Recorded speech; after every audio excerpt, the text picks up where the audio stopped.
little liar, dude. Holy shit, dude. Fuck it, I'm saying it.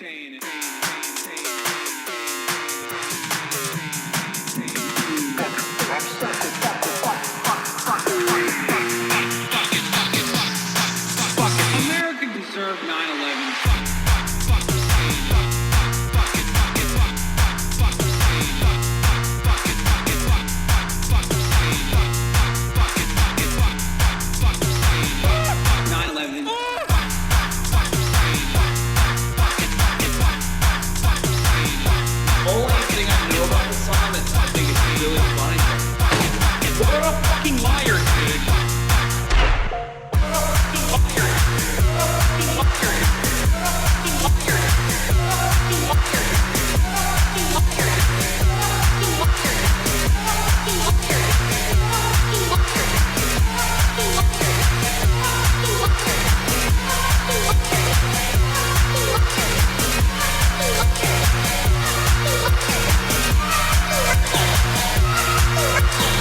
What a fucking liar, dude. What a fucking weaselly little liar, dude.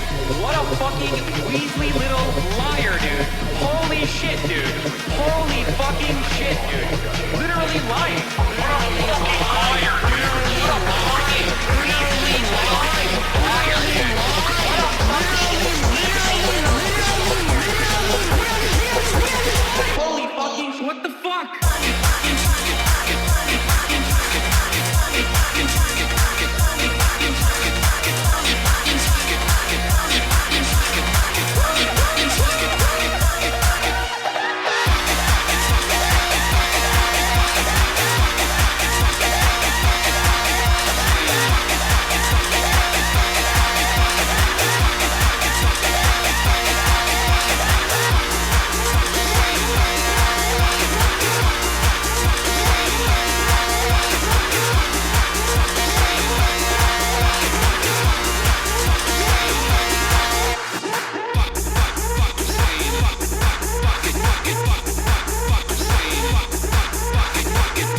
What's going on, everybody? I hope everyone's having a fantastic evening, fantastic afternoon, fantastic pre-noon, no matter where you are in the world. I'm Hasan Piker, and this is the HasanAbi broadcast coming to you live from rainy California, Los Angeles. Folks, we're live and alive, and I hope all the boys, I hope all the girls, and I hope all the MBs are having a fantastic one, because today's a beautiful day. Today's a wonderful day. Today is Monday Newsday. That's a despot, baby.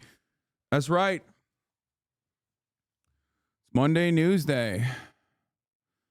Monday, Newsday, February 19th, 19 days into Black History Month. It's Happy President's Day time for all of you. Okay. I'm live and alive, and I hope everyone's having a wonderful time. It's February 19th, 2024. And that's it. This is a glorious day. It's Black History Month. We're going to be doing a DURAG stream finally. I know every single one of you wanted me to do this for some time now, you know. But yeah, we're alive, and I hope all the boys, girls, and MBs are having a fantastic one. Yeah, I'm gonna have SeanDaBlack on the stream in a little bit.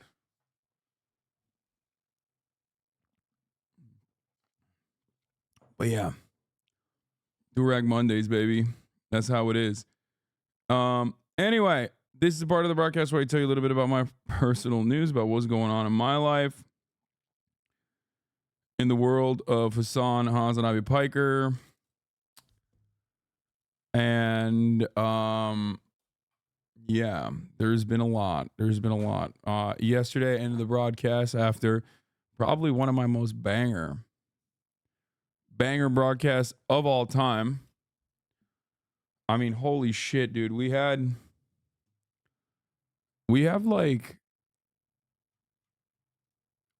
literally so much. You got something in your mustache, friend? Do I? No, it's just long. I gotta shave it off a little bit. What a banger of a show. We had Sear, Peach Jars, Kaya. It's on your lower lip now? Oh, I do. What the fuck? Oh, it's a piece of lint. You're right.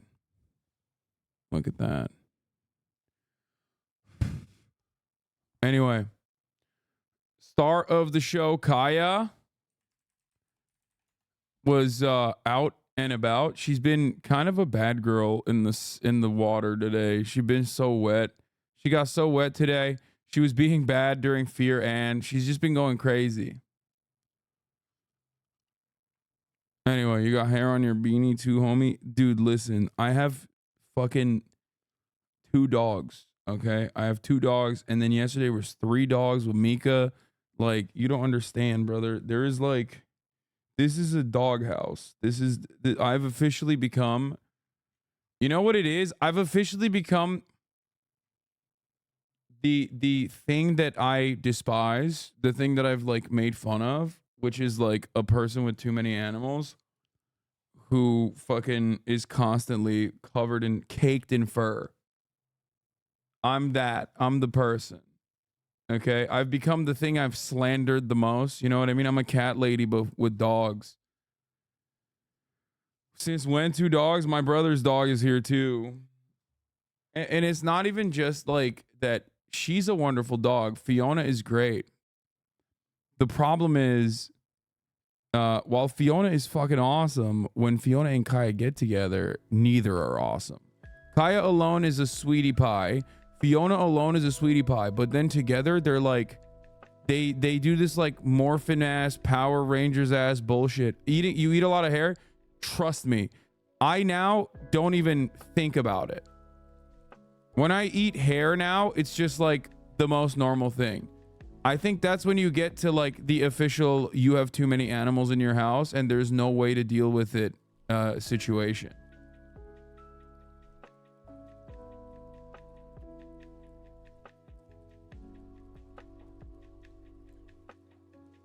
Gross ass pet owners is so right. No, you're so right. The thing is, like, I'm completely aware of how gross that is. I'm completely aware of how insane that is. I'm just basically taking a fat L here and openly admitting that. Does that make sense? Like, I recognize that it's gross. I recognize that there's something wrong with it. And I'm still like I have no other situation. Like, I have nothing else that I can do about it to like mitigate the disastrous circumstances that have been thrust upon me.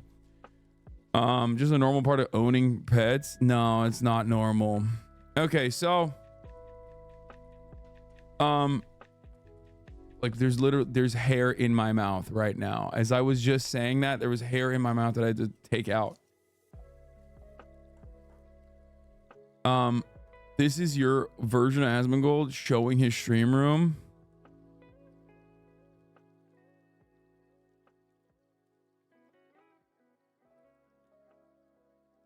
Anyway, Bernie was asked by Ash Sarkar 3 times whether what Israel's doing is a genocide, and he's refused to give a straight answer. Yeah, he's a coward.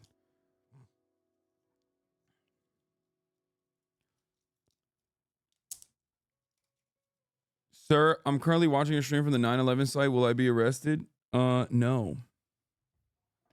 You'll be fine.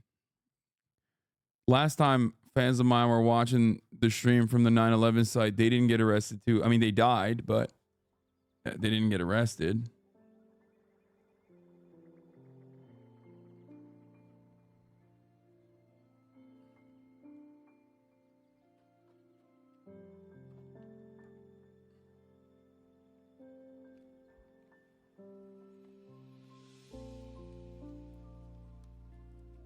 Totally normal if you have a dog that sheds a lot. I used to have a Samoyed, so Kaya Small Beans. Yeah.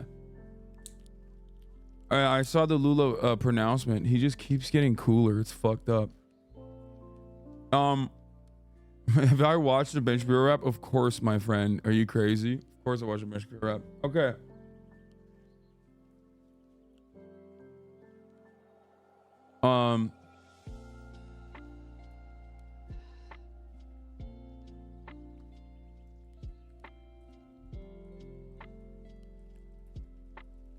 Dude, if Lula keeps doing recapping the streamer wars again, just let it go, bro. It's over. Fair. Only because like I want Sean's perspective, you know what I mean?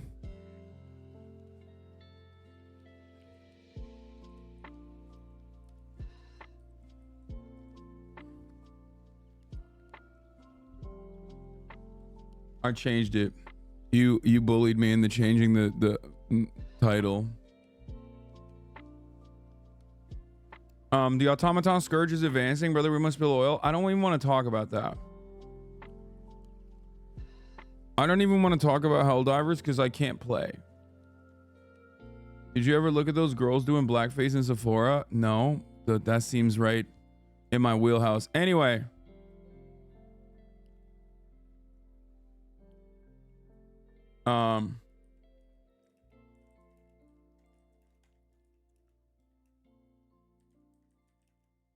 Israel updates.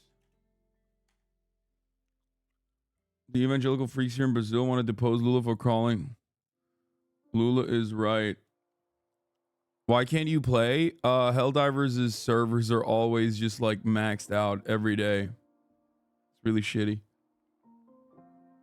People are staying logged in on Helldivers for days because there's no AFK timer. It's unhinged. Yeah, it's really good. Trump on abortion and more later. Sean the Black.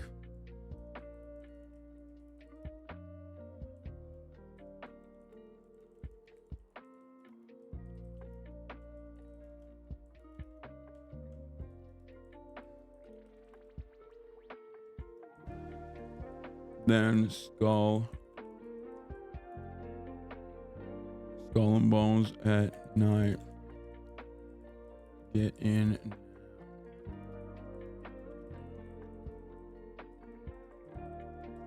Okay. People died watching your stream at Ground Zero. No, that was I was making a joke saying that Muhammad Atta is a HasanAbi head. That was the joke. Is it okay for a Turkish dude to get cornrows? If you live in Turkey, do whatever the fuck you want. No one's gonna fucking tell you you're doing cultural appropriation. You live in motherfucking Turkey, dog. What the hell? If you're in America, people will probably look at you weird and be like, why are you doing that? You know what I mean?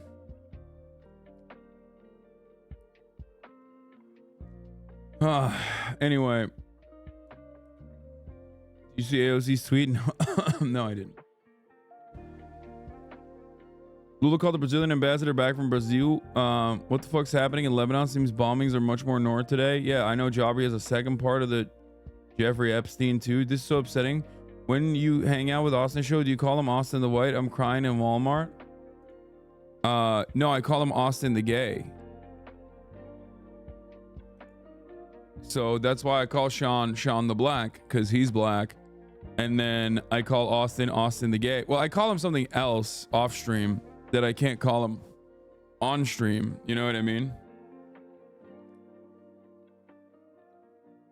But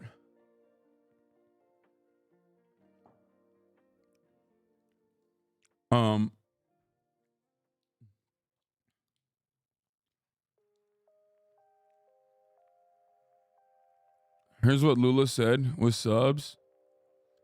E fico imaginando quale cosienda politica dessa gente. Every time I do Brazilian, I try to do Portuguese. Like, people say I sound like a vato.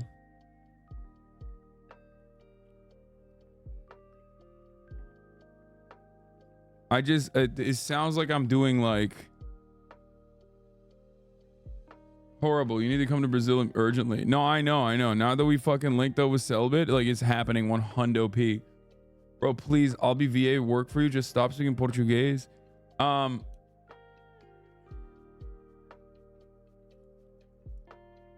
are currently doing a Mexican dialect for Portuguese. Okay, we'll do all of that.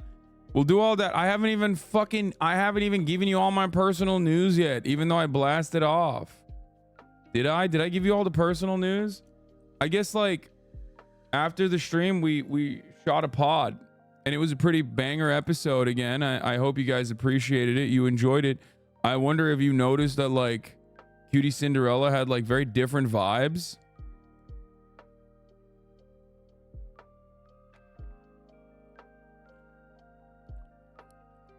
Banger episode. Another phenomenal episode of Fear Ann, baby.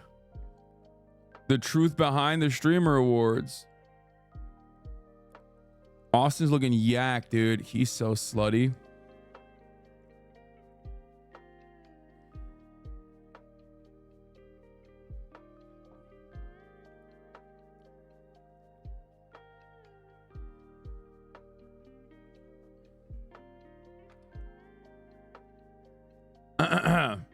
Why did the Patreon app randomly cut off? Did Kitty start yelling or something, lol? Wait, did it?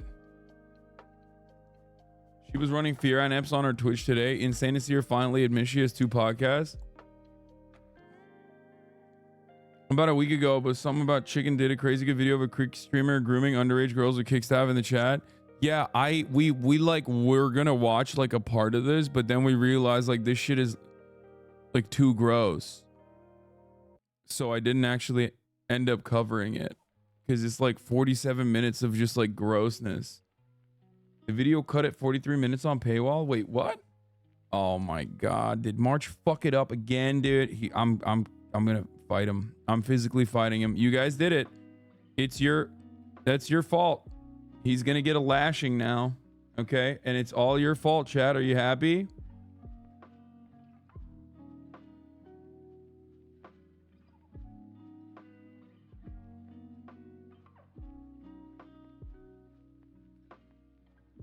You leave Marsh baby alone. He works too damn hard. He's a goddamn libtard, dude. He doesn't work too goddamn hard at all. Okay.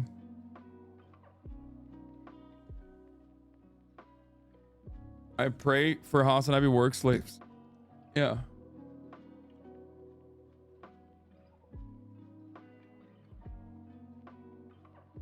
What do you expect when you don't even pay him? True.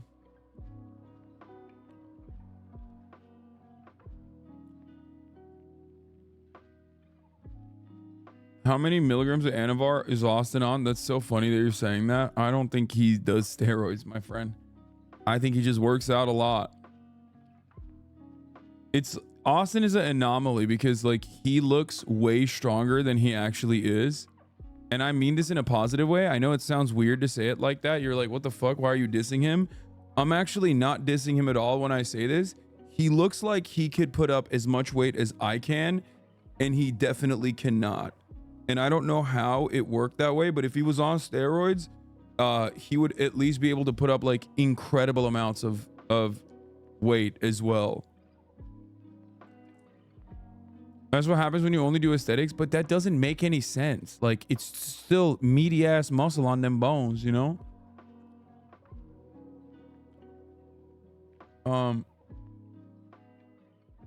You look like an Albanian sex trafficker. Why Albanian? Taken? Is that why? Hypertrophy does not require heavy weight.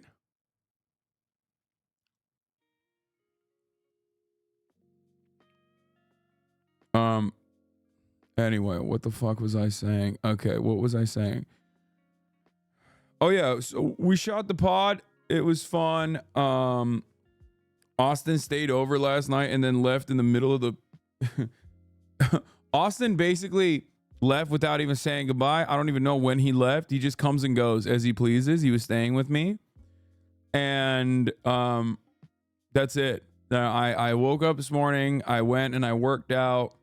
I feel like I got a little bit I got punished a little bit on the scales this weekend for my crimes against humanity, drinking alcohol and eating relatively poorly. I've gained a little bit of weight, just like 1 pound, but still it's not great, but what are you gonna do? It's keeping you guys updated on that.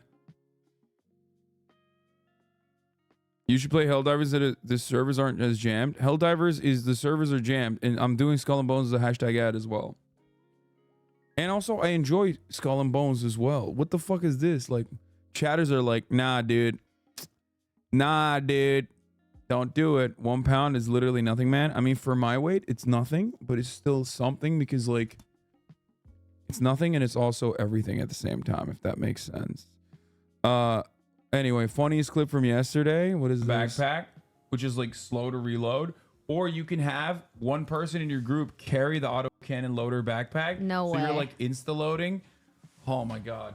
I can't tell if you're actually just humoring me or if you're so sick.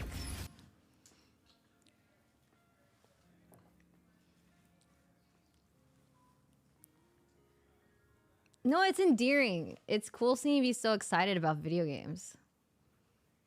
Nothing. Someone said this is the Nick Merckx clip reverse. Nick Merckx vibes. Very funny. Oh god. I'm sorry for being excited about video games on the fucking video game platform. Jesus Christ. Oh, that was good.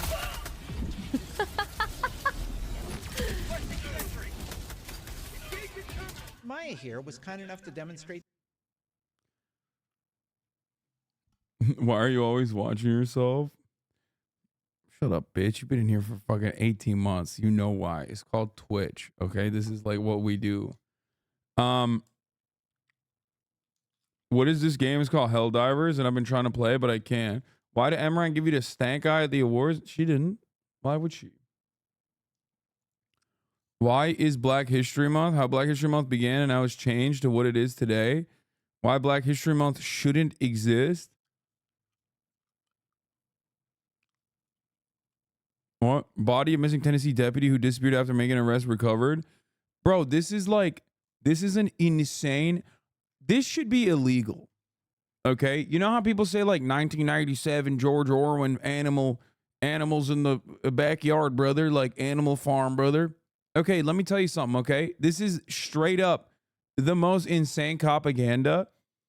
I can't even think of like a good analog to try to describe to you the situation and how it has unfolded, okay?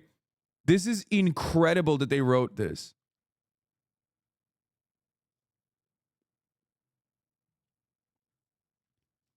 What happened is a cop was texting his fucking wife like, yeah, arrested my first perp, smiley face, eggplant emoji, and then he fucking drove his goddamn car off the fucking bridge and fell into a fucking river and then killed himself and the suspect that he had apprehended because he's a fucking asshole.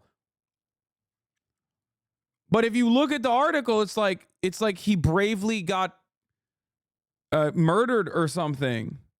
Yo, I just saw someone. This is my boy right here. What the fuck? Zen avec Hugo Decrypt. Ça va, décrypteur sévère. This Hugo is the man, chatters. Hugo is like me, but for France. Okay. This is a French broadcast. It's just I just saw his name pop up. Like I just saw him on my second screen and I got excited. Hugo, he is basically me, but for France, and definitely more liberal than I am for sure. But if you want to know the difference between me of France versus me in America, have fun, whatever, sure. I will never be able to get like political figures on the show.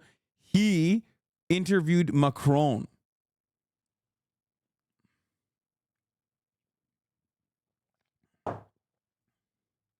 Yeah. And he asked him some pretty solid questions apparently about like his Islamophobia and shit.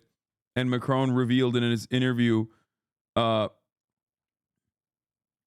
Macron, who are these Frenchies? Hugo Decrypt is a little bit less socialist. Yeah, more liberal. Jean Massiette is quite similar to you. Hugo Decrypt is the man, though. He's dope. He is definitely a little bit more liberal, but it doesn't matter. Anyway, he asked Macron about like his policies about banning the abaya. And Macron responded with like an incredibly Massiette isn't like Hasan. I don't know the other guy. I just know Hugo. But anyway, apparently Macron responded to him with like a super racist, in an incredibly racist way, and like it basically revealed, like, God, I'm such a fucking dumbass nerd about like The way you pronounce abaya. No, I'm saying it in the way that Lucas was describing it to me. Okay, that's why abaya. Chihuahua. Abaya. Anyway, but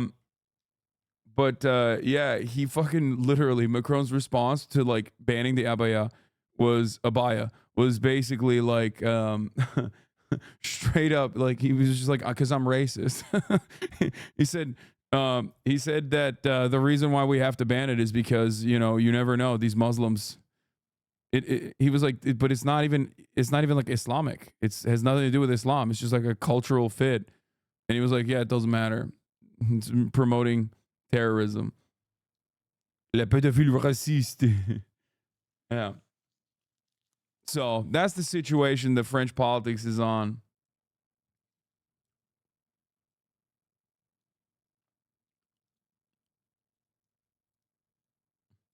I'm not sure if you saw, but we got some drama in the Helldivers 2 community already. A streamer lied about having drops and told everyone he legit pulled a YouTube apology on Twitch. That shit was funny. Wait, first of all, I'm pretty sure everyone can get the Helldivers drops. No? I think all streamers can get them probably. But that's pretty funny that there's already like Helldivers drama, which is like, it is the most amount of organic marketing I've ever seen on a fucking video game. Okay? My ADHD is out of control right now. He doesn't know a lot about topics. He just reports them without analysis. Macron hayalimi yaşıyor. Ben de matur kadınla evlenmek istiyorum. Oğlum senin amına koyacağım ha. Devamlı ne konuşursam konuşayım.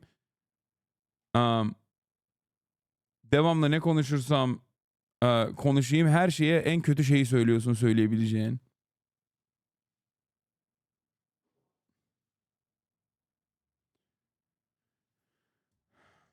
Oh, boo-hoo. People have to wait in queue for 10 minutes. It's not 10 minutes. The fuck do you mean? It takes much longer than 10 minutes.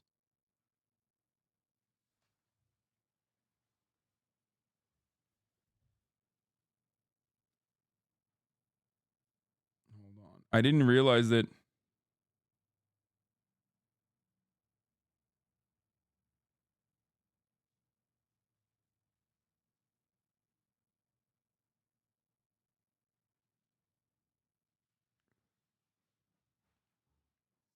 Hold on. I'll get the Helldivers drops. Which is a big L. You can get in Helldivers too if you go to their Discord and ask someone to disconnect. That's insane. I get in less than 10 minutes, but there's no players because matchmaking is gone. I had over 2 hours of playtime according to Steam before I even got my first time to do the tutorial. Did you see Elon's burner was revealed on a space this weekend? Wait, what?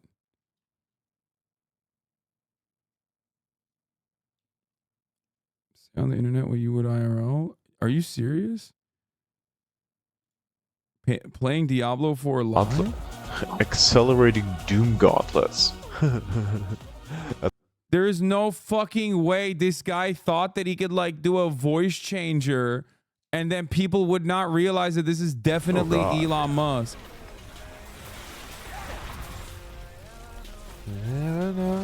Bro, he is such a fucking stupid person. Not only is he so dumb, but he's also so deeply and undesirably addicted to Twitter. He is so fucking stupid, dude. I can't get over it. Oh my God.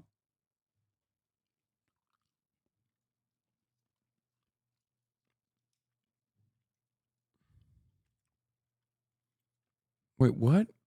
I don't even want to know what's going on with this. Megaphonics, how did you do this? How did you find a way to make this more weird? It's already a weird situation. Okay, so someone else linked it. Look at this thread about it. It's fucking insane. Okay. Hold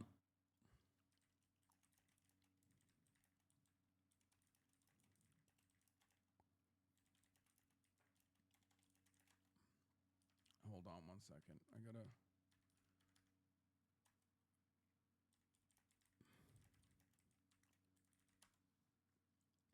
Anyway, he's so insecure and wealthy. It's like they go together type shit. Yeah, I mean, it is true. He is very insecure and he is very wealthy. But any thoughts on the ICJ hearing today? I didn't even know that there was ICJ hearing today. This is the weirdest tweet. That's all you need to know. Okay.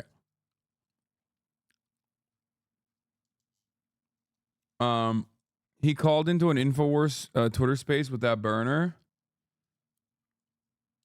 This is how I imagine Hasan looks like when he's talking to normie streamers at these events. Doing my sickest Barat impression for the ladies. Dude, okay. My ADHD is out of control. I need to say something to you. Okay? If you think I'm the weird one in a streamer event, okay? If you think I'm a weird person, in a person who had a real job before he started streaming, a person who had like normal social relationships with like real human beings before I became like relatively successful online, or even a person that still to this very day has like a lot of normie tendencies and aesthetics simply due to the type of streaming that I do. Okay? If you think I'm the weird one, in a sea of streamers, I think you are the weird one who's demonstrating how weird you are, because pretending to be the most normal streamer got to be an all-time low, bro. It's not even pretending. Also, nice bathroom literally only comes back in here because we're doing a DURAG stream today. That's insane, okay? This motherfucker left the community, comes back only when I'm doing a DURAG stream. So he's got his finger on the trigger. He's going to fucking cancel me immediately. He like hit up all the black Twitter contacts he has.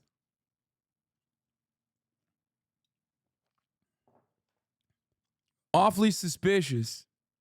Never left, but I'm plugged in. Awfully suspicious he's in here and very active currently. Anyway, bro, you said normie aesthetics. That's weird as fuck, Lamau. Guys, in the streamer space, there are a lot of weird people. Okay, let's be real. Due to the nature of the content, due to how it works, and due to what it does to your brain, myself included. I'm definitely weird in comparison to like a bus driver. Having said that, however, as far as streamers goes, the content that I cover is weird for this space and this part of the universe, this part of entertainment, but very much normie focused.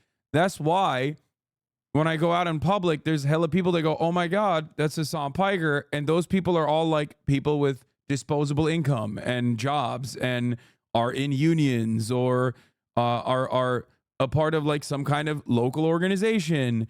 These are people with social lives. It's not because like I'm particularly normal or anything like that. It's because it's basically because I it's basically because of what I cover. What I cover requires me to be like more normal than someone who plays video games for 13 hours and like yells the entire time.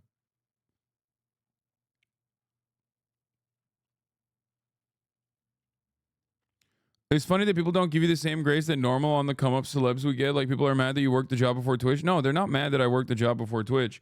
I am also very fortunate that I did that because that allowed me to be more normal.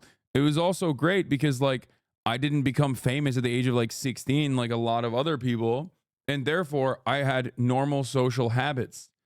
These are all very important things.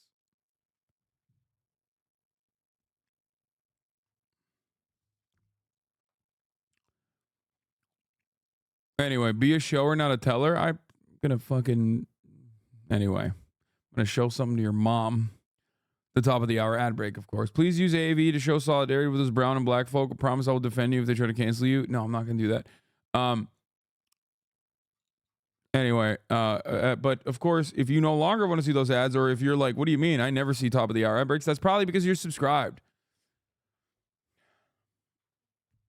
For $5 or for free with a Twitch Prime. Or by getting gifted a sub if you're lucky. Obama's daughter trying to sneak past the Nepo Baby discourse by not using her last name. Bro, you are Obama's daughter.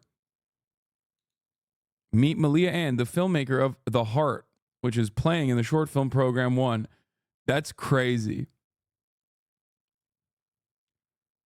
Yeah, no one will know. No one will know who she is. it should be illegal to try and hide that you're Obama's daughter. Okay, that's crazy. That, yeah, real Clark Kent Superman situation here.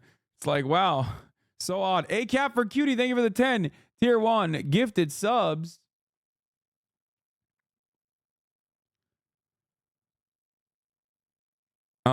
Anyway, Bronny James, whose son is that?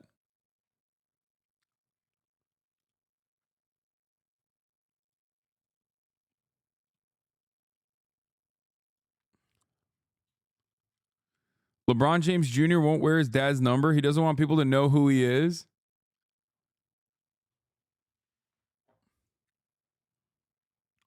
That's funny. That's so good. Surely no one will know that his name is LeBron James Jr.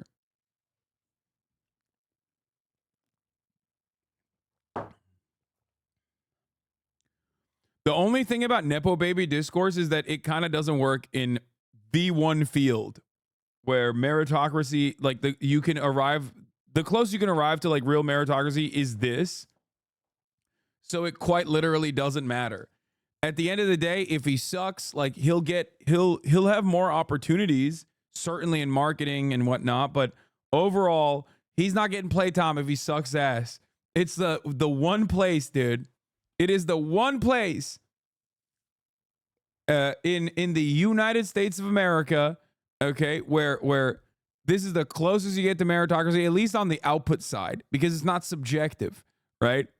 Like obviously meritocracy even in basketball is not going to work because there's no full-blown meritocracy. Obviously he's LeBron James's son, so he gets the best access, the best coaching from early on. He can make basketball his entire life. His dad's fucking, a multi-quadrillionaire. So like even then, obviously there's a lot of help that he gets that like the average kid won't. But ultimately, it doesn't matter. What you see is what you get. You can't fake the output. It's not like fucking movies. It's not like cinema. It's not like acting. It just, yeah. Giannis's brothers are a perfect example of nepotism. Brother, okay, let me explain something to you.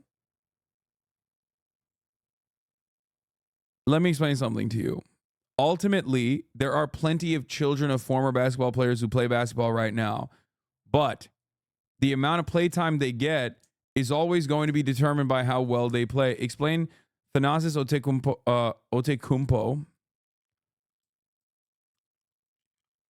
Like, ultimately, Hasan has no ball knowledge. Don't ask me about Thanasis. No, I mean, the ball knowledge I have is I know. Yeah, see, look, let me not get started on Austin Rivers. I won't expose your boy. Don't worry. First of all, it's not Austin that's my boy. It's his brother. And it's actually a fucking great example because, like, Austin Rivers played in the NBA, but Jeremiah didn't. You know what I mean?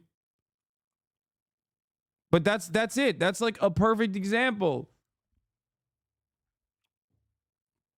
And even Austin now, I think, isn't he in the G League or something?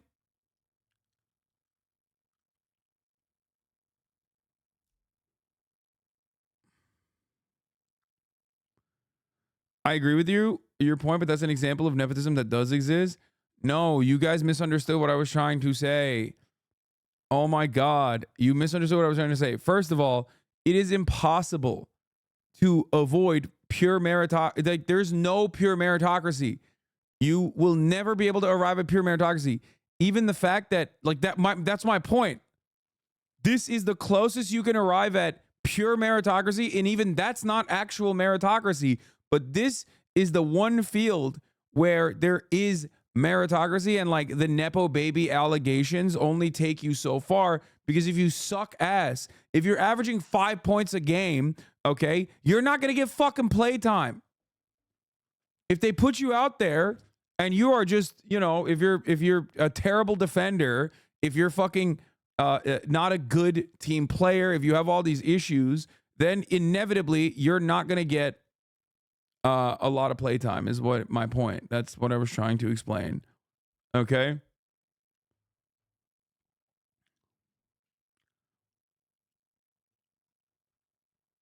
Like,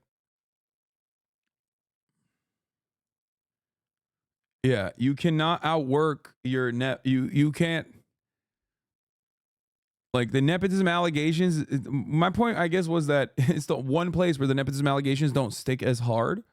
Like, you can get a shit ton of opportunities, but it doesn't matter. Just watched the Fear episode that was Heat Law. You are right. The Nazi is bad, but he's still top 5 basketball. He would be in the G League if he was Gianna's brother.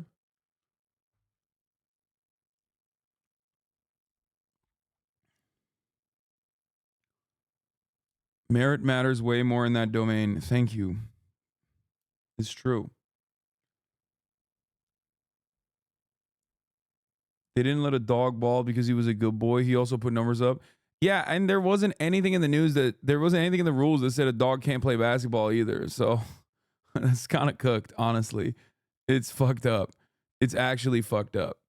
All right, let's get started. Look at Trump's mounting legal troubles as South Carolina Republican primary nears. We're going to be talking about like a leak that happened. And I don't know if this was Trump himself leaking it or in a brilliant way. This was the Biden administration leaking like Trump's plans of banning abortion. But it's Monday and we're back to the goddamn news. Us referencing Airbud twice a week is based. It is. Airbud is great. Coming up this Saturday, the newest issue in this race is Friday's judgment in a New York City courtroom where former President Donald Trump was ordered to pay more than $350 million. Caitlin Huey-Burns is covering the campaign. No, we'll do the Has Trump latest. sneakers Caitlin, too. good morning to you. Good morning to you, Gail. Well, so far in this campaign, Donald Trump's legal woes haven't dented his support, and his rivals have been cautious about piling on. Well, this weekend, he unleashed on the court system while his sole remaining Republican opponent, Nikki Haley, sharpened her attacks. The case is a complete and total sham. It's a sham case.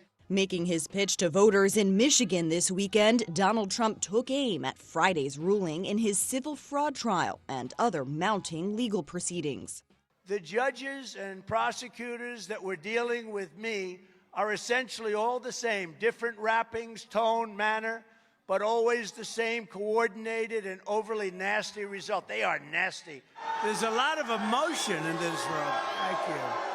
Earlier, the former president was met with a mix of chants and boos as he tried to rally support at a sneaker convention in Philadelphia, promoting gold Trump-branded high tops. It's a slightly different audience than I'm used to, but I love this audience. And while Trump is already shifting his attention to the general election against President Biden in the battleground states, former South Carolina Governor Nikki Haley is focused on Trump in her home state's Republican primary this Saturday. Everything he touches, we lose. As polls showed Trump with a commanding lead, Haley is now pointing to his legal cases as a liability. Now, he said himself he's going to spend more time in a courtroom than on the campaign trail. We can't win like that. Yet many of Trump's supporters are standing by him. I think some of it is politically motivated. Look at where you're at now versus where you were 4 years ago, and you'll realize you are much better off than Trump as president. That's right. Look at her. She's 23 years old. Look at what 4 years of Brandon's regime has done to my beautiful daughter.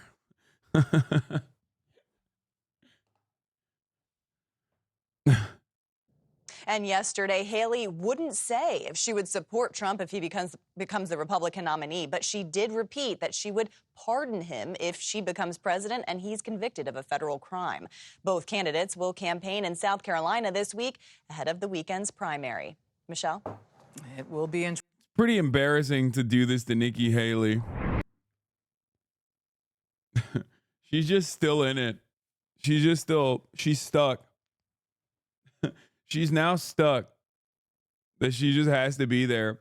Oh my God. Trump has a GoFundMe, by the way, that Grant Cardone's wife put together, which I suspect is another scam. God, I love the fucking...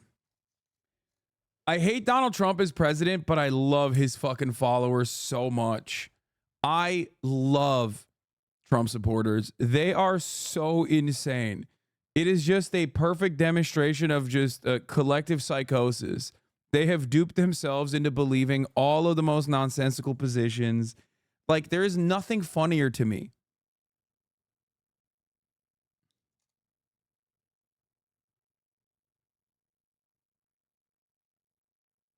Wait, hold on.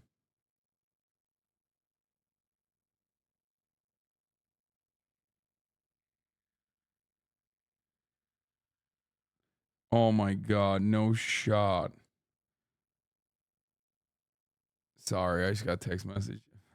Apparently, Helldivers had political concerns during their release in working with me. What? Because I was like, why the fuck didn't I get it? Not like a Helldivers ad, which I think is really funny because they are literally a Starship Troopers video game that perfectly analogizes fascism. It's so funny.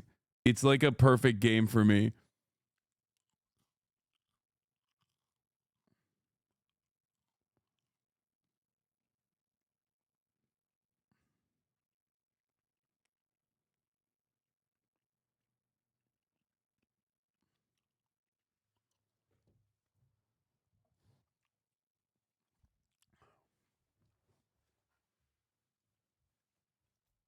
Anyway, I mean, it's the marketing team. Marketing team is like very different than the actual devs that made the game, in my opinion. Yes, we are going to talk about these two things, which are both incredible. Don't worry.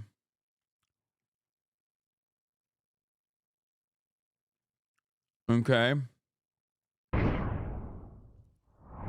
The judges and prosecutors that were dealing with me are essentially all the same, different wrappings, tone, manner, but always the same coordinated and overly nasty result. They are nasty.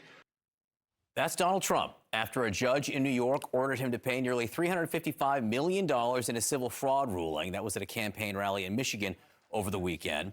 Trump claimed without evidence that he is being politically targeted in these court cases and vowed to change the nation's legal system if reelected. With us now, Donald Trump's former personal lawyer, Michael Cohen. He is the author of the book Revenge: How Donald Trump Weaponized the U.S. Department of Justice Against His Critics, as well as the podcast Mea Culpa and Political Breakdown. Michael Cohen, great to see you this morning. Thank you so much for being here. $400 million. Donald Trump has been told he needs to pay more than that total in these two cases combined. You knew him for a long time pretty well. What do you think that number means to him?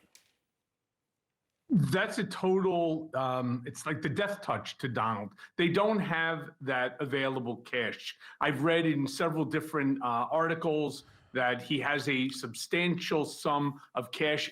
It's not true. I would highly doubt it. He's probably looking at RNC money. He's probably looking at super PAC money, again, as part of money that he would use.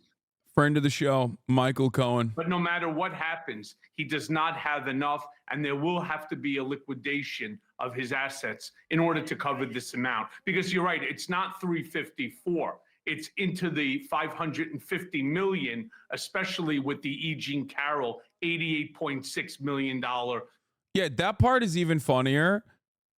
The fact that like he did not need another legal case at all, and yet he said, no, I'll take it.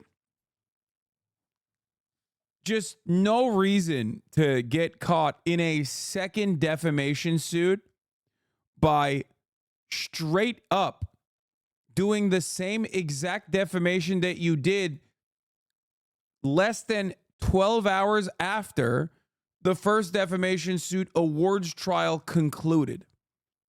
That's what he did. He did not have to do it at all. The E. Jean Carroll thing is another $88 million that he did not have to pay at all. And yet he just did it on CNN.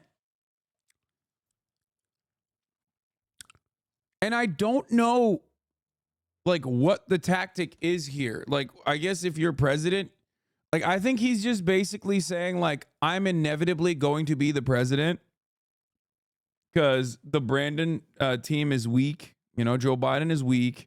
And when I'm president, I'll just like make it all go away, I think.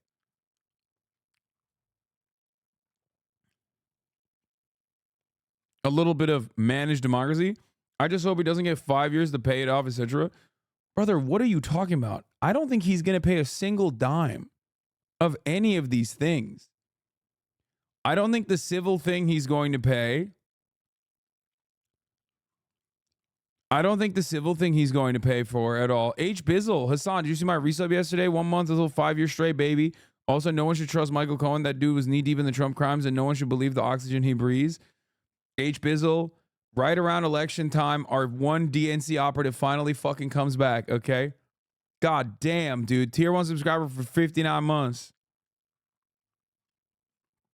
Lip Bizzle popped his head out of the, popped his head away from the RP, the RP thing that he's invested in, RP lores that he's invested in, only to come in here for a second, just to reveal that he's back.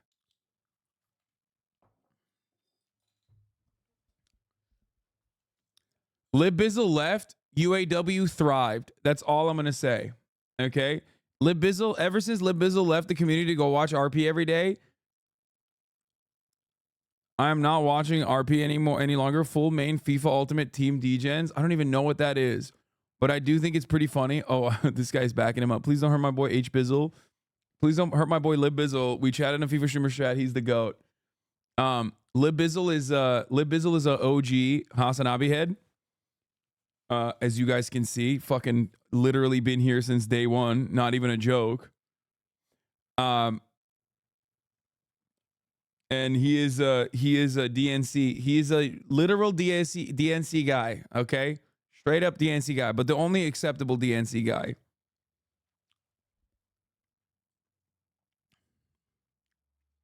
He is a lib though. He has a lot of lib tendencies.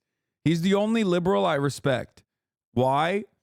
Why is he the only liberal I respect? Well, because he actually gets paid. He has the pay stubs. Okay. When I ask all of these like little LARPing shitheads online that make like the most idiotic statements about Joe Biden, about how like, I guess you want fucking Donald Trump to win. Like, he's the only motherfucker who actually has pay stubs. Okay. Shut the fuck up about some liberals, Abi. What do you mean?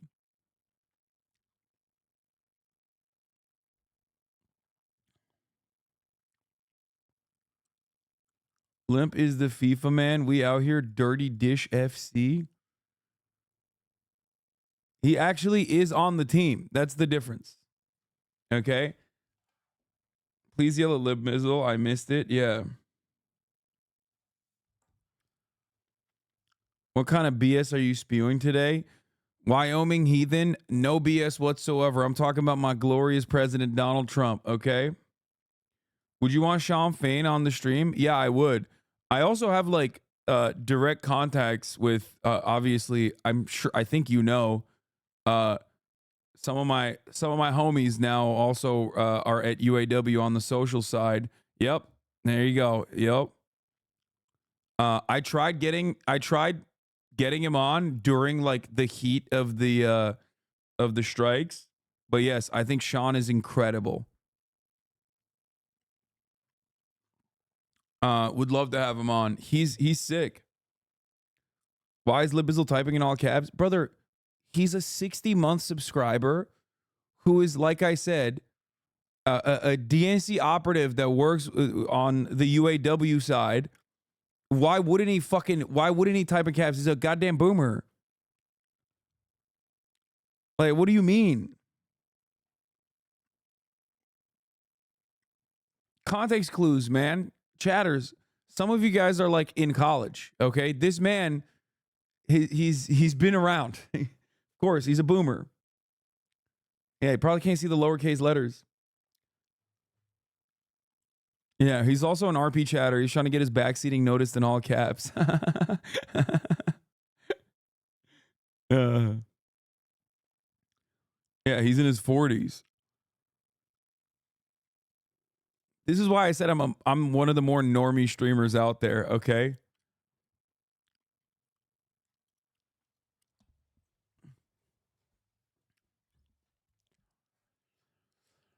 All right. Let's get back to my king, my GOAT. See, all these reactions are why I left originally. So much for the tolerant left. Goodbye. Don't yell at Lib Bizzle. Stop. Civil fine as well. It's a lot of money, any way you look at it. And Michael, you say that you have concerns that somehow it compromises him. How?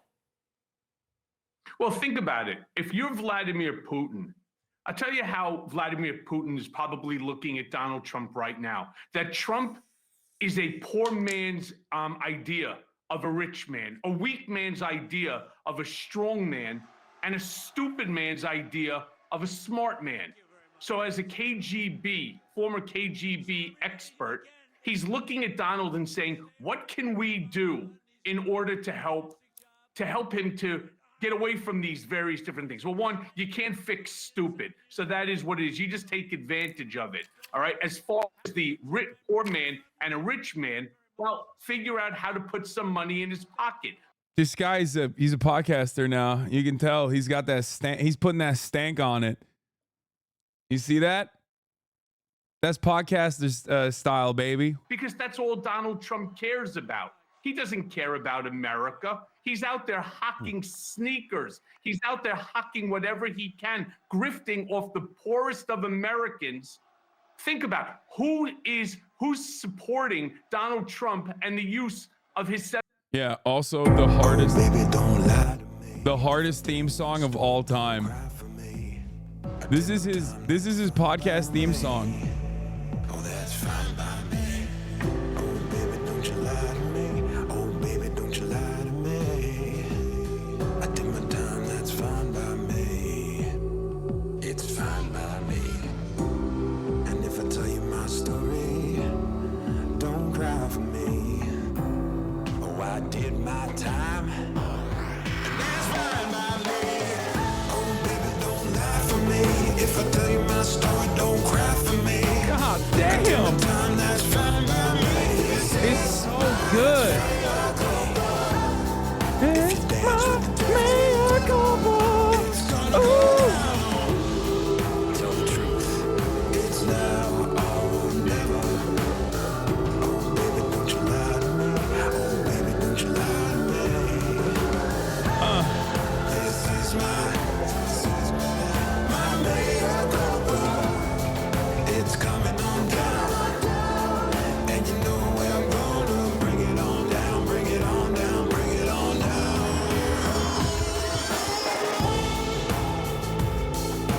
Sounds like a Pluto TV exclusive series. Excuse me. More like sounds like you're about to watch prestige television. This is not TV. It's HBO ass intro, dude. Are you kidding me? It's direct rip from fucking Sopranos.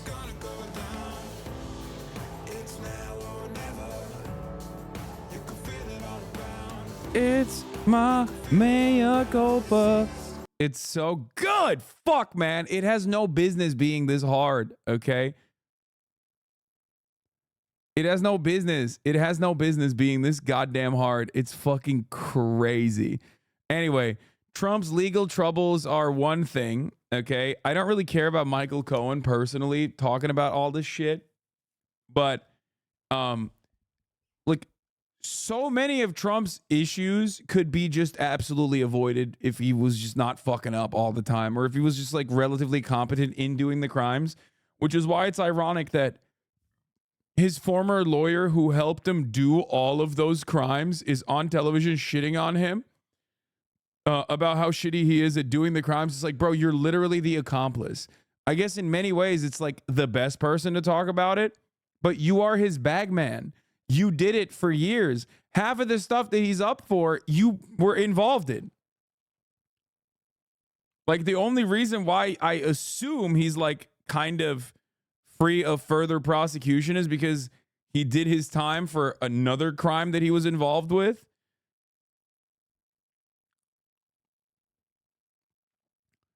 But it is pretty funny. I genuinely don't know what happens. I don't know what happens here. I don't know how he will recover from this.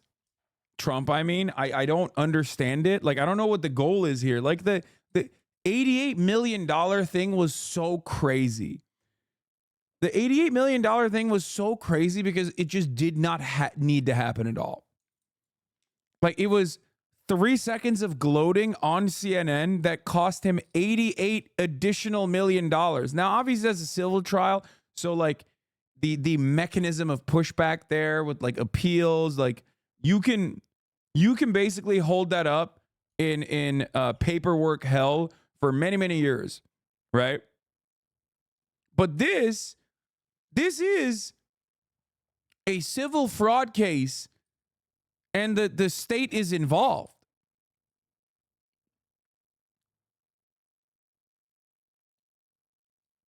So I don't know what's going to happen. I don't know what's going to happen here. Like, I feel like you can still try to hold this up. You can still try to hold this up in the courts, get your appeals in, and push it back. But I suspect that if he's not president, there will definitely be a lot of pressure points to ensure that he at least, like, some level of payment must happen. I hope.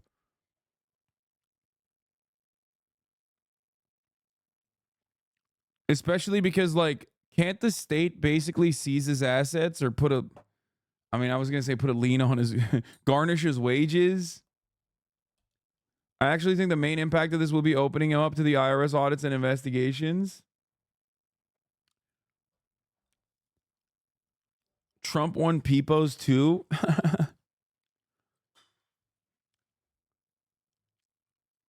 The Michael Cohen song reminded me of the most insane podcast intro song we ever found. No fap stuff. Okay, we'll look at this after. I can't look at it right now.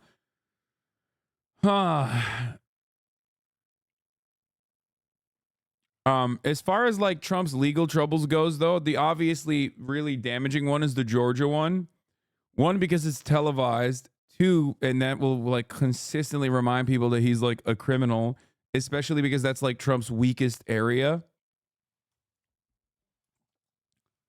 Trump's biggest weakness is that he is a crook and a destabilizing force to American democracy for, the liberal boomers that care about that sort of thing, who would be independent or moderate, right? Like, that's a huge deal. That's what, pushed Biden's carcass over the finish line. No, Americans do care about that. Voting Americans do care about that sort of thing.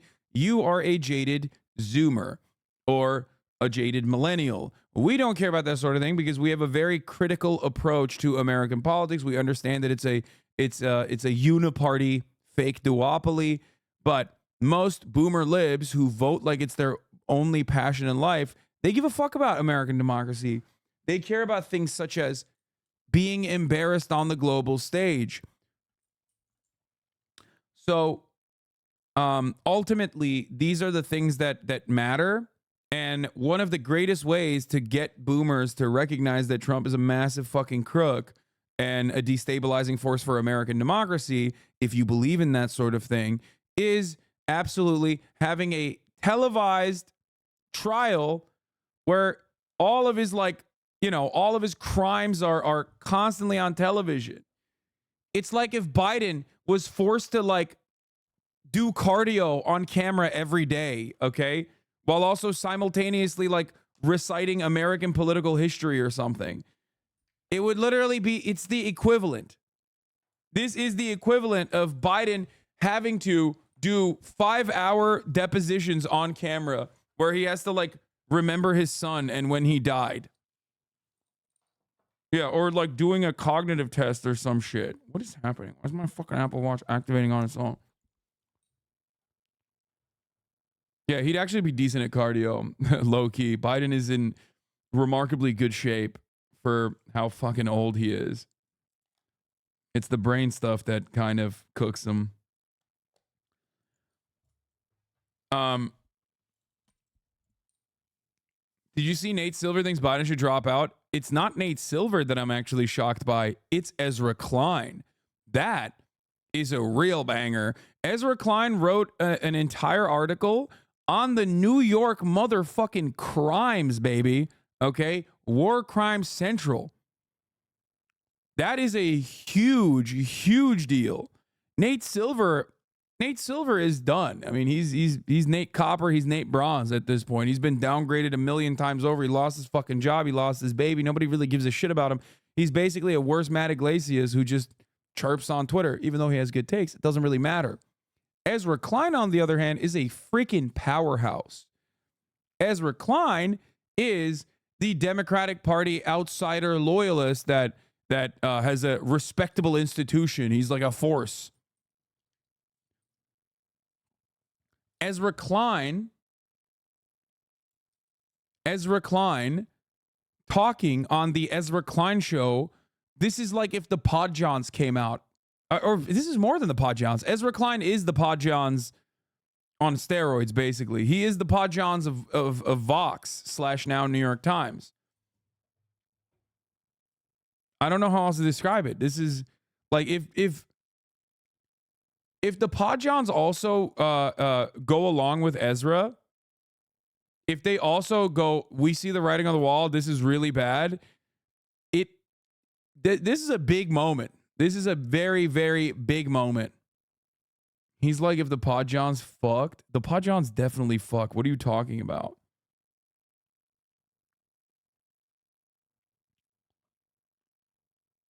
This is the man who started a media company with Matty Iglesias. Yes. Yeah, Ezra Klein endorses Jank. He says, don't care, voting for Jank at the end of this audio article.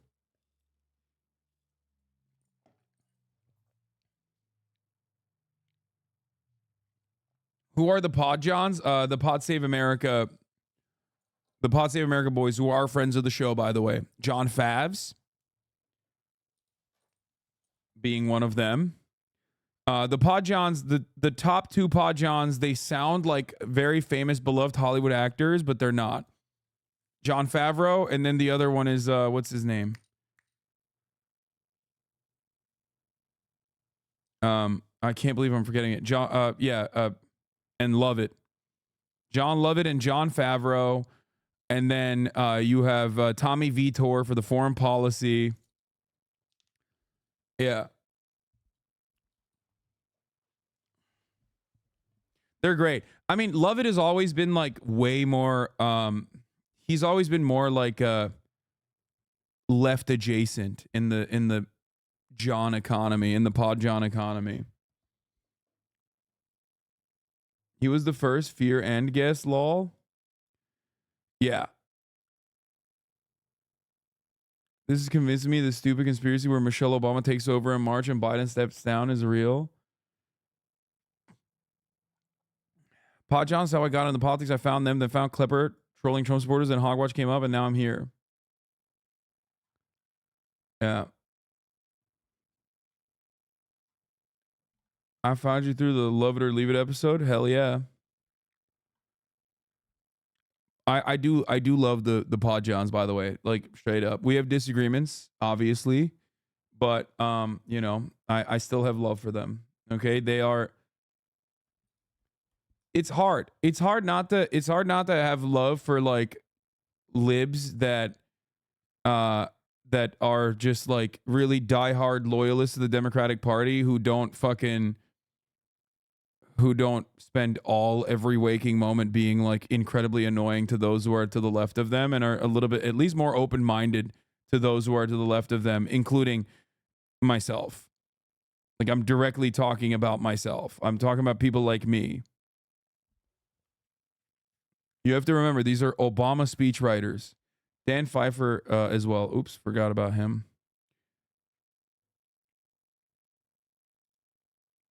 Oh my God. Even if you don't agree with where he lands, it's worth reading Ezra Klein. They're losing the Pod Johns.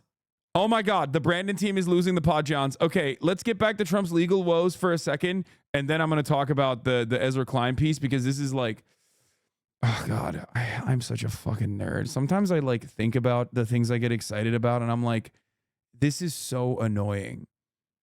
Not a single person actually shares, with the exception of every single person that is in this community, there is really not a single person that gives a shit about this stuff in the real world. No shot. I get so excited about drama and you know, palace intrigue. Just flow, bro. You're on the real shit. Yeah. John Lovett is my goat because he married Ronan Farrow, my other goat.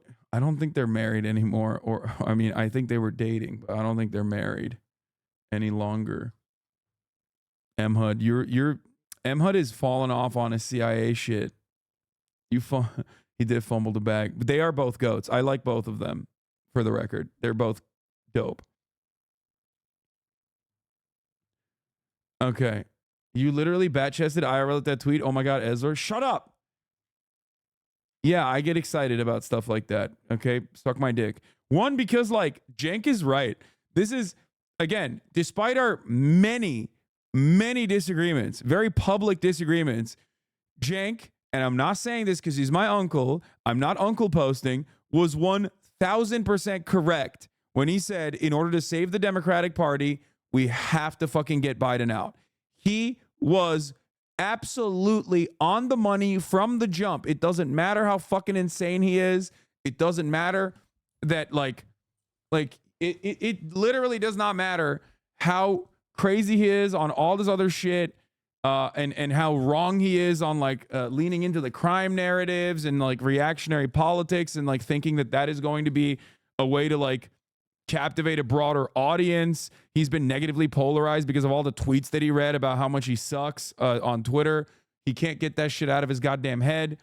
But that take is absolutely correct. Okay, you are delusional if you think Biden would lose in 2024 like it's clearer than 2020. Whoo, he is so right, dude. He is so right. The fact that the Democratic Party right now, in this very moment, could be absolutely blasting and like getting FDR margins. Okay, I'm talking FDR margins. I'm talking Ronald Reagan role reversal. Okay, but the man leading the fucking pack is an old curmudgeon whose brain is leaking out of his fucking ears. The fact that it's even a close race at all, and the fact that Biden is not so certain to win. All of these are like liberals look at polls and go, la, la, la, la, la. I can't see you. I can't hear you. Polls are fake. They literally sound like Trump supporters.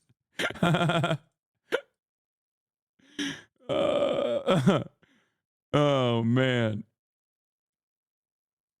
If Trump is on the ballot, Biden wins easy. You're crazy. Listen to me. Listen to me. I love you all. But you have to understand something, okay? You should be matching Biden's performance to like where it could be. You sound delusional when you say like it's a lock, like Biden will definitely defeat Donald Trump. Forgetting all of the things that it took for Biden to defeat Donald Trump. Like a Hail Mary, genuine global life-changing event that happened like basically 8 months out of the fucking re-election, where it didn't even stop. It like not only did COVID happen, but beyond that, Trump got COVID a week before the election, something I bring up all the time, and many liberals get mad at me for bringing up all the time, where like, and that left that alongside, I would say, Donald Trump routinely shitting on mail-in ballots for some weird reason, okay, and universal ballot registration.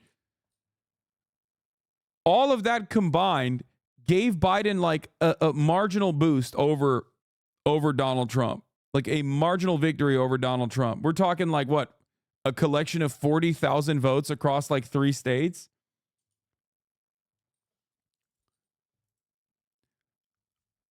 And then the Republicans overturned Roe v. Wade, which is true. This part is true. It is the only, I can't believe I'm saying this, but it is the saving grace of the Democratic Party.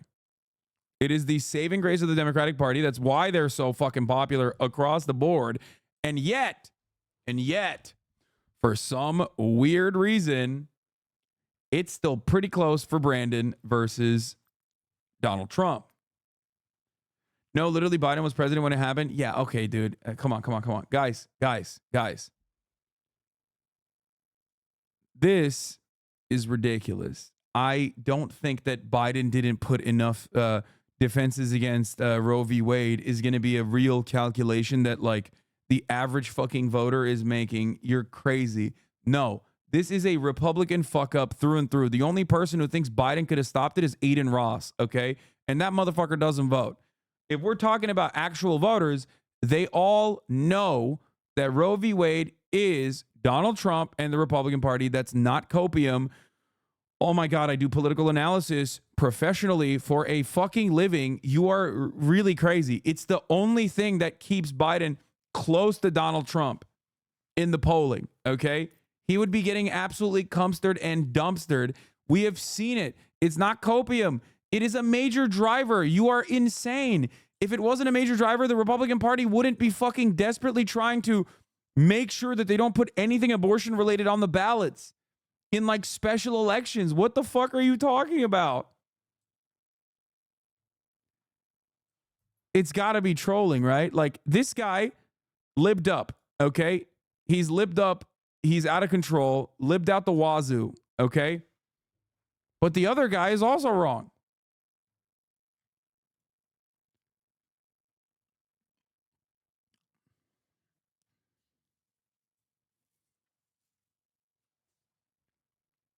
Biden needs Michigan to win the election. It needs 51% of the Michigan Muslim vote to win the state. And I just don't see that happening with the Palestine situation. We'll see. The Palestine situation hurts his chances for sure in Michigan. But what helps his chances in Michigan is the UAW situation. Like getting the Sean Fain endorsement is massive.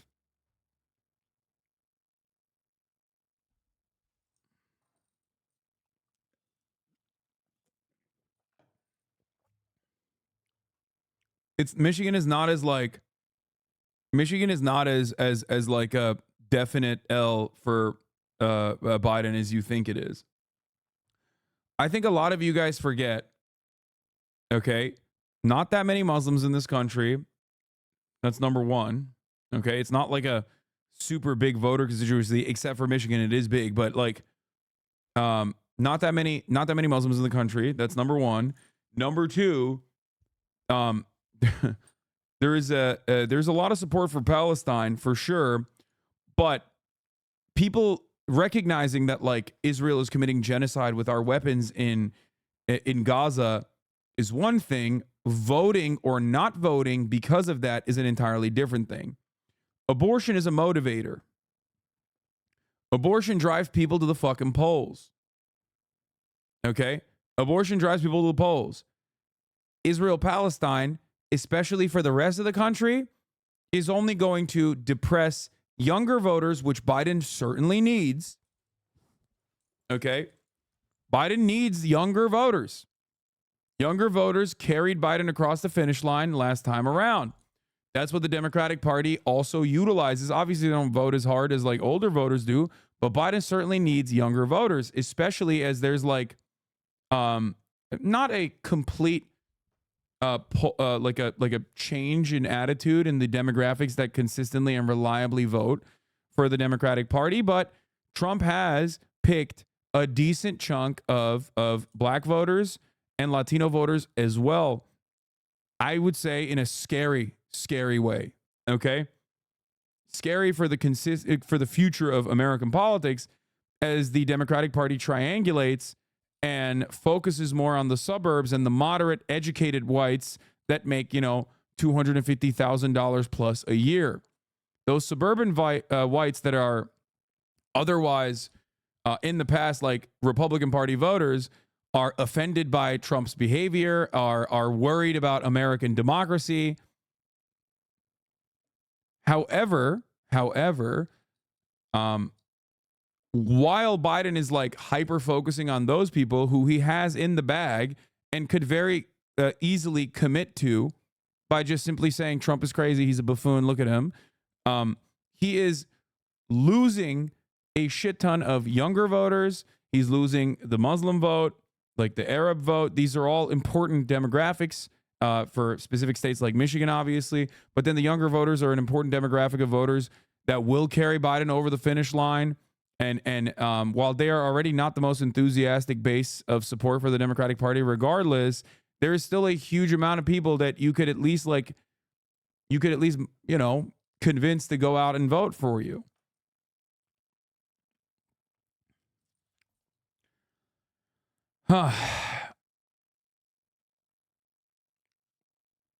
What worries me is the possibility of Biden debating Trump. There's no way in his current state Biden can come out of it looking good. And if he turns it down, it will look even worse. It's a lose-lose. Yeah.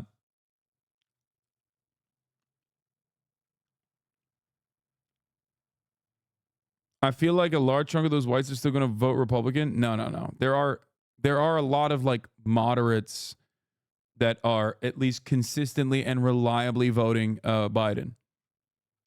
As far as polls and as far as like if you look at all of the other previous elections so far, Biden is killing it with the white vote. Like he's actually crushing with the white vote in ways that previous Democrats had not. Okay. He is the real white power guy. Okay. He's crushing. Suburban whites are carrying the Democratic Party currently, which spells trouble for American politics, because that's how you arrive at this like very weird political calculation of like very weird political calculation the Democratic Party is doing right now, where they fucking turn around and they're like, yeah, we actually want to kill Mexicans ourselves. Vote for us. Republicans are not serious about the murdering Guatemalan migrants situation that we have to engage with at the border. We're going to do it. We're going to be the ones who fucking melt the Guatemalan abuelas at the border. Please vote for us. Look at this package that we're fucking pushing for. Like stuff like that genuinely changes the dynamic of the Democratic Party, and it's not a good thing overall, because like that only normalizes the Republican position, and it will inevitably, because the media operates in a way where they always diffuse like political tension and normalize it, because that's the one consistent, reliable thing you can expect from mainstream media, is to look at something that was considered unimaginably radical fucking 40 years ago or 20 years ago or even 4 years ago and turn that around and be like, well, this is the normal centrist position here now. Like they will always do that no matter what it is. And that will create an environment where like all of those crazy people that maybe thought like, the build the wall stuff might be a little too crazy for me, right? But now the Democrats are doing it. I guess it's not so crazy. That is an issue. That's an issue because those guys vote, and you don't want those guys to be fine with like incredibly reactionary white nativist immigration strategies. That's important. That's important to understand. Okay?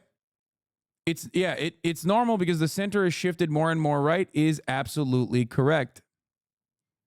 Okay? Having said that, however, let's get to Trump's legal woes. Let's finish off, because I do need to talk about this fucking incredible sneaker situation. My man is just trying desperately. We'll talk about Brandon's chances in a second, but before I do that, and also Trump privately expressing support for the 16-week abortion ban. But before I do that, I got to talk about these fucking sneakers, man. Oh my God. President Donald Trump debuted his new sneakers at SneakerCon in Philadelphia. He did not actually walk out the Kanye West Ty Dolla $ign featuring Rich the Kid and Playboi Carti, but it's pretty fun to think that he actually did. Let's watch. For the record, this song came up on Rap Caviar this morning when I was working out, and it's actually not bad. It's kind of a banger. I hate to admit it, even though Kanye is a Nazi. This song is pretty good. I will admit it. Like, it definitely gave me like a plus. It gave me like a +8 boost on my lift as soon as it played.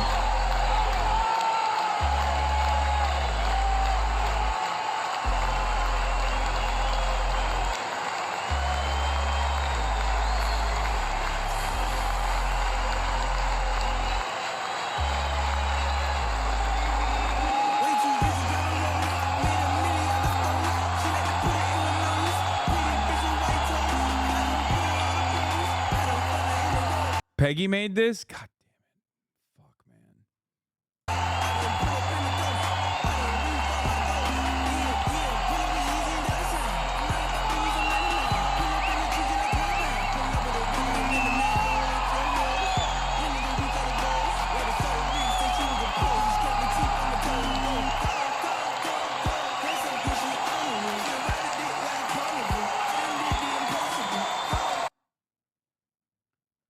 Sneakerheads love Trump. GetTrumpSneakers.com. That's so sick. People on Twitter were saying his shoes were the January 6s. Yo, these are the ugliest fucking no pussy having ass fucking shoes you've ever goddamn seen in your goddamn life. They look like Creative Recreations, which is like maybe old school. Old heads know exactly what Creative Recs are. I used to wear them when I was in Miami, when I was a fucking promoter in Miami. Let me tell you something, okay? This might literally be made by the guy who used to make the Creative Recs, okay? Nick Bosa putting spikes on these next season. Good. The Homelander 45s, the Insurrection 6s. I am not buying a pair, but I don't know if Lolo actually bought me a pair because he was asking how, like, my foot size. I'm going to text him right now and see if he actually did.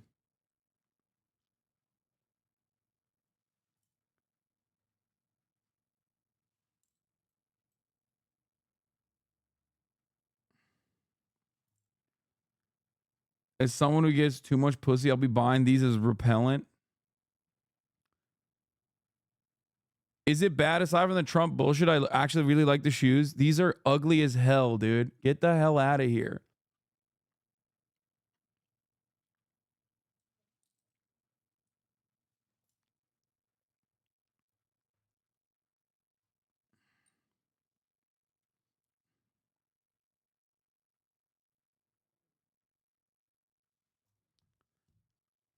These unironically look fucking good. Please buy them and wear them.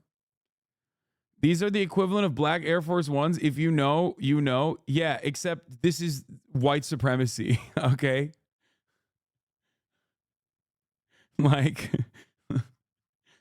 just as Trump is Obama for white people, like a specific kind of white person, this is the white people's Air Force Ones.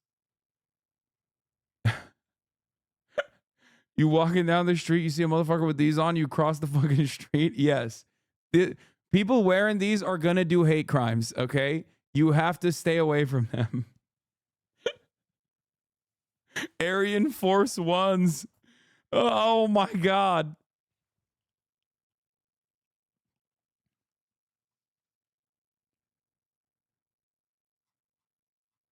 It's just so bad. I think they're so ugly. Look how bad these ones are. Oh my God, there's more?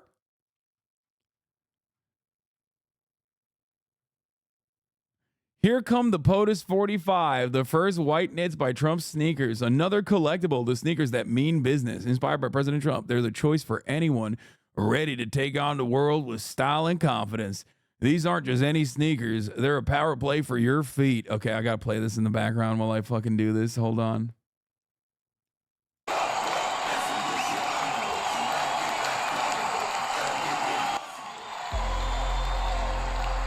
These aren't just any sneakers. They're a power play for your feet. With their crisp white knit and striking gold 45 recognizing Trump's presidency, they're a pair that stands out in the crowd. And that American flag, shout out to honor and ambition. The POTUS 45s are estimated to ship in August 2024. Free shipping on orders over $120. Limited edition sneakers by President Donald J. Trump. Catch the red waves. Latest heat from GetTrumpSneakers.com. These aren't just sneakers. They're a bold statement for those who ride the tide of change with courage and conviction.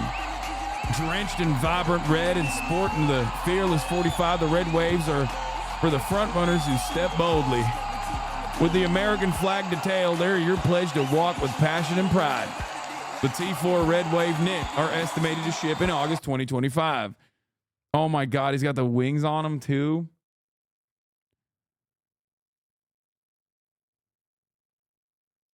Louboutin is a trademark on red soles. You've probably seen so many videos already about Donald Jehoshaphat Trump and his stupid, ugly $400 sneakers he's peddling. This is bullshit. Louboutin does not have no. You can definitely have red soles on your shoes without paying Louboutin. It's not correct. But one thing I haven't seen anyone mention is I think he's going to get sued for them. Look closely. I know it's hard because they're so ugly, but they have red bottoms.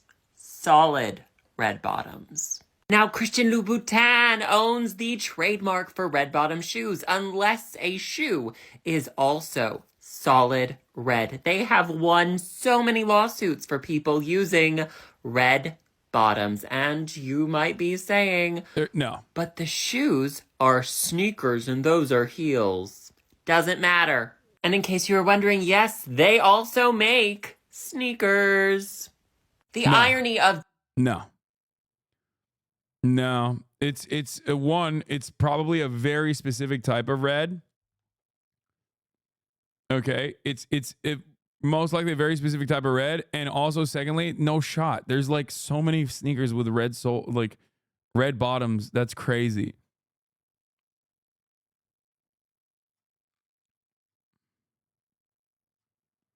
Of Donald Trump selling sneakers to try and pay off his legal bills with something that's probably going to get him slapped with another very big... No, that's ridiculous. Okay.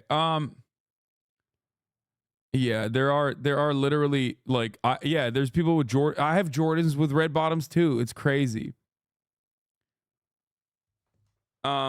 Even if there legally was a case, there's no way they would win in the U.S. against someone who the justice system struggles to hold accountable for literal insurrection. No.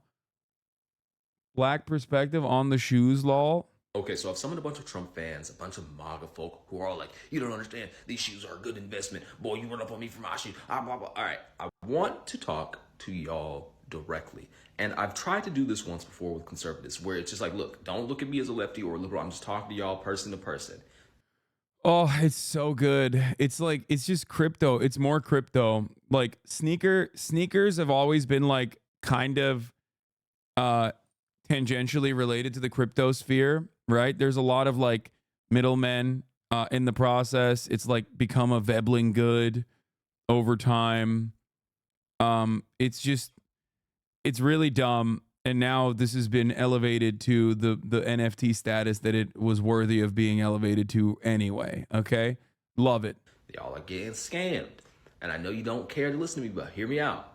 These Trump shoes will likely not be worth shit. And let me explain to y'all the theory. A lot of people in my comments are like, you don't understand, this is an investment. These shoes are fucking, I don't care if you don't think the shoes are fire. The shoes are fire and they're going to be worth fucking $4,000.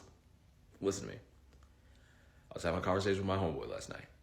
And he was like, all Trump products have their highest value in a 6-month window after releasing. With any limited edition commemorative Trump thing that is produced in a limited amount, it's going to have its highest value while the other people who were trying to buy it on launch are still trying to buy it. Like the 40. He's absolutely right on this, though. He is right. Yeah, it will be worth nothing like a couple months down the line. He is absolutely correct on this. That's how it works with everything that Trump sells because it's a scam. Having said that, are you going to buy a pair? I've bought multiple. I bought multiple pairs. I'm sorry. I had to get in, get your money up, not your funny up. Okay. Especially at the top of the hour. Many of you are laughing right now, but if you had actually bought a shit ton and were reselling it for $5,000 a pop on eBay, you'd be able to avoid the top of the hour ad break by subscribing for $5 and then also gifting subs to others in the community so that they too can no longer see the ads at the top of the hour. Here is the 3-minute ad break now. Get your money up, not your funny up. That's all I'm going to say. Yes, I'm a scalper. This is the only ethical scalping that you can engage in for Trump shoes.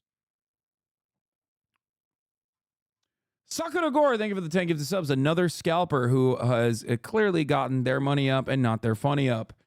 Okay, now who's laughing? Now who's laughing? I bet not the 10 people that just got gifted a sub. They're like, thank God Sakura Gore has scalped a bunch of these and is like selling it back.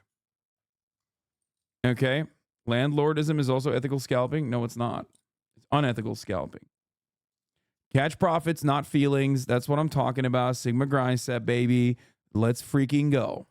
$45 limited edition commemorative Trump coin that released when he was inaugurated, or like the $40 Trumpy bear, right? These things that are released limited edition have their highest value while everyone is still trying to buy them at initial launch. So if you were to resell these shoes within the next couple of months, you'd probably be up a bit because a bunch of Trumpers are trying to get them. Here's the problem. Graham Waters, thank you for the 5 gifts. They're not made yet. They have not been manufactured. And Trump has a history of selling a product before it's manufactured and it taking a long ass time to get there. And the shoes are cheaply made. They're cheaply made. They're not built to last. That's not going to be a thing, right? These shoes aren't going to have a 5. Bro, why would you resell? They aren't leaving my feet. 10-year lifespan, right? If those shoes don't get to y'all within the next 6 months, and then you don't immediately resell them to someone who wasn't able to buy it from the website in the first place, you will be at a loss. And I'm telling you this based on the eBay prices of all Trump commemorative things. You are going to be out of money. This is not going to be a come up for y'all. And don't take this from me as like, I'm not saying this as a leftist liberal. Oh, I hate Trump. Like, I'm saying this as a fact. Those shoes ain't gonna get to y'all. And either you love you some gold fucking, some gold metallic shoes, or them shits that you out of money. Yeah, this guy's a hater. He's a hater. What does he know about shoes, okay? I bought so many pairs. It's gonna be fucking, we're up, boys. We're up, boys. I've already resold them, so resold them to some suckers. Yeah, he's just saying this, I think, to eliminate the competition. The trick is to get them before they drop. I'm already in contact with my rep agent right now. Good. Yeah. Trump heads on StockX. Yeah. Yeah, that's right, brother.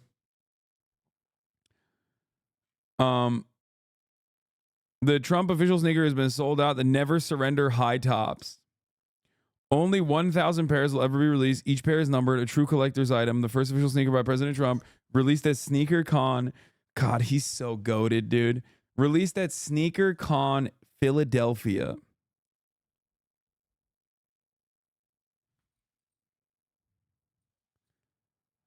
On February 17, 2024, bold, gold, and tough, just like President Trump.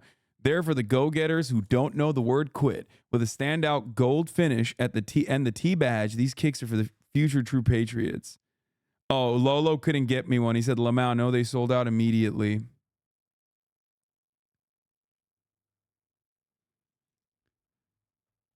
They shout out to the brave and the free. The Never Surrender sneakers are your rally cry in shoe form. Lace up and step out ready to conquer. With only 1,000 pairs ever released,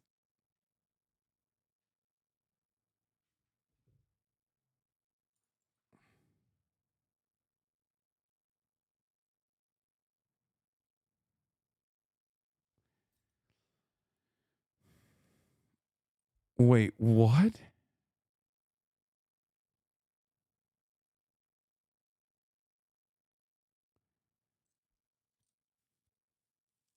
Okay, he's just saying some crazy shit to me right now. I can definitely see Kyrie pulling these out. Oh, it is public knowledge.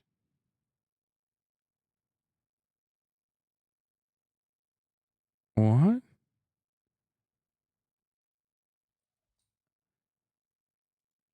Okay, hold on. Okay. I'm texting Alex right now. Wait, I'm just going to call him. Hold on. See if he'll pick up. Let's see. Hold on, I'll put it over here. Hello? You're on speaker on stream. Hold on. You're on speaker on stream. I'm on stream? Yeah, and you're on speaker. Can you repeat what you just told me? Where are you right now? Oh. In New York City. Okay. I don't know if you're at work. Oh wait, you quit your job, I thought, or something, right? I have off today. Oh, okay. Well, so a question for you. Can you repeat what you said to me on your in the text messages just now? Because I was talking about how you were going to buy me the Never Surrender high tops, but you're fake and you're phony and you decided not to get them, and I'm disappointed in our friendship, but can you repeat the last thing you told me? I don't want to say it. Okay, I'm going to say it. Okay. Yeah, you can say it. I don't care. He said he's trying to get, he said, Alex Lolo, okay, Alex Lolo overruled, said he's trying to get the Trump Never Surrender high tops for me by contacting his cousin, who is his, what? Hello? Hello? Hi, sorry. Okay. Contacting his, what? Sorry, go ahead. Contacting his cousin, who his cousin is, which apparently is public knowledge, but people don't believe him, Dan Scavino. I can't tell if he's fucking with me or not. I'm not. Do I have to get pictures of me with Danny? Yes, you have to get pictures of you and old Danny boy, and you have to also get me the Never Surrender high tops now. Okay, what size? 13? Yes. Okay. Do you want to talk to a Jehovah's Witness? No, I'm good. What the fuck? Why would I talk to a Jehovah's Witness right now? I don't know. They're here in the subway station. No, I'm good. Thank you, Alex. All right. Okay. Now that you're jobless, you're officially a full-blown anarchist, by the way. That's like the most anarchist you can be. Just not having a job. Yeah, that is like the ultimate anarchist. Like, you're a real I just one. feel like you're calling me and harassing me right now. I was trying to be nice, do something for you. You call me, blow me up on stream. Yeah, well, I miss you. That's why. Aw. Yeah. I'm coming out in April. All right, we'll talk. All right. We'll talk. All right. Have a good one. We're going to do something in April, yeah? Yes, of course. Okay. All right. Bye. All right, I love bye. you. Bye. Love you. All right. Okay. That was Law overruled, ladies and gentlemen. Cousin of Dan Scavino, which is incredible. That's insane. But yeah, apparently he's gonna get Dan Scavino is Donald Trump's former golf caddy turned social media manager.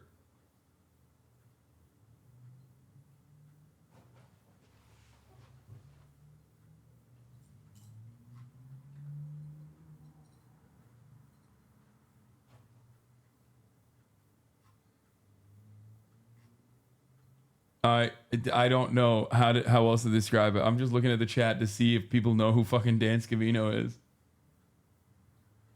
I miss the Aussies too. Don't worry. I found out from my manager, who also manages the Aussies, that they have some travel plans, and I instantly DM'd them to be like, I'm a part of your travel plans now. I can't leak it yet, but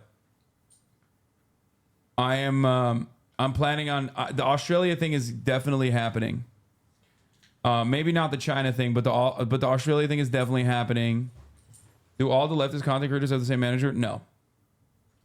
But yes, all of my friends are named Alex. That's how it works.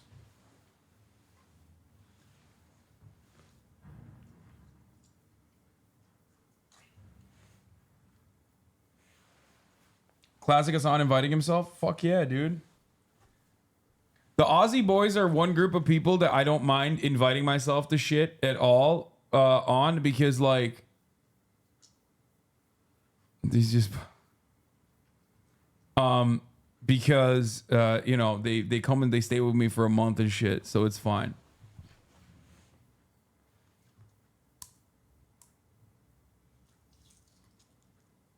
Like, yeah, they come and they live with me. Oh, mute second mic. True. Anyway. Him, no shot. Yep. That's him.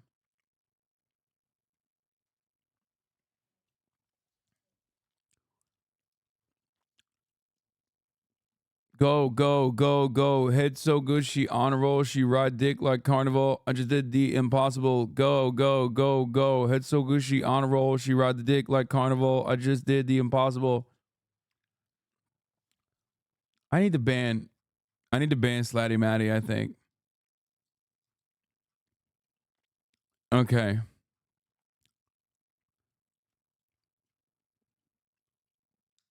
Like, probably the worst contributor in the chat consistently. Like, he's very consistent in being ass. You're too removed from Trump. Become friends with Danny and get Trump on stream. Oh my God, that'd be so sick. Yeah, this is Dan Scavino. Media JSON provider. Request failed. Yeah, Daniel Scavino was Trump's caddy and then became like the guy who writes all of his tweets. So, better question. When do Brandon and Haley sneakers drop? Nobody's buying those. Okay, those are ass.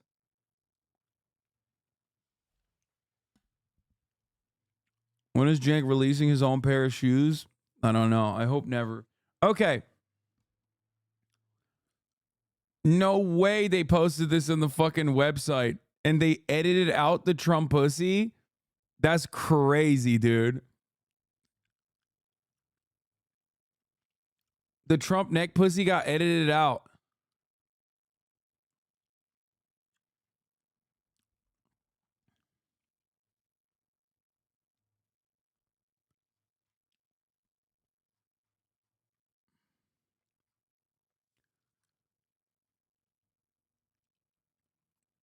Anyway, all right. Moving on from this. You should cover the parchment paper CEO TikTok fails, corporal madness. Sure.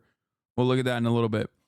But yeah, they're estimated to ship July 2024, and I'm very excited to get my own pair. My own numbered pair. Size 13, Trump Never Surrender high tops. God, I can't even think of anything that's more. Oh my God, the Trump Victory Cologne. Is that a fucking flip phone? What is he use? Oh no, it's an iPhone. Okay. Trump Victory Cologne. If you want to smell like absolute doo-doo, okay? This has to be Brute. It has to be repackaged Brute. No shot. It's anything but.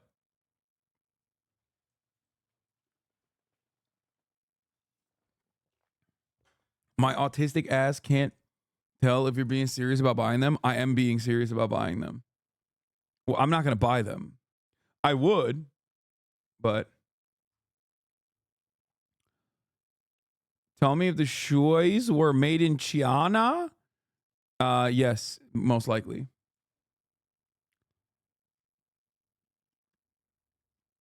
There's only one pair that was like made already. And that pair has already been sold for like $9 grand. It's the one that he signed at SneakerCon, and some dumb fuck bought it. Does anyone have the clip for that? And why are we talking about this? Because he's doing scams and schemes once again. The Nalde is up to no fucking good, doing schemes and scams as he always does.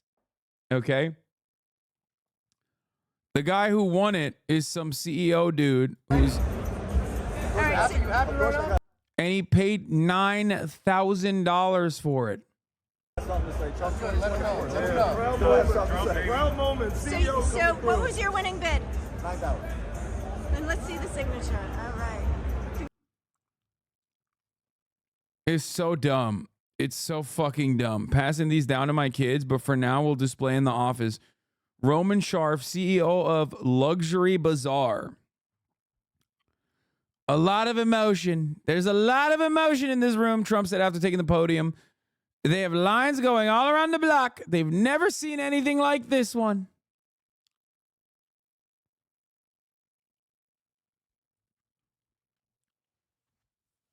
The guy who bought it is a YouTuber and gray market watch dealer.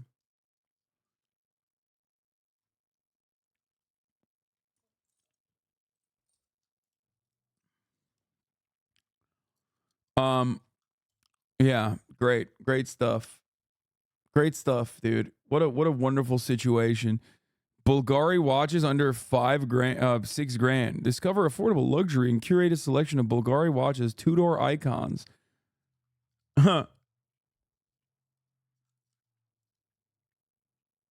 Russian CEO and entrepreneur, another money laundering scam. Yeah. Okay. Anyway, so he did this because, you know, why wouldn't he? He knows he's got a bunch of suckers that are ready to fucking eat up whatever he puts down, including, but not limited to, Elena Cardone. For those of you who do not know who Elena Cardone is, she made a GoFundMe titled Stand with Trump, Fund the $355 million unjust judgment. Elena Cardone is wife of Grant Cardone. Now, that may be a recognizable name for you, the Cardone last name, perhaps. Because obviously you probably looked at this and you went, wow, this is so fucking stupid. How can people be so dumb? Okay. How can people be so absolutely unimaginably dumb? Well, Trump supporters are that dumb. If you recall, there was that paraplegic vet and his like ex-wife that went around and then and raised money to build the border wall. And the irony, of course, is that they could have just not done that and instead waited for Joe Brandon to build the border wall himself. I'm going to be a millionaire before I'm 20, and this is Oh, yeah, this is Grant Cardone's daughter. how. I work for my dad's company. I have a contract with them and I get paid every month. That money then goes into real estate where I get some passive income I get to go spend. I never get to touch that principal income. So every year that principal doubles, triples, it stacks on top of each other. And over time that principal in real estate will make me a millionaire. By the time I'm like 20 years old, I have like 600, 800,000 in real estate from that agreement we have. I'll bonus her for stuff that she does. One of these TikToks goes to 10 million. I'm gonna give her a $10,000 bonus. That 10,000 goes by. I love that this is like presented to people. Yeah, I love that this is presented to people as though this is like good financial advice. And the advice literally is have a father who is a multimillionaire. That's awesome. That's sick, man. I love the brilliance here being presented, which is have a dad in real estate that like gives you some of the fake money in that real estate. Like, what does she do to fucking get to that point? Says you. Yeah.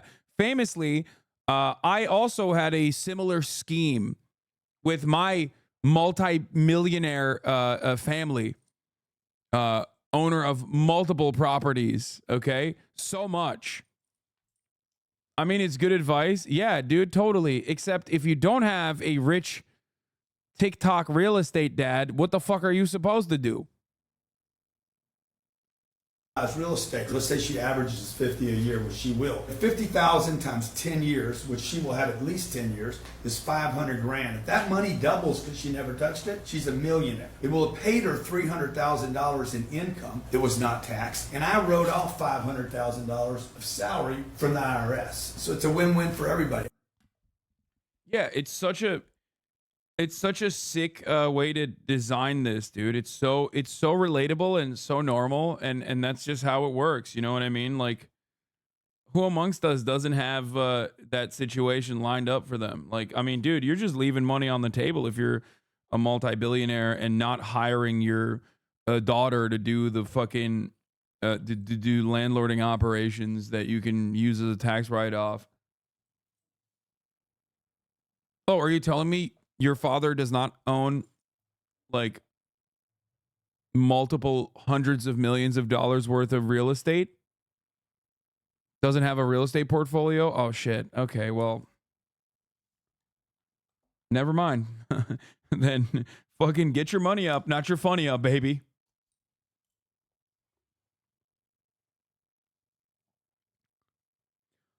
My dad is such a bad parent for going bankrupt in 2014. Yeah. My dad in 2008, okay? By the time I get to college, looking like a bad dad and not the good dad that he was when we were very affluent growing up. What the fuck, Dad?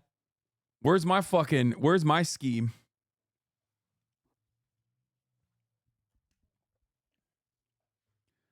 Love this, though. It's good. It's great real estate advice. Literally, why didn't I think of having a millionaire for a father? I work for my dad's company. The end. That's how she's rich. I'm going to become rich before 20 because my dad is Grant Cardone. The rich are so out of touch. I love that at least they're flaming them. Because normally TikTok is full of fucking dumb babies who like eat this shit up. And 65.4 thousand of them have liked this fucking TikTok.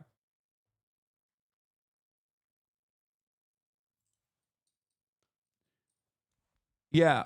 By the way, this girl, some of you might even recognize her from when I actually reacted to her when she was 10 years old 2 years ago. You're stuck. You're not really a kid, and you're not really an adult. But seriously, I can't wait to work. I can't wait to really work, to have a job, to have responsibility, to be treated like an adult. You know, I'm happy when I work. No, she was 10 here. She's like 12 now. Okay, or 14 now, I guess. But I think she was 10 back here. We reacted to this TikTok 2 or 3 years ago at this point. I can't really remember. And it blew my fucking mind. I was like, what the fuck is happening? My name's Sabrina Cardone, and I'm 10 years old. No one is better suited than a 10-year-old to talk to you about 10X. And let's face it, I'm the only 10-year-old here.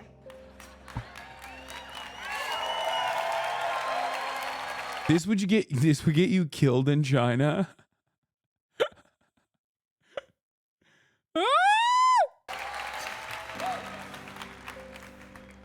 guys, for just a second, I want you to remember when you were 10. Look inside your mind's eye and remember when you were 10 years old. Think about it and be 10 again. You were about this tall, or maybe this tall and kind of short, or maybe even shorter than me. But remember how much energy you had. Remember how happy you were. Remember how positive and hopeful you were. You know, like I said before, I'm 10. And look, I'm ready to grow up and not be treated like a little kid. Because, you know, people don't listen to you. They talk about you, not to you. I was in a mall, and someone told my dad I was beautiful. We had an entire conversation that went on for like 5 minutes. I mean, thanks for thinking I'm pretty. Dude, that is insane. That was a pedophile. I don't remember this part of the fucking conversation. It's like, yeah, I was at the mall and a pedophile approached me. What the fuck? And then my dad sold him a fucking condominium. It was sick. I was at the mall and a guy with the name Jeffrey Epstein approached me and said I was beautiful. And my dad was like, oh my God, Jeff, my best friend.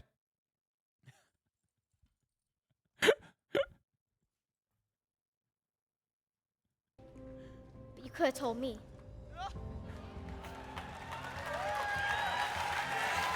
Wait, what?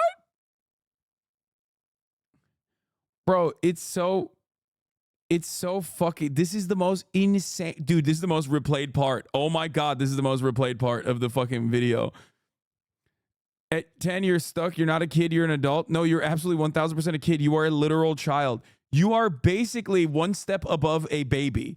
When you're 10 years old, you have basically gotten out of the baby category. You are no longer a toddler, but just barely not a toddler. Okay? It is nutty. It is insane. You are basically a fucking toddler.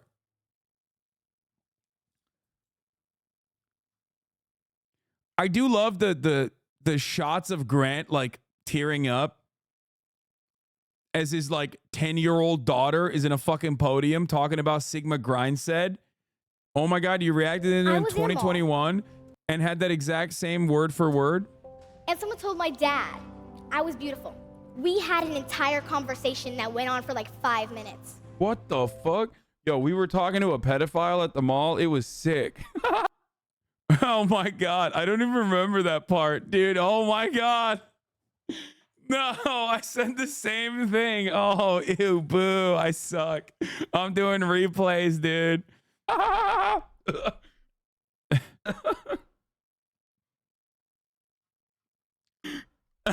Sigma Grind set, baby. His name, Matt Gates. I stole that from the chat, by the way. Good one, chatter. Okay, see, this time I said Jeffrey Epstein. Oh, Jesus Christ. It's all right. The new heads in here think it's original. Yeah, I mean, the funny part is I don't remember this part of the video at all. This is a problem with like too much consistency, I would say.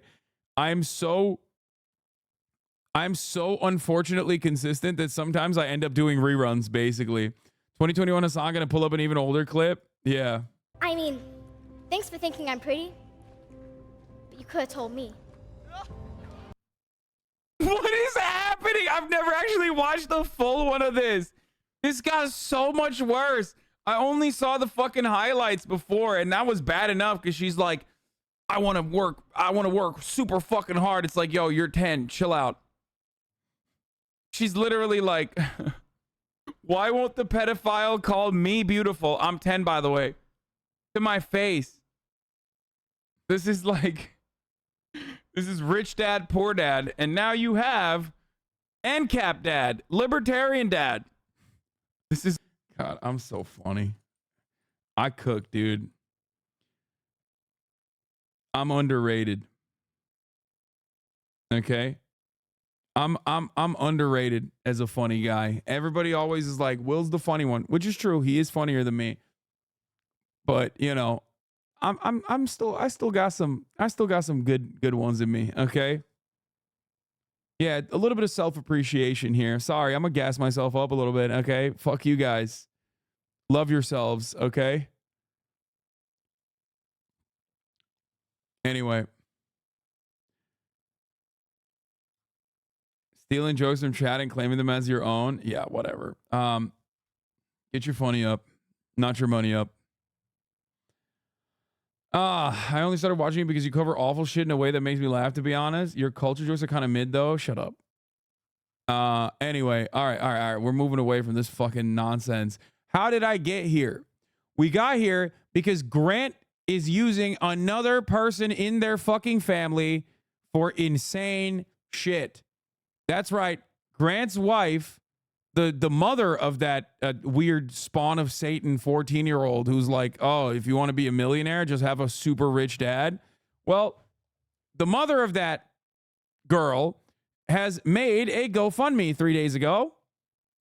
And the GoFundMe is for Donald Trump. Stand with Trump, fund the $355 million unjust punishment.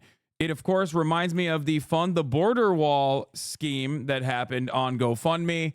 This was yet another instance that actually dropped Steve Bannon. Fuck you. God damn it. I don't want this. Okay. Steve Bannon, a $25 million border wall campaign and a GoFundMe gone bad. We Build the Wall raised millions. Now the DOJ says its operators, including former Trump aides, skimmed hundreds of thousands off the top.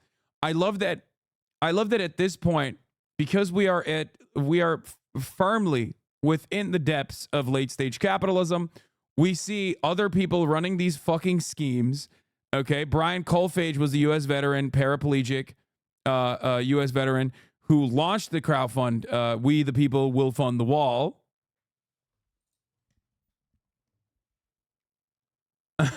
Which, by the way, yes, double amputee veteran Brian Colfage is now in prison, for the record. But inside of stadiums now.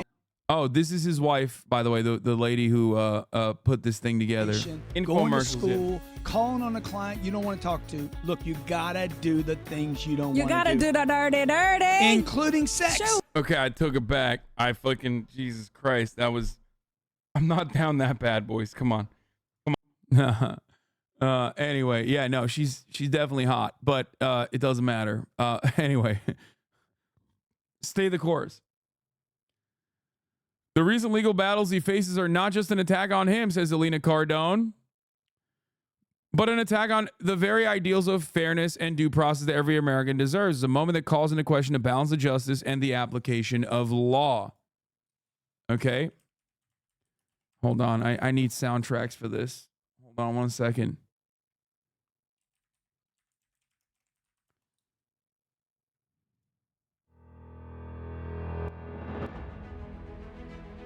In standing with Trump, we're upholding the cause of every business owner and entrepreneur who believes in the fight against the system that increasingly seeks to penalize dissent and curb our freedoms. The fact that a business owner did a loan with a bank, never defaulted, nor missed a payment, pays back the loan with interest and caused no financial damage to anyone, yet the government overreaches and slaps a business owner with a $355 million ruling should terrify all business owners and entrepreneurs. Is this government seizing assets?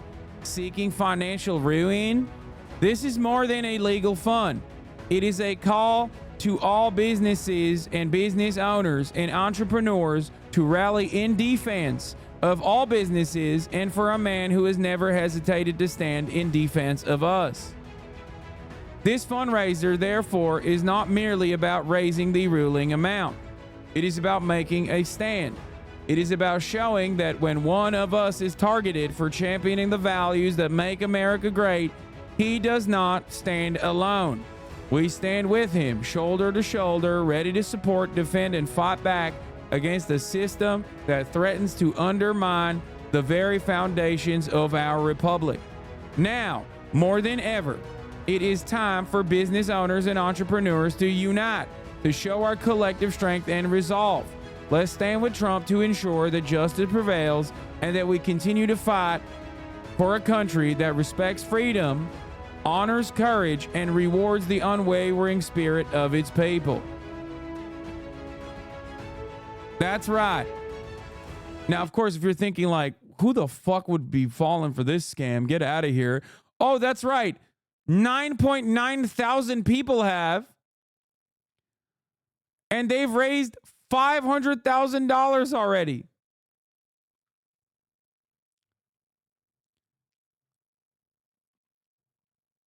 I don't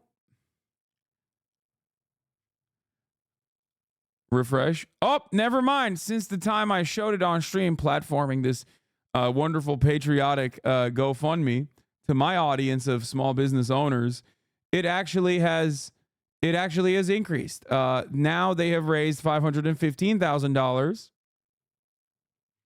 Okay, towards their goal of $355 million. The power of this community is unmatched once again. We're doing the damn thing. I'm so proud of you guys. Check out the first donor, Lisa Copeland. Learn from Lisa. Join the art of the big sell. Build a movement, build an empire. Stop selling, start mobilizing. Become unapologetically fierce 365 days a year.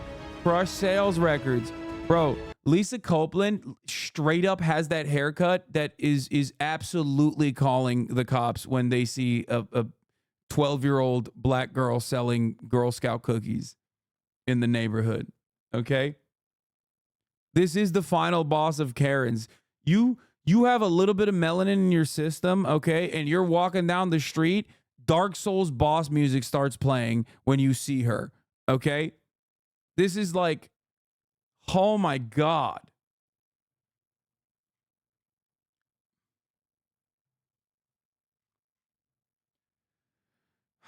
I've said this so much. No fucking shot. She's related to that worm Kenneth Copeland, right? Oh my God, is she? Yeah, this is the equivalent of having a haircut that basically says slurs. One margarita, she got her hand on the male POC server's ass on some you gotta be half white, right? Yep. She makes fire coleslaw, black pepper, and salt. I don't know about the black pepper, dog. That's a little too spicy for her taste, I feel.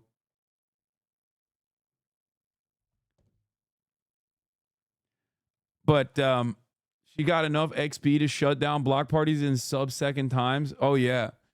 You even think about having a block party. You buy a dirt bike, it's already impounded by the government, okay? It's like it didn't even arrive at your house. It got impounded immediately, okay? That's a noise ordinance, sir. The Homeowners Association has been called.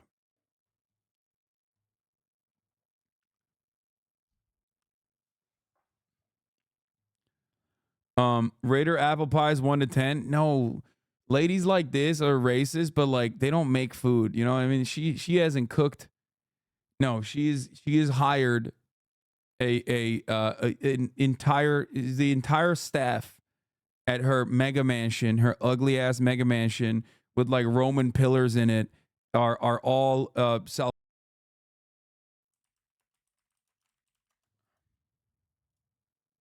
Classic, dude. Classic. A little bit of rain.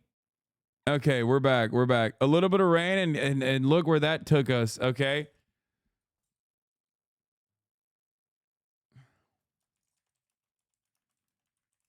A little bit of rain and the infrastructure poops. She heard you talking shit. Anyway, but we're back. The deep state honing in. That's right.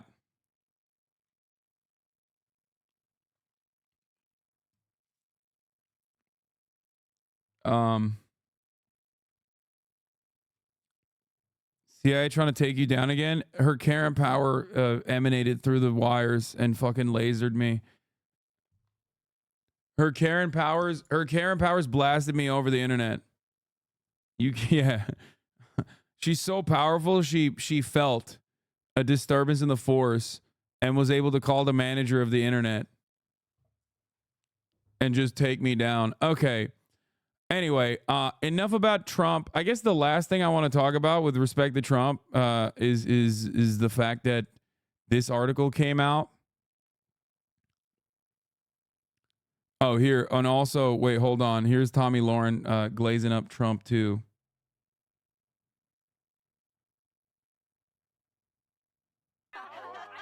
Seriously see those, but nobody merchandises like Donald Trump does. There is nobody who can move merch like Donald Trump. I've never seen any Joe Biden merchandise anywhere. Nikki Haley has tried it. She has failed. Donald Trump knows what he's doing. And if we want to talk about connecting with young people, maybe not the worst idea in the world. Right. Huh. Yeah, this is definitely connecting with young people and not like 45-year-old dads. Single dads who are like 3 times divorce champions that dumped a shit ton of money into crypto, lost it all, led to a divorce, and are now using the remaining fucking third mortgage on the house to buy these fucking shoes because they think this time the scheme will actually be worth it. Yeah. Frank Luntz said this would help Trump with Gen Z. Yeah, my reply guy Frank Luntz, once again, with an idiotic analysis, dude. Here's an account that's tracking Trump's legal debt. Donald Trump now owes $537,106,776 to pay court orders and interest. $87,502 in interest was added today.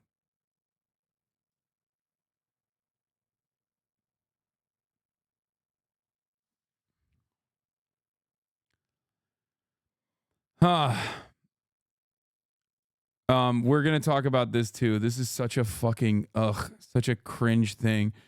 Anyway, all right. So that's the last part of the Trump saga. And before we get to Cop Watch, which of course we have to do as a staple in the broadcast, Tommy Lauren, what a fall from grace for her career. She had a wonderful blossoming career in racism and then lost it all, remembering that she has a pussy and ovaries and was like, what the fuck am I doing with this abortion shit? Y'all are crazy. Which was correct, by the way. She was literally correct. Her take, once again, her take on abortion, unironically, despite her being like, obviously, despite her being a white supremacist out and about, she absolutely was correct on the abortion shit. And the Republican Party is currently suffering for that. And yet, you know, what happened to her? Well, they back-pocketed her. Okay, so Ezra Klein wrote an article. Oh, fuck. Before, God, I keep forgetting. Sorry, there's still more. My buddy works on Tommy Lauren's show, and she says she's insufferable and doesn't remember any of the crew's names. Yep.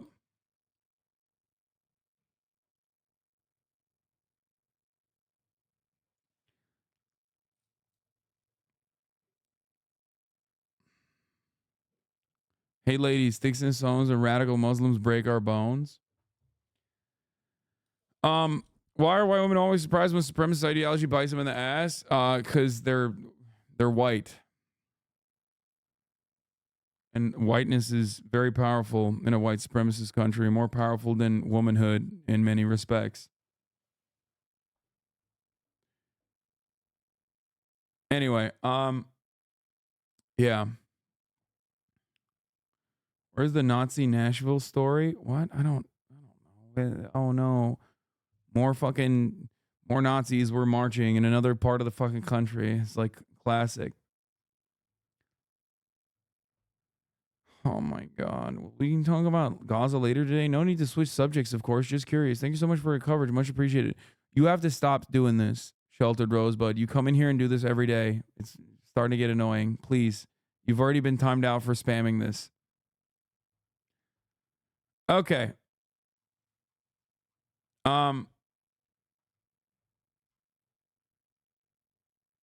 Anyway.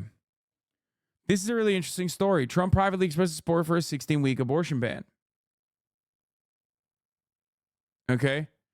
So why is this an interesting story? Because, once again, the one saving grace for the Democratic Party and their chances is the fact that they are not responsible for the overturning of Roe v. Wade.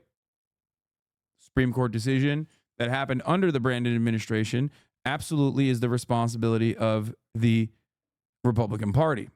Okay? And everybody understands that, especially those who are going out to vote. They've demonstrated that they care about this in incredible. It's a motivator. It's massive for turnout. Okay? It's far too extreme for even Republicans and moderates that still need to get abortions sometimes. Okay? It's a medical procedure. We've talked about it a million times over. However, Donald Trump has privately expressed a support for a 16-week abortion ban. In supporting a 60-week ban with exceptions, Donald Trump appears to be trying to satisfy social conservatives who want to further restrict abortion access and voters who want more modest limits. Now, there's two components here that I think are very interesting. One is the fact that I don't even know if Trump actually leaked this. This would be brilliant if Brandon's team lied about it. Okay? This would be very interesting if the Brandon team basically were like, yeah, Trump's actually, I heard, privately expressing support for a 16-week abortion ban. What do I mean by this? Because this forces Trump to come out and openly state a position on abortion. Okay? If he comes out against it, he's cooked, because then you have like the evangelicals who are like, wait a minute, you gave us the abortion ban. What are you doing? You're gonna go out and say that you're now gonna reverse that? That's kind of fucked up. Okay? And if he says he's for it, it's still tricky. If he says he's for it and this was actually his take, it's still tricky. Okay? Why is it tricky? Because if he says he's for 16-week abortion ban, that means he's talking about a federal abortion ban. That means blue states are going to get an abortion ban. Do you understand? Like, the whole states' right thing is just completely cast aside in this situation. It's a massively consequential position to take. Now, obviously, states' rights are unimportant. It's ridiculous. Republicans have never given a shit about it. It was always the writing on the wall that they would inevitably try to ban it at the federal level. However, here's what's really interesting. No way the DNC is that sick said. The second component that I want to mention here that I think the media is doing, that I think is gross, is the fact that this article makes it seem like this is a modest proposal. This is not a modest proposal at all. This literally further extends the most insane parts of the most reactionary proposal that harms the Republican Party. How is this a modest proposal? This is a federal abortion ban. There's nothing modest about it at all. This is unimaginable. Unimaginable cruelty. The fact that these fucking dipshits at the New York Times, and I even saw like a clip on MSNBC from like a NPR lady talking about it as though like Trump is retriangulating, it seems, and being like a politician here. It's really interesting. It's like, it blows my mind that these guys have the audacity to still run with the line that abortion is a divisive subject. Okay? 16-week national abortion ban with 3 exceptions in case of rape, incest, or to save the life of a mother is not a modest proposal at all. Where do they say modest? You're forcing words into their mouths? Did you read the subtitle? It's not that hard.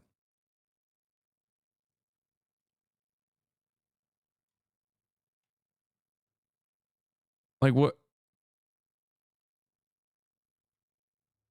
do you mean? Like I'm paraphrasing off of the direct subtitle that we're currently reading. Are you okay? Are you having an aneurysm? What's going on?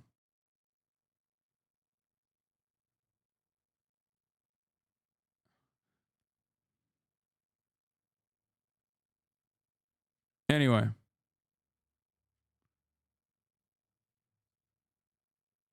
Thanks. Someone told me you're more likely to get noticed on stream if you're dumb on purpose. But Biden could have nuked the Supreme Court and filled it with Democrats. He clearly doesn't care. Where do they say modest? You're forcing words in their mouth. Okay. So I'm kind of, our massively libbed up chatter even is saying that I'm kind of disappointed in the New York Times. Wow. New York Times is losing the massive Brandon heads in the chat. It's really fucked up. Okay. So let me find the MSNBC clip, unless you guys have seen it already, unless you can find it for me. What is it? Mara Leeson, right? I think she's the one on MSNBC that the NPR lady that was on. Like, this is a person who is an NPR political correspondent at the White House for 36 fucking years. She's been at NPR. She goes on MSNBC and this is what she says. Okay. Incredible stuff.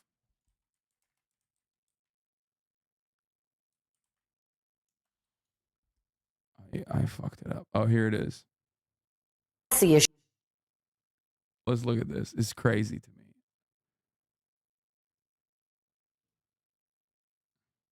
Issue that has been in the spotlight this week, abortion, Mara, because revelations, the New York Times, first to report, NBC News has confirmed that Trump is considering backing a 16-week federal ban. He likes, I'm told, a nice round number. What do you make of this? What's the implications? Well, there's 2 aspects of this. Democrats are going to say he's for a national ban. He doesn't want states to decide. Every blue state that's codified road, that's going to go in the garbage can. So that's one impact of it. But the second thing that I think is incredibly interesting is that Donald Trump is acting like a normal politician. He usually doesn't do that, but he's trying, if this story is true, to move to the center on abortion. 16-week national ban is the moving to the center on abortion? Are you on crack cocaine, lady? Like, sure, after fucking 35 years at NPR, maybe the abortion thing doesn't impact you directly, okay? But that is the most insane thing I've ever heard. Wow, Donald Trump is retriangulating on abortion. The center of what are we talking about? The center of hell? The fuck do you mean the center? Bro, this is on MSNBC, okay? MSNBC is supposed to be the Fox News of the left. This is psychotic. It blows my mind. Wow, Donald Trump is really centering on the whole immigration debate by saying he's only going to kill Guatemalan migrants directly by firing line and not the Venezuelan ones. Sick. Thanks.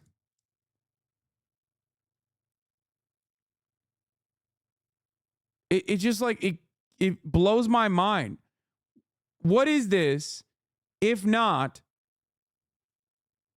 consistently trying to work at the behest of the most reactionary forces in this country as you normalize deeply radical positions that would be unimaginable 5 years ago. It's so fucking insane. For the general election, to get more where the majority of voters are. And you know what? There is a consensus on abortion in this country. It used to be called Roe. 16 weeks is a little earlier than Roe, but a little earlier than Roe? Hello? 16 weeks is nothing. Come on, man. This is crazy. Like, it blows my mind. This is a celebrated journalist at the NPR. Okay? This is a person who's been in the media for years and years and years. She's covered all of this shit. You know 16 weeks is not just a little bit earlier than Roe. Okay? And Roe is protective. This is restrictive. Okay? This is crazy. people want abortion to either be mostly legal with some exceptions or mostly illegal with some exemptions.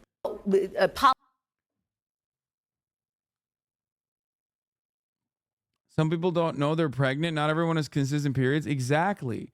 The reason why you put any kind of restrictions on this, the reason why you put any kind of restrictions on abortion and it being bad ultimately is because many people don't even know if they're pregnant or not. Okay. And 16 weeks is incredibly restrictive. Also, some people mistake when talking about weeks. Roe had a floor limit of 22 weeks, not a ceiling of 16. Exactly. And that was just like the entry point. Roe was fetal viability, which is generally considered to be around 23 to 24 weeks.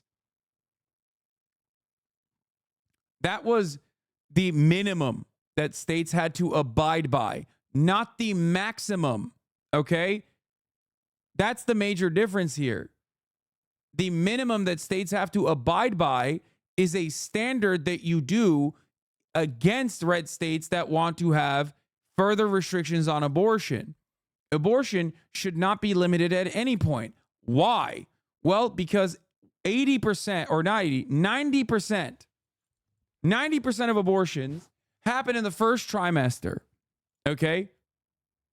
However, all of the other abortions that come after the first trimester, the remaining 10%, happen almost exclusively due to medical complications. Okay? A lie has been told for generations now, working at the behest of the most reactionary forces in this country to make it seem like women are getting abortions on demand for funsies. Okay? That's not the truth. It's not the truth at all. There is not a single state in this country where you can just go and get an abortion in the third trimester just for the fun of it all. Okay? This is a medical decision, oftentimes a very traumatic one, for parents that wanted to carry a pregnancy to term. Okay? And now cannot due to genuine complications. You cannot go and get an abortion in the third trimester in any state in the United States of America for just funsies, for the fuck of it. That is a lie. Every state that allows third trimester abortions, okay, only allow it when there are medical complications. Medical complications that even include psychological, mental complications as well, on top of everything else. But you have to show a real valid reason, a psychiatric complication as well. But you have to show your doctor a valid reason to fucking be able to get a third trimester abortion. Okay? That's it.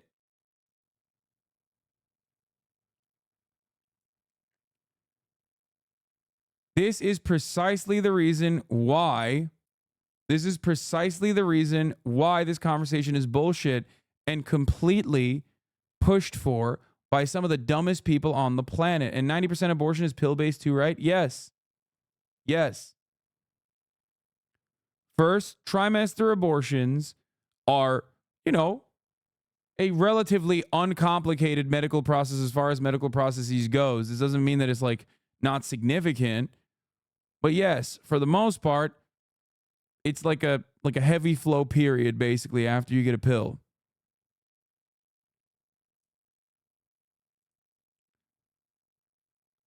Obviously, we have watched, it's uninvasive for the most part, but obviously we have watched so many of the issues arise in red states that immediately pushed for incredibly restrictive abortion laws, criminalizing abortion, okay?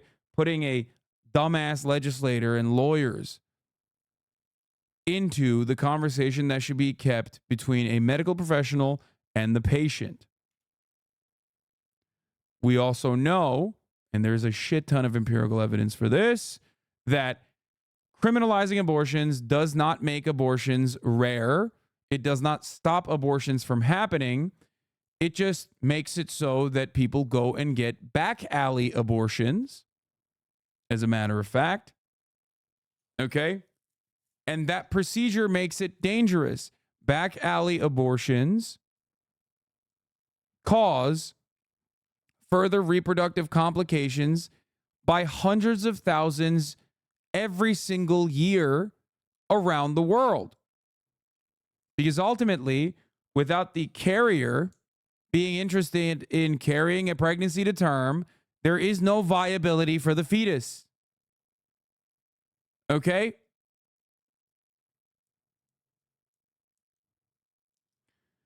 Yes, the term for a miscarriage is a spontaneous abortion, but you'll never hear the Nutter Butters condemn people who experience spontaneous abortion. No, they do.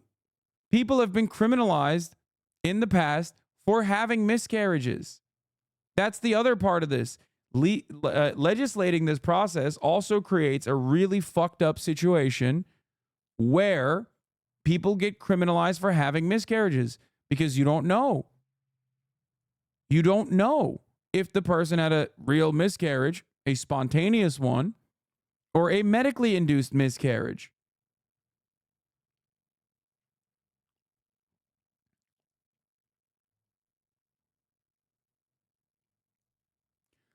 Genuine question: if 90% of abortions of the first trimester and the last 10% are extreme cases, why the 16-week plus exceptions ban bad? That sounds exactly like what covers when people get abortions anyway.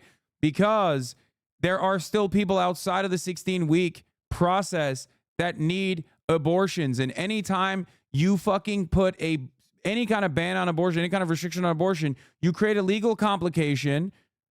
And this is a bad question, but I'm going to explain it, okay? You create legal complications for people that are normally supposed to get a routine medical process. Okay? That's number one. Number two, ectopic pregnancies require an abortion, but doctors are terrified of offering that medical process because they can't make the assessment if it's like if it's one that is going to land them in legal trouble. We have seen many cases of this already happen in the United States of America. One that is being deliberated on in the courts in Texas right now as we speak.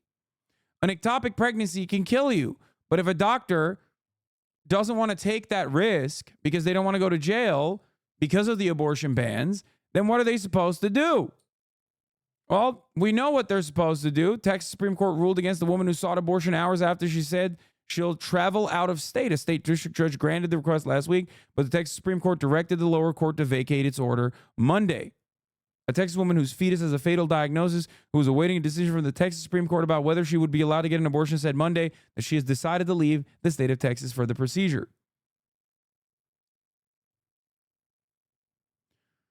An ectopic pregnancy is a fetus developing outside the womb, meaning it's not possible to give birth through the canal. It's literally floating in your abdomen. And it can kill you.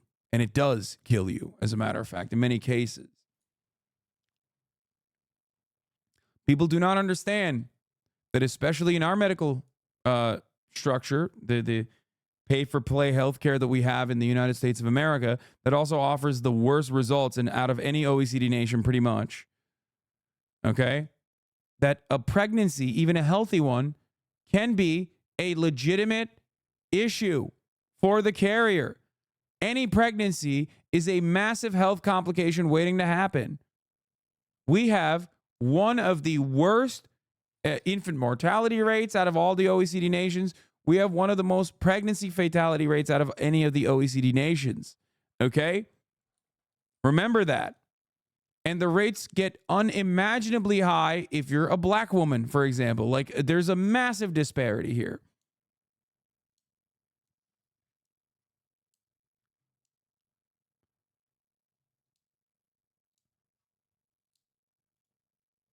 The youngest premature baby to be born, life with a healthy life was 23 weeks and 4 days. Unless there's a serious medical problem, it seems wrong to allow an abortion at that stage or later. Is that not an understandable restriction?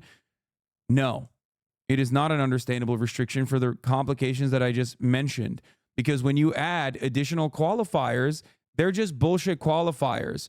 Oh, we'll just ban abortions, but with the exception of like medical reasons, or rather incest, rape, or save the life of a mother, are not decent exceptions, because a rape trial takes an incredibly long time to come to a fucking conclusion. Incest and rape is very common. There's also privacy concerns, especially when you're talking about incest and rape.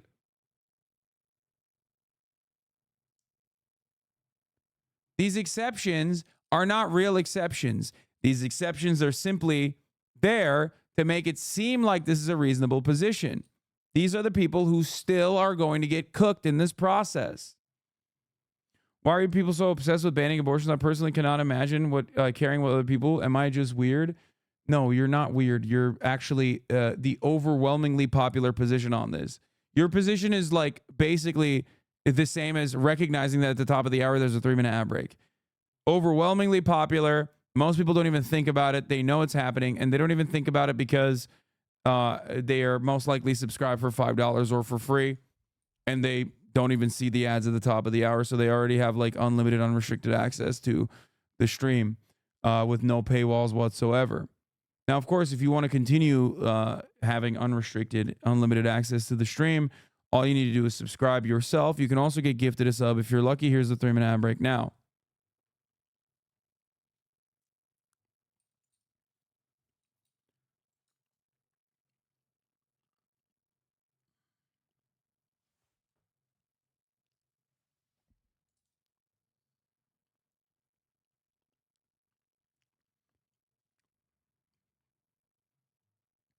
My wife hemorrhaged really bad during delivery of our son, and she had a healthy pregnancy. She almost died. She's black, and everything went right. Yeah.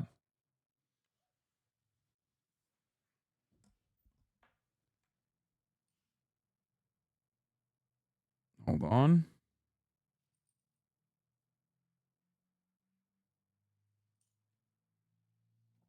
Also, can't the doctor lie and say that the mother's life is not in danger?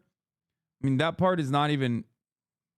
That part basically at this point is just like not even significant. Tibbles too, thank you for the 10 tier 1 gift subs, allowing 10 people to no longer see the ads at the top of the hour. Okay. Hey.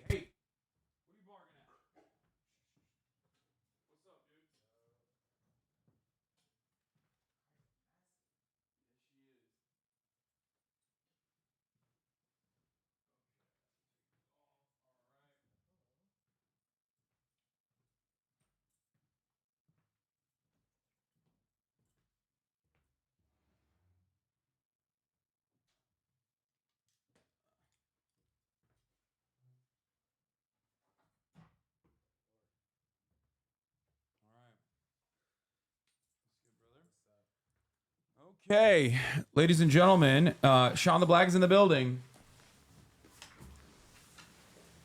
Was this the camera right there? Yep. Oh. There it Chat? is.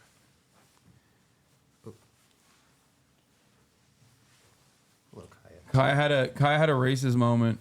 True. Immediately. Saw a black person, immediately barked. Yeah, it's fucked up. Well, I think it's more so that you just walked in. They've been barking. They've been barking at people at the door nonstop this past week. It's really bad. She's really well behaved. My dog is like all over the place.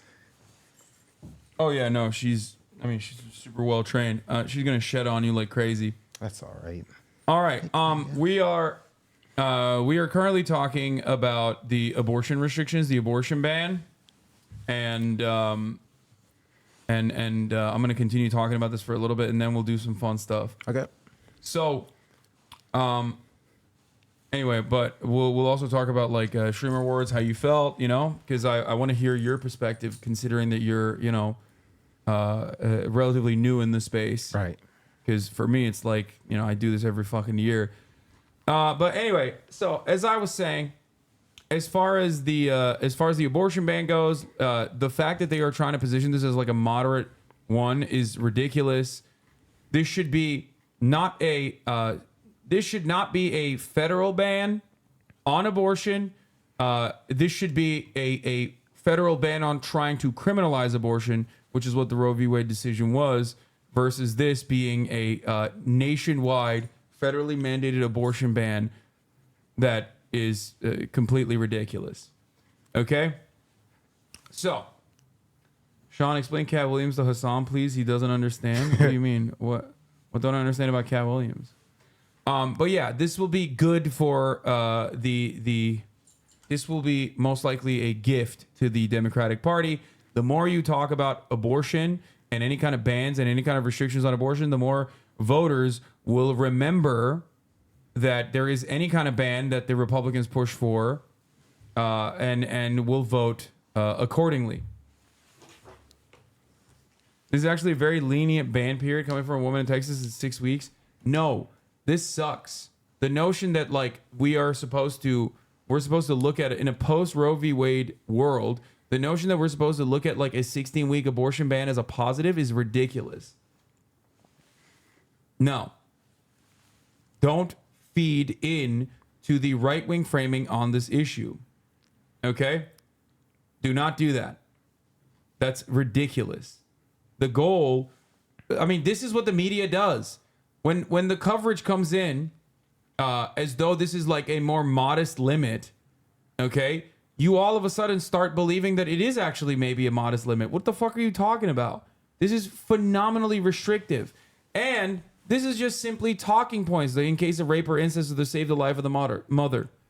That's precisely the reason why there are plenty of places where they have abortion bans. This has been an issue that has like caused people to get in trouble, both criminally, but also on top of that, even fucking suffer health complications. That's it.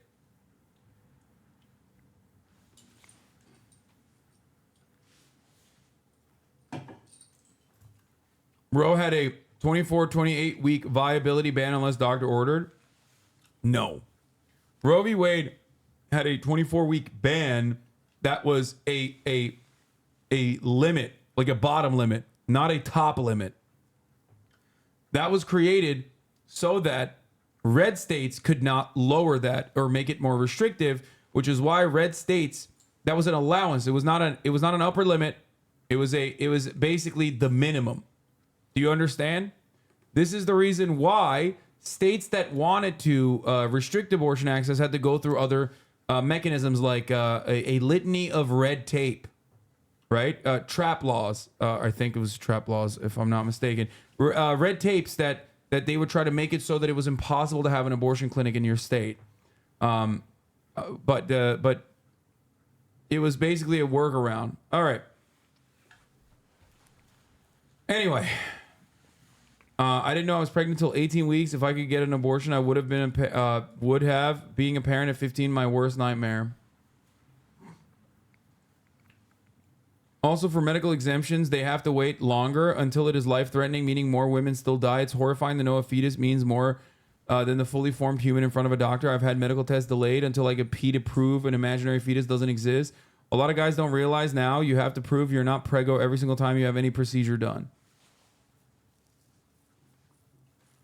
Okay. Yeah, this legislation is terrifying, and the fact that like liberal media is basically playing a role in making it come across as though it's like moderate is insane. I hate it. I despise it. I don't know what else to say. We're gonna move on to the Democratic Party. Sean, this is kind of in your wheelhouse, I would say. A little bit. So, Sean, tell the people that don't know about you a little bit about your background. You're a Twitch streamer now. You're a YouTuber. You're a HasanAbi head, and you were up for the Hidden Gem Award at the Streamer Awards. And I wanted to have you on. I made a promise. I said if Sean wins the Hidden Gem Award, that I would do a DURAG stream, which has been requested many times over. Of course, you unfortunately did not win, even though, to be fair, like the competition you went up against was pretty solid. Yeah. Like sure. It was a really solid competition that you went up against. I tried to champion this cause, but unfortunately I failed again. This is the fucking every year I take a goddamn L on my Hidden Gem picks, but it's all it is, you know. It is what it is. But we're still doing the DURAG stream regardless. But go ahead, give us a little bit about your background. Yep. So, hello. My name is SeanDaBlack on pretty much all platforms. I started as a TikToker creating content back in 2020 during the BLM, doing like conservative like response content. Moving on to YouTube later on, and then on to Twitch.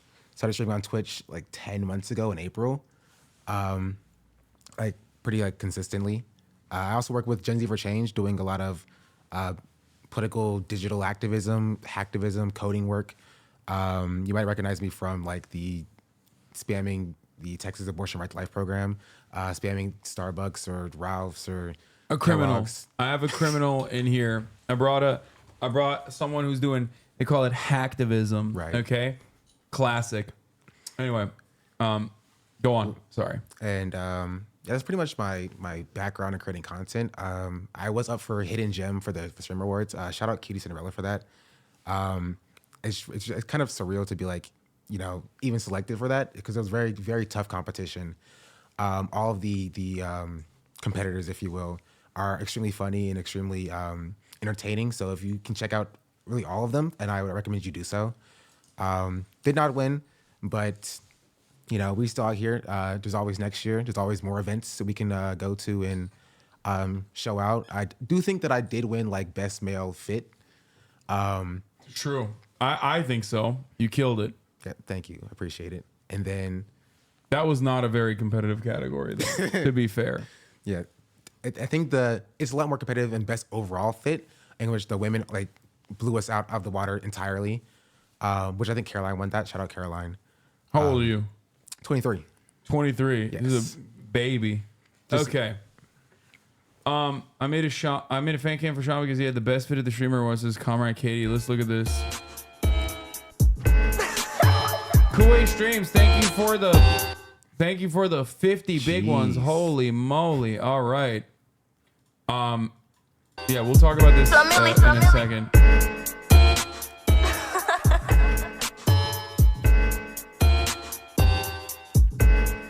I like cash in my hair to my I do the dash, can you make it go fast? The fame, all I want is them bands. If she keep on mugging, I'ma still her man. He watching my behavior cause he know I'm bad. Put a spell on him, he in a trance. I do what I SeanDaBlack says she's my African princess. What do you have to say for yourself on that one? I'll stand by it. Oh, 10 toes down. Okay, you stand by it? I stand by it. Pokemon is your African princess? True. Okay. All right. Well, Scarf was a nice touch. Yes, definitely. Let's not talk about the context in which you said that about, for the record. Oh, wait, never mind. This was when she was doing her natural hair and everyone was like yelling at her, and not the other thing.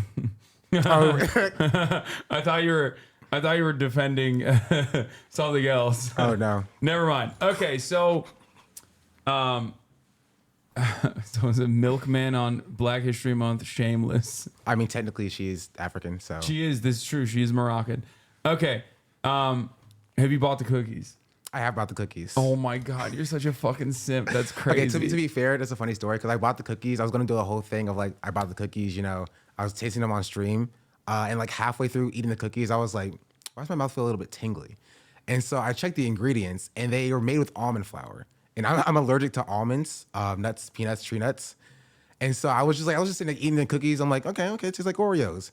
And then like my mouth just started like, you know, I started itching a little bit. And I was just like, oh, okay. So now I have like 3 bags of cookies I haven't opened yet that I cannot eat. That's fucking hilarious. Oh, look, Chad, did we miss the DURAG Everything Now show? Look at them. They're fucking flexing. Do you see that?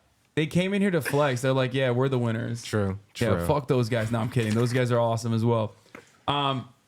That's so funny. Yeah, you can resell them like the Trump shoes. You're right. You can resell the Pokemon cookies now for a higher price. Okay, so wait, you're from Texas? No, you're not from Texas. North Carolina. You're from it's like Texas basically. Okay, it's basically Texas from where I'm standing. Okay, so you're from North Carolina. You're here for the Streamer Awards. You're here for a little bit. Let's talk about your experiences at the Streamer Awards. So how did you feel? Did you like it? Did you enjoy it? Yeah, did you appreciate it? It was sick. It was awesome.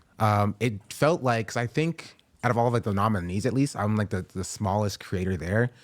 So just going into like a room and just seeing like creators that I've watched and like I've seen on the screen before, and like being able to like interact with them, say like, you know, what's up?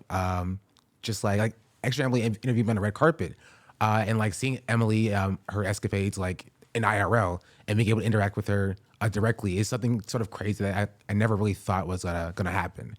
So that was kind of sick as well. I will say, I think Maya talked about this on her stream earlier, that like I was the first person there, and so like everybody else was like late, and so that was kind of weird. So me and Grandma just like kind of walked in, and they're like, "Oh, you're the first people here," and like it was like empty, and like my call time was like 3 o'clock. So I set my time in the middle, so like I'd be like, "Oh, I get there when some streamers have already gone through the red carpet, and then I'll get through, and more streamers are gonna come through, so I can be like, you know, like kind of like put it in the middle of it." But like no, I was like the first person after like Iron Mouse. Yeah, ain't nobody's gonna be on time. Come on, man. That's like you have to be late in Los Angeles, fashionably late. Okay, so yeah, streamers aren't on time. You met who's the coolest person that you never thought you would meet that you met? That I never thought I would meet. I mean, I didn't think I would ever meet. Like I think I would have met you, but like I think that's still pretty sick. But besides like Hasan specifically, I didn't meet Pokemon Fizz, unfortunately. Pokey was like unreachable. Yeah, no, Pokemon. I did not see Pokemon once. Like I think she was just on stage and then she left after. Yeah. Yeah. Who else did I meet? I met a lot of sick people. I wasn't fishing. I wasn't thinking he was gonna say me. What the fuck? Why would I? Okay. Honestly, like Ludwig's pretty cool. Just because I've seen like a lot of like. Nah, he's racist. You don't have to. You don't I mean, have to okay, do his that. fit. Okay, I said this before. He looked like a Confederate soldier a little bit. With rain, he looked like a Confederate soldier with rain boots for some reason. And I don't know. I think he knows that he looked a little bit goofy, but he still thinks that like, yeah, I ate that. You know what I mean? I looked fire, which I don't know. Okay. A bit iffy. Yeah, MAGA male, Ludwig MAGA male. He was getting back to his Confederate roots. True. Okay, who was like let's see. Like who are you like a big fan of outside of someone like myself that you were genuinely shocked that you were able to meet? Like Ludwig, is that who you're? Yes, Ludwig was one of them. I had like a list of people who I wanted to meet, and there were some that I did meet, some that I didn't meet. Who did you meet that you wanted to meet on your list? Ludwig was on there. I wanted to meet in person Caroline. Denims was there, so I met Denims. That was sick. I talked to a lot of people came up to me that I didn't know who they were because they liked my outfit. So there's probably a lot of people that are pretty large streamers that I just didn't recognize because I liked their outfit or they liked my outfit. I met with the Everything Now Show guys, Gappy. I met with I did meet Selbit, which Hasan introduced me to Selbit, who's actually a really sick person. I looked at a lot of his content and stuff afterwards. Yeah. The reason why the Selbit thing is interesting is because for those of you who don't know, as soon as Sean was on the red carpet, he fucking popped off. Like out of nowhere, he was like going super viral, and he thought it was. I mean, you foolishly tweeted out and said, "Wow, the Spanish speaking community is like hyping my shit up. Turns out it wasn't the Spanish-speaking community at all. Okay, where is it? It's further down, I believe. I have all this stuff saved in the Google Doc. Wait, let me see if I can. Oh, so make sure you don't show your phone. Obviously, that's a big one. Wait, where is it? Where is it? Where is it? Oh, here. I'm loving this Spanish-speaking Twitter right now. It turns out it was Portuguese speaking Twitter. Yep. Because Sean apparently looks like a character in the universe of Cellbit has created called Dominique. Okay. So they were going crazy. Spain mentioned, even if not on purpose. Yes, but Brazil mentioned. Big W overall. So I saw that and I was like, oh, I got to link you two up. And Cellbit is dope. He's great. He's like a big Lula guy himself. So anyway, so yeah, that was fun. You and Gremla both were styling and profiling. Tell Sean it's cool. Portuguese is just gay Spanish. Okay, we're not offending the Brazilian chatters today. They've been very nice to me. They've been very gracious. They've corrected me. And they're like, we're Brazilian. We speak Portuguese. And I'm like, I'm so sorry. And they're like, it's okay. We love you anyway. So they've been very, very, very nice and accommodating. But I found out that because my streamer word clip was, and we'll get back to the who I wanted to meet in a second. Just the clip that I used was for the CW Flash show. And I was going off about like why it's kind of wasn't great. I tweeted about it today actually. I wanted to pull that one up. Here, I'll pull it up. 1 second. Okay. That one right there. Just found out Cellbit and I have the same taste in peak fiction cinema. This is your CW clip. Yeah. I'm not gonna lie, I thought this was a kind of a weak clip for you. Like I didn't think this was I think this clip might have been part of the reason why you didn't get more votes. Yeah, it's very hard to like distill down like who you are, especially if nobody knows you in like 60 seconds. Is the bottom? No, Flash is the top. Reverse Flash is the bottom. But apparently they're both switches because now, originally the Reverse Flash was the bottom and the Flash was the bottom and the Reverse Flash was the top and the Godspeed is sandwiched in the middle of the two men. It was like a 3-man sandwich. What sense does this make? Please, somebody explain to me how this can even happen and why are they even fighting with swords in the first place? Bro, you're making us look bad with this. Your voice is cracking. Yeah, your voice is cracking while you're fucking talking about CW's Flash and you got fucking charts out. This is, oh God. I mean, super speed and you have time travel. Why is any of this an issue? None of this makes any sense. Please, somebody explain this to me. How can this go on for 2 more seasons? How can this go on for 2 more seasons? I was correct though. I was 100%. My analysis was solid. I believe you. I don't know anything. And Cellbit like watched it and he understood it immediately. Flash é qual? E eu acho que o do meio é ele. É ele. Oh, what? We can't just wait for another lab to get hit. Holy crap! É ele. É ele. Atenção pro maior diálogo já escrito. Watch out for the greatest dialogue ever written in a TV series or movie of all time. Atenção, prepare-se. Attention, get ready, put your hands up. Scorsese já está com as mãos levantadas. Scorsese already has his hands up. Get ready for the greatest dialogue ever written. Dr. Bronwit. Dr. Bronwit! Oh my God! Yes, I am a god. The god of speed. There ain't no way you watch the show unironically. The first season was pretty good, but like the rest of it was garbage. It was really bad. It sucks. But it's so dumb because it's great because it's dumb. Bro, we're supposed to be cool leftists, okay? What the fuck is this? Don't be out there. Do not openly admit that you watch the show. Cellbit is a fan. Yeah, he's a nerd. Exactly, bro. He's a fucking Minecrafter. What do you mean? O nome dele é Godspeed. Acabou. Cinema. True. Cinema. Cinema. Está declarado. Foda. Uma das maiores séries de todos os tempos. E se não for o suficiente, Maybe Cara Danvers is tougher than you think. Oh my God. So dumb. Esse clipe é muito bom. Eu amo esse clipe. We're not gonna win this today. Also, he's Brazilian. He has the, like, I watched so many fucking dog shit American TV shows when I was in Turkey. I feel like a lot of that, like CW, USA is another network, almost exclusively is for like second markets, for like the international audience to watch, because they're like, they don't have access to all the shit that you have in America. Because like I watched, like one of the shows that I watched that was like really fucking bad when I was younger is it was a USA show called Greek. I haven't seen It was like a romantic comedy almost about like Greek life in college, and I thought it was sick. Okay, so like it was just like, it's really fucking bad. It was really, really, really bad, and I watched it because I had nothing else. Okay, it's an ESL show. Learn English watching trash TV. Exactly.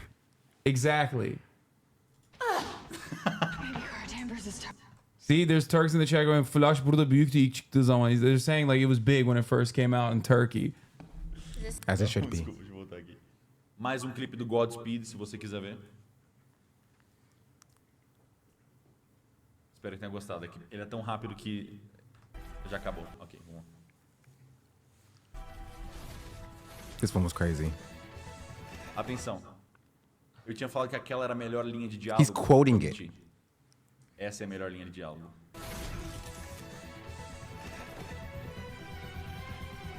Who are you and what are you doing in Central City? What? What is happening?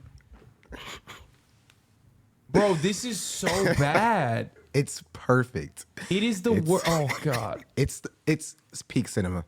It's the you're losing all the flash heads right now. Chat understands. This is crazy. This is okay. You live in America. This is not for you. Okay, this is literally for Brazil and Turkey. It's for people who are like, yeah, we don't got nothing else. The first season was good. The first season was solid. I liked the first season, but then it went downhill. I will admit it did go downhill. But it was very funny to watch where it went, where they're now fighting with like lightning swords. Are you still keeping up with the Flash? Is it still going on? Because of the meme. Like I saw like on Twitter, people posting lightning swords when it first came out, and I was like, that's kind of stupid. And so I like watched like clips of like where the further seasons have gone after, like, spoiler alert for the Flash if you don't know.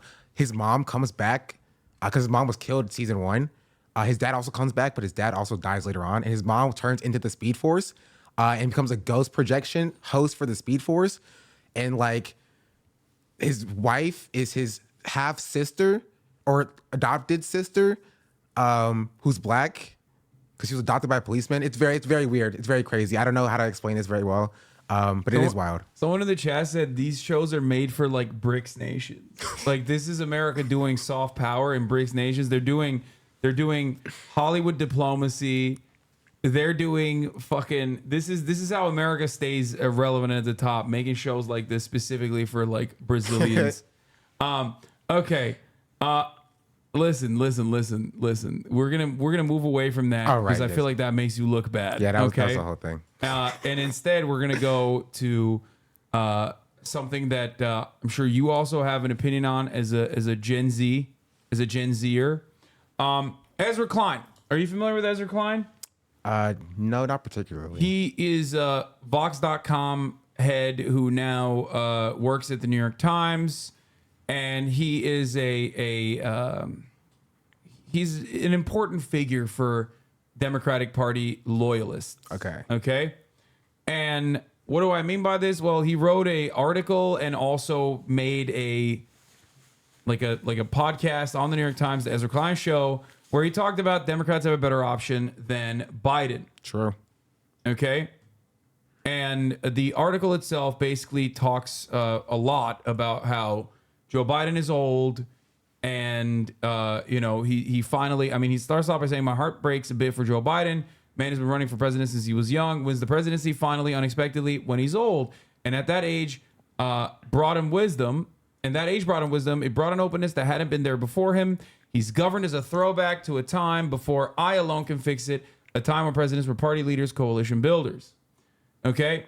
However, he also recognizes Joe Biden's major issues, and basically comes to the conclusion that the Democrats have to drop Biden. True. They have to drop Biden.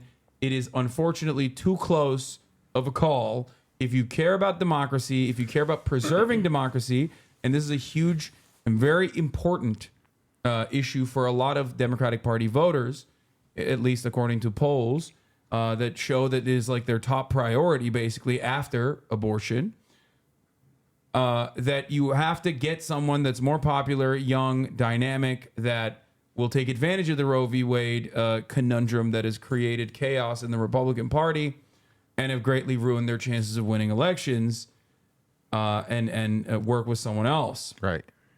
Biden's poll numbers are dismal. His approval rating lingers in the high 30s. Most polls show him losing to Donald Trump in 2024. Then comes the special counsel report, which finds no criminal wrongdoing in his treatment of classified information, which is, remember, the question of the special counsel was appointed to investigate. But the counsel takes a drive-by on Biden's cognitive fitness, saying a jury would think him a well-meaning elderly man with poor memory. Says Biden doesn't remember when his son Beau died. And Biden, enraged, does what people have been asking him to do this whole time. He takes the age issue head on, and he gives a news conference full of fury. And then when he's about to leave, he comes back to take one more question. This one on Israel and Gaza, where he says that America is no longer lockstep behind Benjamin Netanyahu's invasion. And then describing the effort he put in getting President Sisi to open the Egyptian border for aid, he slips. He calls Sisi the president of Mexico. Makes the kind of slip anyone can make, but a kind of slip he's making too often now. A kind of slip that means more when he makes it than when someone else does, including Donald Trump, for the record. Okay? So he's basically pushing for the Democratic Party to save the Democratic Party. We have to kill the Biden in the Democratic Party, proverbially, not literally. Please don't call me Secret Service. Okay? I am not a light breeze, which could take him out technically. So there's this older article from Politico. Hold on. There it is. Let's pull this up. Someone in the chat sent it. Biden signals the aides that he would serve only a single term. Advises weigh the merits of a one-term pledge by the 77-year-old former vice president. Yeah, chop the arm to save the body, pretty much. Yeah. And it's I think that this is pretty valid. The fact that Ezra Klein is coming to this position on the New York Times is huge. Okay? And the fact that even the Pod Johns have come to this conclusion as well, saying that this is an important piece from Ezra Klein, saying, especially since a lot of Democrats share his exact same concern. Yes, Biden's a good man, has been a great president, and isn't too old for the job. I don't know about that. It's a wild thing to say. Yeah. They still glaze up. They have to. They still glaze up Brandon, which is kind of funny because it's like they still glaze up Brandon while saying he's not too old for the job, and it's not shared by all Democrats. It's like, no, man, 75% of Democrats have been consistently saying Biden is not our guy and someone else should be running. Yeah. This is the most consistent thing that the Democratic Party aligns on. And it's genuinely terrifying because when you think about approval ratings, you're supposed to always be above 90% in your party. Donald Trump, albeit very polarizing of a figurehead and having like very low approval ratings on the job throughout his tenure, was still very rarely under 90% in the Republican Party. Joe Biden, on the other hand, is barely making it to 90% in his own party, which is crazy to me. I don't know what his actual approval rating currently is for the Democratic Party, but the fact that it is like anything short of 90% is legitimately a problem. Okay? Ezra says later in the article, it's too late to have a real primary, and so the party should pick the nominee at the open convention. Yes. This is actually, you know who first said it, by the way? Not motherfucking Ezra. Cenk said it first. Oh, Cenk has been pushing for this since the beginning of him running for president, okay? Despite the little pesky constitutional hurdles he must overcome for that. So, I'm not saying this because I'm uncle posting. I'm not saying this because I'm glazing him up. I'm simply saying this because, as much as I disagree with Cenk on many issues like, caving to right-wing framing on trans issues, caving to right-wing framing, and pushing the Democrats towards caving to right-wing framing on crime. Okay, the crime panic, the hysteria caused by the reactionary media and the Republican Party. He is absolutely correct on this. In order to save the Democratic Party, you have to get someone else. Okay? Now, John continues, because he looks and sounds so much older than when he ran in 2020, but he hasn't been able to convince most voters that he's the right choice for 2024. The challenge is, we just don't know, and will likely never know, if nominating Biden is riskier than letting a Democrat activist and insiders pick a lesser known and potentially weaker general election candidate at the convention less than 3 months ago. This is the most, Ezra Klein is correct, but also I'm still going to glaze up Brandon Post you could get. But the fact that even they're saying anything like you should read what Ezra Klein is saying is really important. Yeah. Democrats have some real stars who won races in the toughest states, Whitmer in Michigan, Shapiro in PA, Warnock in GA, but it's not all clear that they'd be A, the choice for the delegates, or B, end up stronger than Biden against Trump. Even if some of these margins are probably a function of low name ID, the limited polling we have is instructive, and Trump hits 45 to 46 in every matchup. Basically his numbers in 16 and in 2020. Yeah. Another day, another poll finding Biden as the best performing Dem versus Trump is ridiculous, for the record. So even if you think Biden's decision to stay in the race is driven by ego or short-sightedness, a last-minute, highly unlikely decision to step aside also represents a huge risk to democracy. Okay, this is just the fucking attacking the piece, in my opinion. Yeah. But the craziest part is, specifically with that, is that they're saying this, but they're the reason why there hasn't been a true primary in the first place. They're well, now it's too late for Biden to step aside and Biden to cede ground to younger candidates, more candidates that are full of life. But back last year at this time, when people were like, "Hey, Democratic Party, what are you going to do about the primary? Are you going to run anybody else?" And they're like, "No, Biden's our guy. Biden's our guy. We're not changing our minds now." Yeah. Even David Axelrod a couple months prior openly stated that there needs to be someone else, and then very quickly repackaged his statement. But this has been the writing on the wall for quite some time now, and anyone with a little bit of political expertise could have seen it coming, and Biden himself saw it coming. There was speculation that he would be a one-term president.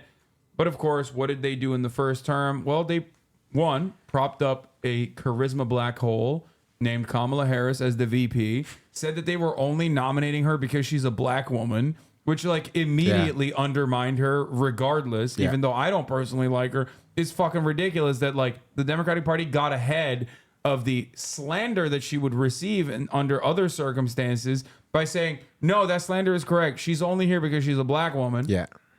We're doing DEI. And then they put her on the worst posts of all time. Obviously, the VP position is quite contentious, and ultimately it's usually a dud, and you put you get a VP that is supposed to basically cover the bases that you can't cover. Joe Biden himself was the VP to Barack Obama because the Democratic Party was basically looking for someone that was a goofy gaff machine, old white guy, so that the racists would not be too terrified of Barack Hussein Obama, the Kenyan Muslim man who was the president of Islam in the United States of America. Biden went and pulled Kamala Harris in to be like, look, black women, I love you. Here's a black woman that we put into the VP position, and then literally sent her on the worst fucking possible assignments of all time, making her even less of a non-entity than she already was destined to be because she is incredibly uncharismatic. Yeah. It's like the Democratic Party. I've always seen this. It's just it's a meme at this point. They like to lose. They want to lose. Because they're controlled opposition, and it is how it is. How it feels for a young voter is you have an opportunity. You have 4 years to not only push policy but to sort of groom the next generation of who you want to lead the Democratic Party into the party leadership, and they just don't do anything until 2 months before the election. Is oh, now it's too late to do anything. Shrug. Yeah, and there's also a pretty solid, reliable lineup of Democratic Party contenders anyway. The Democratic Party actually has a decent talent pool that they can go into, and I don't even mean this in an obviously ideological sense because I don't fucking agree with Pete Buttigieg at all. I think he sucks. But there are plenty of people that the Democratic Party could be like grooming into elderly statesmen down the line. And yet they're hyper focused on reaffirming their position. And that's the reason why you get like a Hakeem Jeffries, for example, in a prominent position within the Democratic Party. Even though he is like basically the exact same as like Nancy Pelosi in almost all of his policy positions, with the exception of the aesthetics of being a black man from New York. So it's really shitty. But overall, I do agree with Ezra. If you do want to save the Democratic Party, if you want to save democracy, if you truly care about it, then Brandon cannot be our guy, especially when it's like incredibly contentious of an election, when it should not be a contentious election whatsoever. Yeah. Okay. So how do you feel about all of that as a Gen Z for Change guy? I slandered your organization that you worked with in the past for that one lady, that one person that used to work there. Yep. That turned out to be a bit of a grifter, it seems. There was a little bit of drama in the Gen Z for Change stuff because there was a person who was in Texas who was a Gen Z for Change person that was like really big time into abortion activism, who then like basically became like a massive dick rider of the DNC and Joe Biden, even in instances where they were very clearly operating against the interests of the upcoming generation. What's her face? I think Olivia was her name. Anyway, I thought that because of that and because she was associated, I thought still with Gen Z for Change, I thought Gen Z for Change itself was like turning into a mouthpiece for the Democratic Party, which you corrected me on. Yeah, it was fair because I did leave the organization last year over that exact reason, because I felt the organization didn't reflect what my politics were anymore. And so I left in November quietly. I didn't like do like a whole big show of it. Because I did feel like there was liberal voices in the organization that were guiding what we were doing as our activism work. And so I eventually ended up joining again. Well, not last year, 2024, 2022, I left. I came back again in June when Elise, who was our executive director, was interrupting the White House press secretary at a youth activist conference event about climate. And so I saw that. I reached out to Elise and saying, hey, I know I left on not great terms, because I didn't leave on great terms. But like, I do respect you and the work that you're doing and how you were, standing up to the administration. And then we got back connected and I came back on. Jeez. That's crazy. I don't know what the fuck happened. It's the ghost of the liberals. And so, yeah, that's how I got back with the organization. And now it's more reflective of my identity. I think I have a link that I made a whole document and stuff of like links I have to send to you. Okay. You can send it to me on Discord. Which prominent liberals will start to affect the alarm, ring the alarm bells that Biden needs to go? Probably. I don't know. I don't know if that's going to happen or not.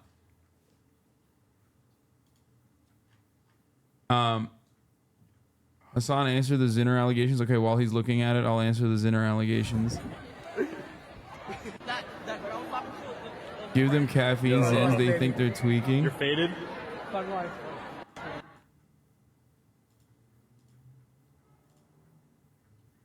Wait, when are you putting on the DURAG after this? After the serious political news coverage segment is over? Yo. Okay. Okay. I sent it to you. All right. You sent it to me on Discord, right? On Discord, yep. All right, Lord. Wait, why didn't I get it? On Discord. Did you? I mean, I think I got it. Oh, you sent me a friend request. Hold on. And then I sent it after. Okay, I accepted it. Damn, bro. Discord member since November 29, 2019. Yeah. Crazy. So gotta rot your brain a little bit. A little bit. Okay, is this a keylogger I'm clicking on right now? Content. There's the first article. Okay. So, oh yeah, this is great. So you're a TikToker first before you became a Twitch streamer and a YouTuber. and you wanted to talk about this. TikTokers have some advice for Joe Biden's new account. Here's how the president can avoid becoming a "how do you do fellow kids" meme. Except this is on fucking Politico, and I don't know how valid this is. Like, I mean, who are the TikTokers? they talk to actual TikTokers. Yeah, but like, who are the actual TikTokers? Is it like the Harry kid that got paid by the DNC? Do you know him? I do know Harry. Do all the TikTokers know each other? Like all the Gen Z TikTokers that do politics know each other? Yes. And there's a oh boy guy. Yes, they're big news. Oh boy. A lot of them are okay. This is kind of drama. A lot of them are insufferable. I've met a lot of them in person. A lot of the like Gen Z like organizations, Gen Z TikTokers, they are 100% like very pretentious, very much like. This is my favorite guy. He's the best. Oh boy, pig news. Oh boy, pig news. I haven't heard pig news. Oh boy, CNN is more. So Donald. That one is my favorite because there's like this. My king is versatile. Okay, True. he's versatile. Like you think he's gonna hit you with the old boy and big news, but then he goes with the he does that like a Sigma Alpha grind set face, and he goes, CNN is a disgrace. It's about I feel like some Sigma grind set music has to play. True. Right after he makes this face, he hits you with before you recognize it, he hits you with the Kubrick stare, and you're like, oh my god, I'm captivated. Donald Trump. Oh boy. Oh man. Here's a video of so Donald Trump. This is interesting. He's not like boring like Harry is. Damn, you're fucking. You got some shots for Harry. I mean, he's boring. He's a very he's like boring entertainer. I don't know why he's like as popular as he is. Wait, can I don't know his TikTok. Let's Harry look through Sisson, SISSON, I think. Harry Sisson? Yeah. Harry Sisson, Harry J. Sisson official. 808,000 followers. Wait, he doesn't even have that much TikTok clout. What the fuck? I thought he was like bigger than this. Nah. Oh my god, Folks, he's with Bardock No Bummer? What the fuck? President Obama is getting ready to help get out the vote. Harry, why don't you let me handle this one? You got it. Bro, this has the vibes of like one of those like Vladimir Putin. You know what I'm talking about? Like the fake Vladimir Putin impersonator TikToks. Like he just doesn't look real in this. It's like weird to see him in a. So I'm about to go out to campaign because the stakes couldn't be higher in this election. God, he's so sexy though. I do have to hand it to him. That's my president right there. He's sexy as fuck. True black representation. Climate change on the ballot. We've got gun safety on the ballot. And if we elect more members of Congress who are pro-choice, we can actually reinstitute Roe versus Wade as the law of the land. But it's only going to happen if all of you do your part and get out there and vote. That's crazy. Harry? Well, thank you, Mr. President. He's giving what's his name from Breaking Bad and Better Call Saul. He's serving here 100%. God damn it. What's the dude's name? Gus Fring. He's so fucking charismatic. Okay. He could also ball. Shout out Barack Obama. He could ball. That is true. He does, and he smokes cigs, which is very cool. So anyway, Giancarlo Esposito is who I was thinking of. Yes, all DNC ops talk like someone trying to run a credit card scheme on you. So how did this? How did he get to this position as like the it guy for TikTok? So in 2020, when political TikTok really started, because it started with like BLM, that's when people realized, oh, it's not just a dancing app. You can like actually talk about things. There was a massive complex of like group account creators. There was like the Republican Hype House, Conservative Hype House, the Democratic Hype House, the Liberal Hype House. Oh my God, I remember the Republican Hype House. Which is actually crazy because there was a lot of Republican Hype House members that were like, I think one of them was like groomed by this like actual like Republican personality. When he was like 17 years old. I don't even remember like what the situation was. It was wild. But Harry was part of the Democratic Hype House, along with Olivia was a part of it as well. Victoria Hammett was also a part of the Democratic Hype House. Shouts out to Victoria, HasanAbi head. She's a real one. Vic is great. Yeah, she's a real one. She's not a neo-lib like the other wannabe Democratic Party cutouts here. Yeah, the great thing is that she was very much like liberal, but you saw her in her TikToks create her identity. So you see her go from like, regular like liberal to like actual like communist throughout her being on TikTok and be like, oh, I started reading theory and this is what I've learned. And so Victoria is great. Victoria is awesome. But you have people who didn't leave that and realize, oh, if I just cozy up to the Democratic Party, I can get a lot of money and a lot of opportunities at the White House through different organizations, and that's what Harry's doing. Yeah, if you're in it for the career, this is the viable path for sure. If you legitimately have opinions and you hold on to them, then you're probably not going to be a sellout, and you're going to serve 3-minute ad breaks at the top of the hour. Like me. That's crazy. Yeah, that's right. I got debated in real life. I was like, what is he going to say? Yeah, exactly. But listen, you don't have to go down that path. You know what I'm saying? You don't have to see the 3-minute ad break at the top of the hour, and you can do that by subscribing for $5 or for free. Here's the 3-minute ad break now. That was good. That was okay. Sorry for being about my bag, Harry. I mean, that's me too right now. You know what I'm saying? Okay. So, I mean, this is like the same exact analysis you can get for MSNBC, but basically from someone who is like 20 years old. Yes. MSNBC had on, I think, Olivia and Victor. I know Victor was like big. I think Simone had them on talking about like Gen Z politics. He's giving guy who says Pisaki bomb unironically in a TikTok. I mean, okay.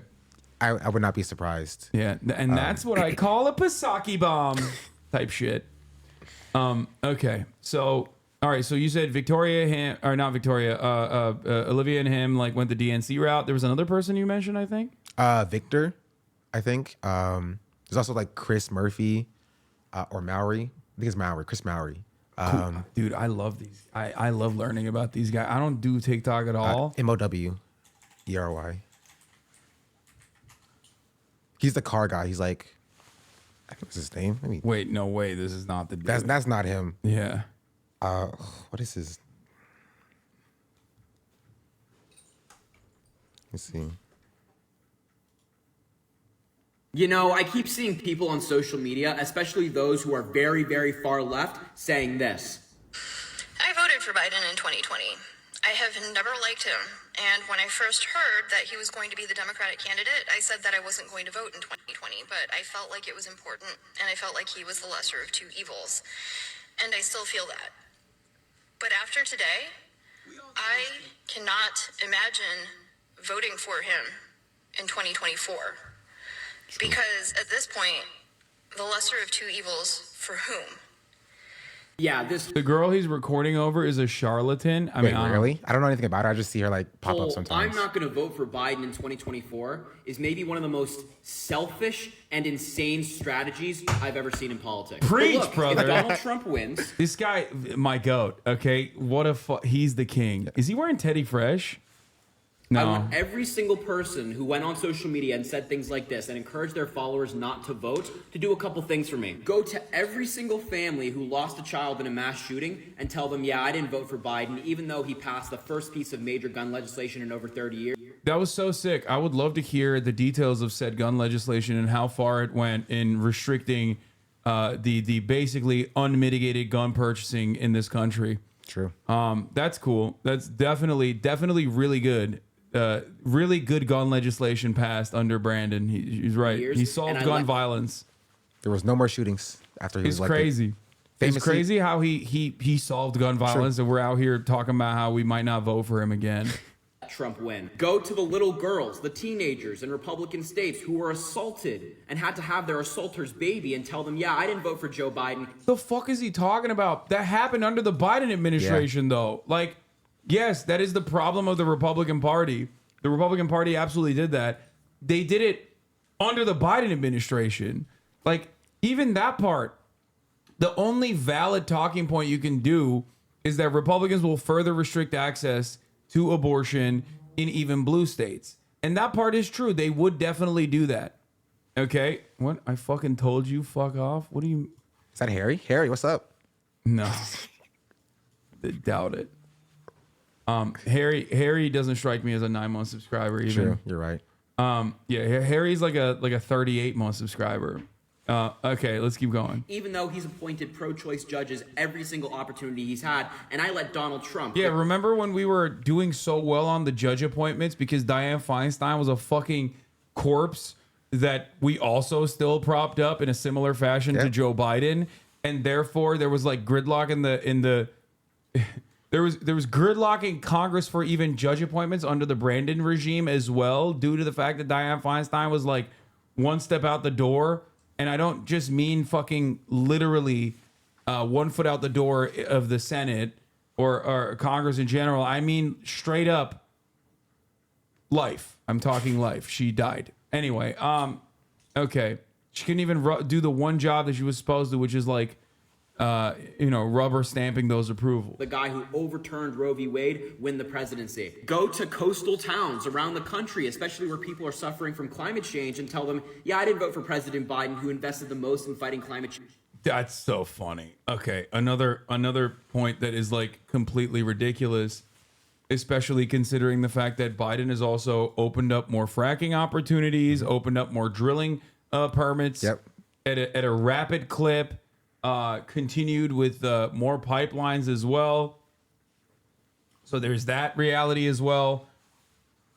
What is this? Oh, yeah. Here's another one of those moments as well. Ruth Bader Ginsburg is irreplaceable. All you liberals trying to push her out, think about that. 2014. No one has explained the mindless and pointless irresponsibility of current press coverage, as well as this from Dahlia Lithwick. Ask yourself why Biden, who has stipulated #old, has managed to helm. First of all, dude, you're writing #old, okay? Jesus Christ. On Twitter in 2024 has managed to helm the most successful. Like, what is it doing for the SEO, man? What do you think? You think this is really helping your SEO here? I mean, he got 3K likes. Good for you, dog. He wrote #old.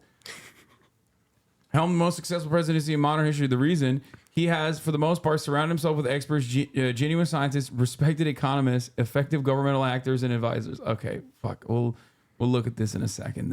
I'm going to table this for now and get back to Harry Sisson. Change ever, I let Donald Trump and his pro-fossil fuel agenda win. And then go to the seniors on Medicare who now have their insulin. Yo, you want to know why these guys? This guy's not even good at like doing this propaganda. Maybe it's because I'm old and I've been at this game for quite some time. I always say this about like right-wing commentators and how I could do a better job. But like the real way to celebrate Brandon's accomplishments is by actually talking about his accomplishments, to which there are definitely a decent amount. Yeah. Talking about how he's the most pro-labor fucking president, being one of them, which is a low bar to clear, but Brandon has absolutely fucking cleared it. His NLRB has actually done a phenomenal job so far. Even the FTC's cooking as well, simultaneously with like some antitrust cases. So like you have areas that you can actually talk about.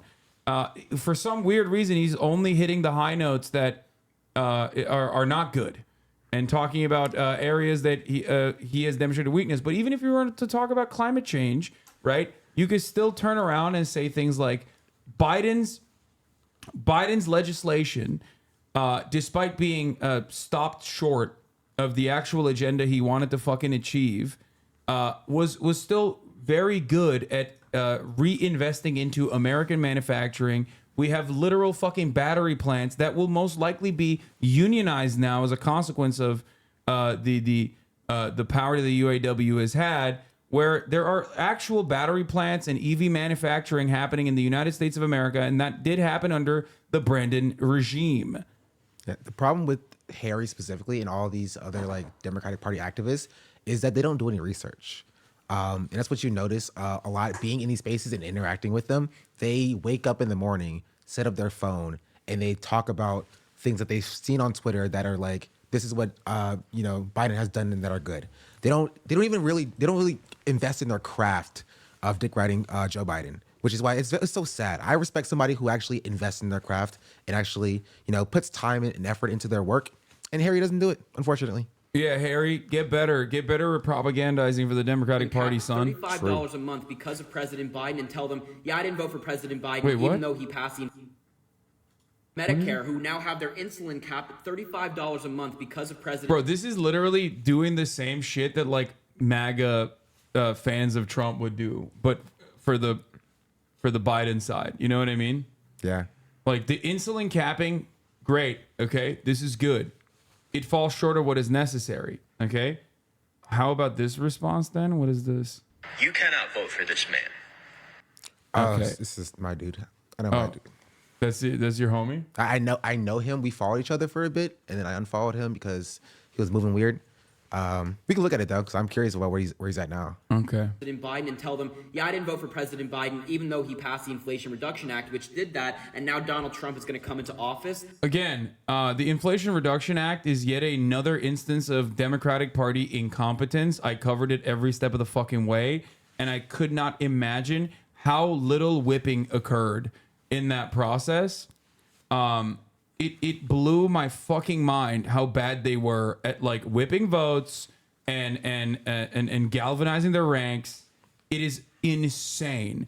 A gift wrap to all of the fucking naysayers in the Democratic Party, the rotating villain, showcasing once again that like even when you're winning, you're still fucking losing.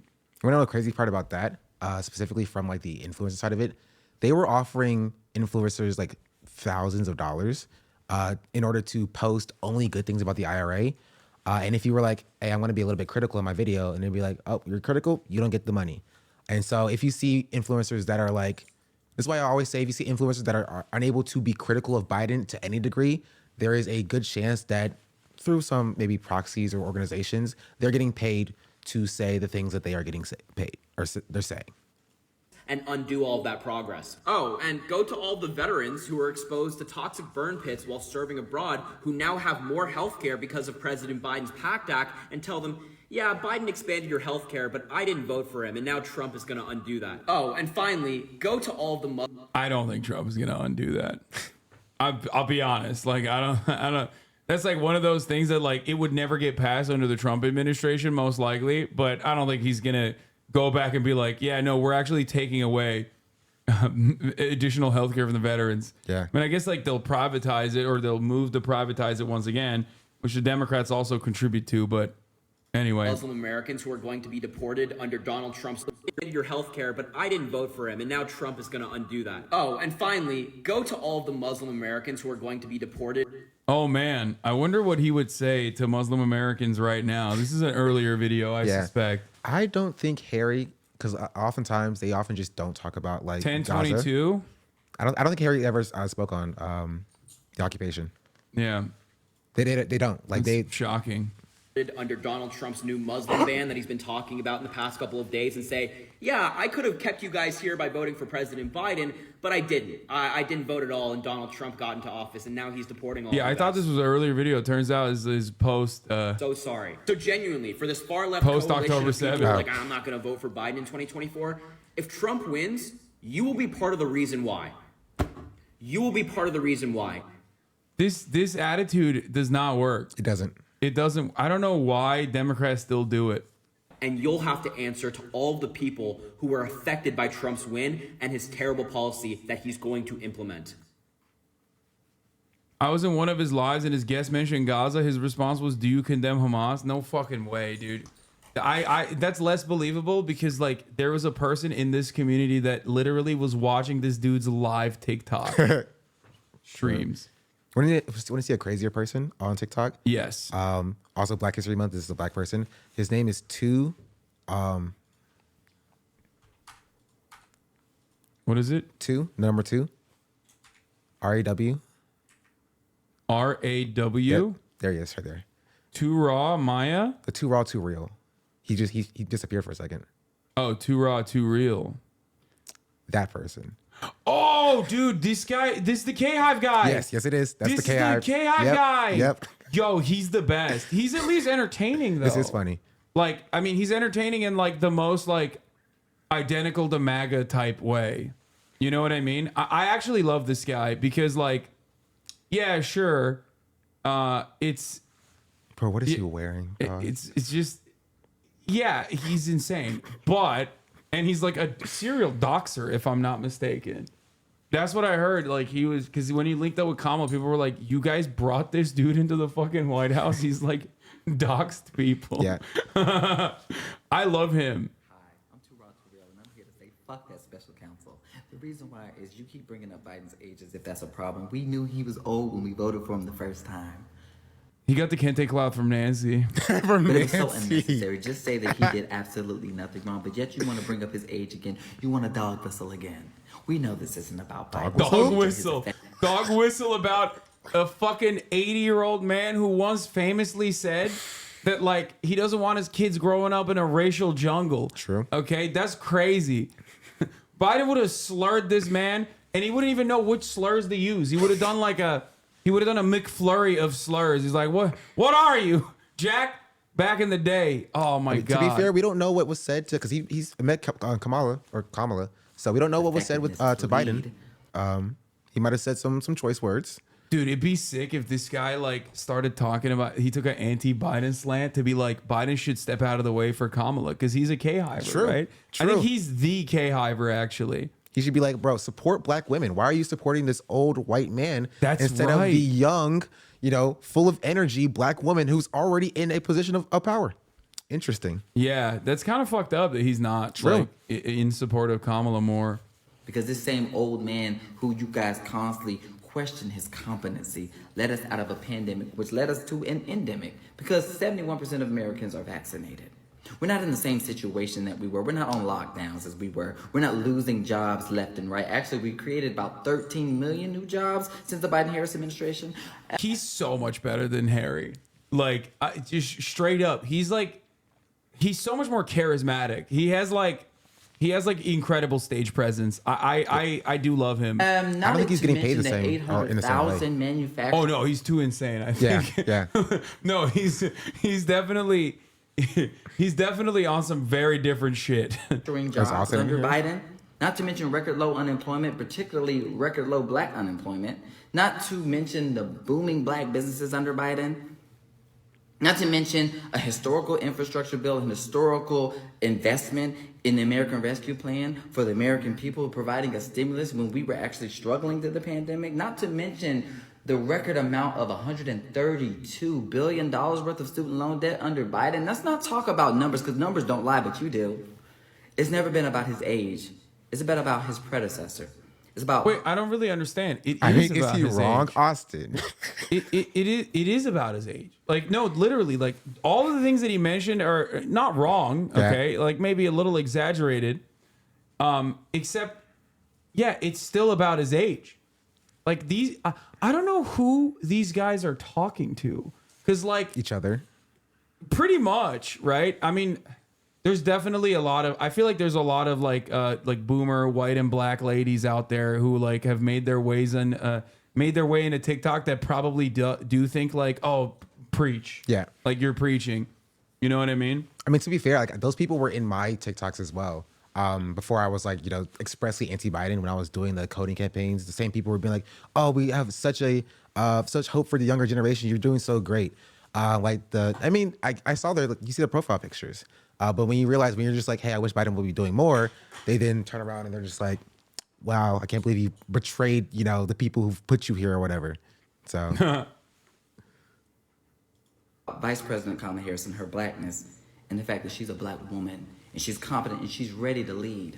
We already know that you guys don't like her. Let's talk about MSNBC. Let's talk about CNN. Let's talk about how you guys continuously... he's got smoke for MSNBC and CNN? Okay, wait a minute. okay. Oh, shit. Because they're not glazing Biden enough, which is true. Like CNN, I feel like definitely is just like aching for another Trump term so they can get like their ratings back. Out of polling data when she ran in 2020. How you guys were purposely leading her out of polling data when she was polling higher than Pete Buttigieg. Let's talk about how the fact that y'all cut her out of the Giffords Gun Forum commercial when she had one of the longest speaking roles in that commercial. Yeah, he's a real stan. Like, this is like some stan shit. This is like 100%. Like, he knows all of Kamala's hits. Even Kamala's misses, okay? They're still hits. I love him. She's been an advocate when it comes to talking about gun safety. Yeah, remember when Kamala was portrayed by that very same media that he hates as like more progressive than Bernie Sanders? Well, her voting record shows that she's more progressive than Bernie Sanders. It's like, yeah, okay, dude, sure. Let's talk about that. Let's talk about the blatant misogyny. Let's talk about the erasure of the fact that Vice President Kamala Harris has broken more ties than any vice president in history, meaning she's surpassed every white, mediocre white man that's been in office since her. Tell him, King. Let's talk about that. Let him know. It's never been about Biden. She should be president next, I say. And you should be. Because let's just be honest here.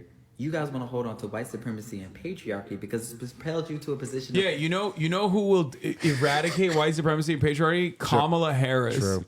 Kamala Harris, the white supremacy destroyer, the patriarchy destroyer for sure. Okay, that's awesome. Power with you being able to skip on by with white mediocrity without ever having to be challenged on your own records or your own resume. It's not our fault that we have to work 10 times as harder for no credit, and we still outmaneuver you. Is this a conclusion to this? Like, still vote for Biden? It's black. Because that's how the video started. The video started like... The video started with vote for Biden, and then, like, it went into a glaze sesh for Kamala, which, like, low-key is throwing shade at Biden. Yeah. It's like, I'm tired of propping up white mediocrity. Yeah. You sit in your high horse. You have the less most resume. white mediocre man in this situation that's standing in Kamala's way? True. I'm almost certain, like, I'm shocked that they let him into the White House because, like, I feel like if there's one Fedayeen that's brave enough to take out Joe Biden, it's this fucking dude. They're gonna... You put him near Joe Biden, he's gonna put him near Joe Biden in a flight of stairs, you know? It's gonna be a kinetic situation, okay? Kinetic situation. Black History Month. And I'm not dealing with it. Just say it with your damn chest, because Nikki Haley has been dog whistling for a while now, and I'm tired of it. Stop playing in our motherfucking face. Just say what the fuck it is. And be bold about it. We're still in the Trump era. This is awesome. He's sick. Wait, he meant... Okay.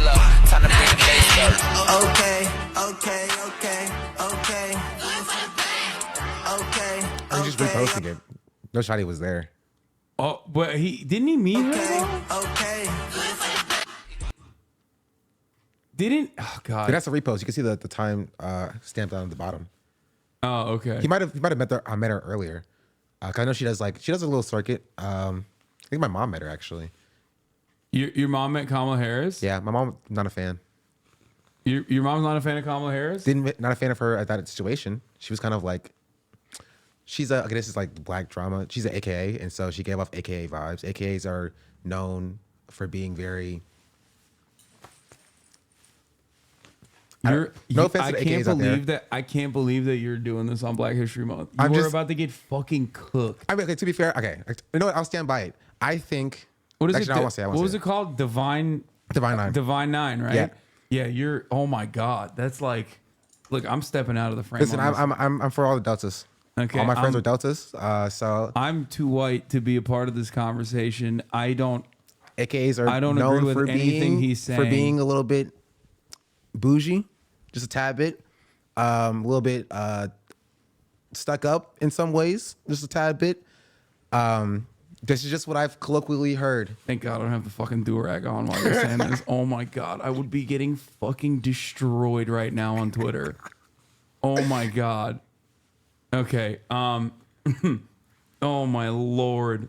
And Hasan agrees with everything I just said. No, I don't. I don't know what he's talking about. I don't know anything. I didn't even know Divine 9. I just said Divine. Didn't even complete it. I should be Divine 10. Divine 10. Or not, if that's not... If that's not a good thing? That's not a good thing, then it's not. Fair. Okay. So she was stuck up? Yeah. Like she had a stuck up energy? Just a bit. Okay. I'm Indian who are AKAs. There are black sororities and black fraternities. That it's like a whole different culture surrounding it. It's a whole cultural thing. Yeah. Big at HBCUs. I say if you're not black, don't worry about it because you end up going to say something that's going to get you in trouble. Oh, 100%. So just smile and nod, chat. Smile and nod. Yeah. Okay. Speaking on behalf of the hood, Sean is correct here. Says Dan's World. What up, Dan's World? Okay. We're just smiling and nodding. Okay, so that's funny that was the reason why your mom was like, she's stuck up. Okay, let's look at this guy. His name is My Dude. and he's responding to. Oh no! Oh, he's already supported. It's over. I support him unconditionally because he's shitting on Lolo, a fraudulent individual who we found out is related to Dan Scavino. You cannot vote for this man. That's why he's saying you can't vote for Biden, because the Dan Scavino angle is becoming more apparent. There are a lot of people saying that they're not going to vote for Joe Biden over what's going on in Palestine, and it angers me. It angers me for the same reason that we're all angry about what's happening in Palestine. From my perspective, I'm watching a bunch of people that didn't bother to make videos about any other global conflict during the Biden or Trump administration. Oh my God, dude. Oh my Lord. I hate this shit so much. Administration suddenly thinking it's a great idea. Okay, but like, what are you doing? Like, you're shitting on. Okay, objectively, he's a fan of yours, by the way. He's a live stream TikTok debate guy. I don't like this. I don't like this at all. Okay, I hate that it's like people be like, oh, why aren't you talking about what's going on in Congo or you know? Well, he's not even saying that. He's saying, why haven't you talked about like Ukraine? That's what he's saying. Other things that happened in the Biden administration. He's like, why haven't you talked about like other like big things? He's not even talking about the Congo. I don't even think he cares about the Congo, honestly.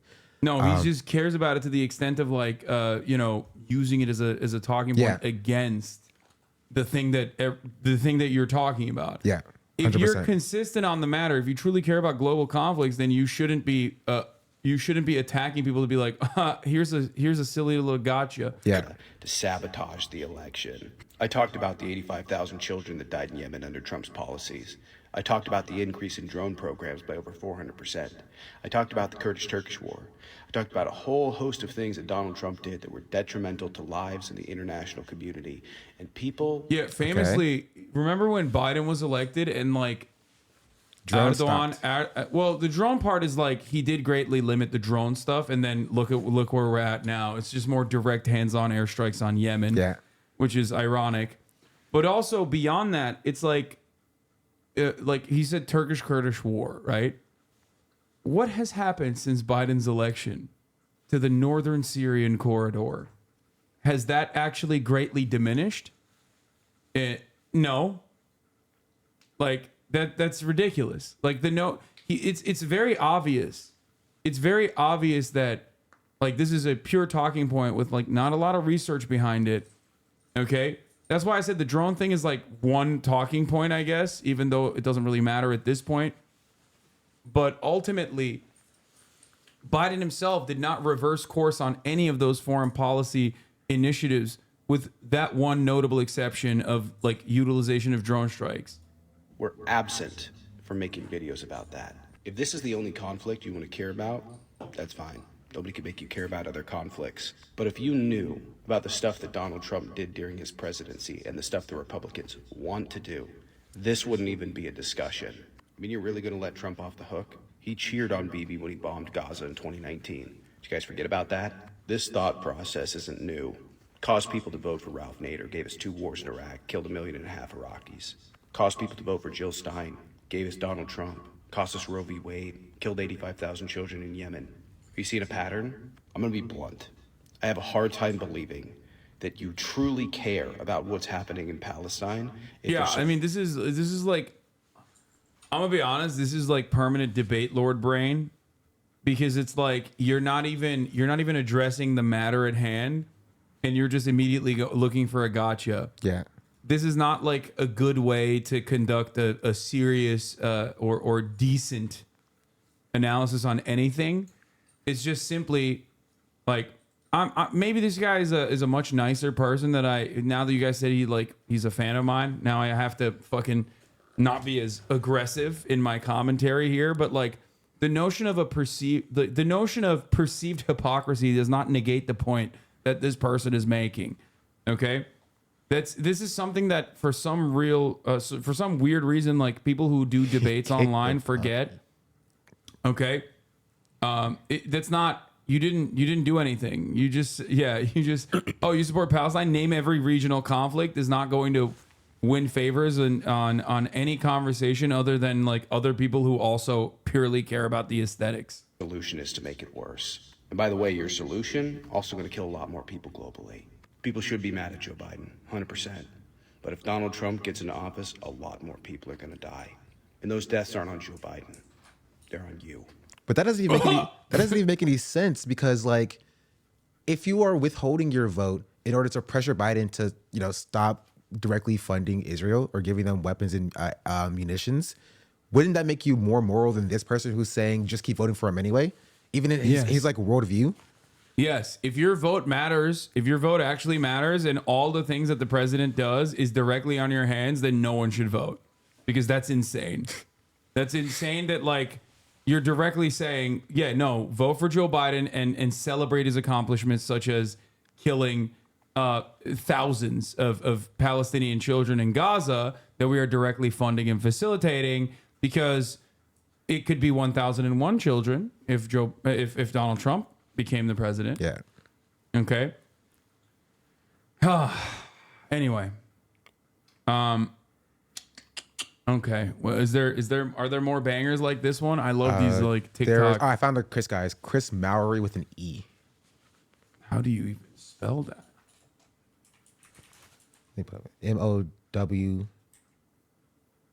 MOWREY. Oh, Chris Mowry. Yep. Ooh. Chris Mowry and wait, they're exposed as political hacks. Oh, is this when that's a conservative kid, right wing. Oh, he's God. exposing them by like being like, oh, they're we all know with, like, this power. kid, right? And how about this one? Well, as many of us have Dude, like Republicans always do win the bitchless Olympics. Like it's just like even when you look at like dudes that I would say are massive nerds, like young Republicans will still win that category every time. Okay, true. They're on a they are genuine gold winners. Okay, every single time at the no pussy having Olympics. Oh my fucking Lord. Suspected for a long time. Looks like those two are partisan hacks bought and paid for by the DNC to the tune of around $210,000.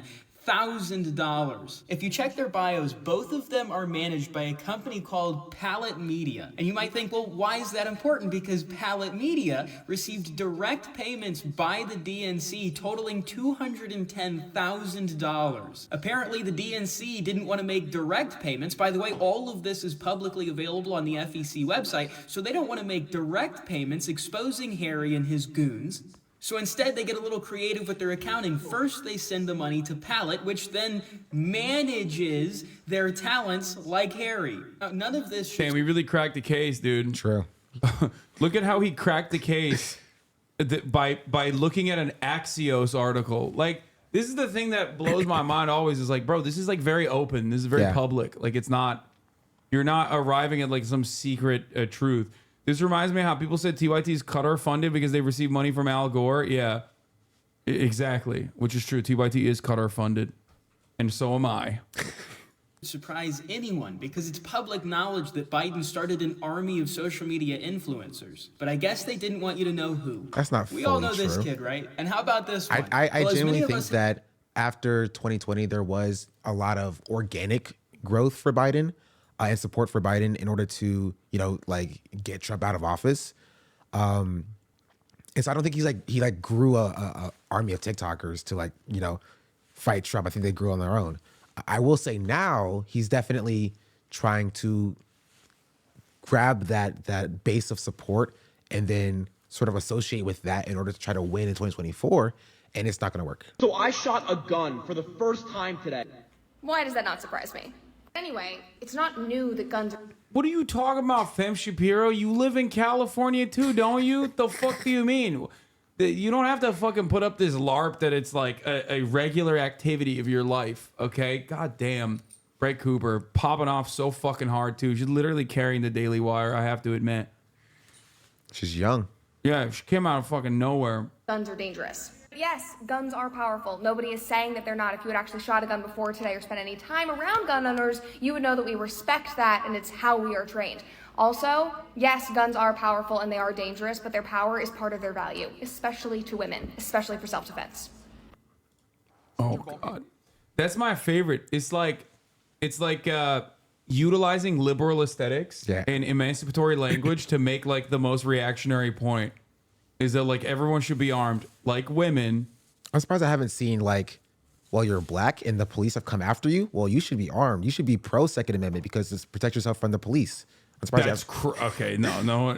Klein Noor was hired by the NRA specifically after the nurse. What was his name? There was a black nurse that was shot and killed.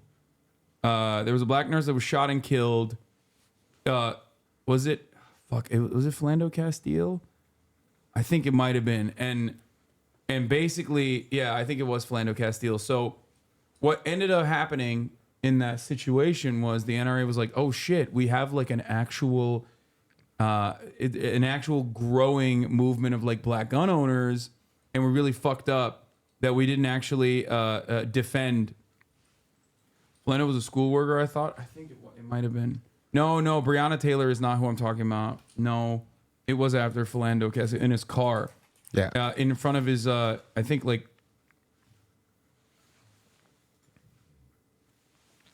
32-year-old African-American man who was fatally shot in a traffic stop by, Geronimo Yanez. Okay. Yes. It is Philando Castile.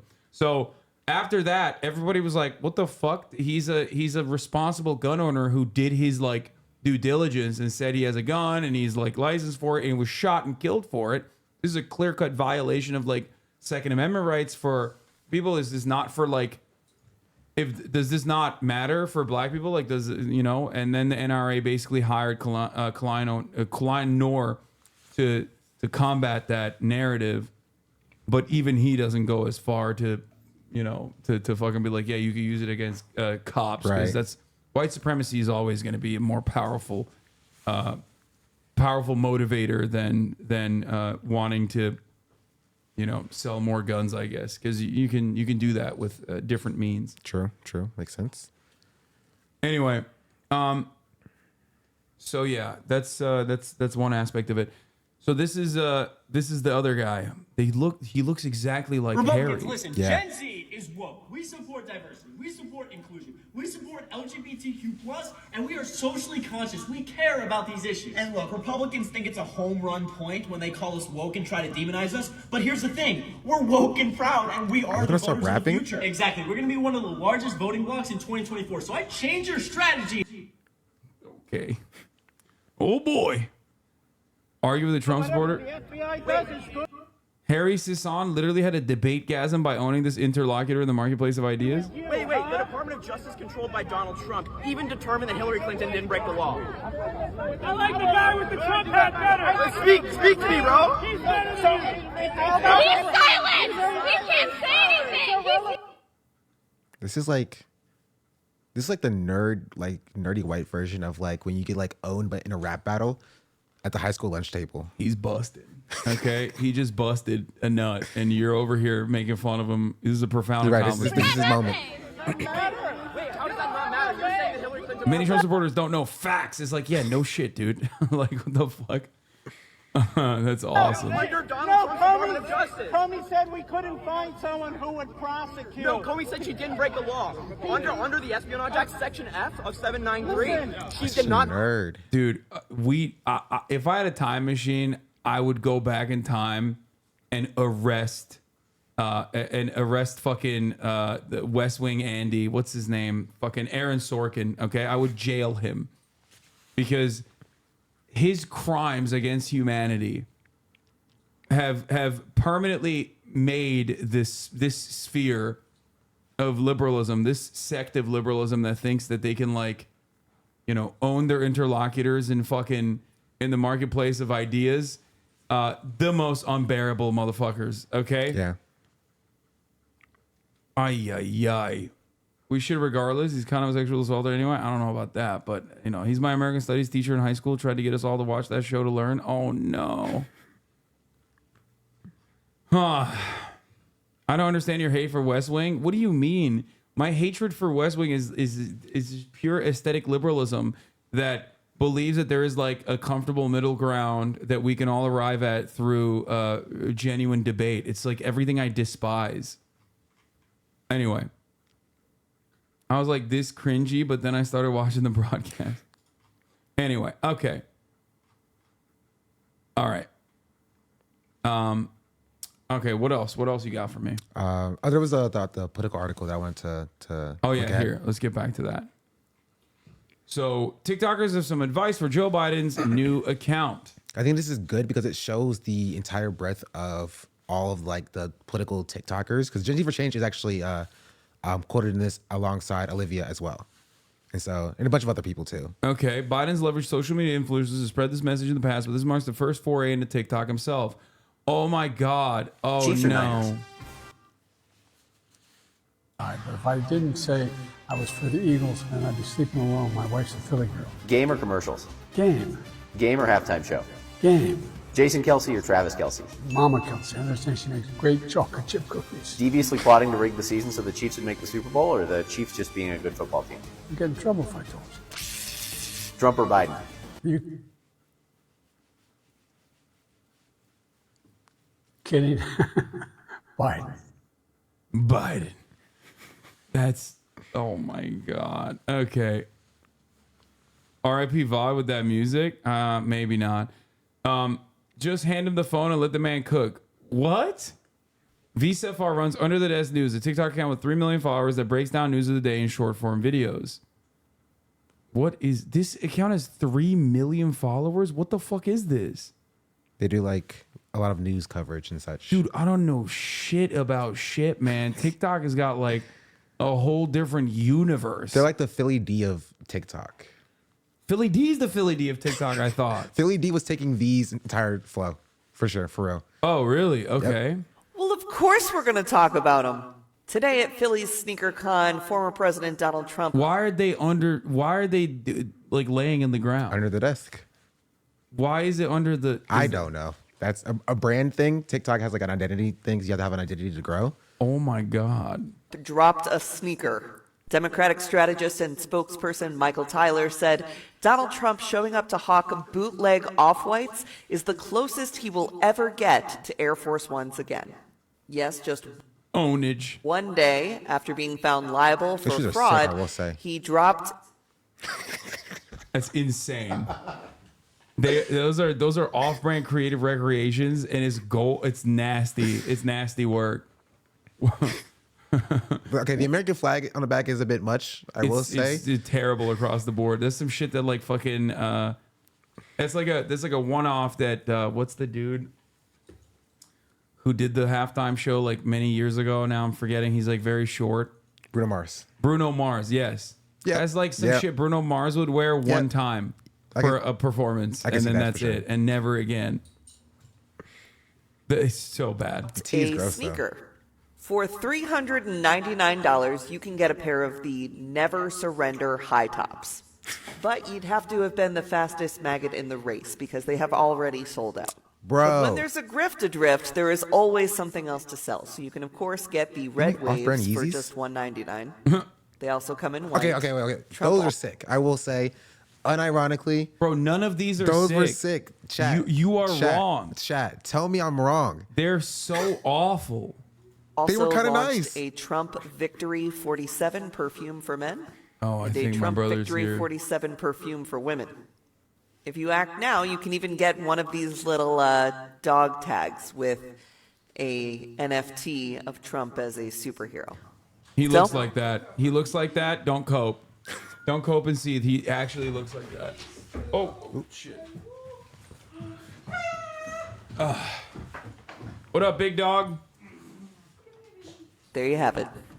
Well, of course we're going to talk about him.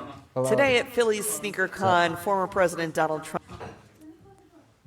Anyway, so you like them? You like Under the Desk News? They're cool? They're chill? They're okay. Very much liberal. Wait. In the last year. They're not under the desk on this one. They're not. What the fuck's going on? Is this serious? There have been some truly disturbing stories coming out of Colorado that involve. Okay, maybe that's a serious one. That's why. This is over the desk now. What the fuck's happening? They're a Fed? Okay, dude. People do say that. I think they're a Fed in the same way that like Harry is a Fed. But like not as like hard for Biden as areas. Okay. The Israel-Palestine Mardi Gras taste? Israel What? or Palestine? I'll take both of them. Why? It's a tie. It's a tie? It's a tie. Israel or Palestine? What? Israel or Palestine? I say we should give it back to Britain. Oh, really? Yeah. No, because if you look at like the history of America or the history of the world. Chucky, Israel or Palestine? Israel or Palestine? Israel. Israel or Palestine? What? Israel or Palestine? Israel or Palestine? Come on, you can't ask me that. Come on. He's like, I'm not trying to get canceled. You don't have to answer, dude. Just leave. Israel or Palestine? Palestine. We got one. Got one. Palestine. Wait, what the fuck? Let's go, baby! Israel or Palestine? Neither. World's bravest centrist.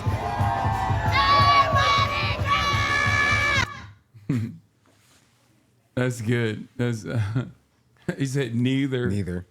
Oh, that's funny. Okay, I keep getting sidetracked here. Okay, so he should be genuine and show us off book behind the scenes of Biden. We get plenty of speeches written by other people and spin directed in the comms team by other platforms. I don't need him to stump her on TikTok or do a bunch of skits with celebrities. Just hand him the phone and let the man cook. Maybe show up in other TikTokers' videos. I'd love to see him playing cards by the pool with the old gays, grandfluencer stuff, talking about Medicare or Social Security. Annie Wu Henry is a Democratic digital strategist who famously ran Senator John Fetterman's TikTok account in 2022. They need to break through the apolitical and apathetic. So what's their takeaway from this article? What did you want me to look at here? If you scroll, you go to Annie. Comrade Batty, thank you for showing my video. You're welcome, Comrade Batty. And Olivia's right there, but I think Jennifer changes the one after that as well. So Olivia, Democratic activist, strategist, and social media creator with 648,000 followers on TikTok, says the Biden campaign should lose the traditional media polish. Social media, especially TikTok, thrives on parasocial interaction and relatability. How are you going to develop a parasocial relationship as Brandon though? You have to at least have a little bit of awareness. My man doesn't know his ass from his elbow. How the fuck's he gonna? How is he gonna? Okay. People are more likely to engage with content that feels like a FaceTime call instead of a newscast. The account has already done a good job with the content they've posted. It shows President Biden in a more casual and relaxed setting, which is something we don't see frequently. It's not only a nice change of pace, but I think it's nice to humanize our elected officials so we don't see them as just robots. It reminds folks that at the end of the day, they're normal people who work their constituents. Murat! Can you feed Fiona? Yeah. Thank you.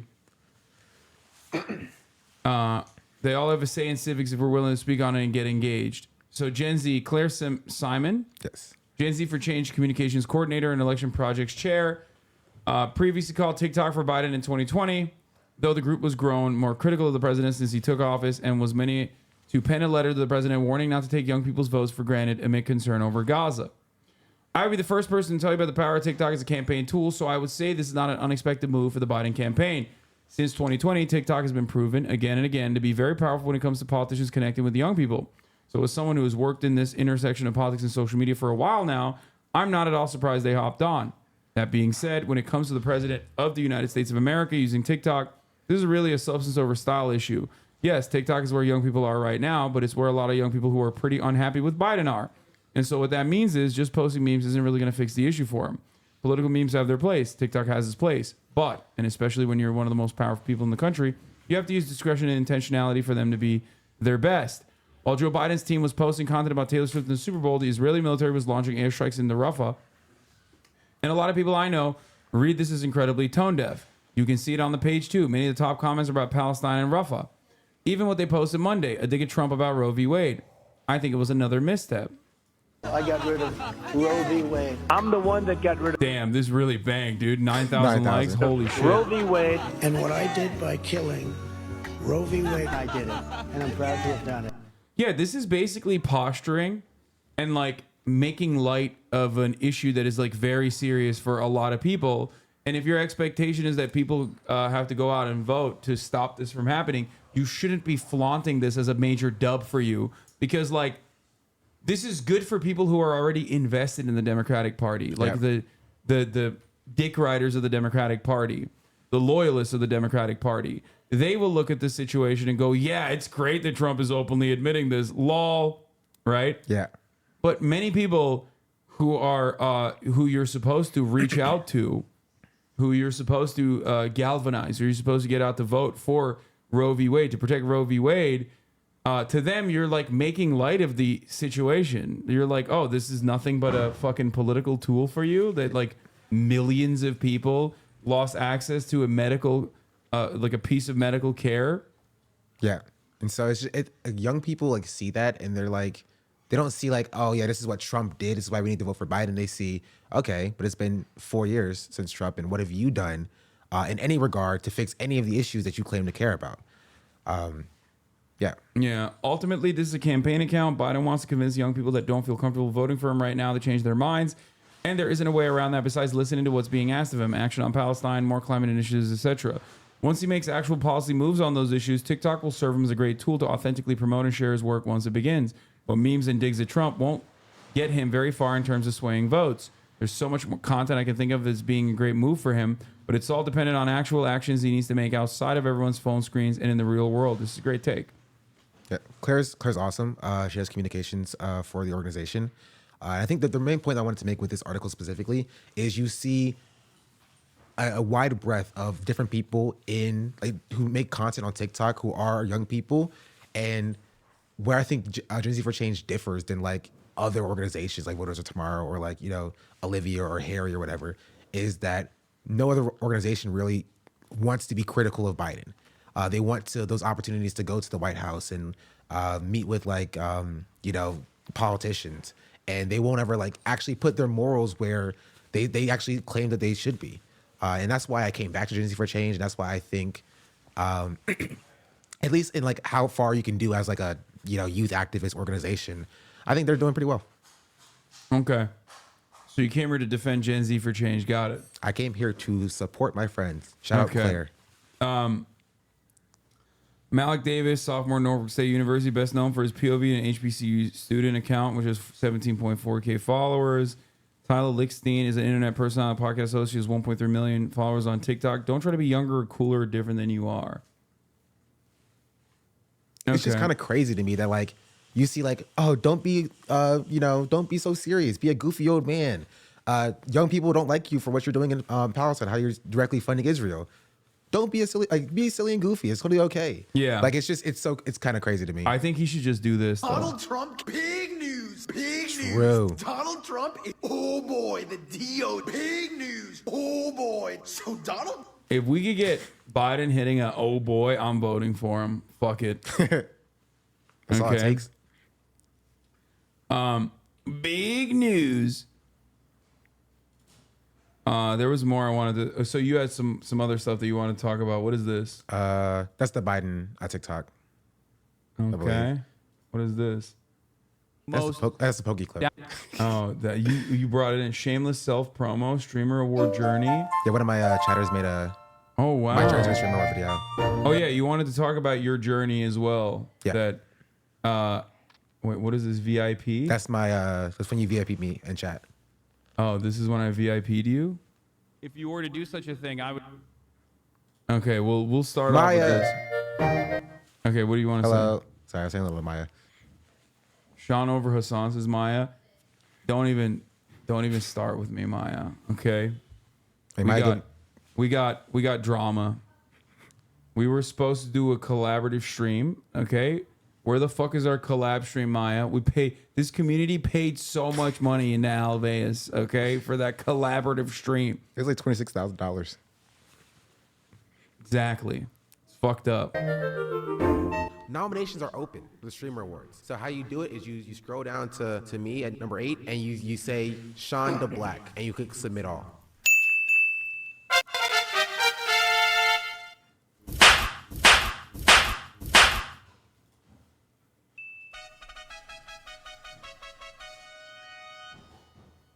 This year's Hidden Gem nominees are the Everything Now But Kitty Show. put me last. I was terrified. Something's wrong with the G diffuser. Bisexual icon JF Gay became a follower. The next nominee is Lana May. Okay. The next nominee is Gappy V. And your final nominee for Hidden Gem goes to SeanDaBlack. Yes, baby! That's what I'm talking about! I'm wearing your merch. That's what I'm Yeah, I talking see about! That's what I'm talking about! Let's go! Let's go! Congratulations. Let's go! Let's go! Let's go!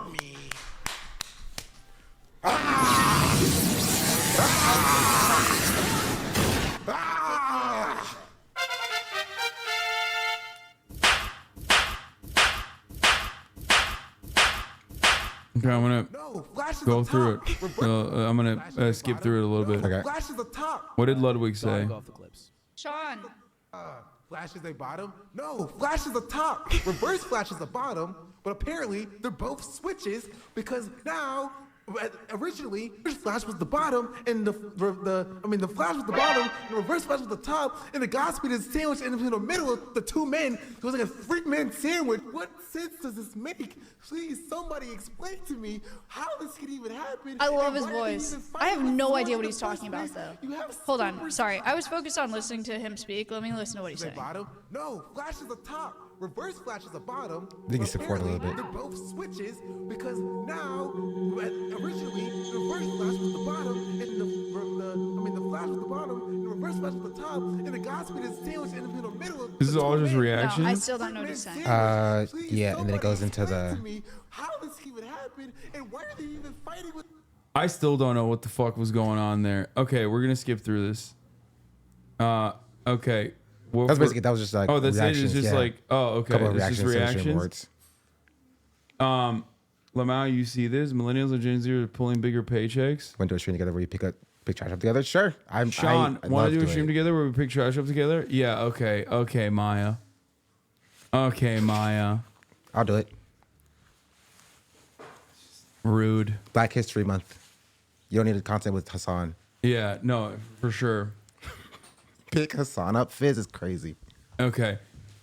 I was talking about my journey. Oh yeah, you were gonna talk about your journey. Yeah. So this is when I VIP'd you. Let's look at this. Now that just disrupts the process a little bit. It doesn't matter. Ultimately, they'll still be able to get. You might have to skip forward a little bit. I don't know if I got the timestamp correct. Just like. But, yeah. Oh, there it is. Yeah, a TikToker has made a script to flood text abortion whistleblower site with fake information. An easy-to-use iOS shortcut lets non-technical users bombard the site according to Motherboard's test. Man, I'm really worried about covering this. Okay, so here's the.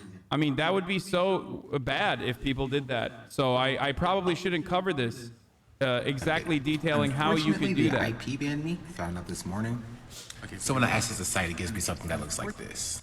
Damn, you had a glow up. I did. You definitely had a little bit of a glow up here. That was my COVID look. It wasn't great. Yeah. It's like this. But before that, I was able to get. That about was you. There was people who didn't know that was me. Yeah. About 48 more. So Yeah, this is like, this is years ago at this point, September 2nd, 2021. 300. But then I started thinking, what if I made this a bit easier for everybody? So I made an iOS shortcut. You might be asking yourself, what does the iOS shortcut do?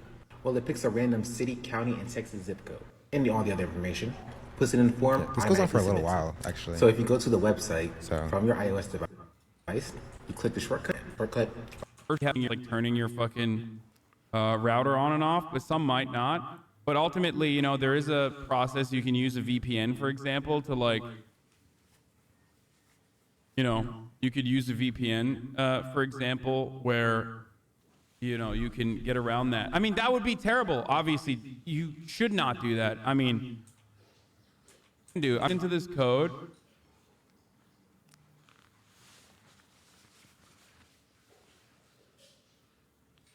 God, my streams are so boring. So when you're making and do this, do spam reports that have like a human being Lil Bear, thank you for the raid. Hope you had a good you're stream. reporting on, LB, and it what's doesn't have to up? be a real.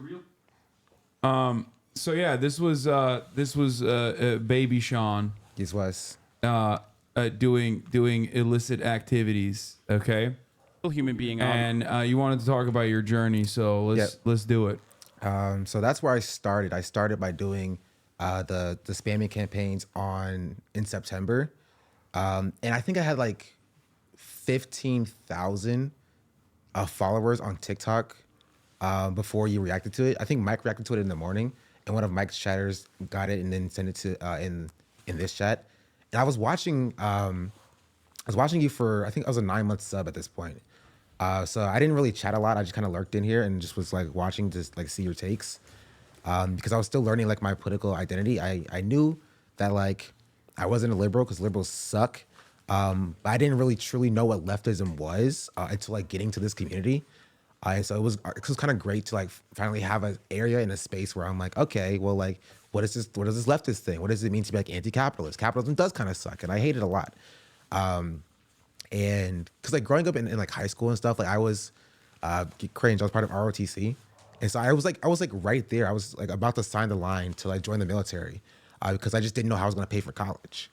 And like I'd say like I was like groomed into trying to join by like my recruiter. Like he would like come to my house and like he would like walk in our backyard to try to like knock on our door to get inside. That's crazy. Yeah, it was like he pulled me out of school one day to be like, all right, we're gonna go sign your contract now. So he signed me out of school, put me in his car, and he drove me downtown to like the Army recruiting office.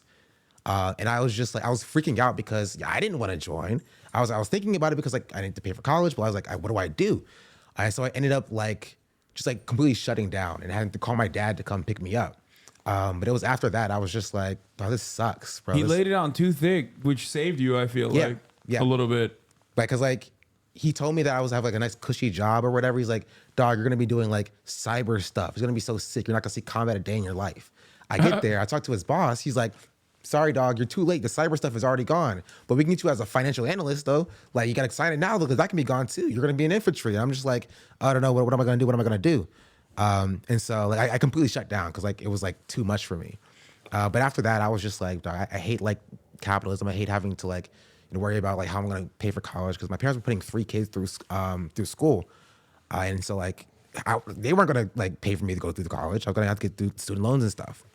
And so with COVID happening and, you know, a bunch of other stuff going on in my life, I found leftism. I found this community. And it was so great. It was a great way to, like, vent my frustrations with the current system while doing things that I felt were, like, impactful to people. That's how I got into, like, making content and then coding and stuff like that. And then from there, I joined Gen Z for Change later that year. We did a lot more campaigns.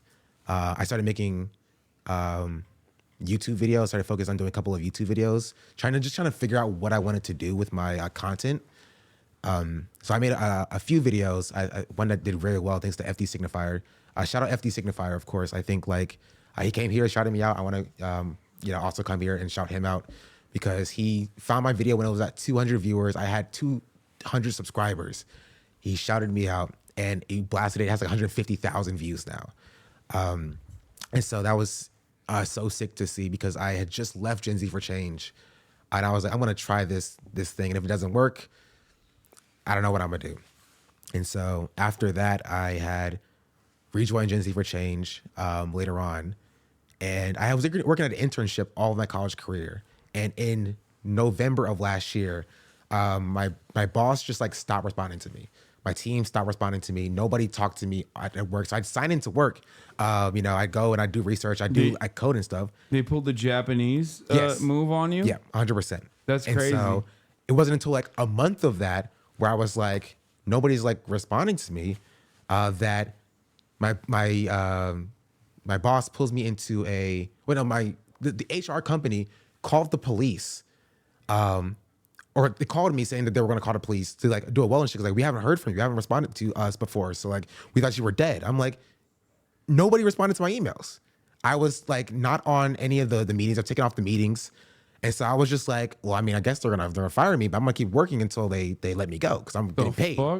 And so they were like, if you don't answer this, like they texted me at like 6 o'clock in the morning. It's like, if you don't call us or respond to your emails by 8 o'clock in the morning, we're going to send the police to your house for a wellness check. And so I called my parents, and then my mom drove to my apartment and knocked on my door and opened it up. It was like, are you alive? Because like your job just called us saying that like you weren't responding to them. And I was like, I've been sitting here waiting for like my boss to get back to me, and he just never has. And so I found out in November that they weren't bringing me back. Surprise, surprise. And I just graduated, so I didn't know what I was doing with my life. So I was like, all right, I'm gonna give myself 6 months. I'm gonna give myself until June to try this streaming thing. And if the streaming thing takes off, then we can reevaluate from there. But if not, I'm gonna go job searching against like a regular wage slave to the capitalist system.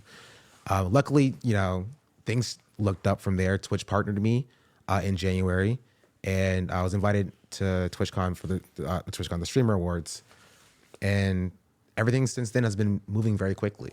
And so I've seen a lot of support from people. So I think people don't really understand like how much it means to me when they like, you know, are reviewing my fit and be like, bro, this is the best dressed person of the night, or this Sean person is really funny, because it has been a journey to like get here. I almost quit streaming like twice. Because Twitch refused to partner me in August, because I hit the requirements in August. 75 hours viewers. I had very good numbers. I was like averaging 100 something viewers. But Twitch was like, cool content, it's too reactionary. We're not going to partner you. They said you're too reactionary. I think they just meant like you're reacting to YouTube videos, though, not like. Yeah, I've seen other partners get hit with that, or former. Like before they became partners, get hit with that. And so I tried doing gaming content, but when I did gaming content, everybody left. Yeah. And so I went from having 120 average viewers to 40 viewers trying to play different games. And so it was a struggle trying to get this off the ground. But we hit it. We were here now. And that's sort of how I got to where I am today, which is why I'm forever grateful to you, Hasan, and to this community, because that's how I got here where I am today.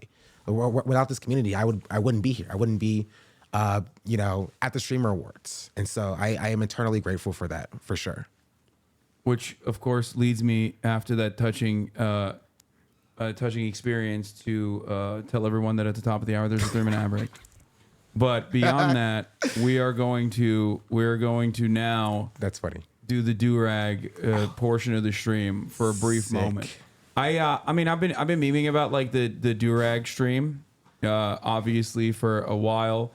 I did not want this to be like me wearing a fucking DURAG, and like have that take away from Sean talking about what he wanted to talk about. You won the bet, bro. Why are you putting it on? Well, we're still gonna do it. We're still gonna do it for the culture. True. I will say that to be fair, because the bet didn't officially go off, I won't make you put it on stream. I know, like, there's a good chance you would get canceled for it. No, it's fine. I think it's hilarious. I don't give a shit. We can do it. It's fine. So, I have a couple of options.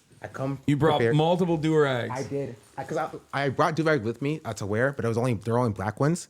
So I went on Amazon and the Dollar General, and we have a bunch. Okay. So these are the boring ones. All right, at least we can make it informative. What's the significance of the DURAG, and why do people wear the DURAG? So in the black community, DURAGs have a lot of cultural significance, along with bonnets. And they've been demonized heavily because of that, because of their association with blackness. It's textbook white supremacy. And so what DURAGs and bonnets and like silk scarves and stuff often are there to protect black hair when you're going to sleep. So black hair is because it's so like not coarse, but like thick. It needs to retain a lot of moisture, and that moisture is lost if you are like have like a cotton pillowcase or whatever. You're tossing and turning at night, and so to retain that moisture, you wear some sort of head covering in order to lock that moisture in to keep your hair from drying out.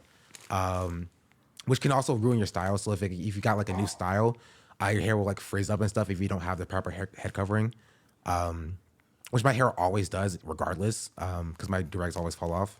But that's sort of like the cultural significance of the durag, and they've sort of transformed that from like just its head covering into like a signifier with the black community. So like you'll see people who of all kinds wearing do-rags if they have an association with the black community, or want to have association with the black community. Like Chet Hanks. Shout out Chet Hanks and his do-rag escapades, I guess. The most quirked up white boy to ever do it. True. Silk bonnets are good for all hair types too. It prevents hair loss. Okay. True. What's the wave meta? So waves are basically laid down curls that sort of make like a wavy pattern in your hair. So when I was had short hair, I had pseudo waves. They were like very small. They were basically like ripples, but you can say I had waves. And so what the do-rag does, or wave caps do, is it kind of tightens down your hair and it compresses it, and like it forms those ridges in your hair of the curls. Okay.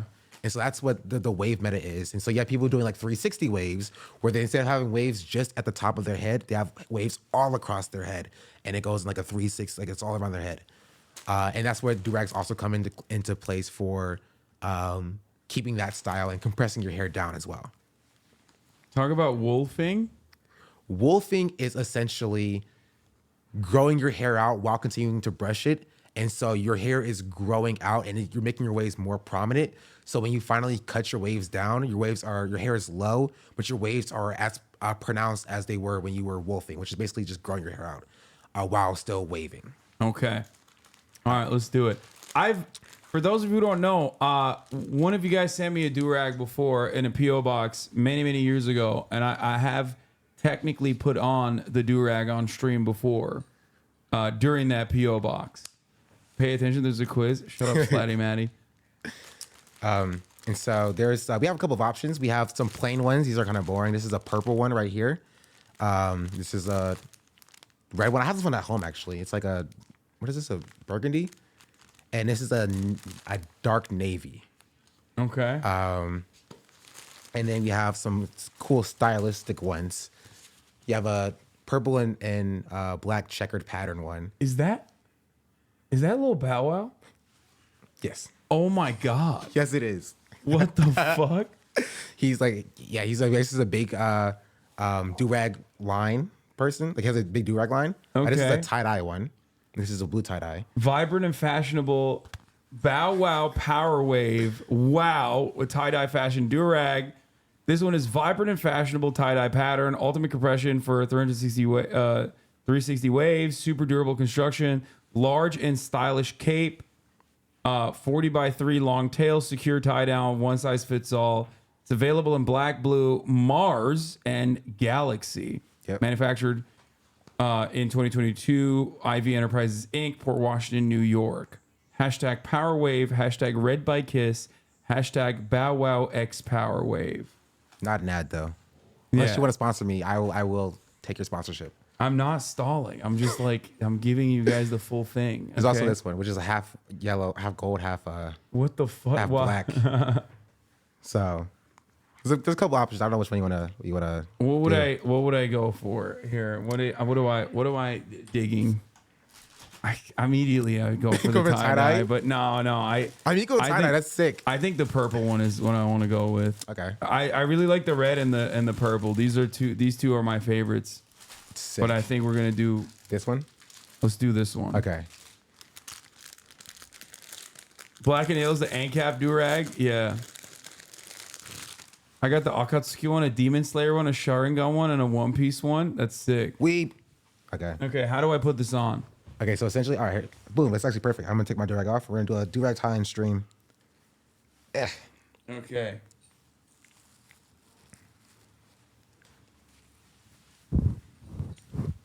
Like this?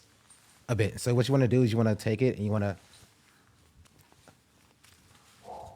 put the front on your my forehead. Your forehead. Yep. Okay. You want to take the two strands back. We want to make sure your line is in the middle.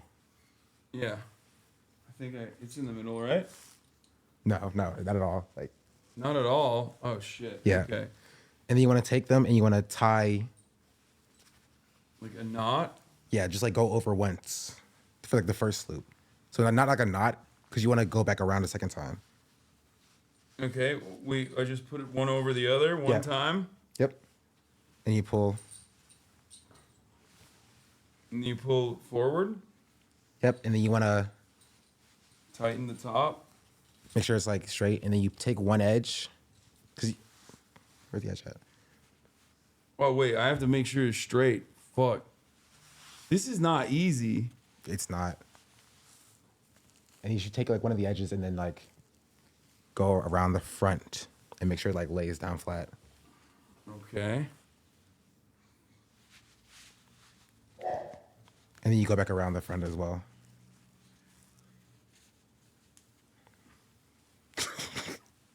I did not do a good job with this. I think it's perfect. I did not do a good job with this at all. Okay. Okay. And then knot it. Yep.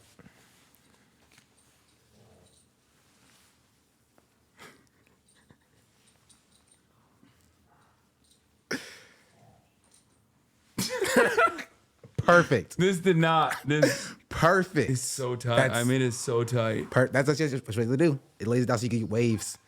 So if I wore this, I'd be wavy? Yeah. You would have to first like lay your hair down, like brush it down. Okay. I don't think I did a good job with this. I fucked it up. Oh, yours is like perfectly straight. Mine is like. Cause like you want to do one side first and then the other side as well. You did them both at the same time. You'll be like an X. Is that a vibe? Is that like a thing? Is that sure? Yeah, new meta. Yeah, cool people are doing this. Help them, Sean. No, actually. this is perfect. This is hilarious. There it is. Hasan after today. True. This, I feel like this literally doesn't look like a DURAG on my head. Like it looks like I'm wearing like I'm a pirate. And that's sick. Also, some people do this where they put the flap over their head. Like that? Yes. That's perfect. I'm fucking. That's perfect. There you go. This is so dumb. Okay. All right. All right. Do the fist. Do the fist. Black History Month, baby. Yeah. Dub. I'm so fucking canceled. No one does that. People are saying you're faking me out with this. No, some people do it. He's the specialist here, okay? Not you. True. Twitter's gonna eat you alive. Whatever. Fuck it. Who cares? Hasan cancellation stream finally. All the haters thriving today. Yeah, the D in Monkey D Luffy is for DURAG. True. Okay. All right. Yeah. No, I'm gonna look wavy as fuck, dude. This is gonna be Hasan for sure. Yeah, I'm getting the waves. It's making my hair a little itchy. You can take it off now. No, I'm gonna keep You it. keep it on? Yeah, I'm keeping it on. All right. Let this be known. I gave him out. He kept it on. Yeah. No, I like it. Okay, I like it. This is we had to do it. This is like Nancy Pelosi and kneeling. True. This is get this DURAG. Yeah, this is sick. That one's sick. It's possible. How to get waves? White Boy Waves 1. White Boy Waves 1 with 1 million views. Oh my god. So I mean, basically. Oh my god! Just working on my connections like a madman. As you can see, I busted out the old. Okay, pause for all it. you guys that. What connections basically are? Sometimes when you like are waving down your hair, you won't naturally connect the waves. So sometimes your waves will be disconnected. Mhm. And so what some people work on is that they have to work on getting their waves like all the way around. So like a one line all the way around your head, all the way down your head. And so that's what connections mean in like the waving community. Okay.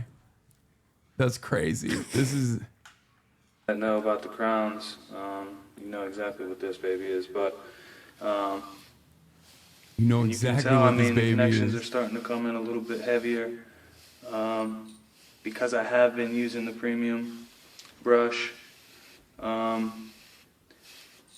don't know if the camera can pick it up, but I've messed up my sides a little bit the last time, so I mean they're starting to grow back a little bit. Yeah, because he has straight hair. And same thing with this side. Right? So, I That's mean, what it is. honestly, Like, because other he than is that, not really. he has straight hair, so it's like way more strandy than like 4C hair. So it's like. Yeah, I mean you can tell like when he moved it, when he touched it, his hair, you can see the hair like being laid down. And so his hair, like this is like if somebody's hair was like his length and they were black, they would be like wolfing. And so you would cut that lower, so it's like, you know, like 0.5 or like 1. I don't know what the specific range is. Oh, where your hair is like super low. Yeah, this is what I don't know what happened. This is what it looks like for me. This is patient 0. This is the same disease Travis Kelce caught. Yeah, this is. I'm beginning my journey today as a white boy with waves. Every single day, trying to get some work done on my crown. Let me give you a little shot of it. Oh no! Probably all out of whack. Oh no! But yeah. This is week 12. I mean, I'm probably going to have to go the whole 14.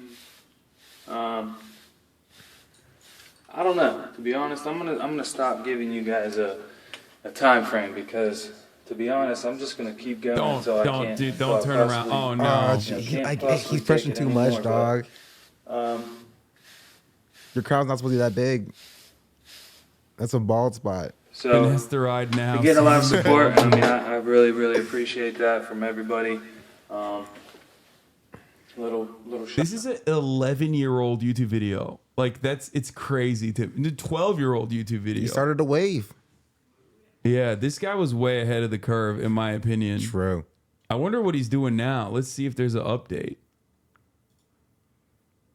10 years ago. Oh, he stopped. Sad. He basically stopped after.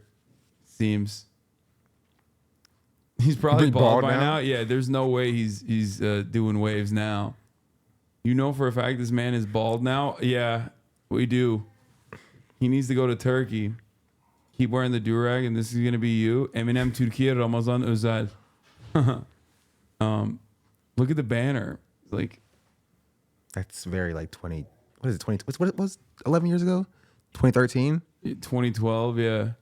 He has a Twitter. Durag like hairdo are popular among Indian Muslims. We use a kerchief to tie it under a helmet. Yeah, that's true. Why is the banner a woman kissing a child? I don't know. Oh my God, he has a Twitter. Wait, hold up. Does not. Wait, this is okay. No, this is a different person. Oh, because it says join February 2021. You're right. He might have lost the. Yeah, and it doesn't, and they haven't even said anything since then. And they have a Twitch channel, but I'm not gonna look at that. Someone send him the Dexerto link. What is the Dexerto link? Send him a pic and ask for his feedback. White boy waves 1 implies the existence of white boy waves without the 1. I agree. Okay. What? It's a meme? You look like my uncle before he ties his turban. What is this? Not enough melanin in my skin. My only sin being part White Walker. I moonwalked out of a white crevice when I was born. There's a whole TikTok account called Biracial Lounge. Oh God. It's logic. Started doing the Dougie on the hospital floor. The nurses were aghast, but my mama said, no, that's just the way of her father's. This has got to be Lin-Manuel Miranda's fault, right? Like, it's got to be like Logic and Lin-Manuel Miranda is responsible for this.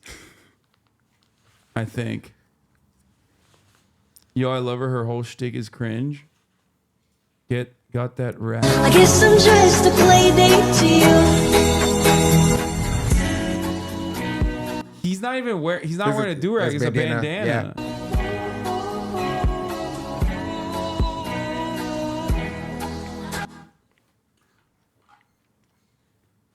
Why are you torturing my life? Is bad enough. I come here for joy.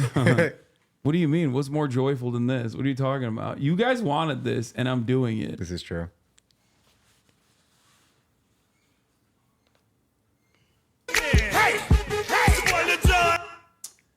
Megaphonics, why are you sending this? Oh my God, dude. Like, who sends a Will Smith meme, dude? Like, you are such a boomer. It's not even, I don't even know what to tell you. Here, Hasan, funny. What's up, Holmes? Okay, I can see this. Like, I can see him saying the N-word in one of these. I'm not gonna lie. Yeah. Come on. Yeah, you got the dude. He should be in prison. I love the walk. I don't know. This is like a new thing he's got going on. I kind of dig that. Yeah, it's tremendous. He does. I know he says the N-word. I know. That's why. Excuse me while I rip this out. He has multiple. Nice touch, huh? One for every fit, dude. That's You're right. how it works. You're right. I didn't think about that. Yeah, I'm down. It's kind of wild because what's up? I didn't know this, but like I went down this like weird rabbit hole a while back where people were talking about how what's his face is actually dope. Like there's a lot of like black wrestling fans there's a lot of black wrestling fans that apparently loved his like original before he went ROTC. He was like a white rapper. John Cena had like his whole shtick was that he was like a white rapper, and apparently he was able to he was able to not, well, one, back then everyone was doing it, that was the wave, but Doctor of Thugonomics. Jeez. No, don't show me Vince McMahon saying the N-word. Okay, no, I want the Thugonomics thing. Like he did a whole rap album. I respect that. It's crazy.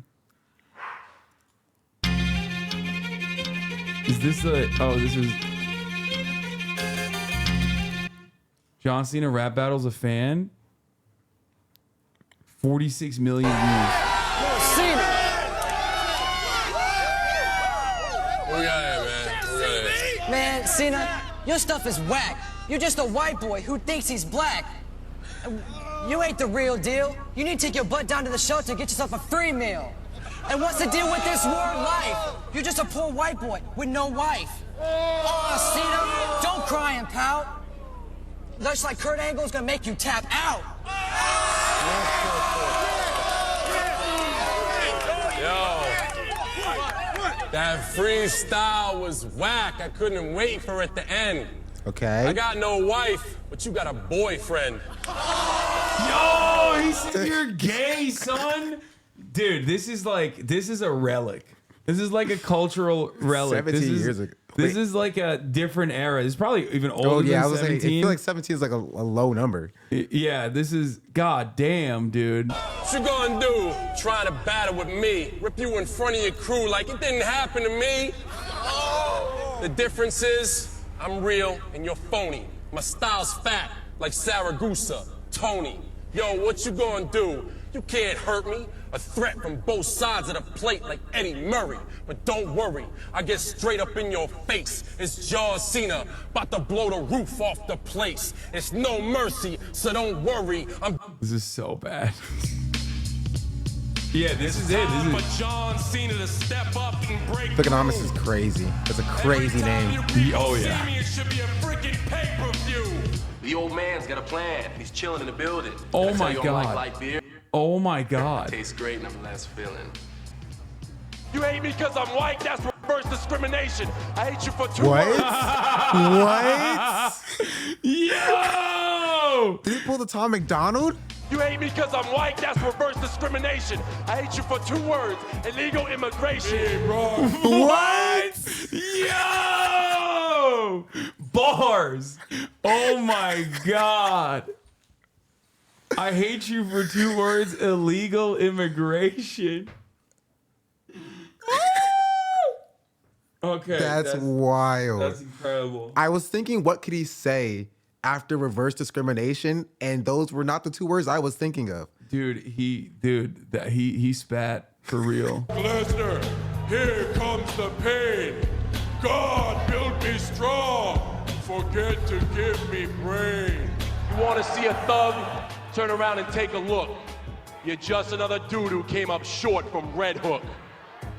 So now I wrestle Mr. Ass, the dude who likes to suck it. Tory's a cover-up, bro. We know you take it in the bucket. I'm gonna hang your ass. Dude, lot of like you're gay. Yeah, you're gay. Dude, that went so hard. This is when white boys were on top. Okay, this is it. It's been downhill ever since then. Like a Christmas tree ornament. I'll whack you more times than a masturbation tournament. We'll squash Mr. America. Vinnie Mac, please pick me. I'll change him back to the Hulk so quick you think his name was Bill Bixby. You got no hydraulics in your car. You got a sexual sickness. His car bounces up and down because he sits on the stick shift. Word life. This He can't stop. Fucking He got can't him. You're stop. gay, son. It's funnier when you consider John's brother is gay. It's so, dude, see, this is why, like, a fucking cancel culture and whatnot is so silly sometimes. Like, this dude is, like, I feel like every single person now only sings his praises. Yeah. Like, I mean, he seems like a very nice dude overall. is basic thugonomics. This is basic thugonomics. Word life. Still good for two things. And one is being a waste of space. The other's being a perfect partner in a three-legged race. I'm way better than Dead Man. You just another son. What is that? What is that? That is way too high, This dude. is why I always say I would defend Travis Kelce. If this never happens again, I'll be happy. It's just, oh my God. That's like, that is way too high. There's no fade, Chad. John Cena, that's reverse discrimination. Well, I'm the guy who loves miscegenation. Oh, damn. Bars. That would have not did well in that audience, I think, at the time, though. Honestly, he said illegal immigration. Audience went crazy.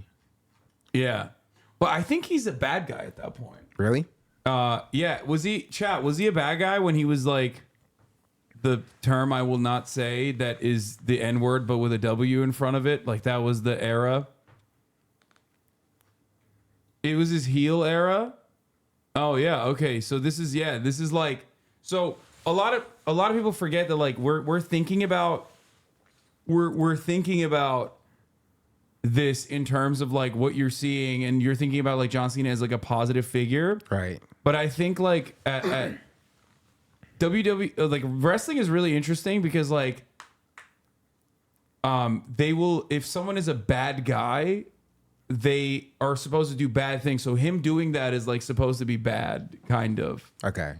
Like, it was social commentary. And then he went, no, but like he went from thugonomics to like being the military guy. Like he changed his like whole shtick. It's pretty sick, actually. It's called a kayfabe. FD has a video on it. Yeah, You think he's beating John Cena? You's a stupid mother! This battle was over when the I don't know. started. You against me? That's totally retarded. Thought he was funny. Also allowed on television at the time. That's another like cultural relic. It's really interesting to think about as well, because like you obviously have the Black Eyed Peas, for example. The "Let's Get It Started" was like "Let's Get It R-worded" was the actual song. With his midget that he couldn't take his hands off. You want to see a real joke? Have Kurt Angle take his pants off.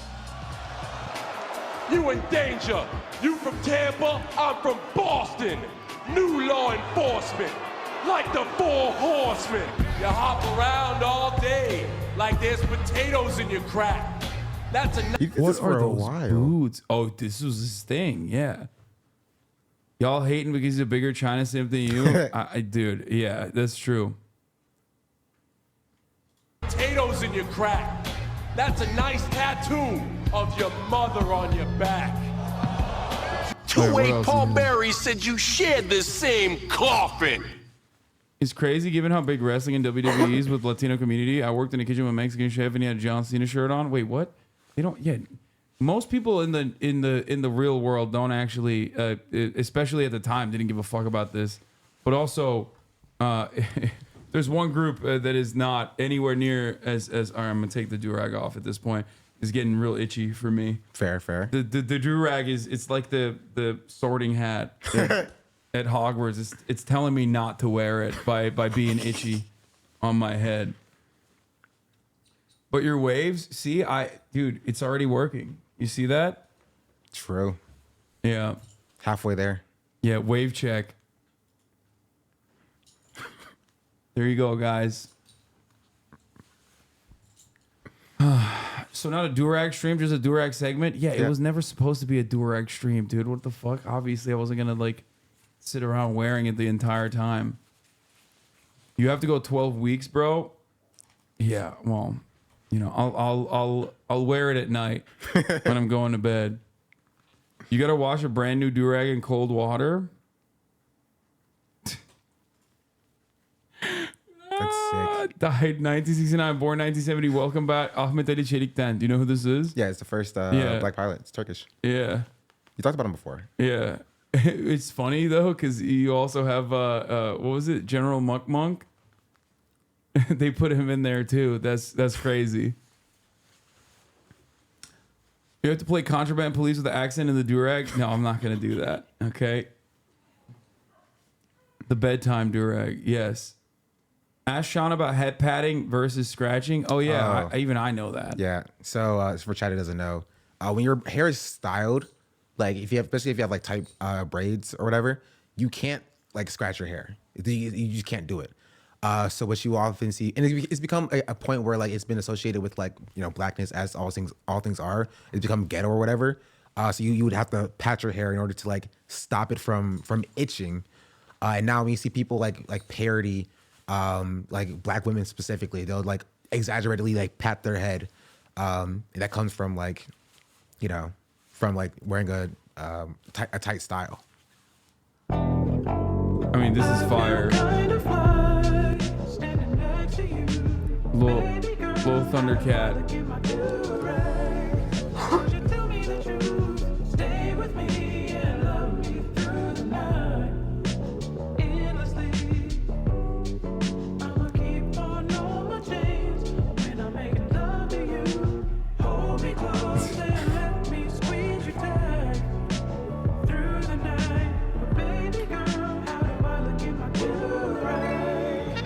That's also a fire DURAG. Yeah. What are the more common ones you see? Because like black people love Dragon Ball. True. Latino people too. Goku being Mexican. Piccolo canonically black. True.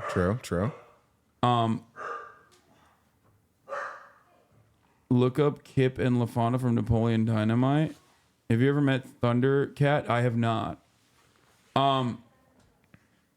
Okay. I wanted to show something. So my introduction, well, not introduction, but like everyone that's not from America obviously loves and obsesses with American culture. Right. And American culture is nothing without black culture. The greatest cultural export of America is Hollywood and you know, music in general.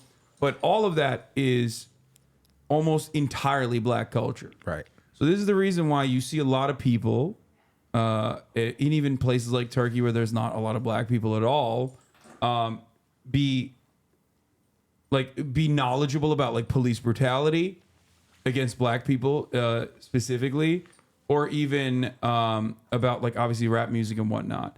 One of the examples I've shown on stream before is a Turkish rapper that has the N-word tattooed on him. What? Yes. I forget what his name is. And I want to show you that. But also, I found something that's pretty crazy. Let's see if I can resurface it real quick.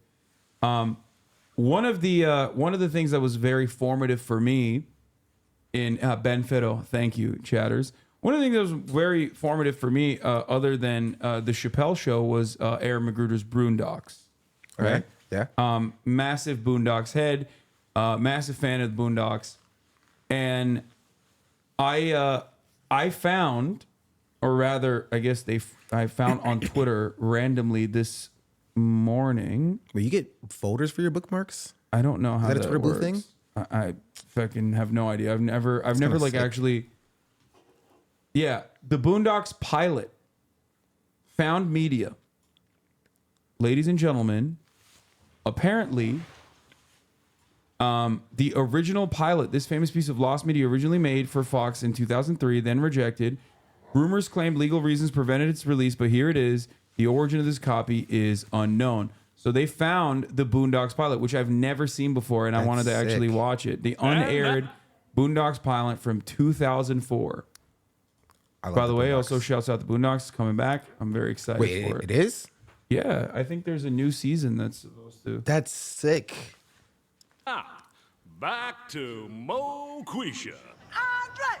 Yeah, for the record, for those of you who don't know, if we're gonna dive a little bit deeper into the history of Boondocks, Aaron Magruder is the creator. It's originally a comic script. Yeah, typing that so poorly. Hold on, let me pull it up. Aaron Vincent Magruder, born May 29th, 1974, is an American writer, cartoonist, and producer best known for creating The Boondocks, a Universal Press Syndicate comic strip, and its animated TV series adaptation. Oh, did it get canceled? The new season got canceled? Bro. That sucks. I thought it was. Oh, that fucking sucks. That's crazy. Holy shit. I thought this was in 2022. I didn't even realize. I thought this was like actually a thing. That stinks. Well, is it because Granddad died? Yeah, John Witherspoon died 2 years ago, and they didn't want to like revitalize it without him. Rumor today is Tyler Perry's behind Boondocks getting canceled now. Yeah, I wouldn't be surprised, bro. He took down the Tyler Perry episode. I'm pretty sure. Yeah, which I was gonna get to as well. But yeah, Granddad died of course. Rest in peace. But anyway. Aaron Magruder, born in Chicago, Illinois. When he was 6 years old, his family moved to Columbia, Maryland. His dad worked at the National Transportation Safety Board. He went to Jesuit school, and in 1996, it began as a webcomic on Hitlist.com, one of the first online music websites. At the time, Aaron was also a DJ on the Soul Controllers Mix show. And then basically the comic then got turned into the very famous hit, the animated show Boondocks that you know and love. Now go get my two-way page so I can two-way for help. And while you at it, bring me my French fry milkshake. French fry milkshake. How do I turn on Is the this the watermelon and biscuit network? captions? Wait. Hey, I'm trying to find the captions. Related videos. Settings, maybe? Nope. What does this do? Cast media? No, I don't want that. I guess they don't have captions. Wait, was that a fart joke? You just made me miss a fart joke.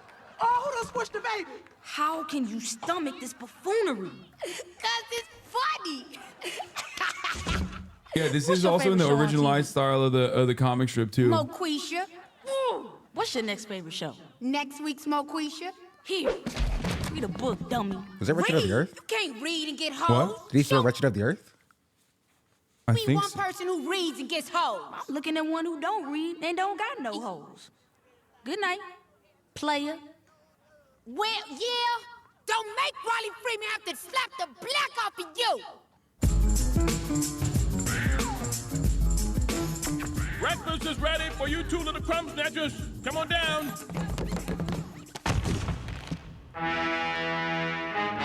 I think they. Hold up, man. You just I think they literally used this on another episode later down the line. Ones. You blind fool? Right. You pee the bed and suck your thumb. You are not a thug. Come on, man. Are you really that cliche that you'll fight me for stepping on your Nikes?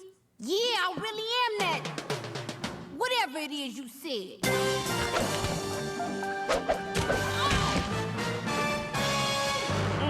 This is the same. The combat sequences. This fool started a fight. This fool stooped all over my Air Force Ones. Shut up. I don't give a damn why y'all fighting. Now get out of my house before the bus comes. Can you drive us? Yeah, something could happen to us out there, Granddad. I'm trying to do the right thing for you boys by spending your inheritance on a big house in the suburbs so y'all can be safe. If something happens, it's God's will. Besides, your little friend Jasmine would be at the bus stop. What about her? He like her, but he's scared. I'm not scared. Don't be scared. Now you go out there and lay down your game, player. You just heard R. Kelly's new hit, Inappropriate. And now on our Friday double play, here's another one by R. Kelly called Disturbing. Oh, why the long face, Jasmine? I mean, I think he was probably. I mean, he was very critical of R. Kelly. Yeah, he was ripping into him already. Kids make fun of me. Well, that kind of thing happens to everybody, honey. I remember kids would call me cornball or nerd or Oreo double stuff, fruity boy, pansy pants, or bitch ass or. Yeah. I have to go catch the bus now.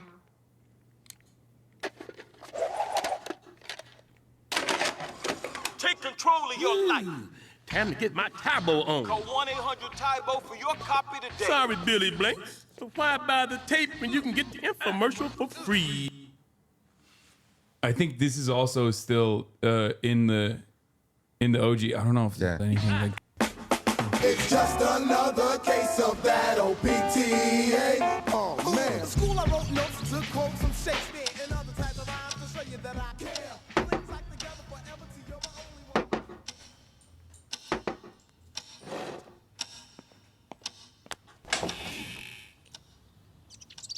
Yeah. I've got half a sandwich left from lunch if you're hungry. I'm fine. Well, is there pork in it? No, it's turkey. Oh, Huey's Muslim? I guess so. I didn't know. I didn't know either. I did not know that. It's okay. No good deed goes unpunished. Thank you. Nation of Islam. Oh, hell no. You got a sandwich from that hoe? Man, shut up. Let me get him. Get on. Stop hitting yourself. Stop hitting yourself, Riley. I wouldn't hit myself. Better get off. That old black magic has... Damn! I just don't know what to do with these boys, Ruckus. All they do is fight. It's like living in downtown Baghdad. Well, what you expect from a couple of little Negro hooligans like... I know Huey's a like a depiction of like a caricature of Malcolm X and like a black revolutionary. I know that. I just don't recall him being also like I don't think they ever mentioned that he's like outwardly Muslim or nation. I don't think so. Beyond like Nation of Islam memes in general. Yes, I know. Like them two boys. Hell, if you lucky, they'll become rappers and get in some beef and do drive-bys on each other. Well, I think that might be going a bit too far. I don't even talk to my own black-ass kids no more. I got all these beautiful, beautiful children right here in Woodcrest. These kids love their Uncle Ruckus. A lot of black people just don't eat pork. Not necessarily. I don't think that's. I've been around black people for a while, and that's no. not, I think you're thinking of like Nation of Islam. Yeah, that's it. Not like in general. Like all black people. Yeah, that's wild. It's 100% not true. In the UK, a lot of people with Caribbean heritage don't eat pork. I mean, I don't know. What the? Hey, somebody gonna get their ass kicked. Hey, Mr. Timmy, you lost your lucky ball again. My bad. Now throw the ball back, bitch. Mr. Timmy sure got a good throwing arm. Now that is an example of a nice boy with potential. Looks to me like an example of a white boy who needs his ass whooped. Shoot. And I thought my boys were bad. I'm going home. Another home run, Mr. Timmy. I straight up lives in a cabin. Yeah. You suck. Shut up. You ain't got no game. Shut up. Boy, I'm schooling you like the United Negro College Fund. Oh, I got you now. Oh, come on. You ain't got no game. Well, boys, seem like getting up inside Huey's behind in this video game is something we can all enjoy as a family. Now get the hell to bed. The Spice Channel de-scramble itself right around now. It's pretty sick. It has like that's cool a as lot hell. Of, a lot of jokes that or a lot of like not memes. What is it called? Sections that they use in other episodes and stuff. Yeah, too. I get why they didn't. I get like, you know, it just shows a little bit. I The thing I always loved about the Boondocks though is like that it was also the most like not this pilot, but like the final fleshed out show was so it was so anime. I don't know how else to describe it. Like it was like the most Western made anime I've ever seen, other than I guess like Afro Samurai. Which even Afro Samurai, I feel like had a unique art style. Was it Afro Samurai? I think it was Afro Samurai. That was an anime. Yeah, it was. Like it was very. It was animated in Korea. Oh, okay. Yeah. I mean, it was sick. Afro Samurai was also 100% anime. But I thought it was very. I mean, Bushido Brown.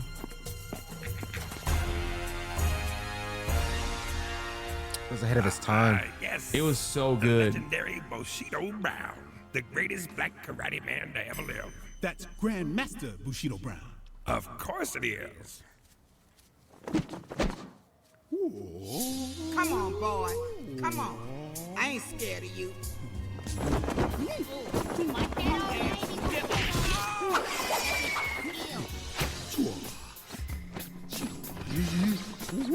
Yeah, by the way, this is my fucking goat. Sung Kim is like is the dude I wanted to talk about as well. I follow him on Twitter. He was supposed to come back for the wait, no, not this person. What the fuck? Is this it? I think this might be it. Nope, that's not it either. Let me see if I can find it. Oh yeah, here it is. He was the executive producer, animation director, and artist, and he was like one of the main animators, I think, of Boondocks. And that was on purpose. Aaron Magruder was a fan of anime and modeled a lot of Boondocks off that. Yes. Have you ever watched Samurai Champloo? One of my favorite animes of all time. Anyway, I love his art. I love his art style. I love his like, I mean, it's incredible. But. Yeah, he I think posted the character designs of the canceled season. Fuck, man, this would have been so sick. Oh my god! Wait, is that Candace Owens? Oh my god, it's Cornel West and Candace Owens. Oh my god, dude. Oh god, I don't think she deserves to be dignified like that. Yeah. Like to be fucking referenced in the Boondocks. Grifters fall upwards. Yeah. Oh my god, incredible. Don't mean to critique, but Nancy Pelosi's flotation devices need to be bigger. Yeah. This is so sick. It would have been phenomenal. I think this dude is incredible, by the way. His art is like is so good. All right, well, bankroll that shit yourself, billionaire tycoon. I fucking would if I knew how to do it.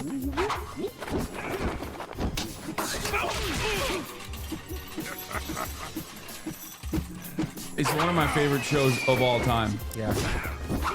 Like, without a doubt. Like, I think it's important to remember that I was once a young boy, okay? Before I had fully fleshed political opinions. Like, shows like this definitely played a big role in me understanding different parts of American culture, and probably played a role in my political development in general. You know what I mean?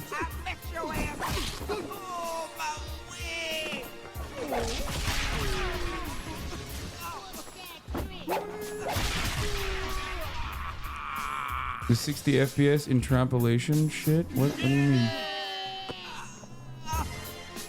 What are you talking about, chatter?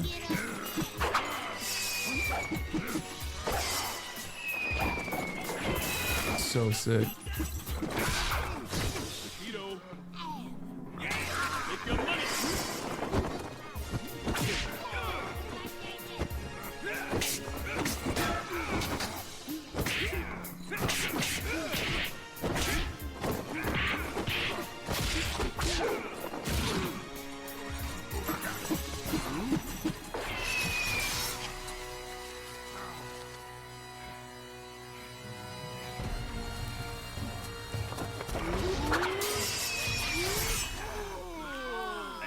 I don't remember that. It is a beautiful day to fuck shit up.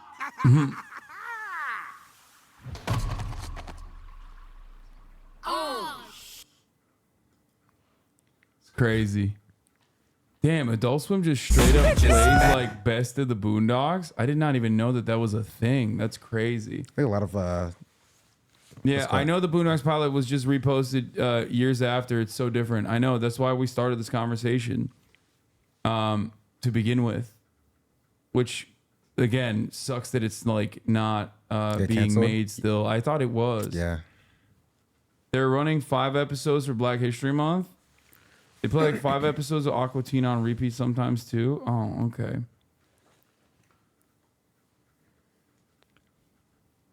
I did not like Black Dynamite. I think Black Dynamite is. Wait, was it animated? I don't know. Huey's character definitely had me challenge a lot of views when I was young.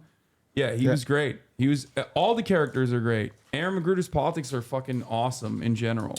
The meta is that, or the suspicion is that Tyler Perry got the show canceled.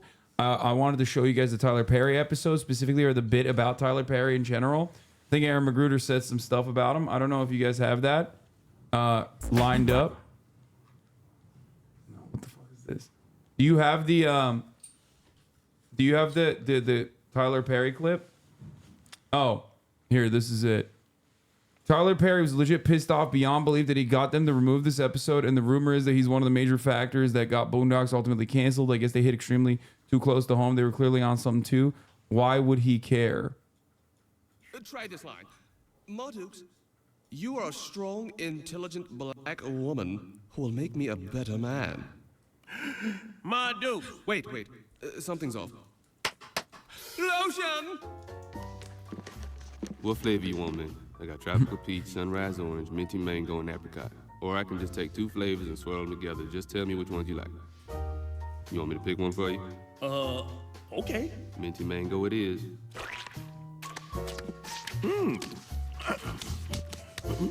Turn around.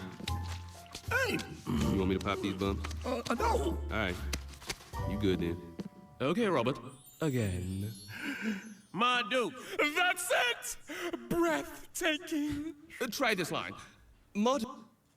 Read the reception section for Tyler Perry's reaction. Pause is the 7th episode of the 3rd season of Adult Swim original The Boondocks, aired on June 20th, 2010.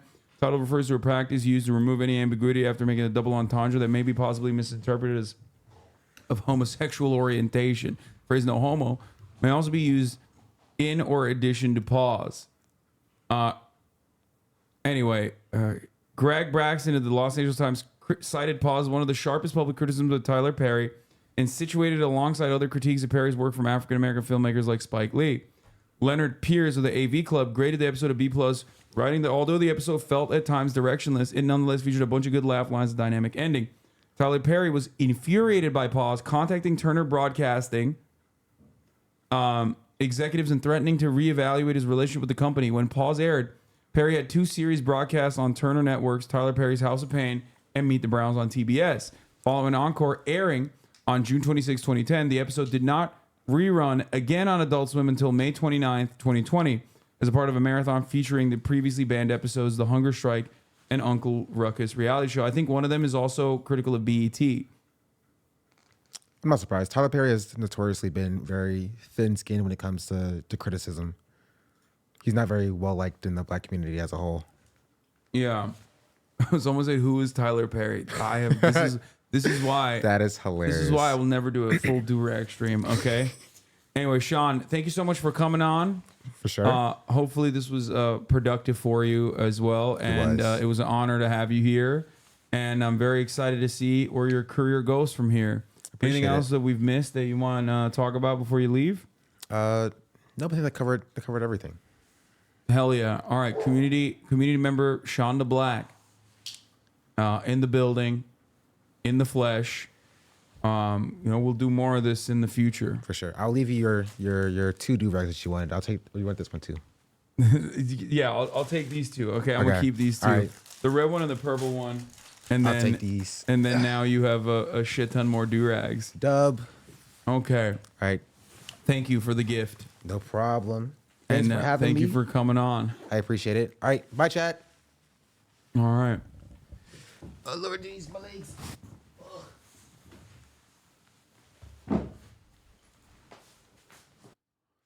Okay. All right, everybody. We're going to be moving on. We're going to be doing a little bit more of Sean keeping the Deathstroke DURAG. Oh, the black and yellow? Yeah. I'm going to be talking about Lula in a second. Hold on. This is my favorite part of that episode.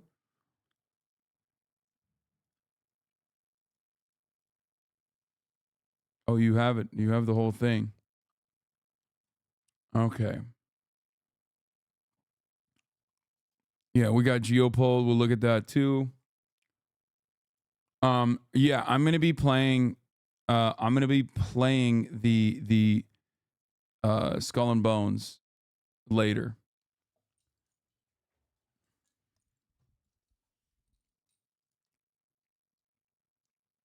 Yemen shot down an American MQ-9. Oh God. Uh-oh. Wait, let me close some of these tabs. I got so many freaking tabs open.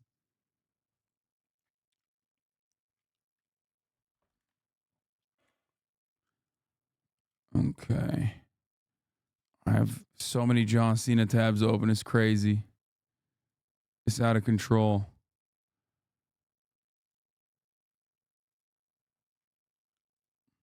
Okay. Cena rapped in Mandarin too? Yeah, he's the GOAT. That's why he did that. Okay. Okay. I don't care about Elon Musk's alt account. All right. All right. All right. We're going to talk about Lula in a second. Biden blasts Republicans with big mistake with Russia. Israel sets Ramadan deadline for the Rafah offensive. Inside a Chinese ghost town of abandoned mansions. We'll look at all of that. You must play Poppy Playtime. I will do that. I will play Poppy Playtime. I don't know if I can show this Tyler Perry clip, or maybe I can. Again. My dude, that's it! Breathtaking. Okay, I gotta pee. You know, I remember when I sat down to write my first play. I asked Jesus, will you co-write with me? And he said yes. And I told Jesus, I want to write plays for women. What do women want to see? And Jesus said, sexy men. Since that day, I've searched the world for the sexiest black men alive. And I found them, my shirtless men. And Jesus was pleased. I didn't know religion worked like that. Then I asked Jesus, how can I further spread your message on earth? And he said, cross-dressing. And so I put on a dress and a wig, and Jesus was pleased. With that dress, that wig, and these beautiful muscular gifts from God, I have built an empire, and soon I will crush Ice Cube, and my supremacy of black Hollywood will be complete. Ice Cube? We don't allow just anyone on this journey. Have you accepted Jesus Christ as your Lord and Savior, Robert? Yeah, I guess. Get on your knees, Robert. Ow! On your knees, Robert. Okay, damn, you got big hands. Do you accept Jesus Christ as your Lord and Savior, Robert? Yes. Do you accept me, Winston Jerome, as the representative of Jesus Christ in the TV and movie business? Sure, I guess. Do you renounce Ice Cube and all his works? Well, you know, I kinda like Friday. Do you renounce Ice Cube and all his works? I renounce Ice Cube. Louder! I renounce Ice Cube. And all his works! And all his work. Including Friday? Yes, including Friday. Yes! Rise, rise, my new leading man! We're having a fondue shindig at the compound tonight. You should come.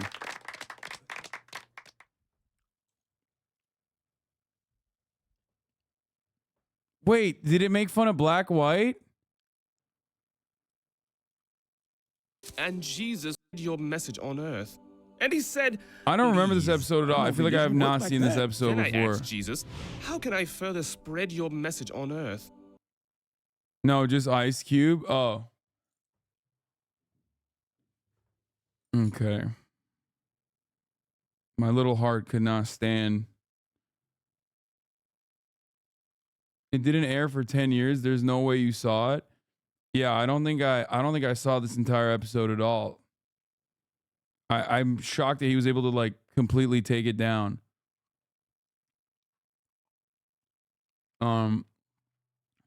Said sexy men.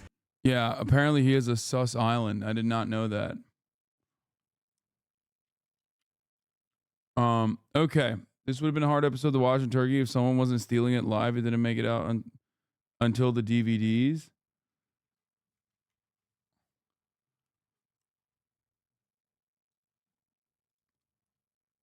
Okay.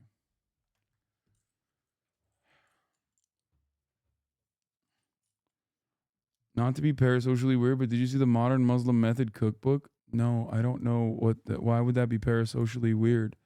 Here, new guy found, new guy unlocked. You must be swift as a coursing river, with all the force of a great typhoon, with all the strength of a raging fire, mysterious as the dark side of the moon. Ooh, that's not a good angle. I can do, oh my God, it's the power of Christ that gives him that. Oh my God. Oh, I shouldn't have shown this, dude. You're out. Peace, brother. Yeah, thanks for coming on, dude.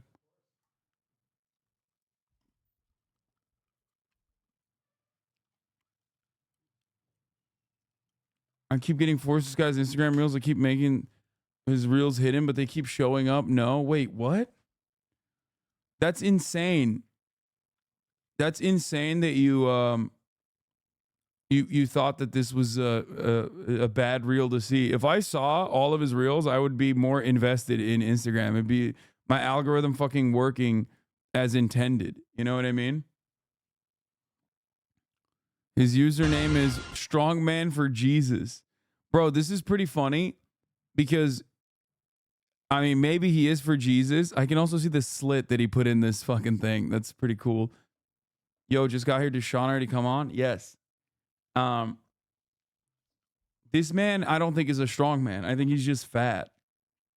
There's a coursing river, with all the force of a great typhoon, with all the strength of a raging fire, mysterious as the dark side of the moon. He's super strong in Japan. Yeah, it's like the classic bit that the fattest guy in the crew is also the strong man in Japan. That's what's going on here for him. Wait, how the fuck did he kick that? With the power of Jesus. That's how.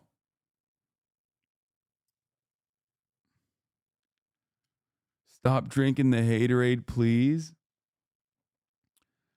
All right. What am I missing here? What did I forget to cover today?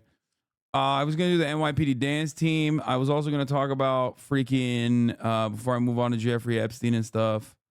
Wait, what is this? If you like to hear chicken nuggies on the road, then you need this gadget. It clips onto your air vent and holds 2 sauces to help make eating hands-free. This is one of my most used car gadgets. If you like to hear chicken... Oh my God. This is incredible.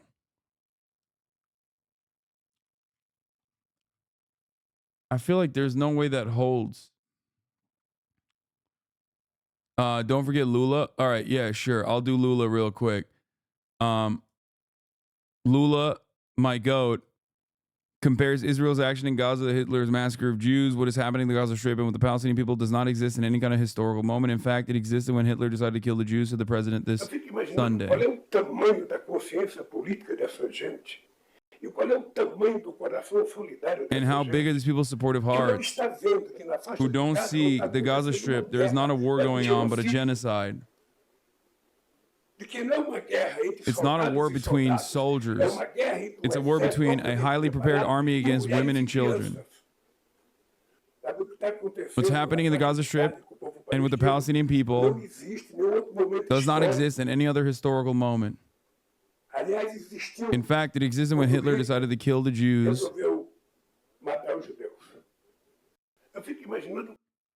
So he said that, and then apparently, as far as I understand, people got very mad. The Holocaust Museum accused them of weaponizing the Holocaust. Weaponizing the Holocaust is always wrong, especially when it comes from the head of state. That Brazilian president that Brazilian President Lula did so to promote a false anti-Semitic claim is outrageous, should be condemned, which is pretty crazy.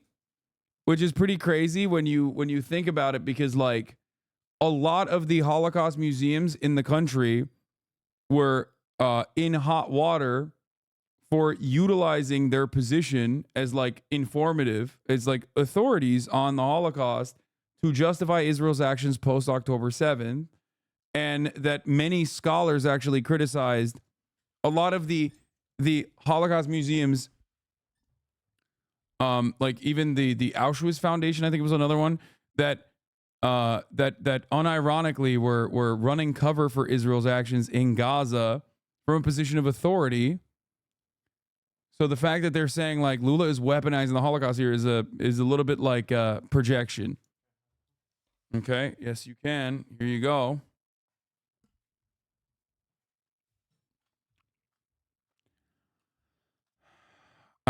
Okay, let's dive a little bit into Lula, what he said here. Hold on.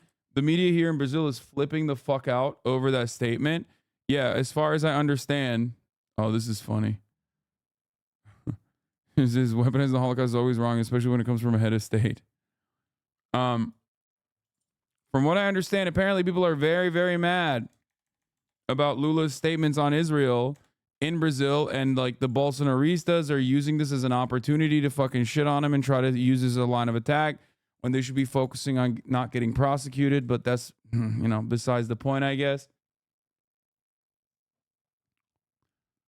Yeah, Brazilian here today. 90 deputies started collecting signatures for Lula's impeachment.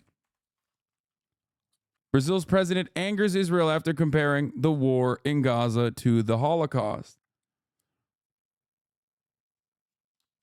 Even my tiny-ass city's radio station reported on it negatively. Brazil's President Luiz Inácio Lula da Silva drew the ire of Israeli authorities on Sunday after he compared Israel's actions to the war against Hamas to the Holocaust, in which Nazis killed 6 million Jews in a systematic roundup in Europe during World War II. I love the framing of this from the impartial New York Times, which literally openly goes, war against Hamas? Come on. It's like, this is the hidden premise here, is that, of course, it's not comparable, okay? Which, for the record, it's not. It is the Holocaust, by numbers, is obviously a far greater genocidal campaign in Nazi Germany. His comparison isn't to say, like, his comparison isn't akin to, like, minimizing the Holocaust, but instead saying that this is a historical wrong, that is a genocide.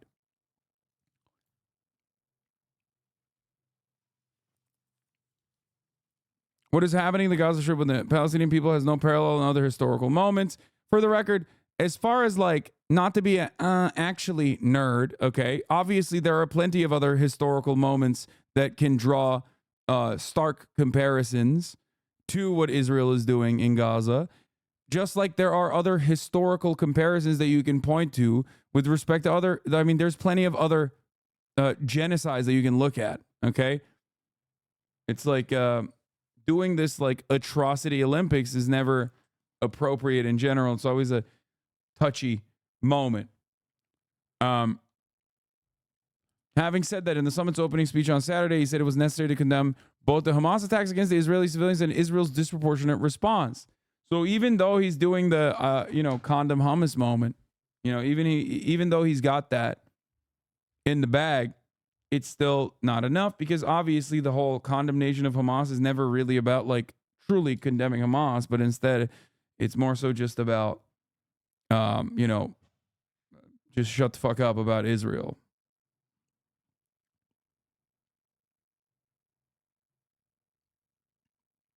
Mind you, Bolsonaristas are very aligned with anti-Semitic theories like the international Jew and Jew globalism. However, they support Zionism. Exactly. But that same dynamic exists here in the United States of America, and Bolsonaristas are also, of course, famously, wannabe American hogs, as you guys know. So, that is another classic. It's the same exact principle with the evangelical Zionists in the United States of America, who personally believe that, like, At the top of the hour, there isn't a 3-minute ad break. You know what I mean? And they're wrong. There is a 3-minute ad break at the top of the hour. Obviously. Duh. And no, I'm not forgetting to run it. I'm running it now. And if you no longer want to see those ads, all you need to do is subscribe, even though it's late, for $5 or free with the Twitch Prime. Here's the 3-minute ad break now. Okay. So, as I was saying, evangelical Christian Zionists are some of the most rabid anti-Semites in this country. Bolsonaristas are also evangelical Christian Zionists for similar, in an almost identical vein. And yet, here they are trying to weaponize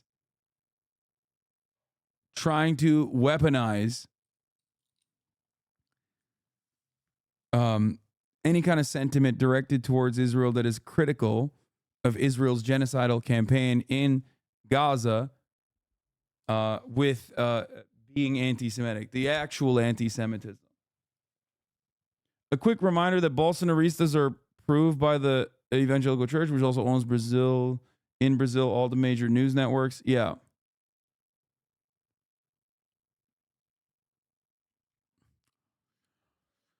Mr. Lula's statement outraged Israeli officials. The Israeli Foreign Minister Israel Katz said in a statement on social media in Hebrew that the remarks were shameful and egregious. He said that Brazil's ambassador will be called into his office on Monday for a reprimand, adding that no one will harm Israel's right to defend itself. Prime Minister Benjamin Netanyahu of Israel echoed those sentiments in his own social media post. Trivializing the Holocaust. Dude, there's nothing funnier than someone who has very officially trivialized the Holocaust. Benjamin Netanyahu, who has engaged in Holocaust revisionism. And that's not just my assessment of the matter. That is the assessment of many scholars of the Holocaust. And he was roundly criticized for doing this as he laid the blame away from Adolf fucking Hitler for the Holocaust in an effort to say, no, it was actually the Palestinians that gave Hitler the idea for the final solution. Look at the Palestinian Mufti. Mind-boggling to me that he's over here talking about how other people are trivializing the Holocaust to try to harm the Jewish people and Israel's right to defend itself. And is crossing a red line. God, I'm sorry. I fucking, obviously, everyone here hates Netanyahu. I despise Netanyahu. Oh, Nikki's dropping out. Nice. Okay. I despise Netanyahu. He's so fucking, he's such a gross, monstrous piece of shit. But he's also so incredibly arrogant. Okay? He's so unimaginably fucking arrogant. It's this like air of arrogance that I see from so many ultra Zionists, like ultra nationalist Israel defenders, where they're just like, you're gonna rue the day. You're gonna rue the day that you said this about Israel and its right to defend itself. It's like, it makes me, it angers me so much. So much. A sense of impunity, exactly. And that impunity, for the record, is obviously well-deserved in some ways. It's well-deserved as a consequence of the American government always rushing to defend Israel's actions. The sense of entitlement that he has to be like, oh yeah? Oh yeah? You're going to say that we're fucking, doing a genocide? Oh yeah? You'll see. You'll rue the day. It's like, shut up, bitch. You're a fucking villain. You're a villain. You're a goddamn villain. Mr. Netanyahu added in a separate statement that Mr. Lula has disgraced his memory of 6 million Jews murdered by the Nazis and demonized the Jewish state like the most virulent anti-Semite. Danny Dayan, the chairman of Yad Vashem, Israel's Holocaust Memorial. Oh my God, dude. This New York Times article is just literally like, it's just, it's so fucking annoying. Anyway, Lula called the Brazilian ambassador in Israel back to the country, by the way, after this back and forth occurred. So that's another thing that happened. Israel says the Brazilian president is not welcome in the country after he compared Israel's war to Gaza and the Holocaust. And the battering ram will be out for anyone that even defends Lula for anything that he said here, for the record.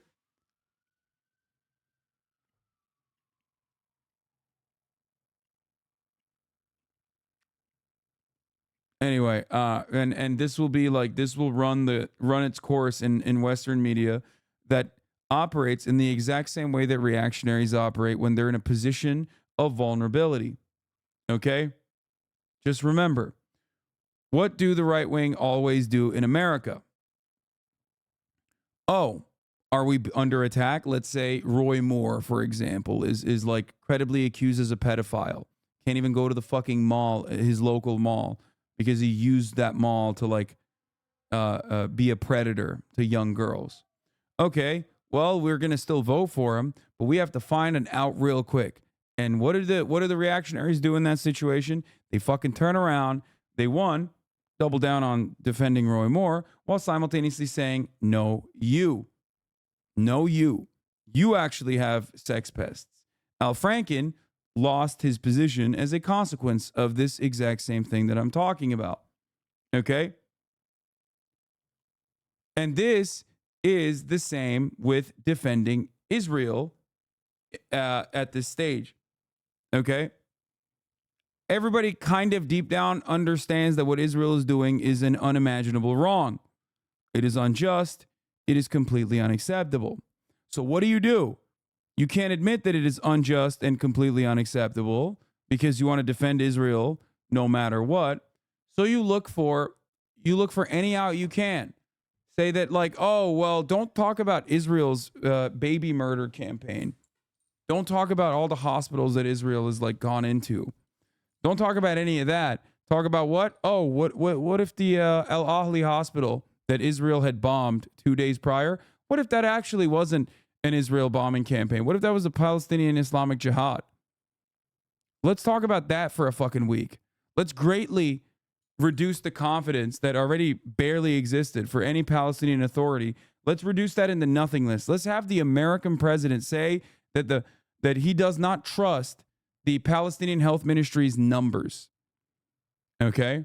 And it's a very successful method. We talked for weeks about Harvard President Claudine Gay for not being sufficiently pro-Israel in a congressional hearing, even though she is a Zionist. Okay? She had to resign in disgrace due to a very openly stated media campaign. I don't even like her. Okay? And yet, we moved on. All the while, it was all the naysayers, or rather, not even necessarily the naysayers, but it's just like people who weren't even like sufficiently pro-Israel enough kept getting put in the fucking meat grinder.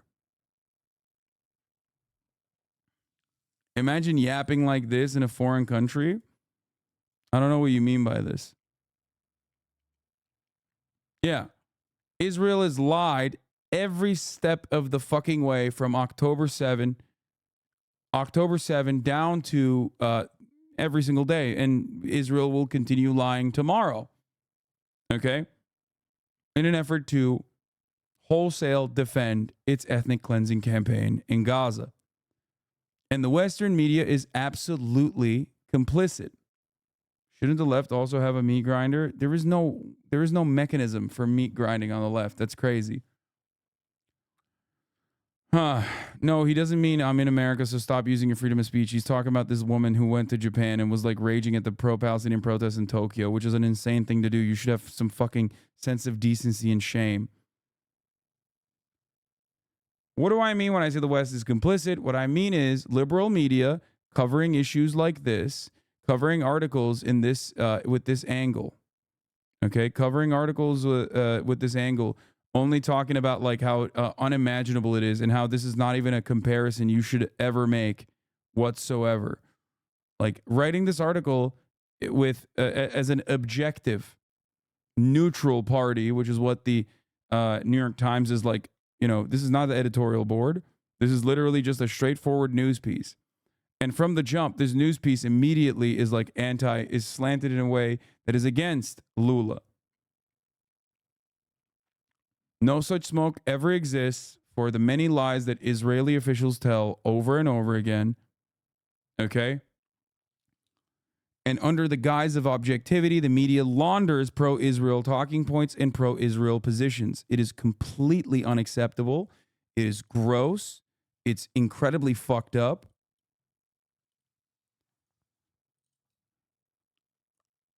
And overall, I don't know what more I can say about it. It's just, I wish for karmic justice. That's all it is.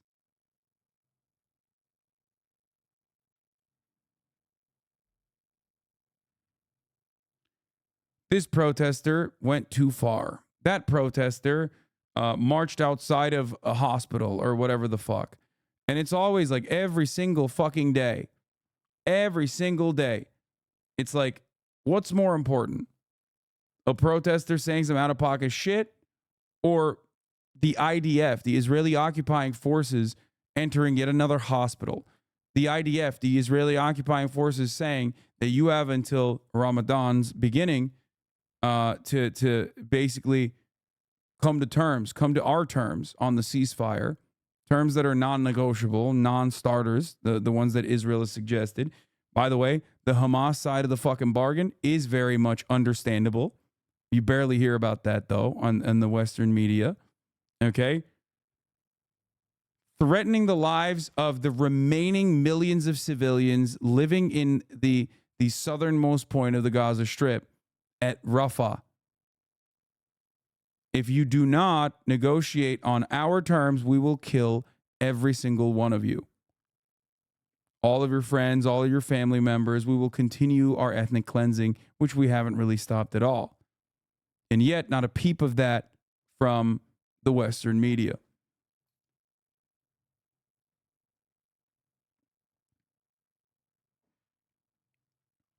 All the while, they're cataloging their genocidal intent every single fucking day.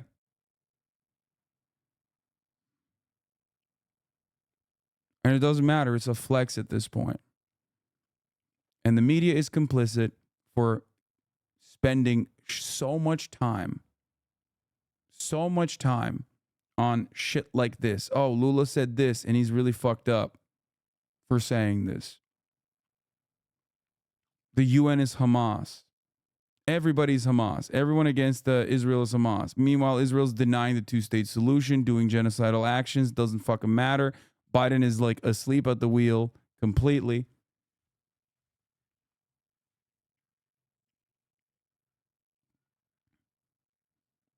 It's really, really sad. It's really fucked up. Here, I'll show you this and then we'll move on.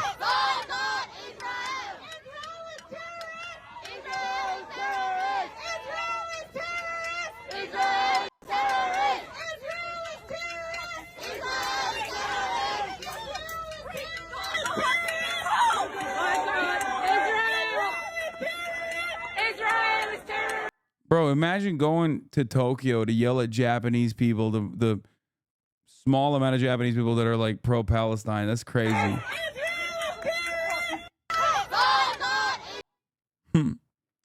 She hurt. Dude, live your life, man. You're in one of the greatest cities on the fucking planet. Go live your life. Go live your life, dumbass. Go have fun. What the fuck's wrong with you?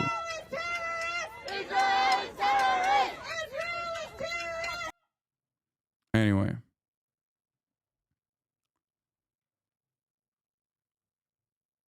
It's just like, how do you do this? It's like going to Disneyland and being bummed the whole fucking time. Fucked up. You fucked up, lady. Anyway, I must have missed the Skull and Bones stream. No, not yet. I'm gonna do it. This lady crying while ADF can't stop making these TikToks. Yeah, look at this shit, dude. Israeli soldiers are mocking starving Palestinian civilians in Gaza while they themselves enjoy lavish meals and inscribe messages on bombs to facilitate further mass killings. And the song that they're playing is the genocidal one that even calls out fucking the real villains of society, of course. The real villains in Israeli society Bella Hadid and Gigi Hadid.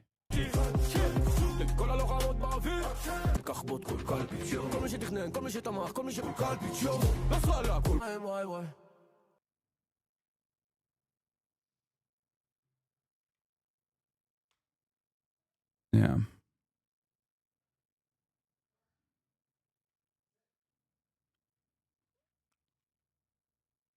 Yeah, I mean, it's really fucked up, man. I don't know.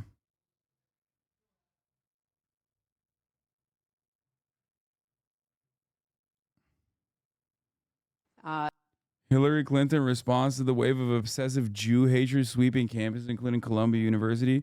If you choose to protest Israel in a conversation about ending sexual violence as a method of war, you might just have a problem with Jewish people. I'm not gonna watch this. I'm gonna lose my fucking mind. I don't want to watch this. I don't want to fucking go even crazier. Okay, no, we're not watching that. We're not doing that. Okay, it's just like it's killing me. It's killing my insides. Okay.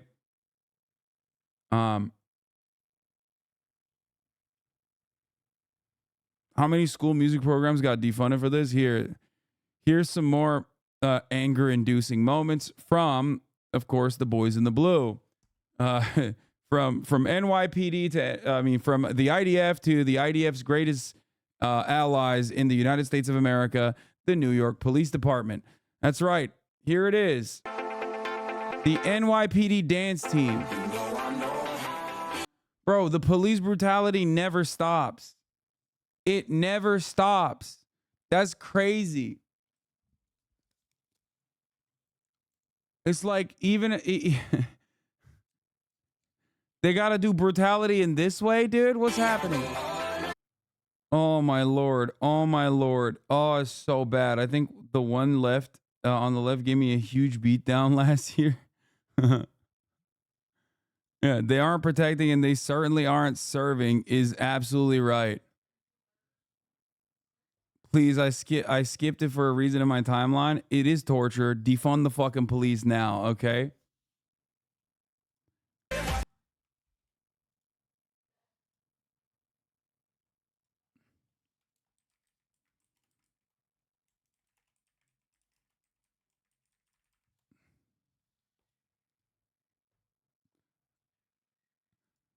just like, oh my God. Wow, dude, shaming some people for having a hobby. Their dance skills are almost as bad as their shooting accuracy. Like on the one hand, I'm like, I'm looking at the situation and I'm thinking to myself, like, at least they're not fucking like beating up random teenagers that are skipping the subway fare, right? But like, this is still having a negative impact on my life, on my brain, on the way that I view the world. It just sucks. Yeah, New York public libraries are closed on the weekends due to budget cuts. But hey, at least the NYPD has a dance team. The real question is like, who is this for? Who is this for? Like real question.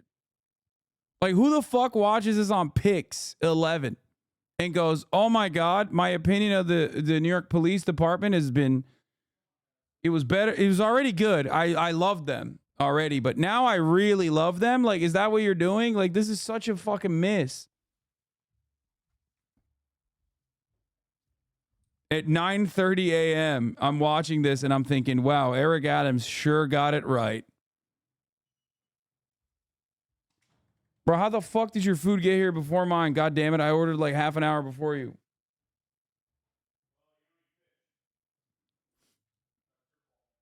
It's to get our parents and grandparents on their side for when we bring up issues they reflexively defend USA shit. I prefer being tased instead, thank you. I mean, this is kind of like a spiritual tasing when you think about it.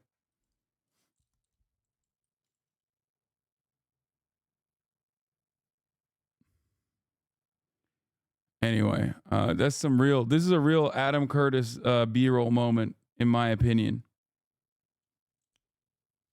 Fun fact for those of you who don't know, the NYPD has submarines and also numerous offices, including in Tel Aviv. So, if you didn't know that, they got hella money, okay?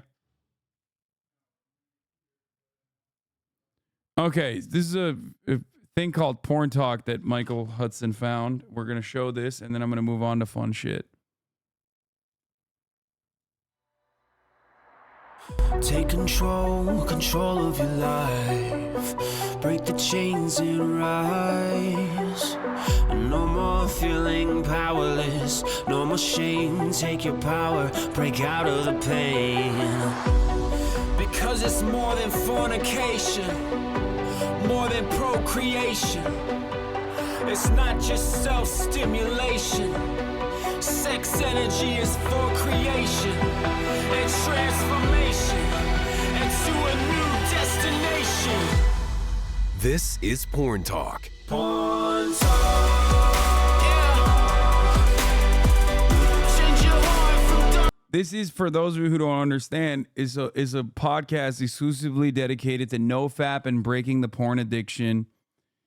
Finding long-lasting freedom from the stranglehold that gooning has on your penis.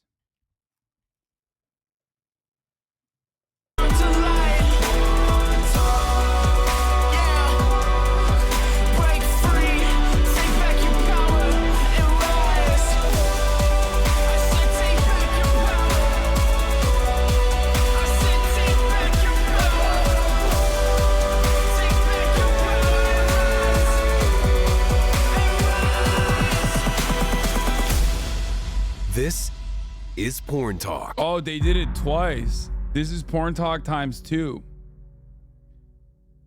Stem cells have got to go to the volcano. What is this? This is transcendent,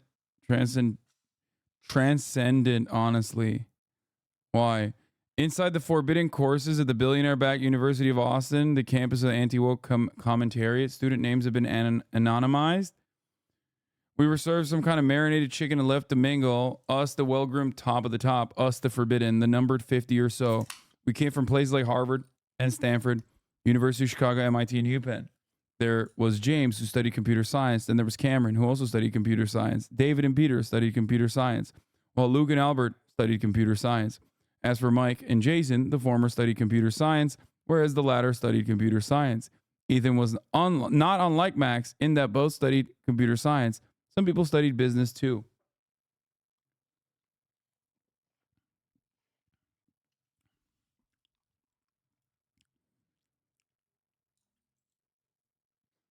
Yeah, stem cells are out of control. Okay.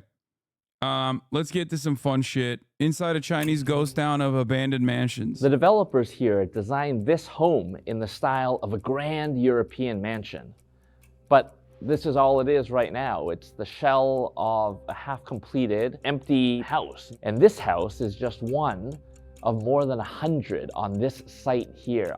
And this particular compound is one of many just like it all across Ugly as China. hell. Abandoned, empty, a headache for China's policymakers. Ugly as hell, dog. This is some America shit right here. Y'all need to stop being such Ameriboos, okay? We're here in Shenyang City, 400 miles northeast of Beijing. It's in second-tier cities like Shenyang that China's real estate woes are perhaps the most visible. In some cases, you even have entire compounds of villas that have been built but will probably never get finished. One example is a state guest. Isn't it supposed to be European style? No, the very basis of what they built there is an American suburb. So it doesn't matter. Even if the architecture itself is like supposed to look a little bit more European, a little bit more elevated, the entire principle behind building McMansions such as that one is like an ultimately American-ass thing to do. Guest mansions built by Greenland Group. Now, China has hella space, so you could do technically suburban sprawl, okay, if you wanted to, but it's just very stupid and very dumb and very fucking unproductive. So why would you do that? One of the more than 50 housing developers that have defaulted on their debts in recent years. What lies here now is the skeleton of a housing project that began construction in 2010, but came to a halt a few years later. Its gardens have been taken over by farmers herding goats into makeshift pens. China has low per person land. You're wrong. Wait, really?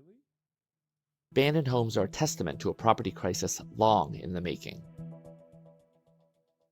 Yeah, this is it. Greenland Group says it invested $230 million in this site alone. Yet Hasan hates yet loves Los Angeles, a third-tier city below New Brunswick. Los Angeles has many issues. I'm very open about them, but I do love the weather. So here we are.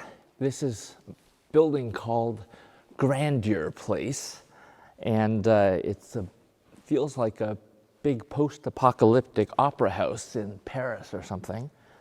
But as you can see, this is the showroom where they used to bring interested customers and show them what the grounds were going to look like, what their mansions were going to look like.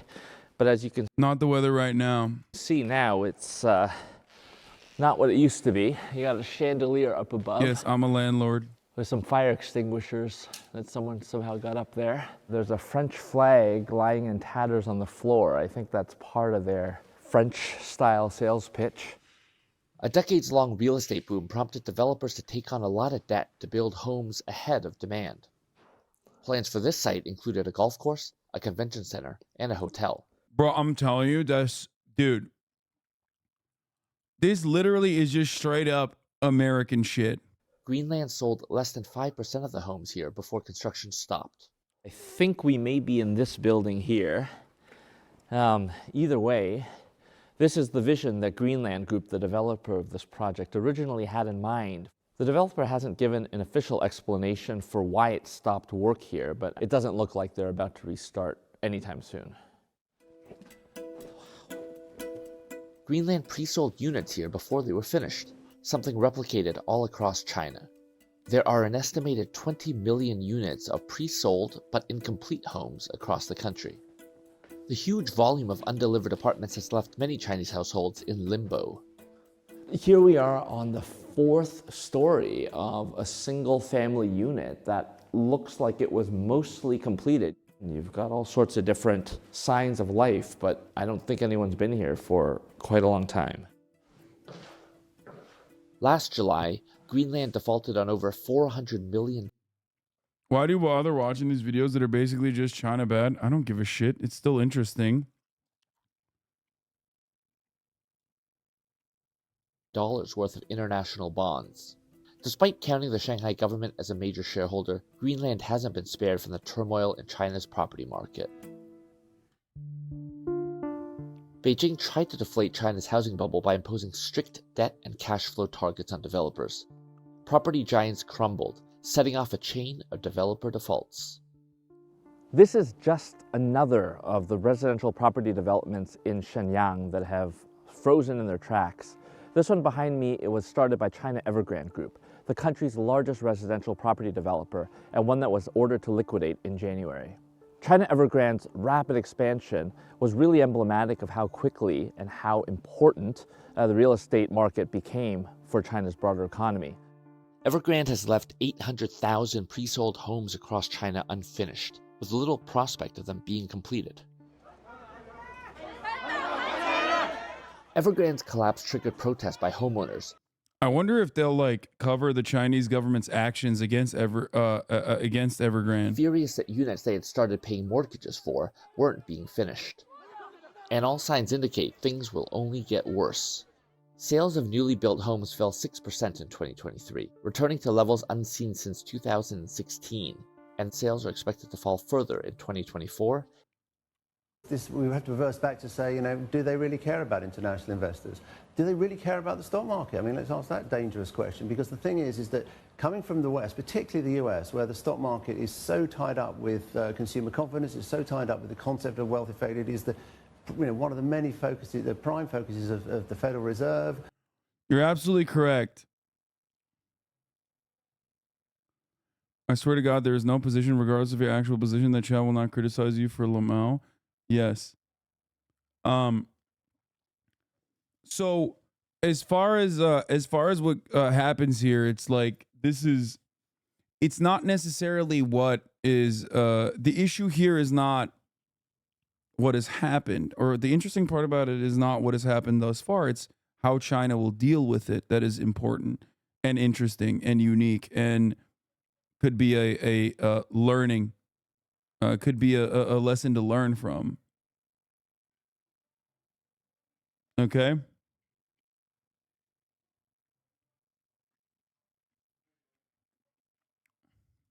And the whole of the sort of system, if you like, in China, companies don't need capital they're getting their capital from cash flows. They're getting their capital, from the sort of the private side. So the stock market doesn't provide the same sort of service in China that it does. Now, it will do. I think the key here is it will do. The people.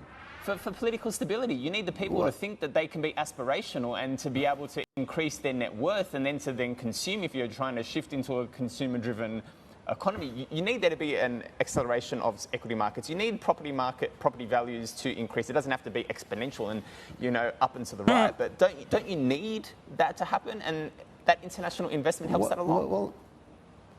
Well, I think this is the central dilemma, is that the West...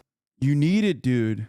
Basically, has spent years assuming that China was just another emerging market and it was going to do exactly the same and it was going to drive everything with lots of borrowing and lots of leverage and the sort of the Wall Street and the, if you like, the Washington consensus.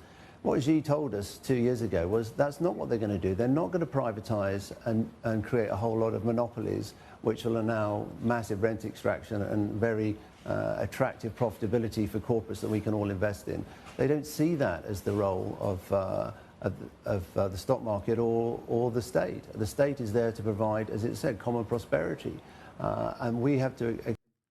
Yeah. Tinker, China's still in a bear market? More like Tinker, China shill.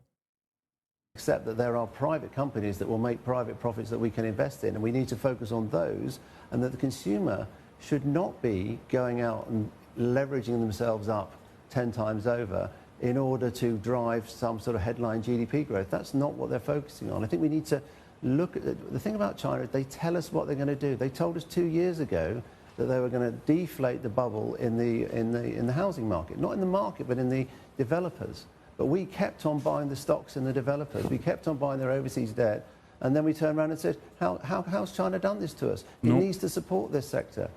And we know it works in the West. The politicians say, OK, yeah, we'll put lots of public money in to bail out the follies of the private investor. But in China, they basically said, well, we told you this was going to go. You're down 95%, sorry, but it's not that we're doing it deliberately against you, but we were just, we told you what our priorities are. So I think there is value in China, but I think we have to understand that they're not following our script.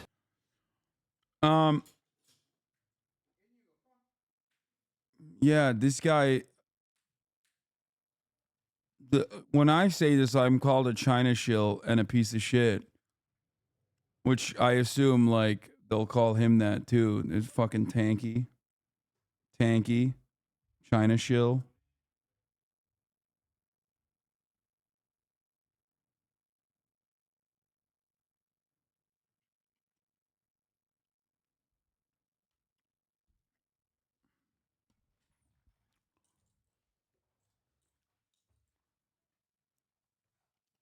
Yeah, typical fucking tanky. That's Wall Street tanky. I mean, Cenk Uygur is a tanky. If he is, then who isn't? You know what I mean? Yeah, CNBC doing red fash propaganda. And I think that that's where we've been missing, I think. And their growth is coming from other places. And they're going to grow their financial sector as a pension and a saving system, not a speculation and effectively selling it off to overseas investors like other emerging markets have been forced to do system. Anyway, interesting to see. In 2025, Evergrande and Greenland Group did not respond to requests for comment on the status of the unfinished homes. For many people in China, buying property was long seen as one of the most reliable ways to invest your money. But seeing properties like this spread all over the country has made people think twice. Now, many look upon real estate as one of the least reliable investments, and that poses an enormous challenge to China's government.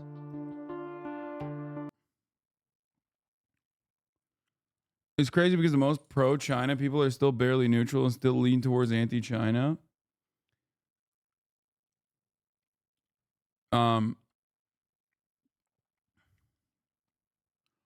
If I understand correctly, he's saying that the CPC Chinese state is allowing the construction firm to fail because they want to prioritize access to housing. No, I think that there is mismanagement there for sure.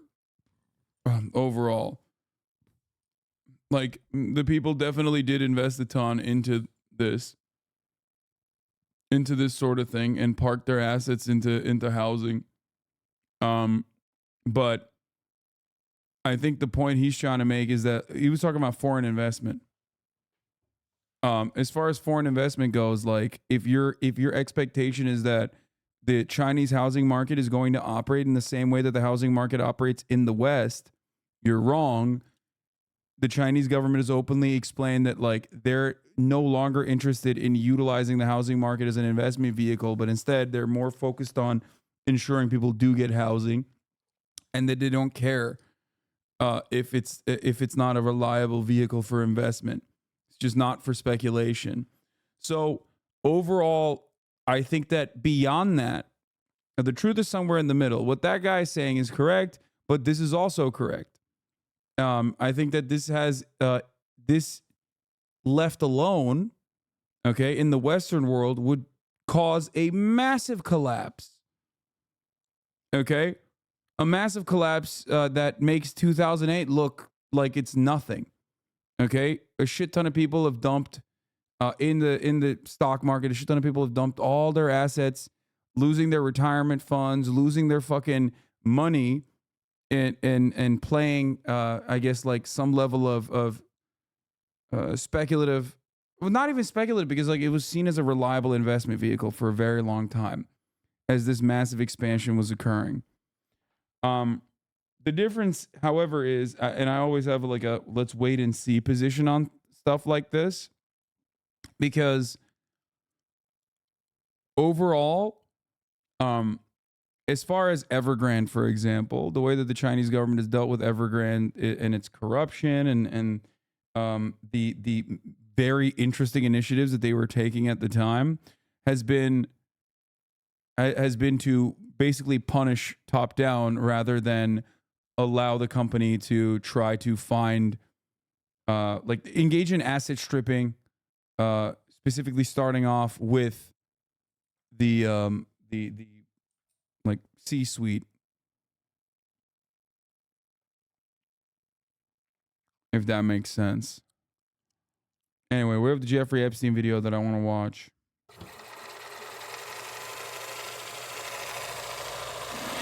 About 2 decades ago, authorities in Palm Beach, Florida began receiving tips of a middle-aged, enigmatic billionaire abusing underage girls in the community. At that time, Jeffrey Epstein already carried an unusual reputation. People knew he was someone with deep ties to the upper echelon of society, though not much was known about the exact nature of those connections, where he acquired all his wealth, and what was happening inside the walls of his 14,000 square foot palace. That is until a concerned parent dialed 911 on March 14th, 2005 and expressed concern that her... Wait, what? Quaggity. Everyone at the award show, Cutie, Ludwig, Hasan, they're all in the QSMP, which is crazy. Bro, yeah. Someone's asking me for the IP again. Everyone's been wondering who's been playing Kukuricha. It's been Hasan this whole time. Yeah, first Turkish... First Turk in the QSMP. Oh shit! I kind of want to watch this too, but I don't know. I explored China's failed $1 billion copy of Paris, Real City There by are Yes strange Theory. places in our world, and today we're investigating one of them. A real city that apparently some people live in, which is also a copy of Paris in China. One of the strangest real estate stories you may ever see. Entire cities designed to look like Paris, so why doesn't anybody want to live there? Online, it seems like this place is abandoned, however, and it's impossible to get any up-to-date, reliable insight into what goes on in this city. Like, not many people go to this place. There aren't any updated videos or anything from it, so I don't know. China's been quite notorious for its mega infrastructure projects that sometimes end up abandoned. Is this one of them? Well, in our right off the bat, like, this is not as aggressively anti-China in its slant, openly mentioning things such as sometimes they end up failing. Like, I feel like when you watch a video like this, my expectation immediately is like, China is on the fucking verge of collapse. It's going crazy. It's really bad. It's exploding. They're shooting you if you go to a fucking place like this. Anyway, let's keep going. Adventure in China, we decided to take a train out there with the aim to explore and find some locals to talk to and document properly what goes on in Tianducheng, China. All right, the adventure begins. The adventure begins. We look like an explorer squad right now. We got our backpacks, we got the different nationalities, different, levels of skills in different areas, sandwiches. This is like Ocean 6, actually. It does feel like. A little homesick with all this, so we're gonna head back to Paris.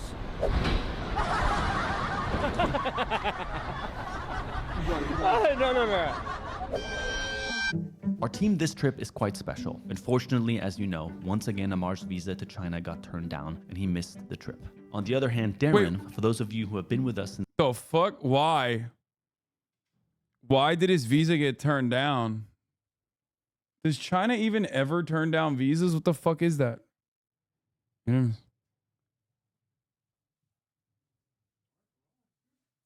crazy. Thanks, brother. I'm Didin from Turkey. This is not the Jabri video. What the fuck? Your ADHD is going off tonight? Yes, brother. Yes, it's not. It's not the fucking Jabri video because I want to watch this instead. Okay? Since the very start will remember that he is one of the 4 original founders of Yes Theory, back from 2015 to 2017. And this is the first trip he's joining us on since then. He's one of the sweetest and smartest people I know, but may also be a serial killer. Are you a serial killer, Darren?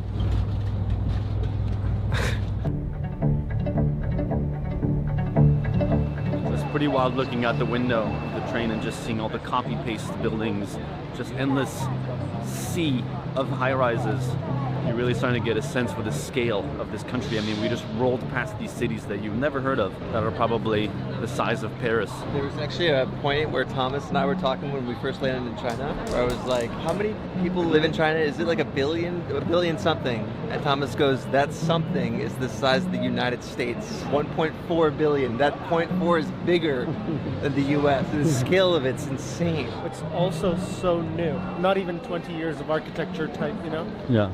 This adventure in China is brought to you by ourselves. So just a quick reminder that there are only 7 days left for our Black Friday promo on cdiscomfort.com with a free keychain, a free conversational card game, and a free dat hat as gifts with purchase based on purchase amount. On top of all of that Ethical goodness, reacts, in the baby. theme of the drop, Talk to Strangers, we're also going to match 2 amazing humans who purchased Shouts for a out to Yes Yes Theory Theory. style trip together to spark a new friendship for life somewhere in the world. So We check do out ethical reacts up cdiscomfort.com, in this link in our description bitch. before this promo is gone in a week. There's something about being in a place that's your home that somebody copied and pasted and put it thousands of miles away, and you're about to step into it. This doesn't look like anything that we've seen so far in China. Okay. It's like we stepped into a completely different world just by entering the hotel. I kind of feel like at home. Look at this. Wow. Are you kidding me?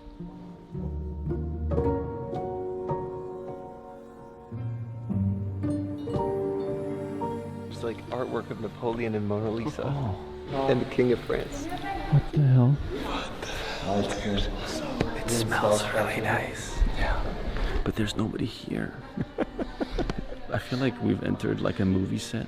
You know, it's like Truman Show, but we're the characters. I'm just realizing it's the first time I ever see Mona Lisa. It's in China. I've never seen it in Paris. Maybe when we go back, we should go back to the things you haven't seen. The hotel rooms here are super cheap. It's $70 for 1 room. Oh wow. For 2 beds. So like $35 per person. It doesn't seem like there's anybody in this hotel though.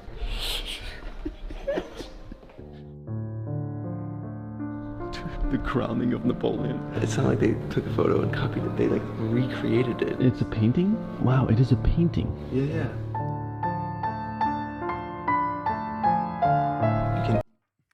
That's literally the least interesting part about this hotel. Or this entire process is like, yeah, man, they have paintings in China. What the fuck?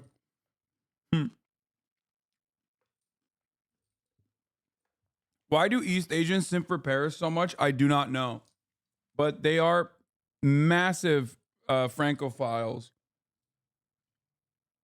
I understand how deep the fascination with Paris comes from. You can really see it here, like how obsessed, especially people in China, are with Paris. They are. It's true.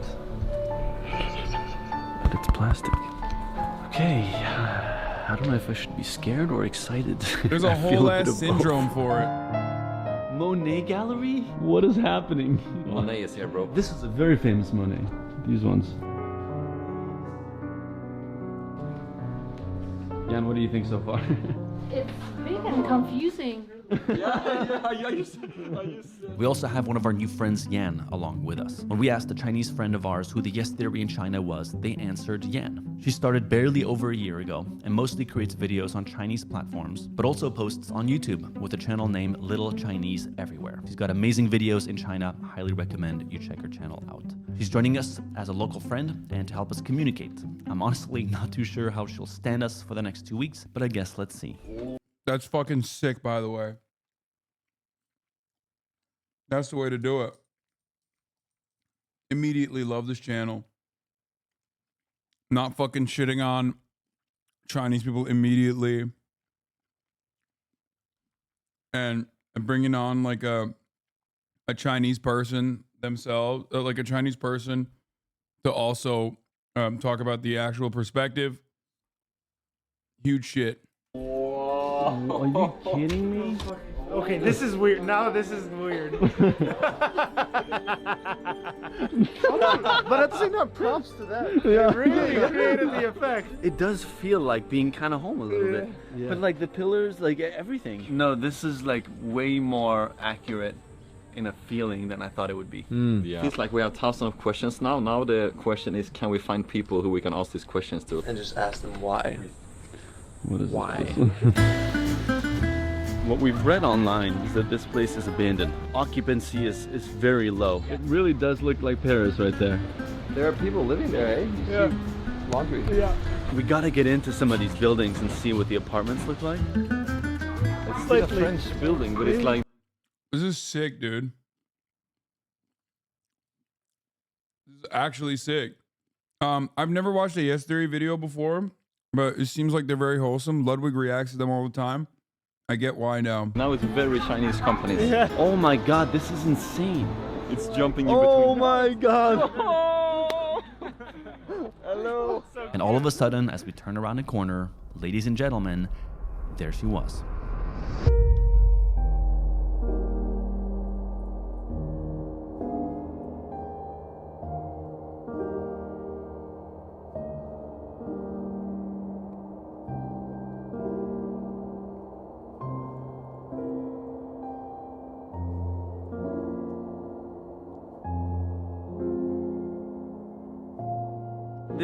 There's no one here. This street is called Champs-Élysées.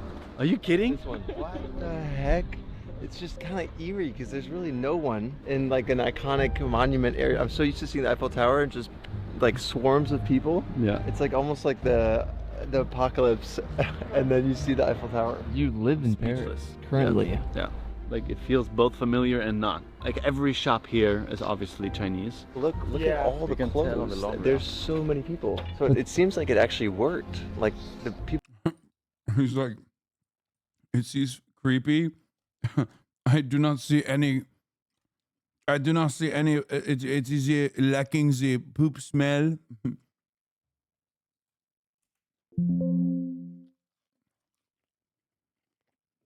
People actually moved here. Yeah. But there's nobody here. There's a real estate center right here where you can It's so clean. inquire about buying property. 你好。因为他们是法国人，所以呢，他们想在小巴黎法国的巴黎是吧？对。你好。So I said that you have Chinese families because you need to have a Chinese household. Yeah, but we're like family here. We're like friends, family. Yeah. We're not lying, right? Yes, Or did you use? definitely. Did you use? Come on, that's Could we visit city. That's a way to 这边 actually 有 enter 空房 up. 可以看吗？ You okay, Khan? We went from just rolling into moving in very fast. Maybe they built this first and Paris copied them. Who knows? I can't get over this. I can't get over that. Okay. Not really in Paris. Oh, cool. Okay. You can see that tower. I'm processing a lot. Made my love riding dandelion. What's that? What they said. Well, they got a nice view. When we first arrived, we weren't too sure what to feel. The streets were mostly empty, but it was also only 11 a.m., and likely people were at work or just at home. With confusion, however, we kept going, hoping to find some people to talk to. 请问你是住这儿吗？对，怎么了？ Has he been to Paris? 没有，没有，no, never. 都是差不多都是网上了解的。 Only through the internet. What is the best thing with living in this city? 我觉得这里比较人流量比较还好，但是也比较休闲这种嘛。 Does he live in this area? 很往前面一点，大概走路要15分钟的样子吧。 But his shop is here. Wow. This is his shop? The clothes shop here? Yes. Oh. And hearing he had a clothing shop gave us a little idea.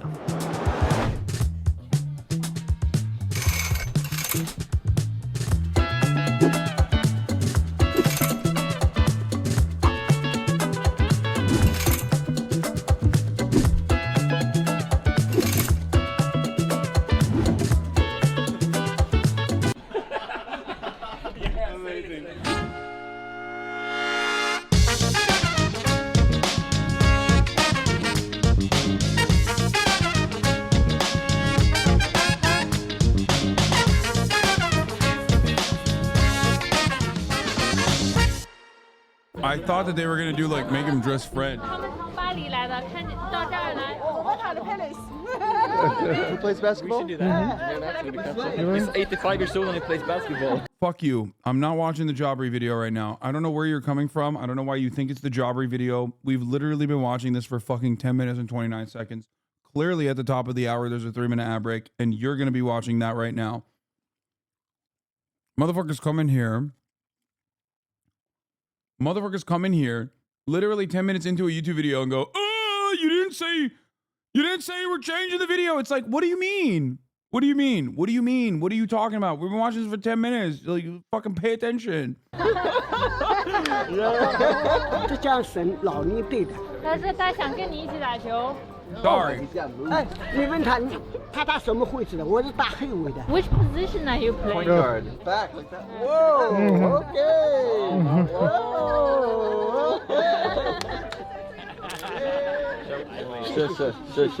是。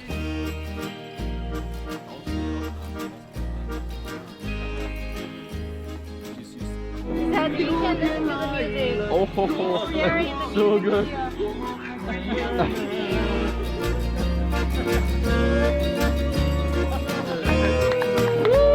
It's a pleasure. Sit down and enjoy the food. 谢谢，谢谢。这100岁了。That is only 10 years away from 100 years old.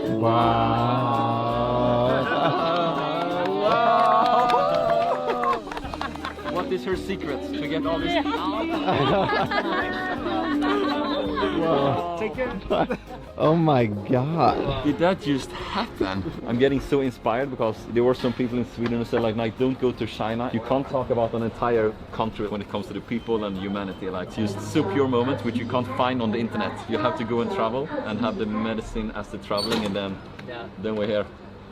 Amen, baby. This is an undiscovered blue zone. Yeah, literally. What's Blue Zone? What the hell's going on? It's what you don't watch yesterday videos?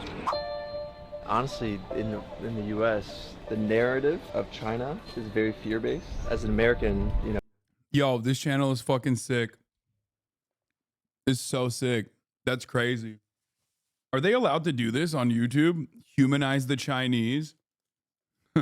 I feel like this is, it's giving tanky, okay? I'm getting tanky vibes, chat. It's kind of crazy that they're like in China and they're not immediately pointing to every Chinese person and being like, these guys are dying. The economy is dead. You missed out. They used to live in LA. Fucking, these are the best and brightest from a horrible city.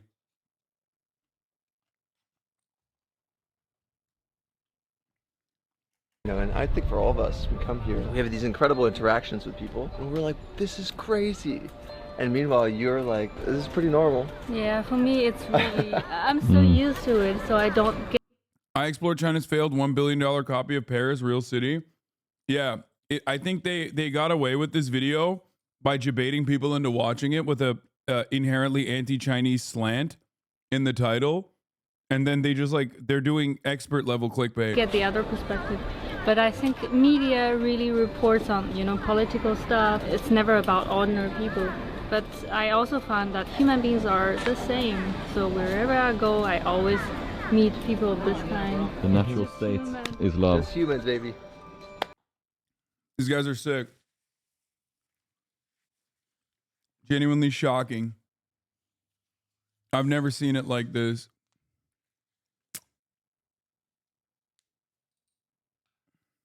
I've never seen it done like this.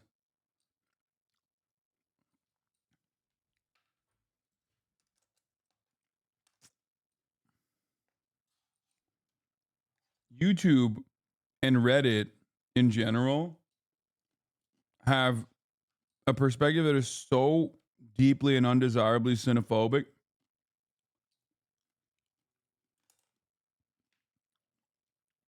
I don't know. I'm shocked at how nice they are.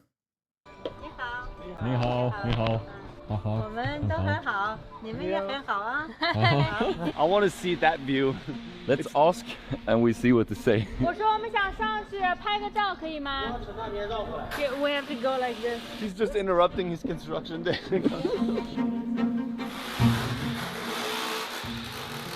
你好。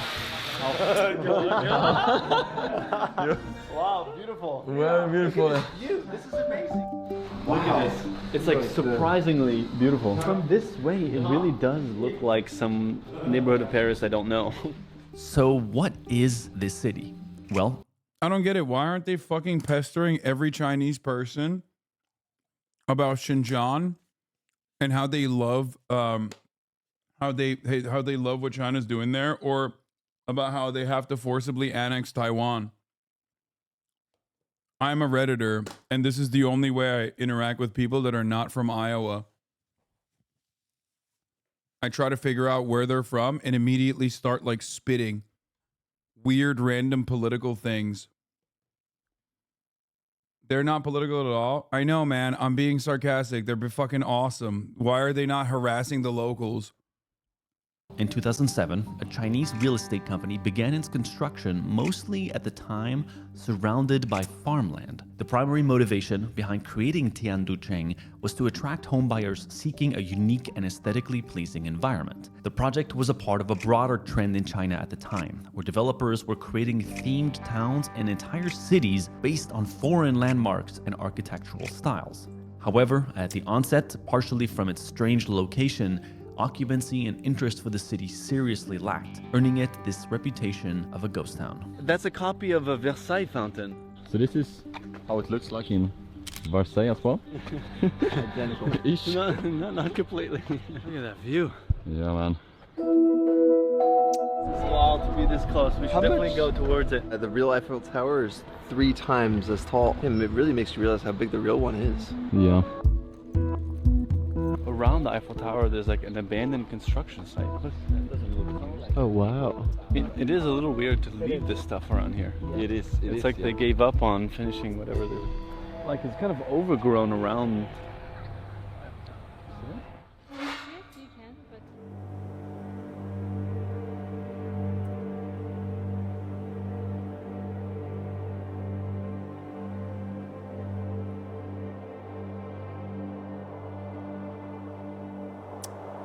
What did you see? There's a giant bird's nest inside the thing.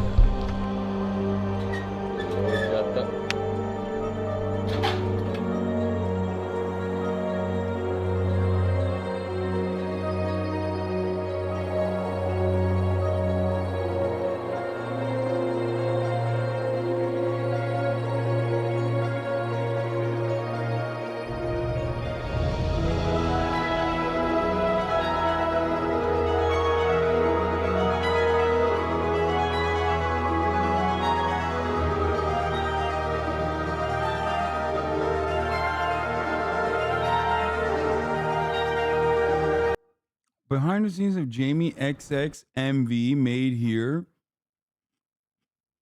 Why did you send this to me? I need to know. I need to know why you sent this to me right now. I'm sorry.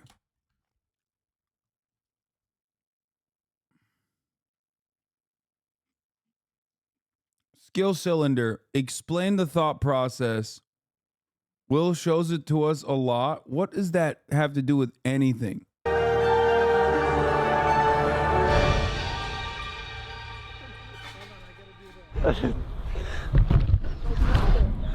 Oh, it was made here, like in China, Paris? Paris, China.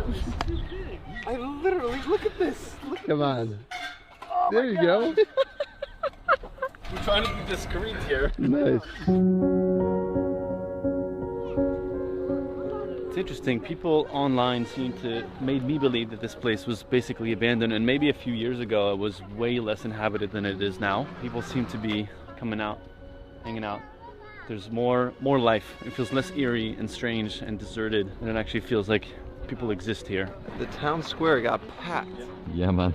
Once the sun started going down, everybody came out. 你好，你好。Wow. 我跳绳的，是这样玩。 Whoa. How is it to live here? Are you having fun times with your friends? Doing an interview with 3-year-old children.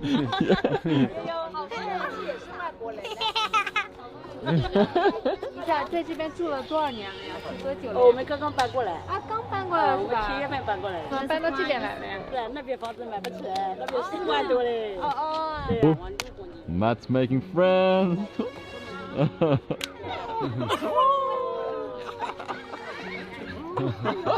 He's laughing so much he can't stand up. 我被你激动一下，老师让我玩了。你好。 I thought this whole story would be like going to this abandoned copy of Paris, and instead we like want to move here. Hi.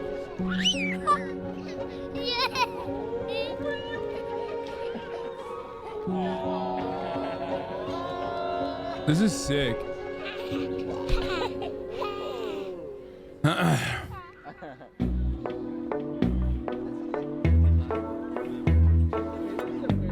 In the evening, the whole city came alive. Chinese crepe? Okay. Crepe in Paris, baby. Just got a crepe by the Eiffel Tower. Very good. And we got to see a side of it that I guess the news maybe didn't stick around long enough to see. A very communal, family-oriented environment. Bro, I fucking love this goddamn video. Oh my God. This is officially one of my favorite YouTube videos. Jesus Christ, these guys are awesome. Holy shit, dude. Yes, Theory. Yes, for me. Okay. I love these guys now. Where kids are safe enough to run around the streets. I have not encountered any of their stuff in so long. This was a video that you guys wanted me to watch. So lovely. True to like, I mean, you say Anthony Bourdain, it humanizes the people that you normally never see. It dispels rumors. And without their parents. Nice to meet you. Hi. Where are you from? Sweden, America, and Paris. Bro, there's still 2024. There's still motherfuckers in here being like, you're stealing their content or other people's content. It's awesome. Still with the Reactgate shit. It's like, dude, you gotta find a new avenue. You know what I mean? Please. Yeah. It's a small Paris. Small Paris. What is happening right now? We were told this place was abandoned. There are people out dancing. Look at this. People are just, okay, what is happening? All of a sudden, in a story we were expecting would be exploring an abandoned city, we found ourselves dancing with locals in front of a copy of my home country's most famous landmark. Yeah, baby, yeah. Strange as the situation itself is, as a plot twist travel memory, it couldn't have been any better. Everyone is so smiley and so friendly and so open. I was not expecting when we woke up that we were gonna dance by the Eiffel Tower. Just a week into our trip to China, many of our expectations have been shattered, which made us feel at this point that we had to dial up our challenges with more complicated. You wish that was you? Yes, absolutely. I'll watch their other videos as well, but for the time being, I think at 6:30, the year of our holy Lord, at this point in time, I'm going to move on to the gaming portion of the broadcast. That's right. It's Skull and Bones time, yeah? Fucking hell. It's Skull and Bones time. For those of you who do not know, it's time for a hashtag ad. Activate a key. No, I'm not activating a key. What the heck? What is happening? What is happening? Why is it saying activate a key? What? Your CD key activation is not valid?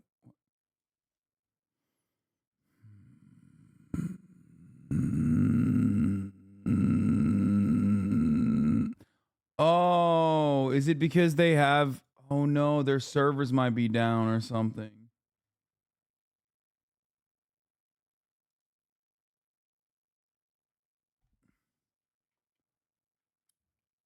Or wait, is it down for maintenance for 40 minutes? Oh, shoot. Okay.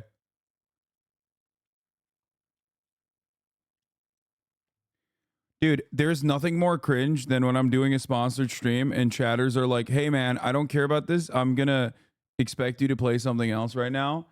I want to put you on a fucking, I want to put you on a spaceship and just like launch you out of orbit. Okay? It is temporarily unavailable for an hour, it says. "20th of February, 3 a.m. Okay, so I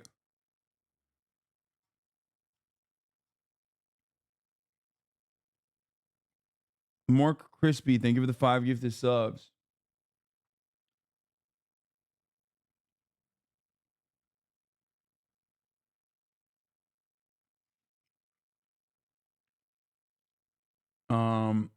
Shit. Well, I can't play it yet. Oh, how long is this supposed to be? Even if I wasn't doing it for sponsored and I wanted to play a game, it's like so fucking rude to just come in and be like, hey man, I know you want to play this game, but how about you play this other game instead? Especially when the other game is like literally a game that I want to play as well as Skull and Bones. And it's like one that I can't even play because the fucking servers are always boosted. Like that's another, that makes it like, it's like an insult to injury moment where it's like, dude, I want you to play this. And it's like, I can't even fucking play the thing that you want me to play anyway.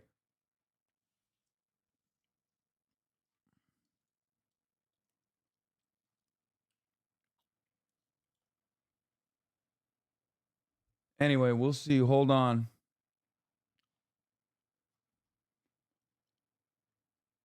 This is why I just play Minecraft. Server doesn't work. Start your own. Yeah. Well, currently nothing is working. So Helldivers, just leave it running till you log in. I think that's what they need to do. They need to like kick off people who are idling specifically to cheat the system. What the hell's going on? For Helldivers, I think they need to boot people that idle it.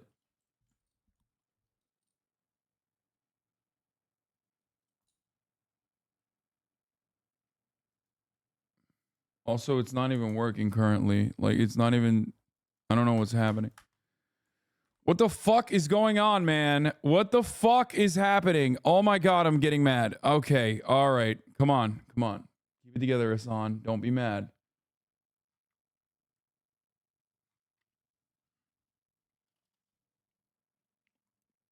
The internet is held up by duct tape, gum, and passionate furries. This is why you can't play anything.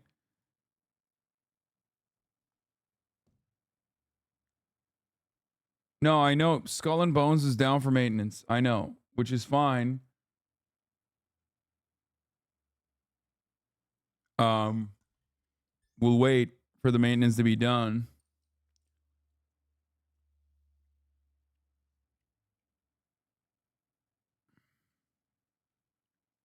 I can't even log into Helldivers in the time being.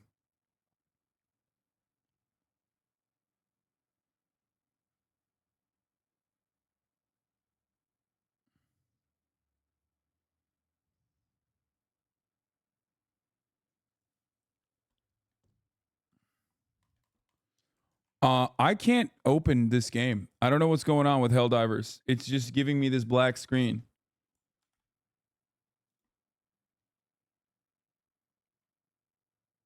This is like, I'm trying to do things here. I'm trying to turn on Skull and Bones. Let me turn on Uplay. I can't get into Uplay. The servers are totally fucked. I sat on a black screen for an hour before I hit the loading screen.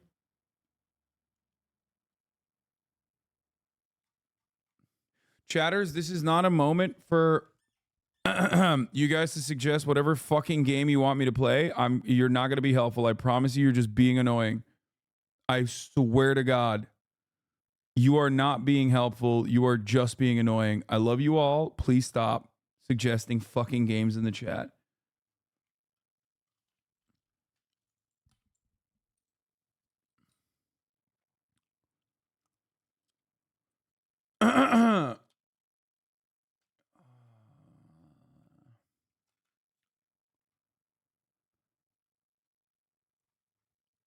My neck hurts so bad. I don't know why. Did I get it from Ubisoft, Uplay, or Epic? I can't remember. I don't know whichever one I used to play. Or did I play it on Epic? No. Why does it, when I click on it, why does it say activate a key?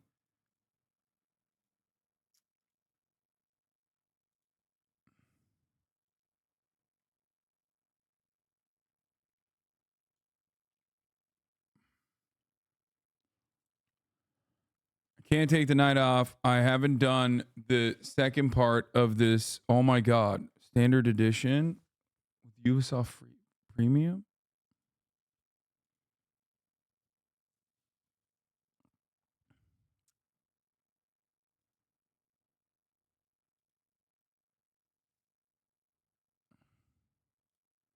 Wait, why is it making me download it again? What the hell? Why is it making me download it again? I already have the game downloaded. Did it delete the game or something? What's going on?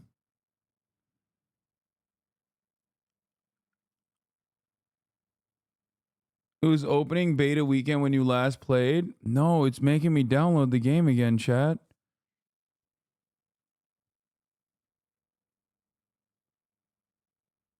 I don't know what's happening.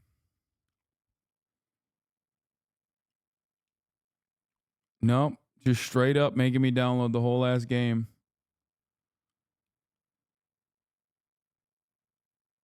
I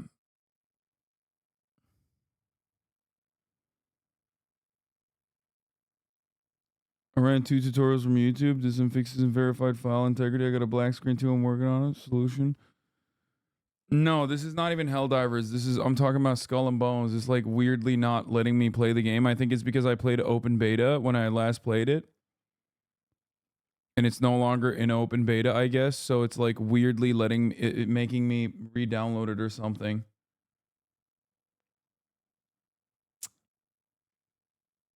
Yeah.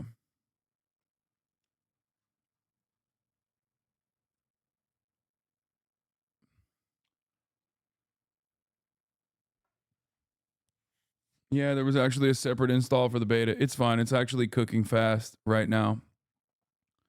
Look at this. It's cooking relatively fast. It's like 40 gigs. It's already says it's going to download in 8 minutes. So that's fine. That's not as bad as I thought it was going to be. Didn't realize I have to fucking do the whole.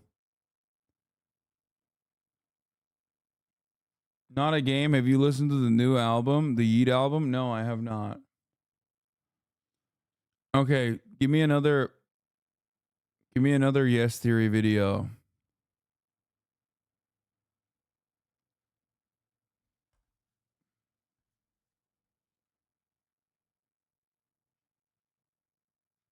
Are you going to group up with anybody? No, I'm not going to cover the Capital One merger. Megaphonics, you're crazy. 96 hours while inside of Afghanistan in 2020. One of the most dangerous countries in the world. As a storyteller, I'm interested in people and places that can defy our previous assumptions, make us expand our perspective, and expose our limited worldview. Throughout my experiences over the past few years, I've learned that nothing is black and white. Nothing is as simple as we'd like it to be. Instead, everything is more like various shades of gray. There's good and evil everywhere. Which is why I decided to visit a country I never thought I'd see in my life, Afghanistan. Afghanistan has been in a continuous war since the Soviet invasion in 1979, which eventually, 9 years later, as the war ended, led to a civil war for power between militia groups and, over time, the gruesome control of the country by the Taliban. The final and current chapter is one we're all more familiar with, the U.S. invasion in 2001. The United States military has begun strikes in Afghanistan, which, unfortunately, after 19 years, still hasn't fully ridden the country of terrorist groups. The complexity of the political situation has unfortunately given Afghanistan a bad reputation around the world, hiding its immensely rich and beautiful culture from all of our eyes. And today, I'm hoping to change that. But this doesn't take away from the fact that I am flying to a country that is still incredibly dangerous. Foreigners get kidnapped for ransoms, random bombings happen throughout the country every week, if not every day, and having a local guide who understands where civil limits end and where Taliban borders begin is absolutely imperative. Luckily, I'll be going with my friend Drew Binsky, a fellow content creator who has the goal to visit every country and is currently at 190. He's been to Afghanistan before with his incredible guide Noor, who's taken my man's like, oh dude, I'm the Afghan plug, over brother. 500 tourists to visit his country he's so incredibly proud of. But first, a very valid question that I think many of you will have is, what about the pandemic? I got tested 3 days before leaving, the day before leaving, the day I left, and the day after I left. All 4 times tested negative. I've now been isolated at home for the past 14 days, and neither me, Drew, or our guide Noor have shown any symptoms. And I know that we've said this many times before, but given how much is outside of my control on this one, and that my return flight leaves 96 hours later, this is definitely the most uncertain and dangerous trip I've ever signed up for.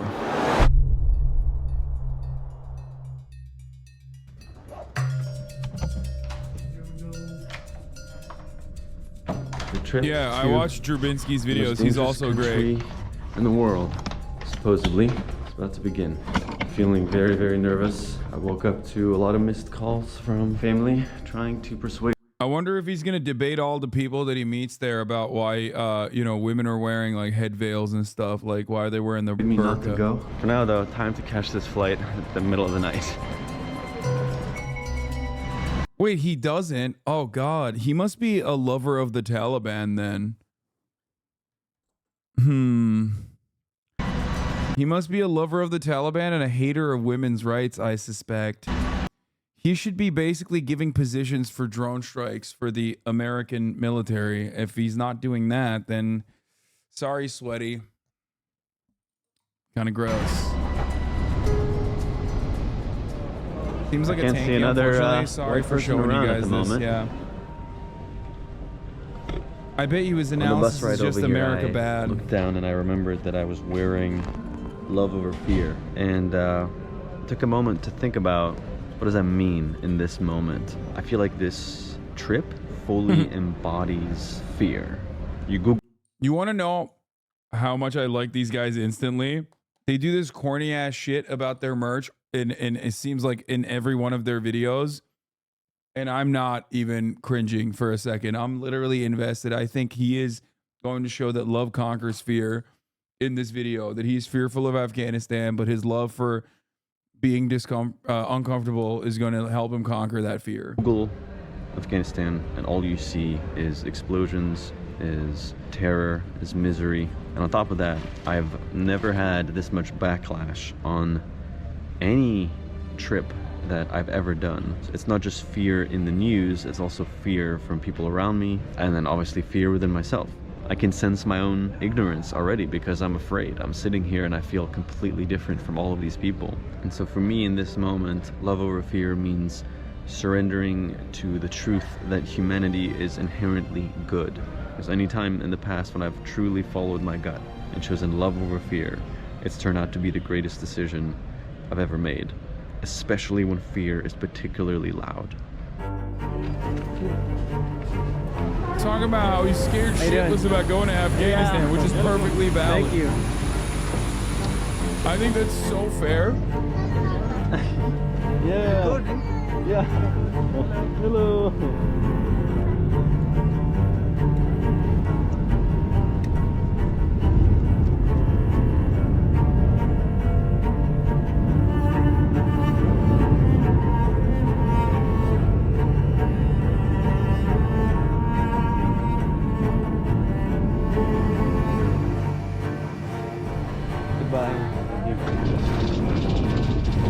Confirm Skull and Bones maintenance until 7 p.m. Pacific. Reminder that it's 3 hours of gameplay for this. I know, well, Ben. I know, Ben. Taking G7. my first steps in the country of Afghanistan. So far, everybody's just been incredibly nice. Many people asked to make sure that I have somebody here to take care of me and that I'm not fully on my own. It's the most people that have ever talked to me on a flight before. Dude, how are you? Oh my god. Dude, welcome to Afghanistan, man. What are we doing right now? Welcome to Afghanistan. My god, look at your outfit. You made it. How are you? Good. I'm Thomas. This is Noor. Great That to meet shit's you, drippy Noor. as hell, by the way. The fucking long shirt is drippy as hell, You're very dude. welcome to Afghanistan. Oh my god, thank you so much for having me. Oh.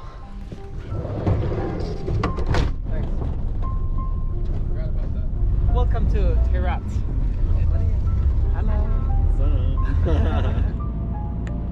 On this 4-day trip, we're going to spend the majority of it in the historical city located in the western part of the country, Herat. Herat is the third largest city in Afghanistan and felt like the perfect city to get a first It's a short Peran, glimpse not a into the thobe. country. I love the drippy long shirt because like every culture has its own version of it and everyone is writing what their own version is. Which is why I called it the proper term, drippy long shirt. Okay? Yeah, as an anthropologist, I call it a drippy long shirt, which I think is the more adequate way to describe what it is. Amazing. Did the Gaming Frogs get cucked again? I'm going to fuck your mom so fucking hard. Okay? Shut the fuck up. No one is cucked. I'm waiting for the servers to literally not poop anymore. There's server maintenance happening. Okay? So I can't play yet. I'm waiting. Oh my god, I'm so upset. I'm so fucking upset at chatters. I can't imagine. Almost tearing up looking at the window right now. And just, I'm in like complete disbelief. It's a landscape and a place that I genuinely never thought I would see in my lifetime. So to actually be here and see it, I can't wait. Out of all the countries in the world, man, like this one is the most, I guess the word I'll use is surreal to be here, because you hear about Afghanistan on the news, you hear about these bombings. There was a bombing yesterday in Kabul. A lot of them don't even make the news anymore because it's happening so often. And as we speak, the Taliban is controlling about 50% of Afghanistan. It's pretty scary. There's only, how many provinces are open? 6? Yeah, 6 to 7 provinces for now. Out of how many? Out of 34. Yeah. Oh, wow. Yeah. In here, we don't really have like too much Taliban and stuff like that, but we have like some random thieves, some kidnappings when you like go quite away from the city center. How far away? Like probably like 4 to 5 kilometers. 4 kilometers away. Yeah.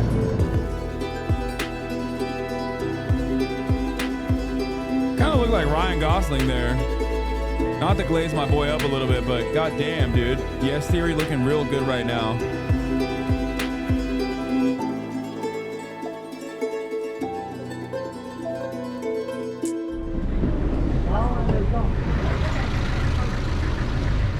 Wow. Big a big gate at the entrance of our hotel. Oh, what a place. Wow. Oh, look at our hotel in Herat. Thank you. 308. Wow. What are we doing now? All right, I got your traditional Afghan outfit here. And For me, like, the worst part of traveling to different parts of the world like this is that, like, I would be so fucking annoyed if I didn't have my comforts. Like, I it's probably a super basic. I mean, I know it's a super basic take, and I'm sure plenty of people feel the same way. But like, you know, this is like this 100%. I'd be annoyed with. I'm so spoiled. I'd be like, oh, my Wi-Fi doesn't work. You know what I mean? This sucks. Don't admit that. There's no Uber Eats. I'm just telling you how it is. I'm being fucking. I'm recognizing that I'm a Marifat piece of shit. You know what I mean? Like, what do you want me to do? Lie and be like, dude, I would fucking kill it in that situation. It's like, I would not kill it. I'm a Westoid. I'm a Marabrained. I'm a Marifat through and through. a matching blue turban for you. Amazing. Let's get you all dressed. This is step number 1 of blending in, right? It's kind of respect to the culture, to the outfit, and Yeah. people really like it. When they see you with this normal clothing, it automatically creates a friendly atmosphere. How do I not rip this? Yeah, it's sometimes tough to get it on. There's no burger in Afghanistan. Yeah, here's a couple things I would say though. Food-wise, I don't give a fuck about the burger. I think the food would bang absolutely, especially because, no, I would not have an issue with the food. Food in a lot of places like this, food is like very hit or miss. I'm talking about Turkey, for example. If you go to a lesser developed part of Turkey, food is either going to be the greatest thing you've ever experienced in your entire fucking life, or it is going to be absolute fucking dookie burger, okay? It's going to be absolute doo-doo and nothing in between. It's either going to be literally the greatest thing you've ever tasted, and in order to parse through that, you need to have a local with you 100%. Like, it's just, I would suspect that it's the same in like many countries, many developing countries especially, where it's like either the absolute greatest fucking thing you've ever eaten and you will never have a culinary journey similar to that, or it's just absolute dog water. There's no mid. There's no like reliable mid.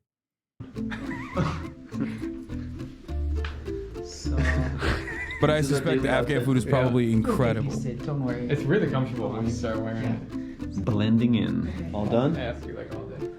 Whoa! Whoa! Wow! How do you feel, man? That is not what I was expecting. That's amazing. It's amazing, right? Wow. Whew. You're more African than me.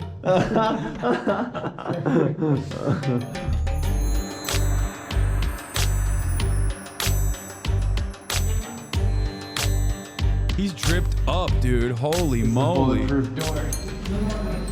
They're both dripped up. Oh wow. Thank you. It's not the official moment yet.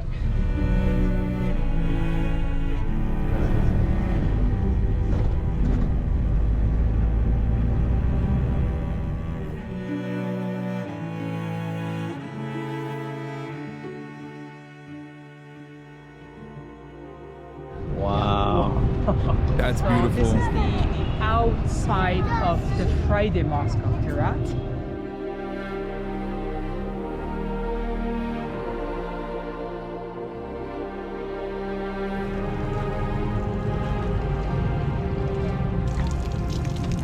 This is before American pullout, for the record.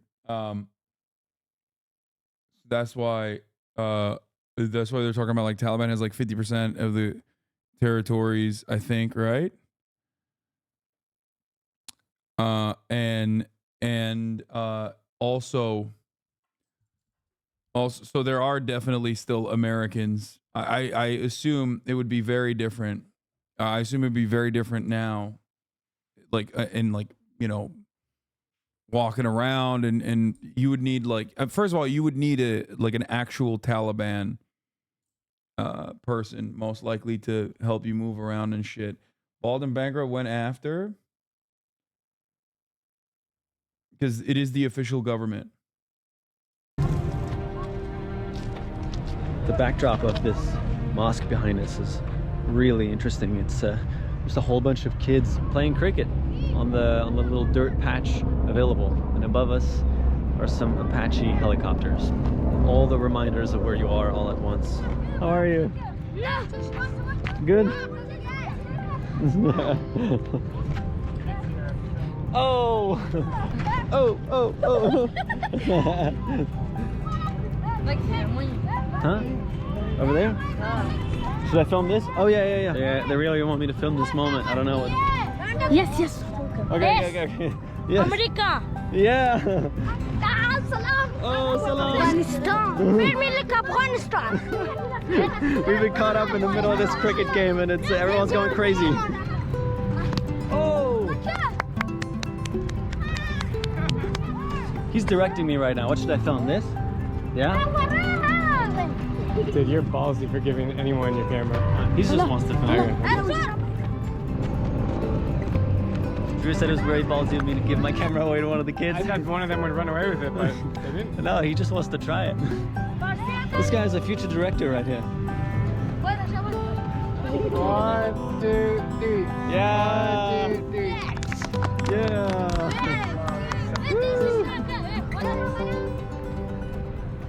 Who you are? Sweden. Sweden. Thank you very much. Thank you. From Kandahar? Kandahar is very good. The hats are fire too.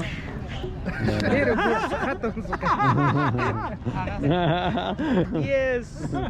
What just happened? Just came up to me and asked me to try to figure out where I was from. They were just really nice. Well, we are now actually stepping inside of the mosque. Holy. Dude. It is much bigger than I expected. That's dope.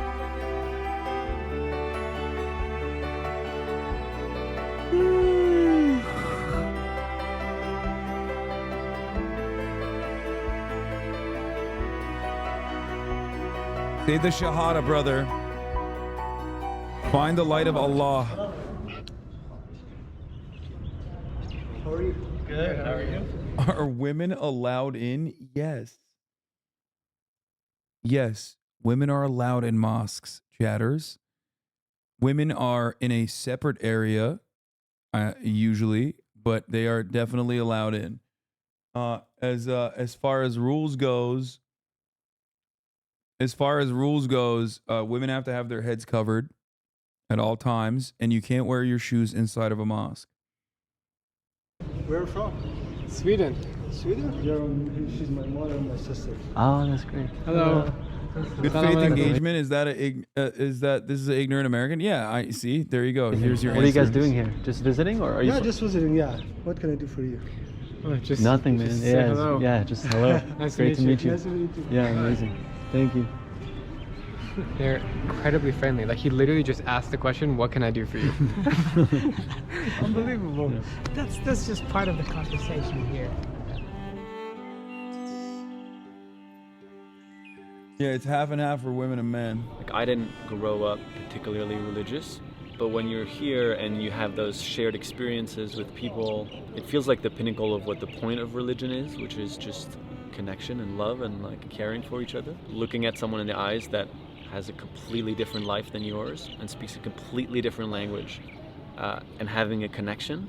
Those are the times where you have like a shared moment of humanity that like transcend culture, it transcends borders, it transcends language, it transcends belief. It's just like, hey, I have no idea what you have been through, and it's definitely completely different from what I've been through, but maybe that's a part of what contributes to us having like a moment of friendship, even though we can't even communicate with each other. Right. I feel like we've It's not like this now that the Taliban's in charge. I fucking doubt that they fucked up the mosques. I'm sure that this part is identical. The only difference is who your handlers are in that circumstance, in that situation. Yeah, why would it be any different?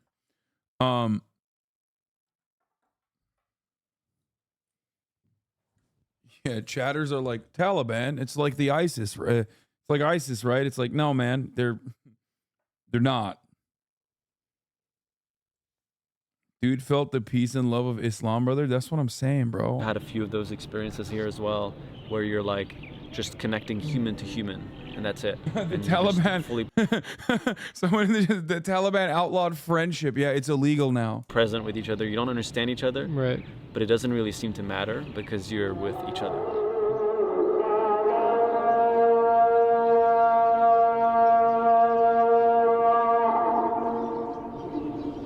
Yeah, I heard their takeover was swift. They outlawed friendship. They made it so that only bad things were legal and good things were illegal now.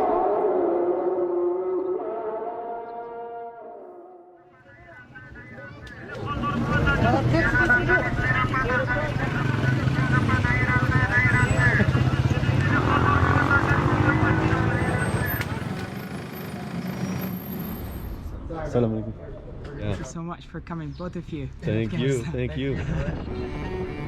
On our first full day in the country, Noor took us to a place I couldn't believe existed in Afghanistan, the Citadel of Herat. Built in 330. Undeniable that in this instance is segregated by sex, though. Brother, I just told you the mosque is segregated by sex. Yes. There are a lot of places of religious worship that are, for the record. Yes, there's a separate place for women and men. Just like I think like in Orthodox churches and synagogues too, right?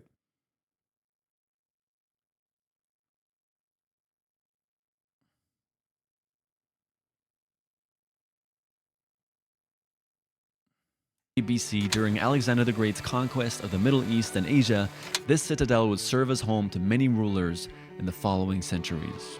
Afghanistan was located right in the middle of the ancient Silk Road, where the east meets the west. So Herat and surrounding cities thrived from the international exchange of goods, knowledge, and traditions. This citadel serves as a reminder of Afghanistan's deep roots and its impact on the world. There are some military choppers flying above us right now. That's a clear reminder that even though we're here in this peaceful citadel, we are still in Afghanistan. And that's a reminder you get quite often as you drive around or walk around the streets with all the heavy military presence pretty much everywhere. We're not able to film any military because if you get caught doing that, it can be some serious issues. Very strange experience to have, to be in such a beautiful historical place and at the same time be reminded of the context of the country that we're in. So the caretaker of this citadel is opening the doors for us and taking us around. He just told us he likes our outfits. Everywhere you go, when you meet someone, they'll offer you tea. Yeah, without offering tea, it's like they miss something. Like they don't feel comfortable. He's offered us 3 times, so we finally took his offer. We finally took his offer. No, say, really say something. Come, I'm really curious to know what his experience was like when the Taliban. If they see you filming them, the Americans will bomb your wedding. If you're not getting married right then, ... they'll wait. Yeah. That's how it works.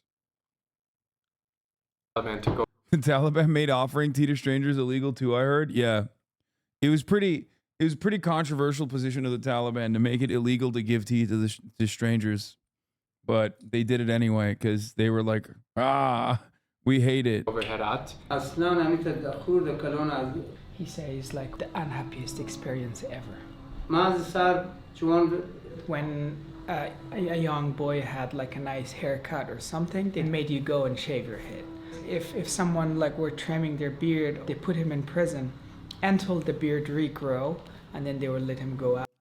Rigorous grooming standards with the Taliban, it seems. For example, the women, they couldn't came out by themselves. The women were not allowed to go to school. If you were caught like stealing, they were chopping the hand. I saw hands hanged on the tree in a square in Mazar-e-Sharif. Are both you and him worried that once the US troops leave that the Taliban are going to take over the country? Everyone is worried about that. Now almost they're controlling like 60 to 70% of the country. Like anywhere, just outside of the city, you cannot go. Is there distrust amongst people?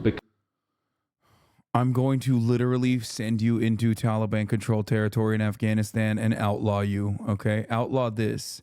This is the type of chatter that will be outlawed. Okay? This is the type of chatter that is outlawed in the Taliban, Afghanistan. Okay? The type of chatter that comes in and says, I'm sorry, I don't think HasanAbi is gaming tonight. Like, who are you?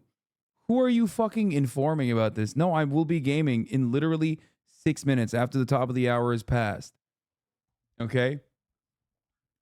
The Taliban is very much pro-gaming. They're anti all this stuff. They're very much pro-gaming.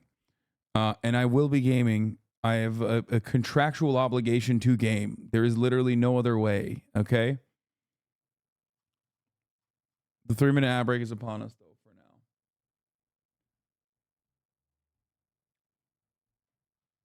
now. It's so wild to be like, hello, everyone in the chat. I am here to give you an announcement. Hasan is not going to be playing tonight. Because you don't know who collaborates with them and who doesn't? Yes. Local people looks like Taliban. Taliban also looks like local people. Yeah. Thanks for sharing. Tashikkur. Thank you so much. Man.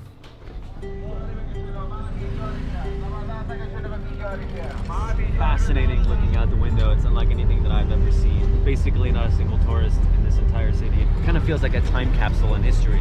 It's a culture that's been so isolated from the rest of the world as well because of the wars, that being here and seeing it is unlike any other travel experience that Magdalene 520, thank you for the 10 tier 1 gift of subs, allowing 10 people to no longer see the ads at the top of the hour. The market is always the first place I like to go when I visit any new city, because you get a feel of what they're wearing, what they're eating, how they act. Salam alaikum. Salam alaikum. He asked to stay for dinner, be my guest. You're very welcome to Afghanistan. Stuff like that. I've never seen a country with such diverse like facial features. You know, you go to the US, people are very diverse because they've immigrated from all over the place, but the local Afghans, like, just ethnically look so different. Like, you see some people with very dark features, and then some people with much more like South Asian features. And, like, it's just like such an amazing blend. He's not wrong. He's 100% right. That region is incredibly diverse. This is kind of how you do it, man. Cool, yeah, we got a lot of space here. It's funny though, because like, so is Turkey, you know what I mean? It's just like, so are so many of these places, but that's like, that is a little bit of a Western brain there to think that like it wouldn't be, but it is always funny. It's like thinking that, for example, Africa is not diverse, you know what I mean? This massive fucking continent, or specific African nations are not diverse. No black people in Turkey? No, there's black people in Turkey, especially now. However, it's just funny to think that like there's no diversity. Like in Russia, same with that. That is. This is a lot of food. Yeah. Oh my god. Oh, All right. that's so First good. Okay, real- remember what I said? Banger versus mid. Not mid. Banger versus shit. This is fucking Afghan meal. This looks absolutely delicious. Look at that. Oh, look at how well fucking There's no way you won't like that. Kuzu, right? I think that's lamb. What is he doing? Kuyu. That shit is, oh my fucking god. That shit We've is so just been good. invited to hang out with some local guys and smoke some hash. Dude, I love how he just whipped out hash. Afghani hash. This is crazy. Look at this stuff. The Taliban definitely banned this, I think. Cool. So Let's go do some cool stuff. that was the best, man. Let's interject here with a quick culture and history note. Apparently, Afghanistan produces about 80% of the world's supply of hash and is rumored to have invented it centuries ago. We would typically not go after a moment like this in a Yes Theory adventure. We don't want to promote the consumption of either hash or alcohol or any kind of substance for that matter. But given that travel videos often feature wine in countries like Ban France, hash? Fuck no. I thought they were like, they banned the opiate trade entirely, I thought. Am I right? or Italy, we've decided to make an exception, even though the stigma around hash is much larger around the world, that for the sake of a cultural experience and a story for the grandkids, to say yes, to this invitation. No fucking way. That's sick.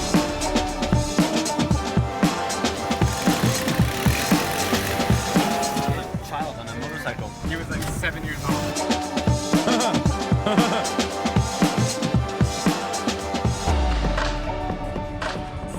Well, we are walking over to our Hash's weed.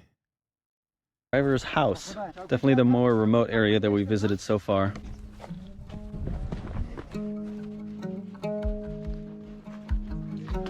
Oh, dude.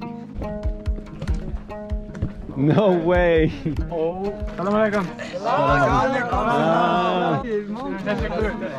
Sit right here. How you doing?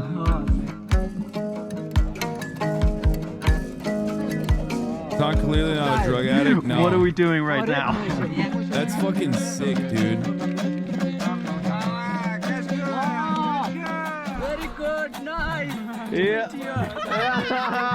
Afghanistan. This is fucking dope. Chilling, man. Just chilling.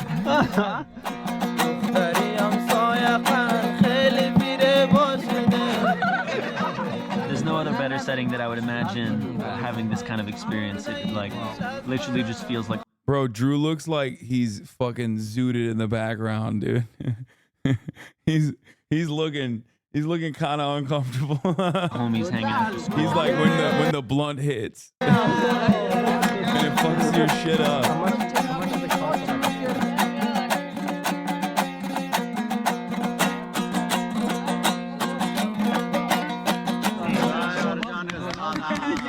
So the coolest part about this experience is you feel like you're hanging out with friends in LA. We can't speak to each other, but it doesn't matter. Like, we're bros. Yeah. Exactly.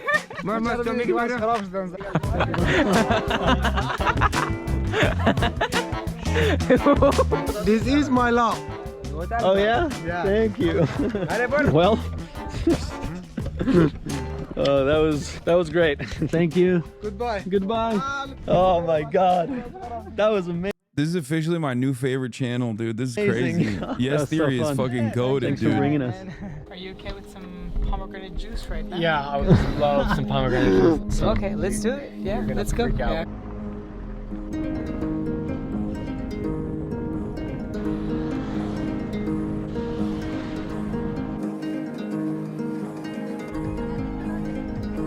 We are getting some pomegranate juice, freshly squeezed off the street.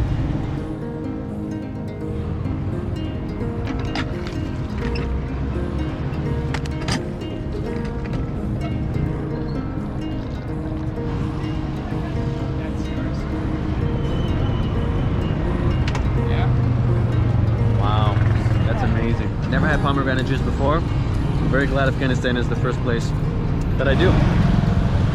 Absolutely delicious.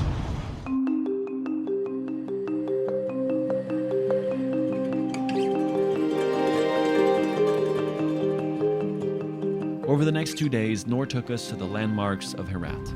So today we're exploring more of Herat. This is the tomb of Gauhar Shah Begum, the wife of the minister of the 13th century.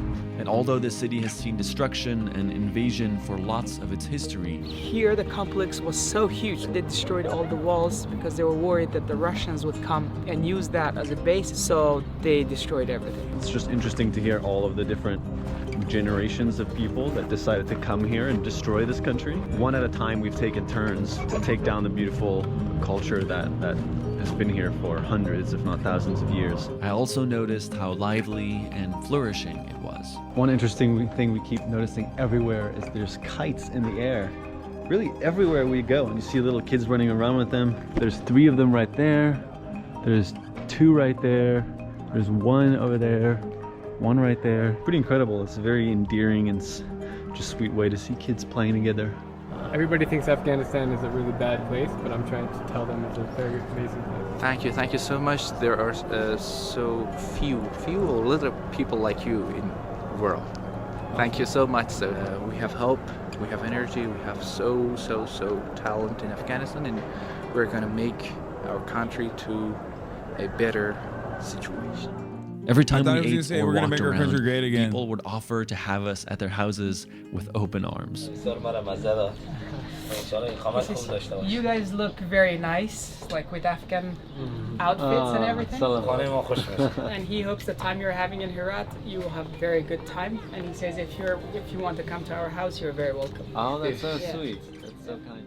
But the best part of it was seeing the love Noor had for his country and history. You're welcome to the shrine of Haji Abdullah Ansar, a philosopher and a poet of Herat during the 10th century. So the age of the stone out there, the gravestone that you see, that's like almost 600 years old. Off camera, Noor explained to us the challenging childhood he'd had and the one way that he thought Afghanistan could change: investing in education. His dream was to start a school for children left on the streets. So on the last night, we decided to sit him down to hear his story and surprise him by helping him make his dream finally come true. It's been amazing getting to know a little bit about you, and I just wanted to have a conversation a little bit about your experience. Yeah. Being here, it feels like the Taliban and just the terror is like a disease in a very special place. This war has been going on for, I mean, since you were born, right? I was born right in the middle of the war, yeah, and I was raised in this situation. I was exactly born in the north of Afghanistan, a city called Mazar-e-Sharif. Yeah, the toughest moment was when Taliban came to Mazar-e-Sharif, actually. So as a very young kid, I saw lots of like dead bodies. And the day when Taliban came, I was like 11 years old. They took over all the areas, and they were stacked at our village. All of our men came together, like even normal people. They left their job and shops and stuff, and then they were fighting against the Taliban. People were so scared, and they evacuated like the whole area. They all by walking, they tried to go and escape into the mountains of Charkent out there, but unfortunately lots of them were killed and died between the city and the mountains because Taliban were shooting behind them. Lots of heavy artilleries. 25 to 30% of the people were killed like that on the way from the city to the mountain. So it was an extremely horrible situation, and well, everyone was scared in our families. We had to leave everything behind, like the family, the house and everything. For a while we stayed quite away from the city, like for a week, and after a week we finished our food and water and everything, so we had to come back to our house. And then when we came back, the Taliban put our house on fire. So when we reached at the house, the smoke was coming out. We tried to, at that time we didn't have like water in the pipes, and we tried our best, but we couldn't save the house. Like for 3 days and 4 nights, our house was on fire and it was just burning and burning. It was a crazy situation, but it was like a miracle. No one, hopefully from our family, was. Gotta love how even after hearing this, you have the Muslim diaspora in the West who support the Taliban, most of them not even being Afghan themselves. I mean, dude, there's like fucking Salafis in the UK too. This is the major role. This is the major problem with Western intervention in general, is that it props up some of the most reactionary elements, as I've said time and time again, and then offers them a reason for existence, continued existence. You know what I mean?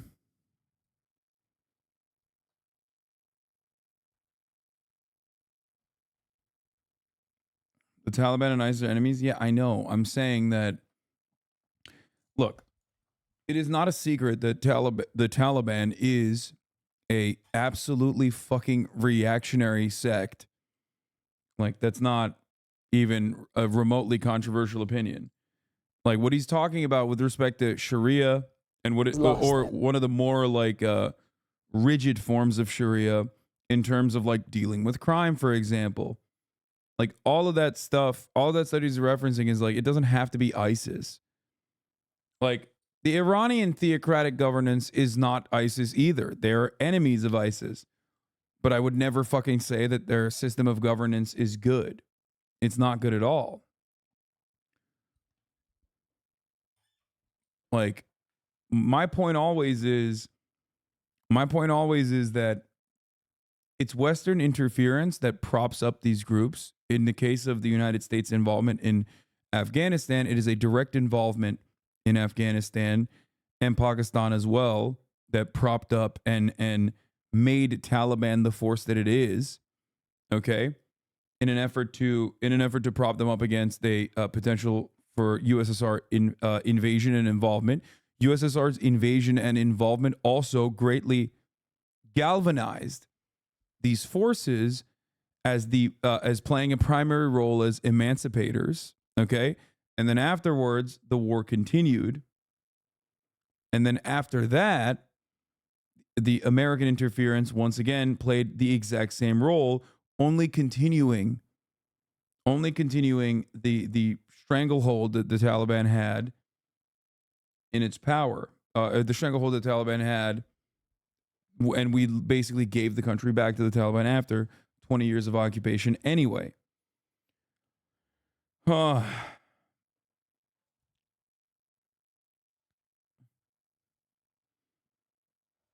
Afghan here, this is going to shock some people, but the Taliban have done more for Afghanistan in the past 4 years than America and the West did in the 40 years. If they could let women go back to school and include them in society, most Afghans would prefer them over the West a million times over.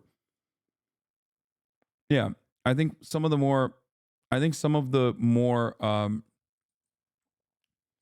worst aspects of the Taliban rule is their fundamentalism. That's it.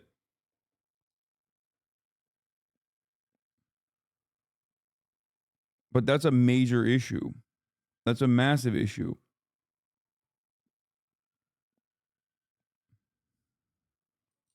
Like the fundamentalism is not something to overlook. You know what I mean?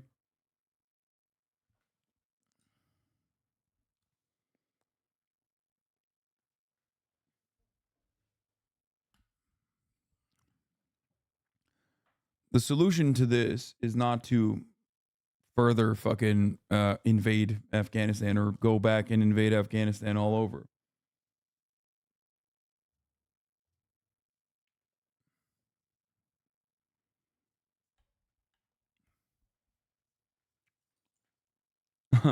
Pepito Tomato, if they stop oppressing 50% of the population, they're good guys. No, I think that's an apt take, especially because it's not like Western intervention was propping up 50% of the population. Western intervention is the reason why this fundamentalist force is in power to begin with. The issue, however, is that many people look at that from the outside and think, oh, well, they're barbarians. You know, there's no other way to deal with it. You just have to intervene. You know, we have to do it. We have to be the civilizing force that comes in and forcibly makes the country better in our design. Problem is, you don't have time for civil liberties and progress when you're busy being bombed. And the wars. There's not a lot of the times where you hear these direct stories coming from people that lived it. Hearing the news, it's so sad that we've gone so numb to like, oh, another bomb goes off in Afghanistan. And the horrible thing is that's several families losing family members. And you forget that the people that suffer the most from terrorism are the people that are in the countries where it's happening. It's a bit difficult for me to talk about this crazy situations in Afghanistan, but you know, I have a passion about this country. I'm just really worried about the future of Afghanistan right now when I see all these amounts of beggars and kids and children with no education, and they're just growing older and older, at least to help to offer a better future for Afghanistan. So I'm thinking of making a new school, like a shelter, to somehow help these children, give them the money that they're earning, but instead asking them to come and stay in the shelter and educate. And I have very good, network of my friends, people who are educated, and they want to volunteer to support these kids. And I'm really hoping at the beginning of 2021, we're having a shelter, because mainly I am trying to cover the kids who are like begging on the streets, no families, they're just left behind. But still, beside that, there are children who have families, but they're extremely poor. These two types, because they're really the future of Afghanistan and they really need support. So I went to bed last night and I was just staring up at the ceiling and I was just thinking about this. Yeah, for those of you wondering, he successfully evacuated after America gave the country back to the Taliban. Like what you were telling me. I think he lives in messaged my Australia now or friends. something. And they all really connected with the story as well. And as a part of this video, we're releasing Seek Discomfort clothing, and we would love to take some of the proceeds from that and contribute to your school. Oh my God, I thought he was going to say, I want to give you this t-shirt. After that touching story, I was going to lose my mind. But yes, theory is better than that. Nice. And so we're thinking better. of bringing you $10,000. Oh wow, man, that's I can immediately buy like a piece of land for the compound. Is that know? true? Okay. Yeah. I already spent $4,000 to buy 400 square meters of land for the school, but still we need a lot of money for the walls, to build the actual house and everything. So my whole saving from last year was 4,000, and I separated that 4,000 for the kids, and I already bought a piece of land somewhere in Mazar-e-Sharif. So hopefully we're going to change that to a compound. Yeah, this is nice of you, man. This is like really, really touching, man. You know. There's more to this. Yeah. So Thomas and I have brainstormed about this, and I would like to make a contribution as well. Several $1,000s I will be adding. You know, man, I'm about to cry, man. Oh, man. So You can send them something, right? We're going to go to the knees, man. We can. Brother, I have a hard time. I have a HasanAbi head editor who's Pakistani. Paying him is a fucking pain. And Pakistan is a client state. Do you understand? There's no way, there's no bringing money into Afghanistan from the West right now as it stands. Yeah. It's like, it's literally, it's insane. There's no, you can't do that. It's just like, there's so many fucking rules around it. Cannot do anything. So I was really hoping that someday I was going to do this. You know, even my English is kind of crazy now, man. I'm sure this school will be a good thing one day, and I will remember that you guys were almost the first people who helped me with this. Thank you so much, my friend. I cannot forget this moment, man. This is. Give a hug. Thank you, bro. You're gonna make something beautiful, and I know it.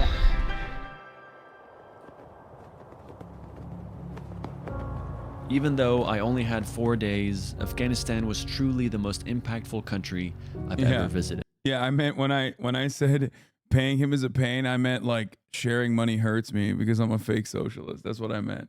Not that fucking PayPal is not, it doesn't work in Pakistan, but I meant like, oh God, I hate it. Oh.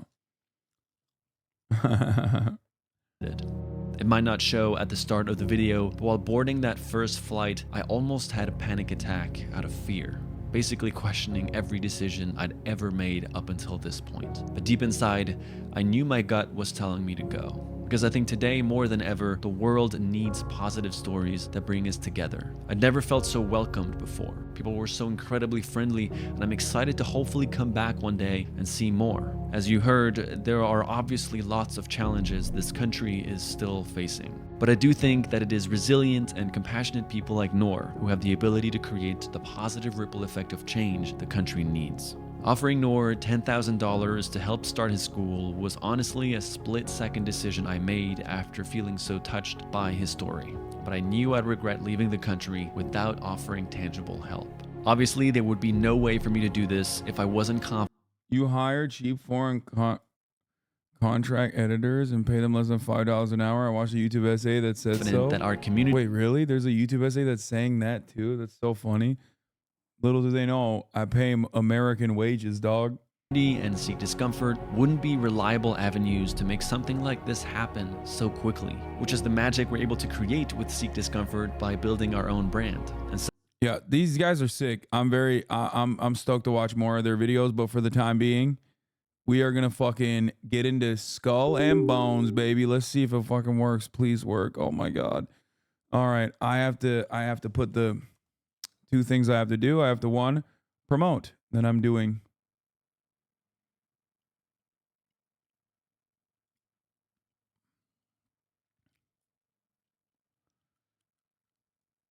this. And also, secondly, that's number one. Hashtag ad. Let's look at the email from Ben.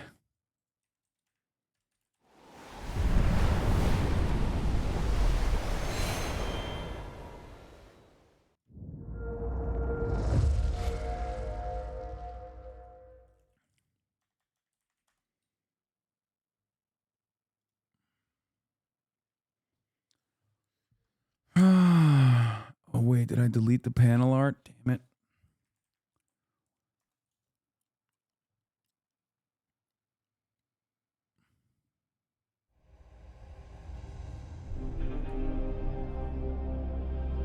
They did a good job with the sea shanties. They sure did.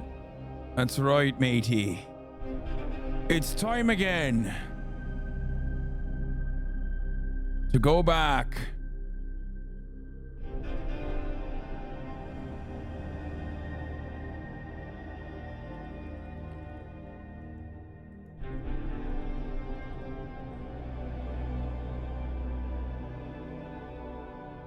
Let's see if I have the Skull and Bones image still.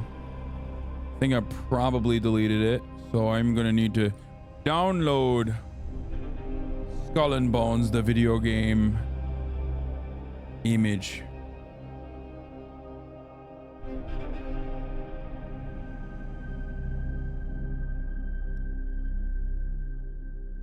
A Ubisoft original. Oh, this one's good. Okay.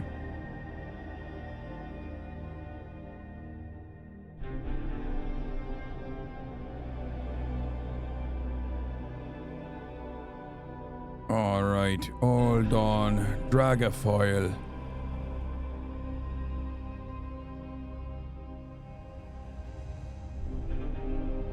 Here it is, matey.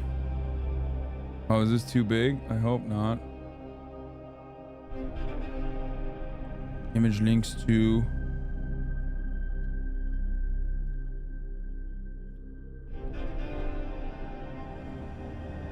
hashtag add Skull and Bones game. Panel image link. Oh, they even gave me a code. Well. Oh, crap. That image is too large. Matey, this image is too large. Far too large, matey. All right, I'm gonna try it again.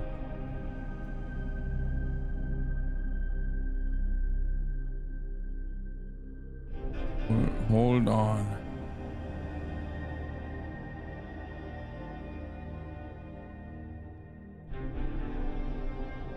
Wait, downloading my image.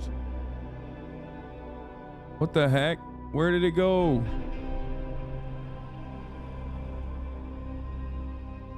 Oh, there it is. There it is.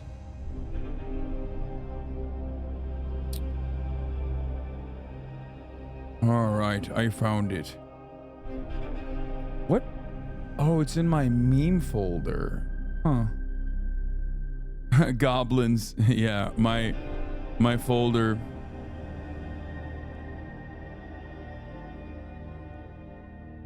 Goblins. Oh, there it is. Okay, this should work, please. Yes, it's working. Okay, perfect. Got the panel down. All right.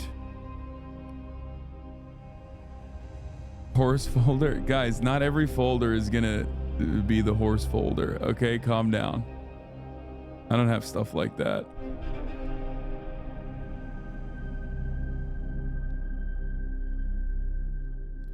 Okay, put the panel in. Put the panel in. Gaming frogs rejoice.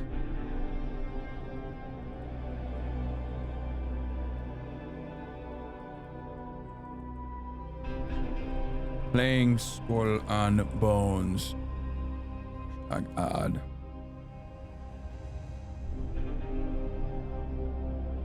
Press any button to rule the sea.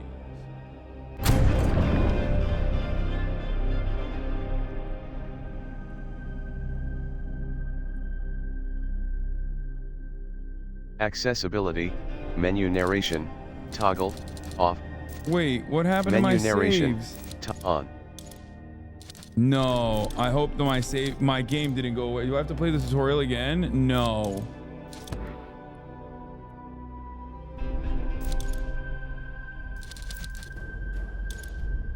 Oh, I can continue. Thank God. Okay, that's good. I'm currently playing Skull and Bones. Right now. Get in now. Let's get started. Living my pirate dreams, baby. Skull and Bones, hashtag ad.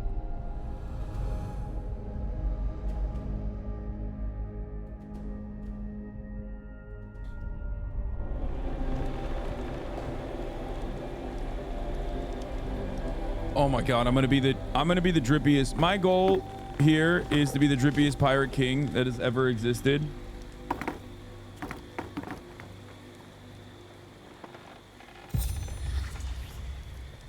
Strange sightings nearby.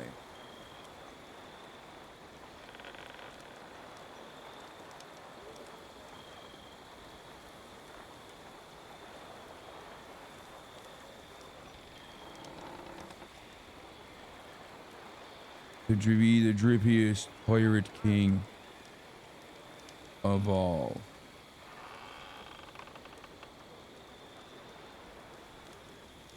Hashtag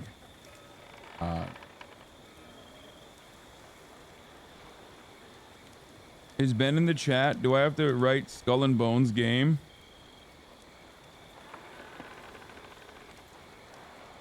Hashtag Skull and Bones game. Why don't I just look it up? Hold on. My character is already pretty hot, but yes. And tag. I tagged it. Don't worry.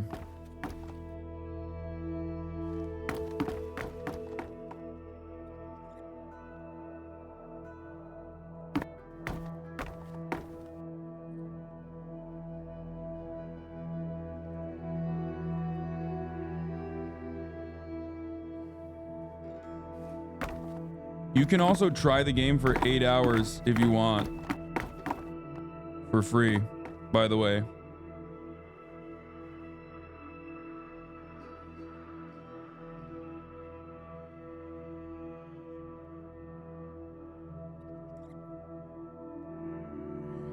Click Ubisoft Connect. Huge rewards. Don't even get me started, okay? What's that on your ship? Look at that. I look like I've got a thing of scurvy on me bones. I look like I'm a victim of scurvy, lads.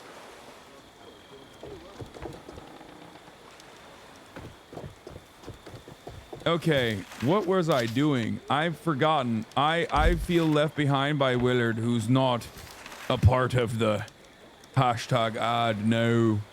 I don't like that it says free trial every moment. Okay, we got brokered ground, bribe to see people for reports on Skurlock's enemies. Fangs of Farah. Hunt down Captain Tangina Rabe and deliver proof to the sea people. Strike the iron. Eliminate the company ships disrupting St. Annie's trade. All right, we'll do this one.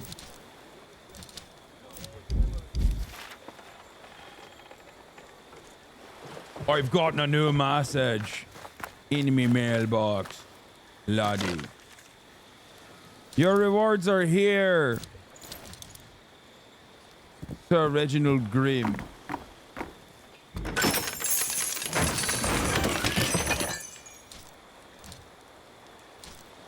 Warehouse. Rawr. I will need to find a devil fruit. Shines so bright that it blinded those who stared too long at it.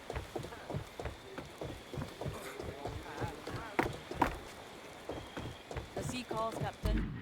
Shall we answer? Wait, why is it on fire? Oh, you need the ship. Dude, look at how beautiful this ship is, dude. Look at my ship. Look at my absolutely beautiful ship, lads. What a beauty it is.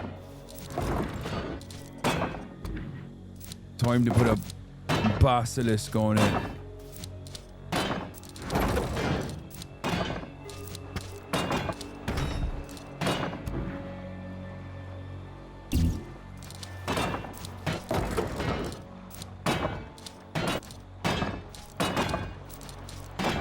What does this use? Oh wait, I don't know if I have the tools for it, right? What does it use? Does anyone know?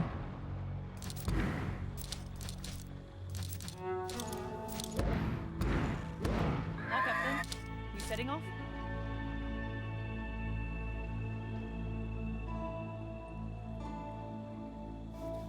No help? Come on, a little bit of help is necessary. You've got to be the worst pirate I've ever heard of. How dare you? How dare you say such absolute shite?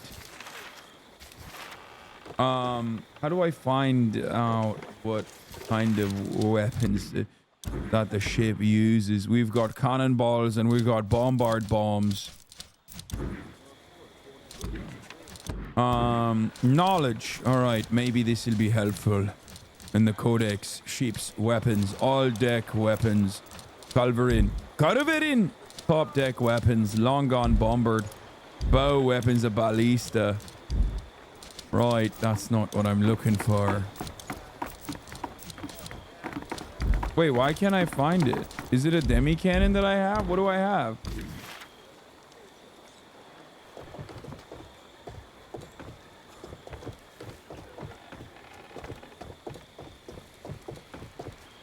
Back to sea, Captain.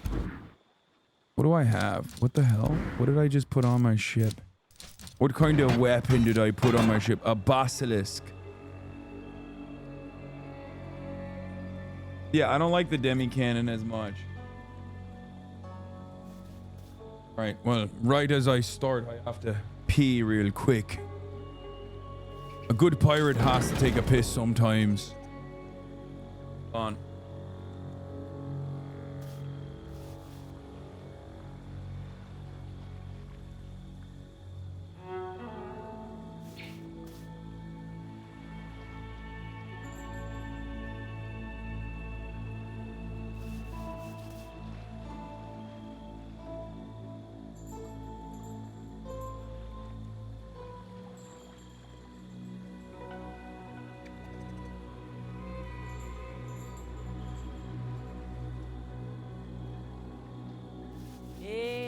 Set sail or not?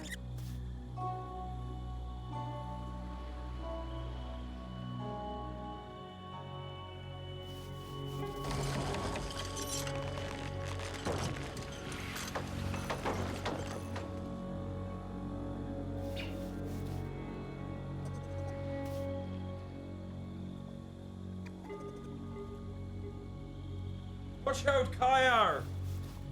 Arr! Ah. Okay, so the basilisk uses what kind of weapons? How do I find the details? Oh, it uses... Oh! A basilisk uses cannonballs too. It's time to set sail!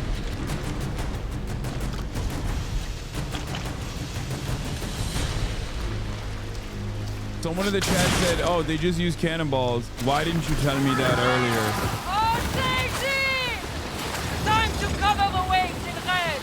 Let us find that ship and sink it.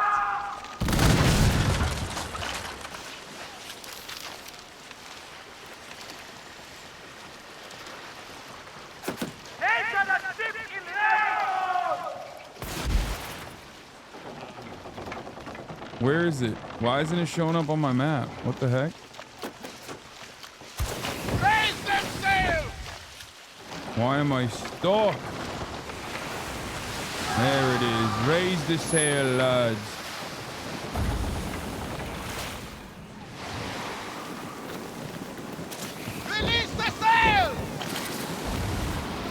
There's something going on.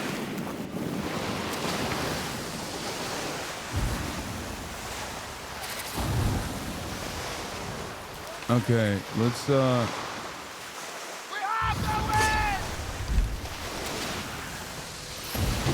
7,000 knots away. Sing! You fucking bastard! Sing for me! Hoist the main!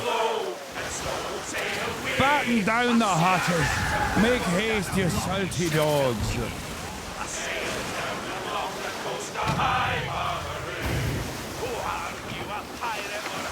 Oh, that's not the quest, it's the boss? Oh no! Wrong person. I went the wrong way.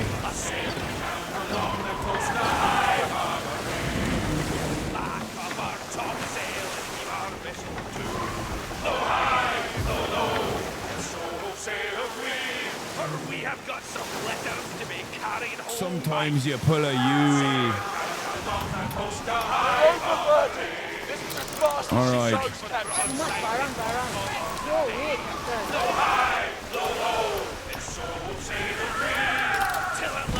I don't have enough food, it seems. I don't have enough food, it seems.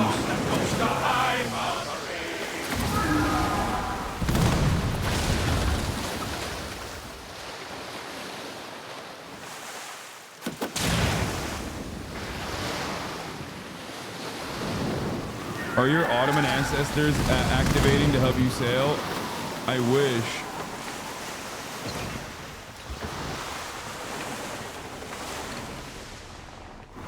I see some sea people fishing boats. I'll trigger if I shoot. We must get the floating loot.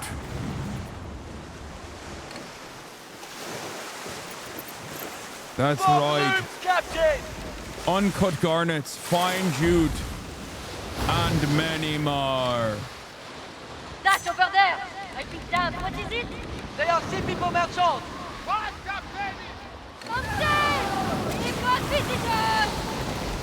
Off from the port! Time to open up on the bastards. Fire the muskets! That will rule this day! Oh, brace for it! Fire! Say hello to the fishing for us, eh?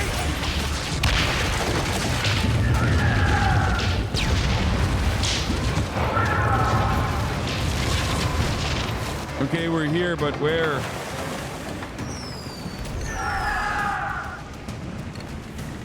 Where are the other ships? Am I going the wrong way? Yes, wind direction does matter. There are those ships! In hurry!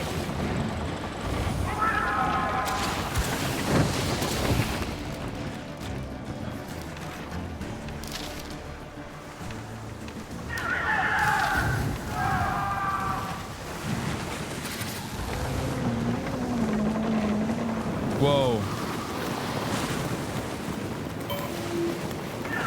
Am I doing something wrong here? I don't really understand. Game is loud. It could be. Hold on. I'll lower the volume a little bit. We are dead meat!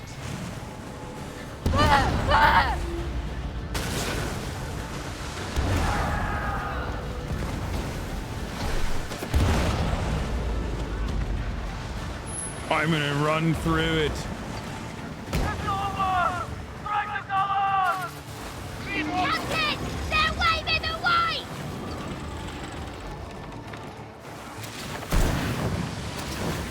Fire away!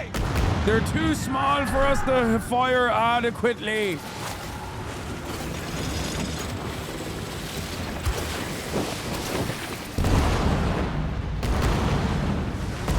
What the hell?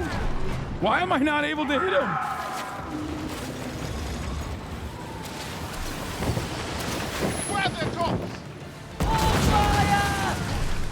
No fisherman will survive my wrath.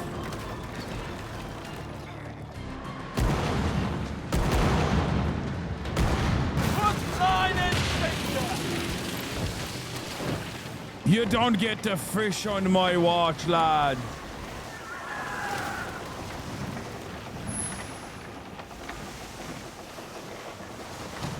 They had families. Well, so do I. Ah! Nothing like the welcoming arms of port. There's no way I can kill that boss. Level 5 kicks my ass big time.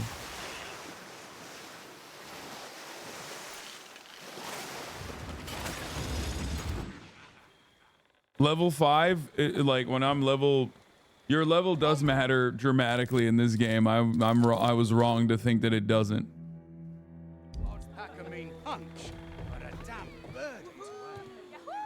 Right, celebrate me coming back to port, only for a brief moment. I need to make new headwind. I need to get new missions. Wait, where is it?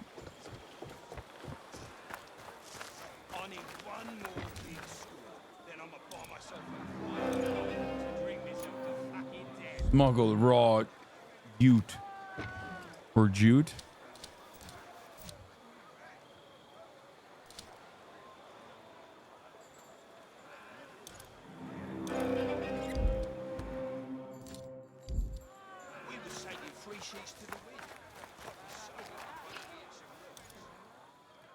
We got back a long way, Skerlock and I. Don't suppose he mentioned me? Oh, this is what I needed. Profit in no time. Supply and demand. May we meet again in wealthier times. Acquire uncut sapphire and frankincense. Wait, what is on the job board? Am I missing something here?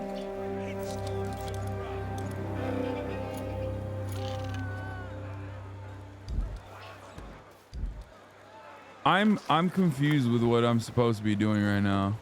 How could a bellboy from New York say the kingpin betrayed his own kind?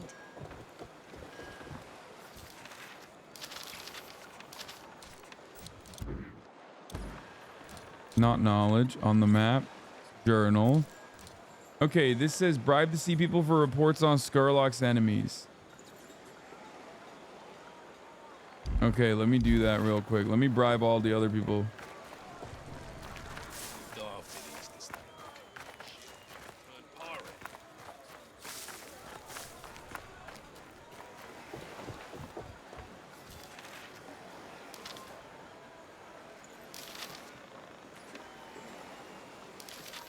What? I have to go to these places now?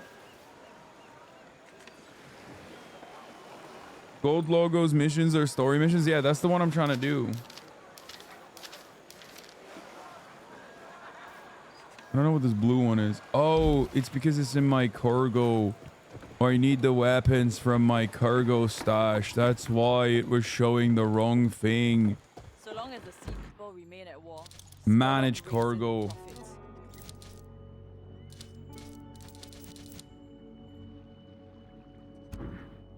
Hey, Captain, we going aboard? Right. Now we set sail.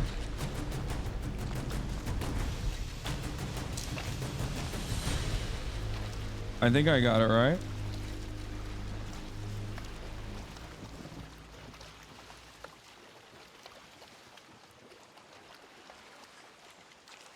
Thank you, Ubisoft, for sponsoring the stream. By the way, once again, the stream is sponsored by Ubisoft. You too can live your pirate adventure by getting skull and bone by clicking the panel beneath me. See? Let's go catch the wind! Wait, why is it still...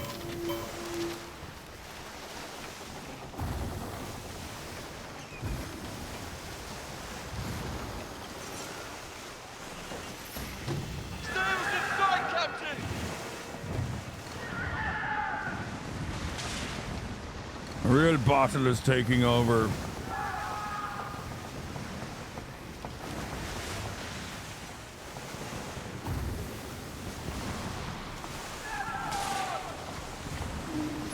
Tire, Captain.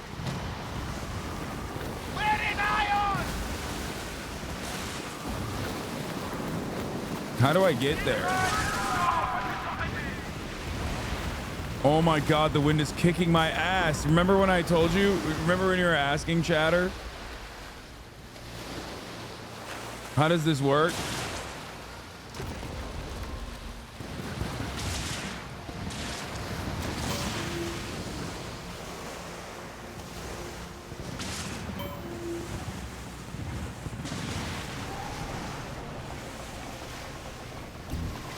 Don't wave this hours. Go! Matey! Hey, boys. Undiscovered lands await ye. Ahoy, matey! We are in Verona Falls.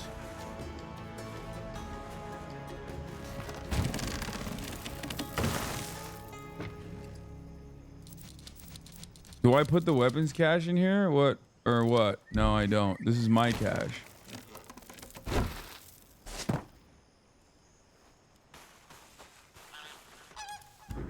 Yes. This will help.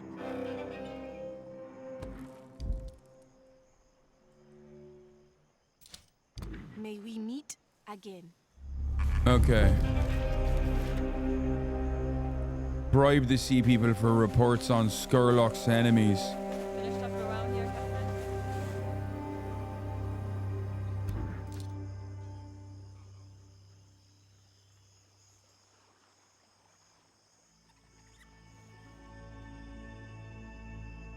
Wow, HasanAbi, if it wasn't for your... Wait, you can fast travel now? Oh, back to that point. You can't fast travel here. Okay, that's good. That at least you can fast travel. That's good that we can do that once we discover the locations.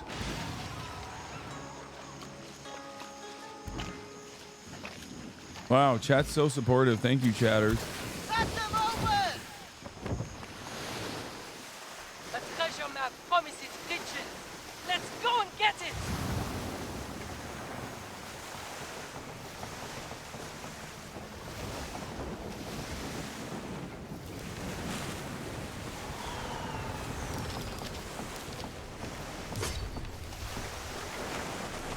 I will make my way to this next undiscovered location and deliver them the weapons.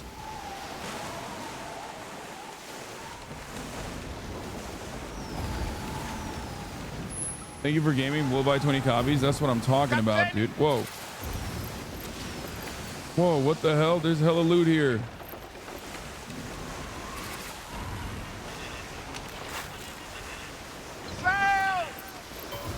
Captain, on down.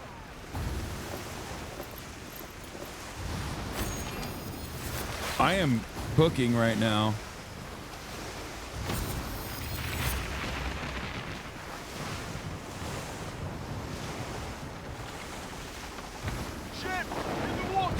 All the feet. Don't let her drift. I have eyes on a lot of ships there. Captain. I wish I could go faster.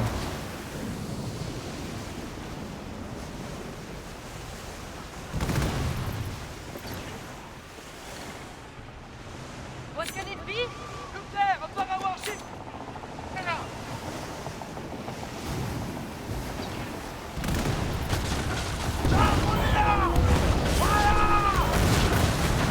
Everyone on deck to battle station. Let's go. Oh, I'm boarding. It's so Jover for them. Yes! Bonus loot found. Boarding complete. That's it. Keep at it, lads. Fire!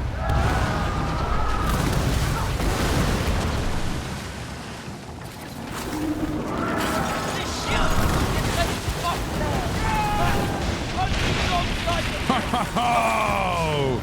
Matey, this is nothing for a real rugged pirate such as myself. See the boat! We'll go back to work! You did not stand a chance. You and the company man that you brought along, matey.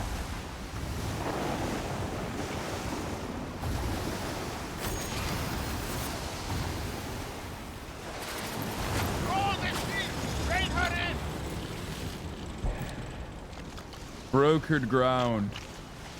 Bribe the sea people. The sea people will remain our friends. Cast iron ingot.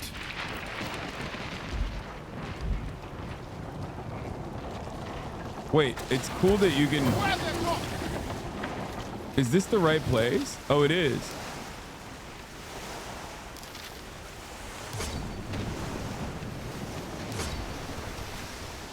Oh! Oh, it happens. It happens sometimes.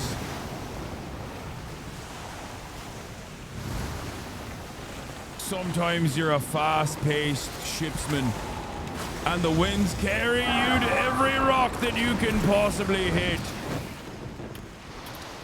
Hi, Captain! Captain! I can see the fish! Good as you, Captain!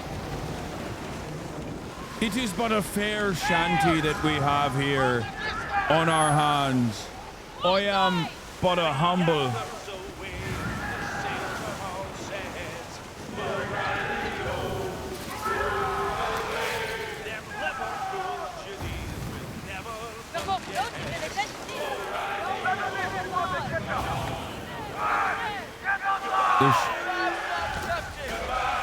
This place is but a chaotic one.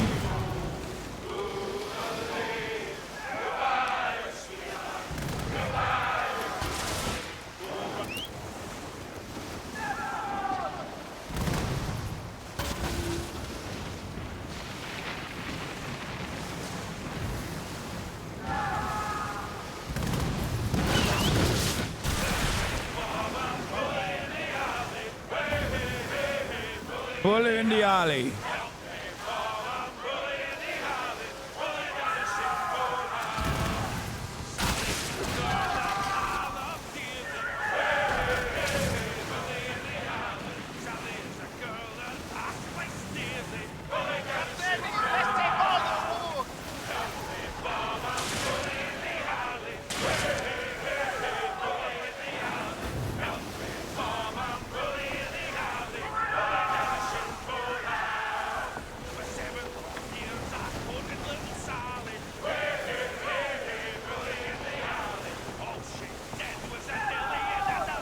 Going to Eneru country, I see.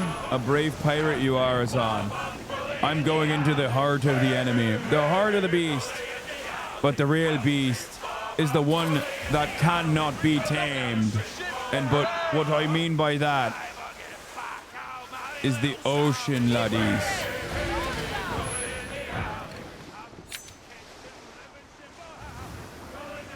If only I had a crowbar.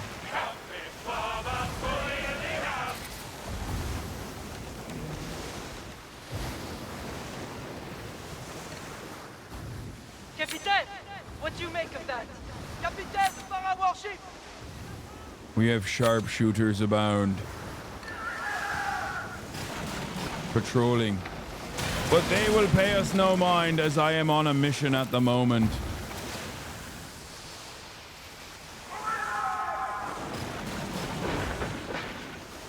My course is set. I see an outpost, Capitaine! Can you be a French pirate? Absolutely not. I am not a Frenchman. It's not the only place in the ocean to snare prey.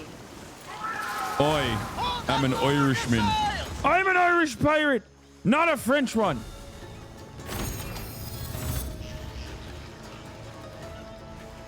Hello. Yes? Thank you, Captain. Hunting wild game is not an easy task.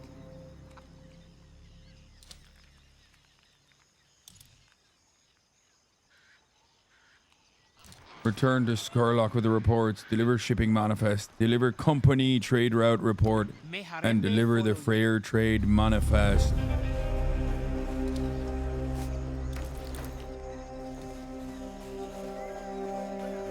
Picked up the coconuts. Wait. I can pick up the cannonballs as well. Well, they're free, aren't they? They're standing here doing nothing. I will take them. I will put them to good use. More cannonballs. I will take those as well. Thank you. Thank you very much. He grabs him like he's smacking the butt. Ready to head back to sea, Captain? Yes. Asnaya team, I am ready. It's time to embark on a journey once again.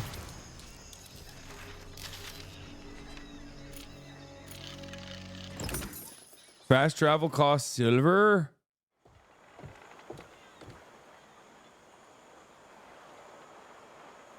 You passed by Right. Celebrate my return. Why don't you, you fucking bastards?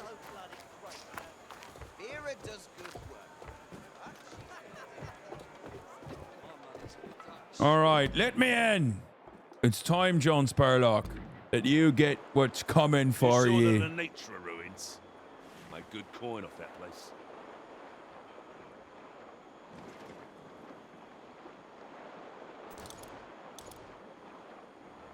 What she brought back, it speaks of a trade deal between the French and Farah. Compagnie agents wooing the Farah clan with guns. But why? Why would the Farah stoop so low as to become French puppets? There has to be something else on offer. Something else must be abound. Science threatens everything. We must put an end to it.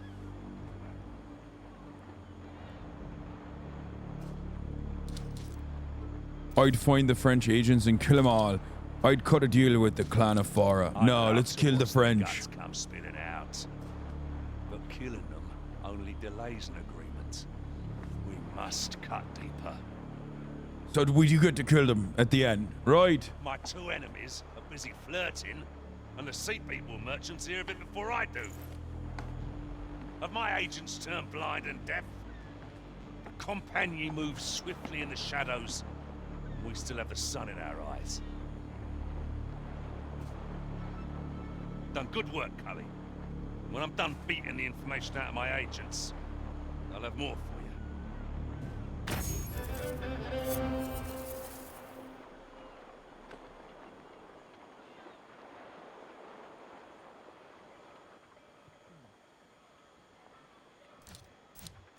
You looking for the spoils of the shadow? Don't Yes, bother. I am. It's scattered farther from here than the coward who stole it. People call Uriko Freeman a hero, a freedom fighter. Well, he was a charlatan, and he sold us all a lie. That prick never intended to share the treasure. Pirate code my arse.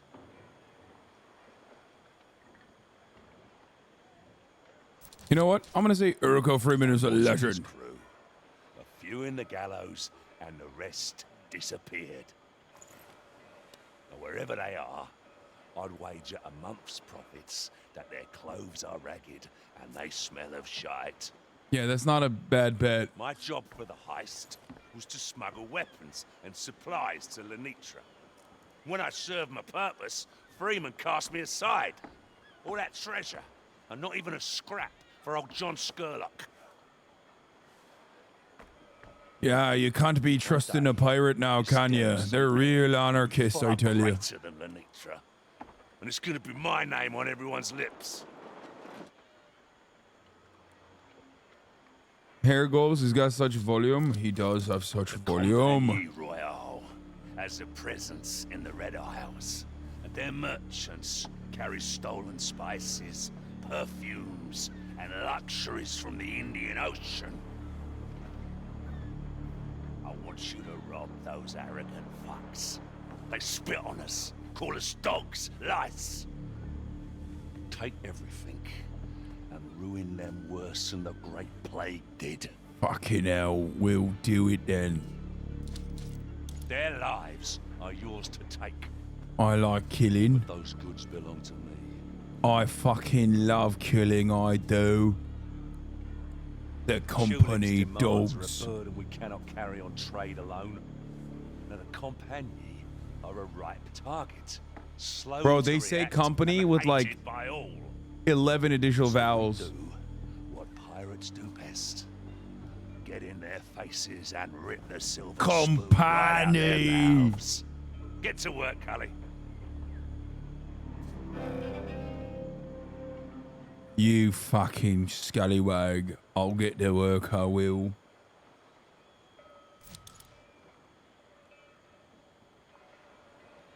Steal L from the company so you and Skurlock may profit at their expense.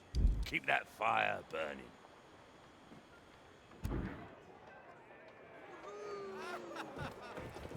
Easy fucking peasy, mate.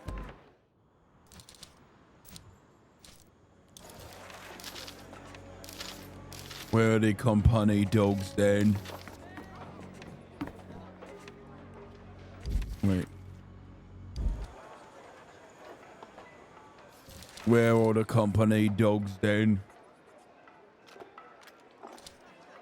Wait, why doesn't it show up? I don't understand.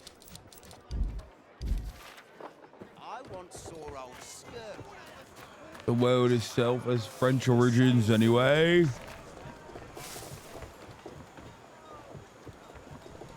Wait. Steal the L for the company so you and Skurlock may profit at their expense. Right. Tuling's clients possess an appetite for the exotic. Their demands keep... That's stale.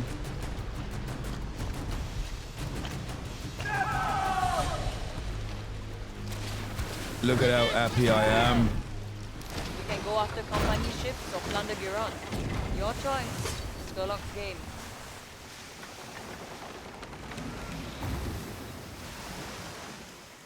We will get the goods out! Leaving the safe zone. Some might say the danger zone is wherever I am. There is no safe zone when I'm around.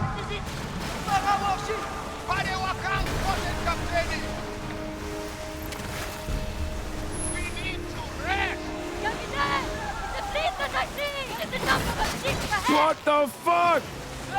That's the last mistake you've ever made, you fucking bastard.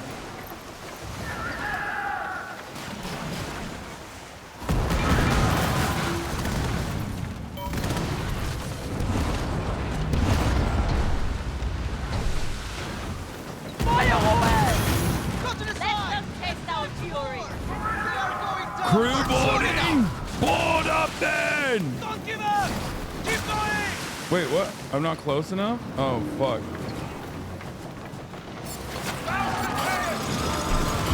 I see them preparing fast! Move us closer to them! Let's teach them a lesson! Keep the ocean forward! That's right. Don't you fuck with me. Don't fucking do it. Big mistake. On fire! They want to kill us! Today, die like dogs!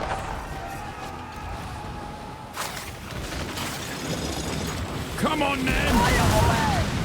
Score some fucking goals, England.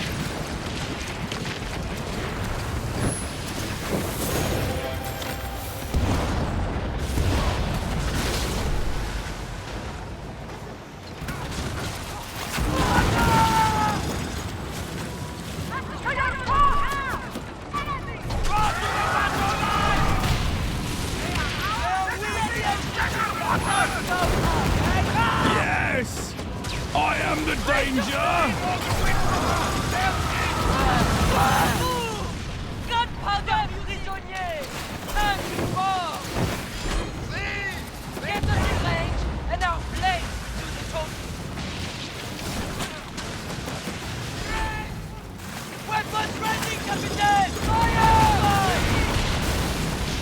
Wait, where are they shooting at me from? Consider it done, Captain. You've never been better friends. On safety! All right, keep it going.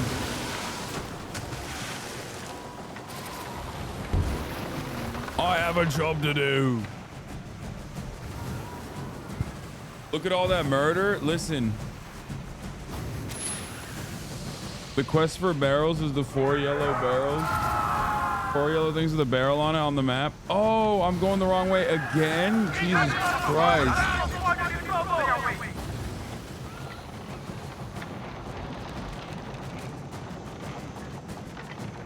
Turn it around. Let's go, lads. Off to the races.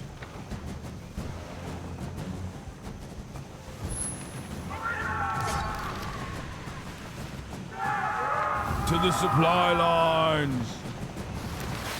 I am very much doing a Roronoa Zorro roleplay unintentionally.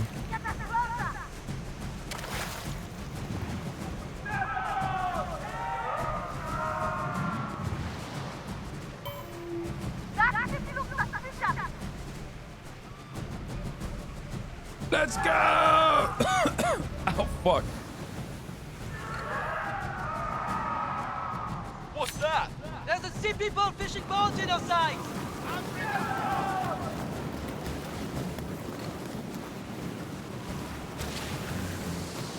Kick it into high gear. To victory! Ha! Say hello to the fishing for us, eh?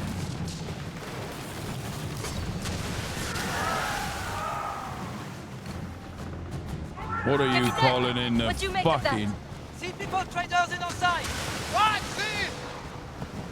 They're trying to take pot shots at me, not knowing that I am the fucking one who knocks me.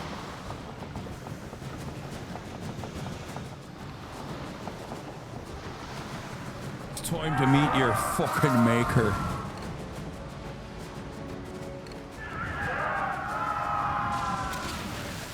Player ship to your right. You can't even do you can't do PvP yet anyway, which I don't want to do.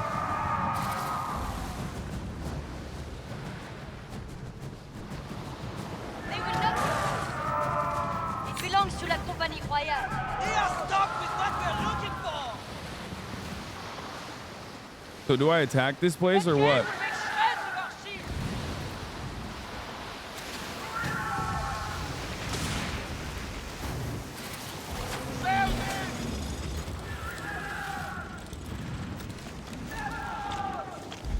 Oh, either I buy and sell or I plunder. I think you know what we're fucking doing.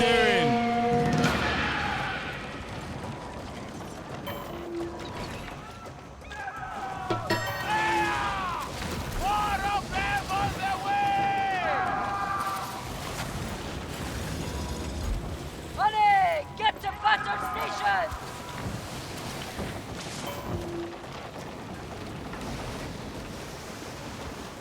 All right, where are the ships? They're hiding that loot somewhere. Come on, then. Gerand! Is this the best defense you have to offer? You have nothing. Steal all their plunder, mateys. I will park my ship right here. Basically disembarking. More enemies have arrived. Where are they?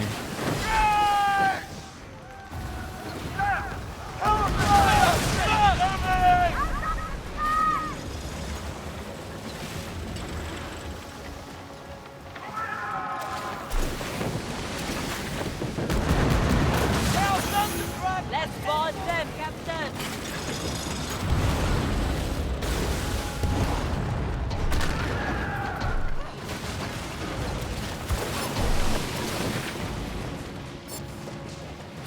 Come on, then. What happened now, huh? What the fuck? Why are you running away? Why are you running away? Take us to them, Captain! We are ready for war! Board the ship, mateys! Let us show these colors! Let us show these colors what we are worth! The more you come, the more loot I get. Bring them by the hundreds. Prepare to engage the enemy!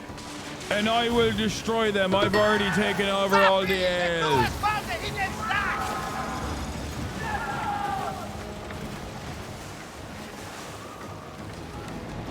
Take the loot and their lives. Take everything, yes! You failed to defend these lands from the... Oh shit. Uh-oh, never mind. I think it might be time for us to leave, lads. Brace yourself!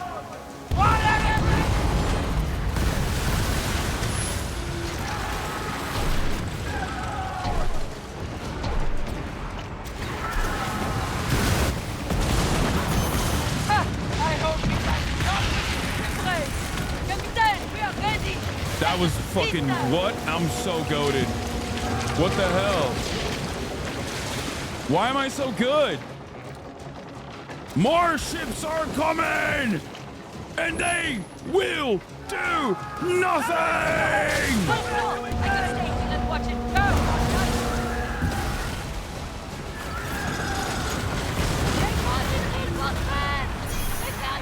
Board it! Board the fuckers! You're ready to board, Captain. Come back! Bring it!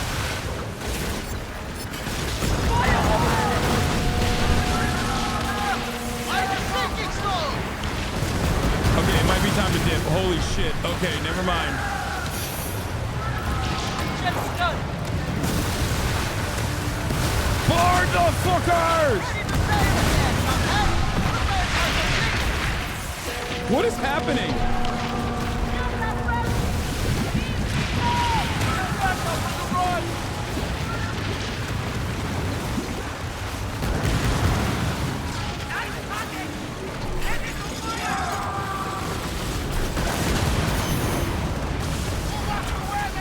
Board them!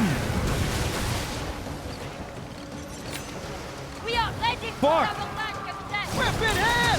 Come on, that's perfect.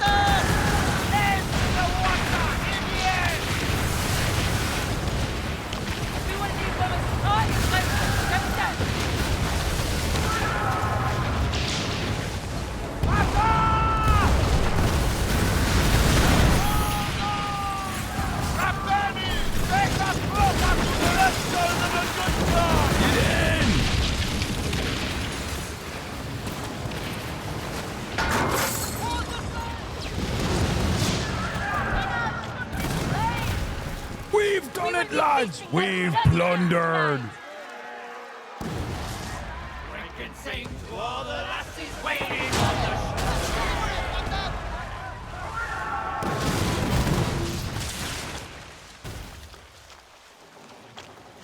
Dude.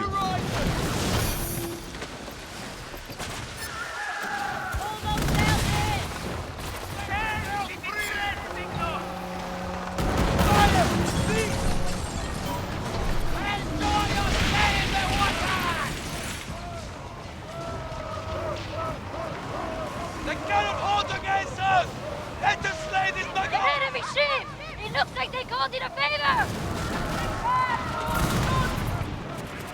Oh shit. Uh-oh. Time to get to the safe zone. There's no dishonor in escaping to get to the safe zone in time.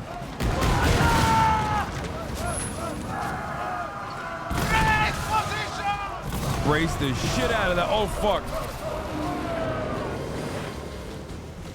It's a safe zone. You cannot violate the pirate code in here, fuckers. Back to St. Anne.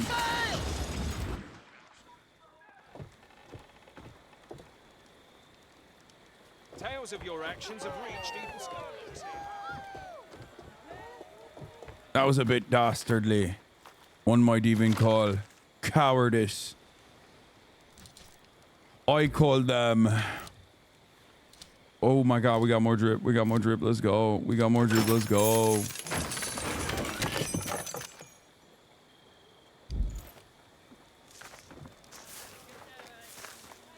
Make merry while you can. Sailing the pirate.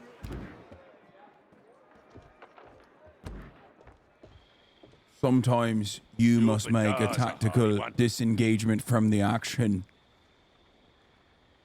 and run away, but in a brave way, Now, there won't be laddie. any tales told of this feat. Not a cowardly She way. brought me a good and honest haul, Cully. And my men inspected the goods. And they found this manifest, a little seed of rumour, one that will sprout very soon. Something huge is coming. A man of war, an invasion force, a plague ship, doesn't say. The Compagnie has plans in motion, and we are blind to them.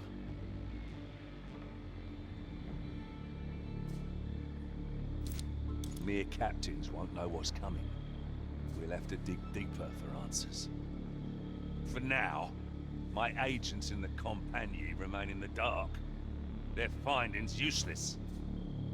I'll press my boot down harder on their grimy snouts. The rats care too much for their own skin. Should my agents provide only more piss and swash, know that opportunity will fall on you.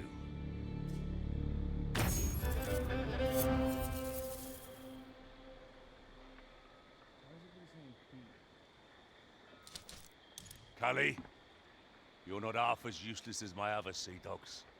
You found a manifest and also the French and Farah trade deal. Now I piece them together with the Seems like rumours I'm of my doing French most of the agents fucking defeating work, me. aren't I? It's bigger than I thought.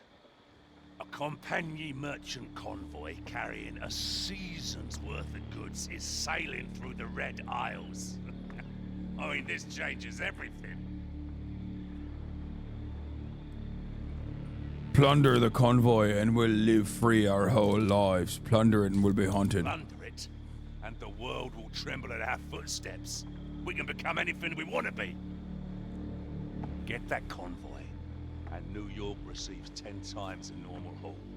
Tulin and his band of inbreds will be eaten out of our hands.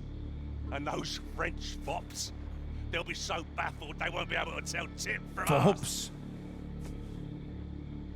I wouldn't use such spicy language, sir, but I'd call him a salty dog. Arr. Our names are on her lips.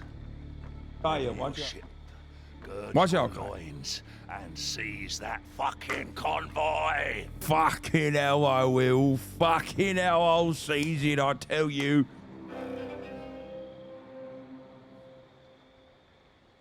I'll seize it and I'll give him scurvy.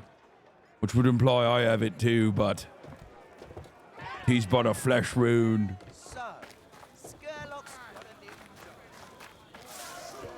Let's check out the bounty board. That's level 6. Oh my god, the bounty board is only getting harder. What the hell? I stake my wares that your name will surpass Skerlock's one day. Trinkets sell for a whole lot.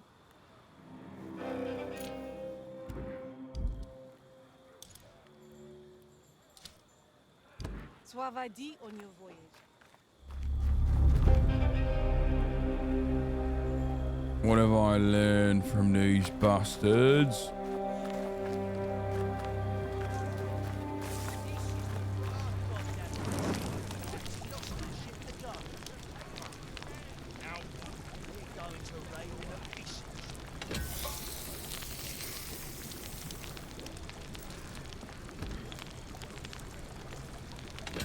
How do I get water, chat? How do I get water?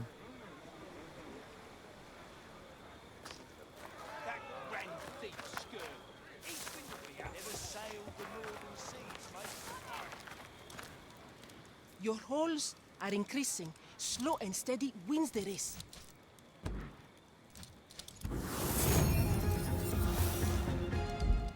Nice. Oh, fucking culverin and a demi cannon. I don't like those though. Sterile gallery, minor furniture. And I've got a long gun. What does it use? It uses cannonballs, does it? Maybe I'll put the fucking long gun to use, right? Sail safely, Captain. Fucking hell. Repair the ship.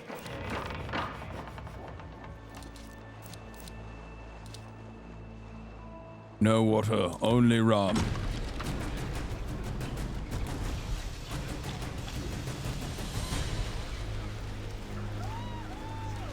Wait. Sherlock says the Royal Louis is near the islands of the moon. Let's seize her cargo of exotic goods. Wait, oh, my ship is encumbered?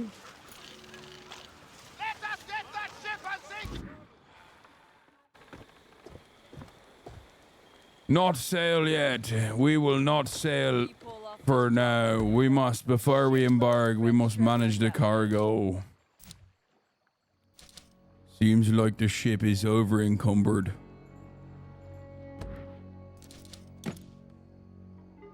Seems like you're starting to get the hang of things. Wait, why?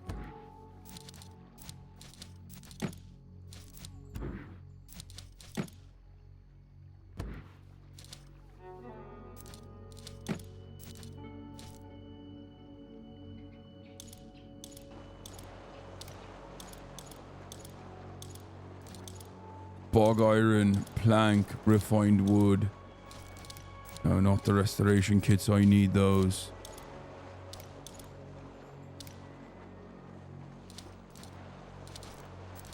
I've gotten plenty of food now.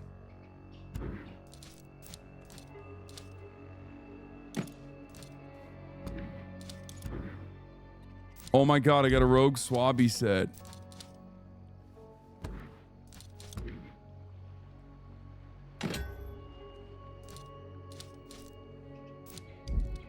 I know we can do better.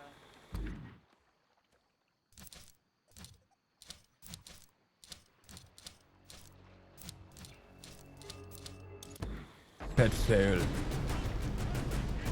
Lol overruled as a message. Wait, how do I change the camera again? Oh, 3. Let us send this ship and its crew to oblivion. A high seas heist. Now that's what I'm talking about. Time to do some real piracy. Why have I not done a... why am I not wearing a hat? Because it's expensive. I see sails in the distance! What side, Captain?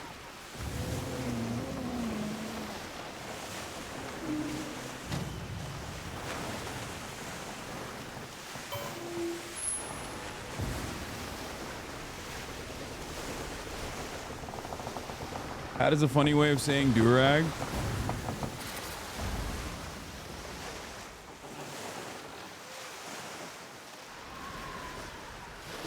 What's LOL overruled saying? Dude, I don't want to... Listen, tell them to listen to come out, ye black and tans, if you're going to do that accent. I will not for the time being. Because piracy requires my full and undivided attention. And if I, even for a brief moment, lose sight of what is important, I will lose my crew. I will lead them astray, down the canals.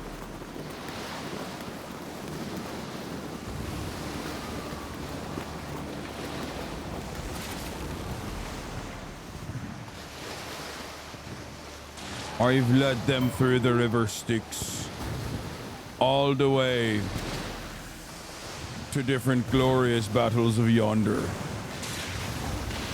Where there is fire, there is fortune. See, this is what happens. This is what happens when, even for a brief moment, you stop paying attention to what's going on. Especially in the Red Oil territories.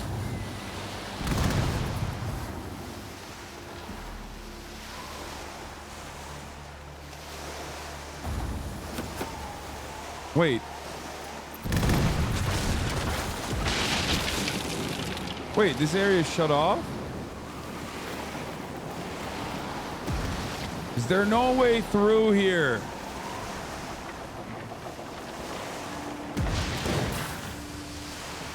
With this wind, we're uncatchable. Get those sheep down. Look at that maneuvering. You see that maneuvering? I've traveled the high seas. You see that maneuvering? That's good piracy right there, lads. A good captain takes corners swiftly. I'm maneuvering and showcasing great expertise.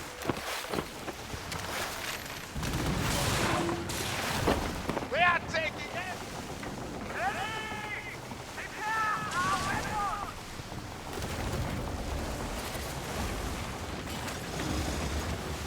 Look at that, mateys. The high seas await those who are willing to conquer it.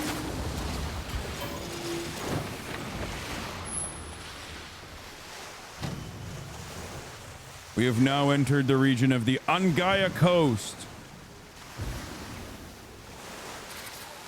Chad, am I tripping or do I hear cannons? No, you do hear cannons. The thing is, there's a lot of players playing the game. There's always battle. Sail to the Royal Louis rumored location. Eat your fill. Keep up your strength. Yes. Starboard.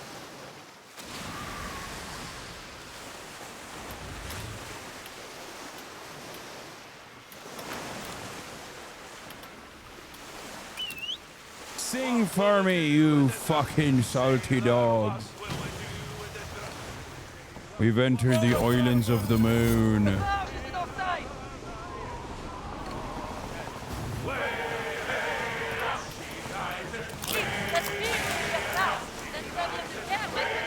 Holy shit, the winds are...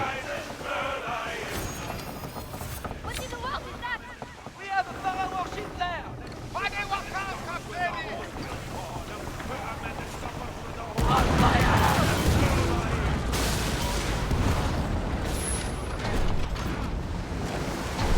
To Patrick Station!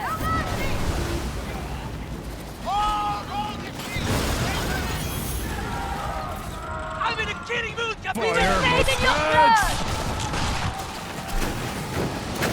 That will rule this day! We're strong! Body fire, Captain! We will take this bastard ship for our own. We will loot it for everything it's got. They will know your name, Captain! Board the ship! Don't give up! Keep going! We've got him! Board the fuckers! Make the ship ours! Get the bonus loot! Argos! Keep going! They will rue the fucking day, lads!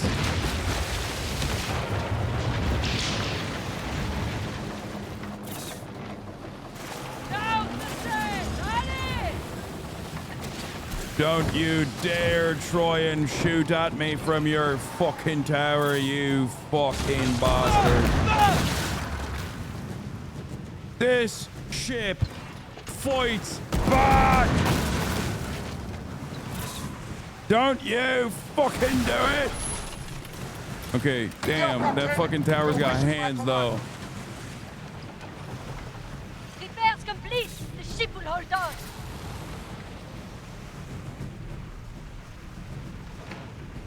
I don't like the look of that.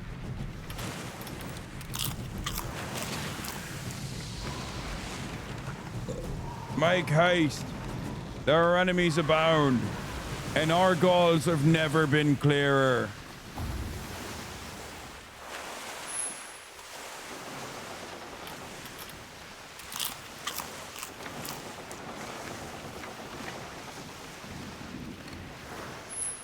Don't you fucking beam at me, merchant.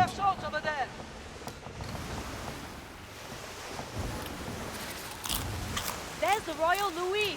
They're lighting up the sky with fireworks. Shall we crash the party, Captain? Where is it? Oh, you don't see it. Is that it?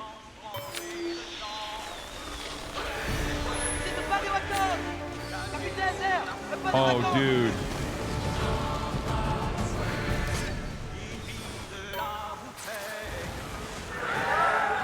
Oh, keep lighting the fire. Keep lighting the sky. Oh, shit. Oh, shit. Ship's got hands. Ship's got hands. Ship's got hands.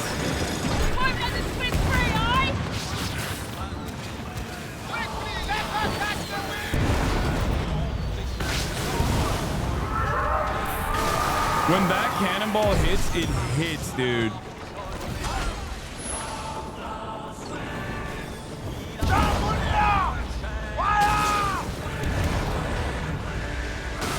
Yes! Direct hit! Good expert maneuvering with the cannonballs, lads.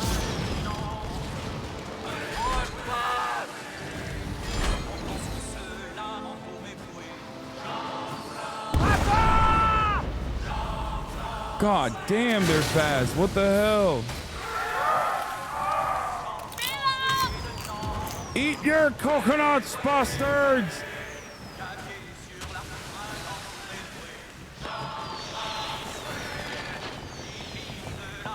Why is he so much faster?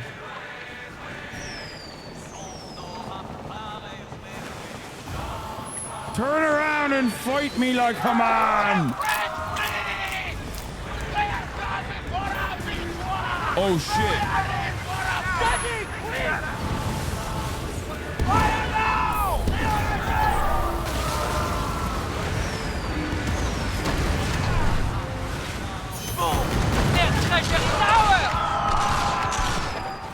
Yes, fire the muskets on them. Keep at it, lad!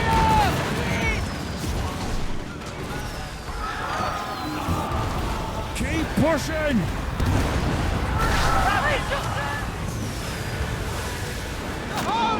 Oh.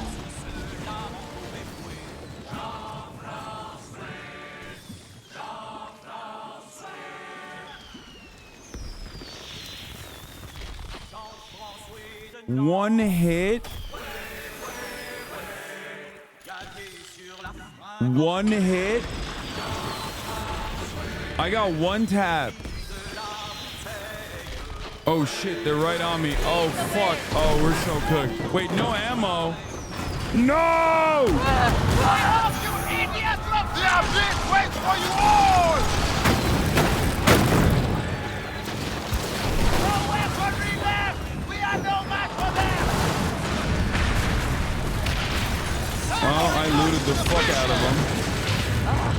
Where's the treasure Skurlock promised us? All we got is some scattered map that speaks of a trap laid for Skurlock. Seems like we've both been played. We are dead beat! Flaming shit! Storm ahead! Oh my god. Oh my god, we're so cooked. Storm ahead.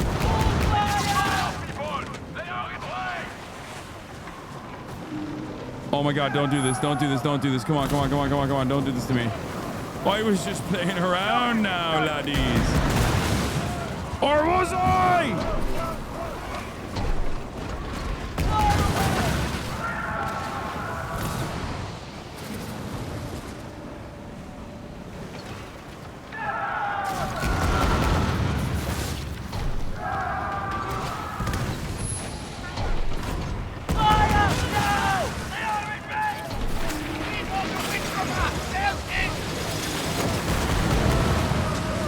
What the fuck, Bryce?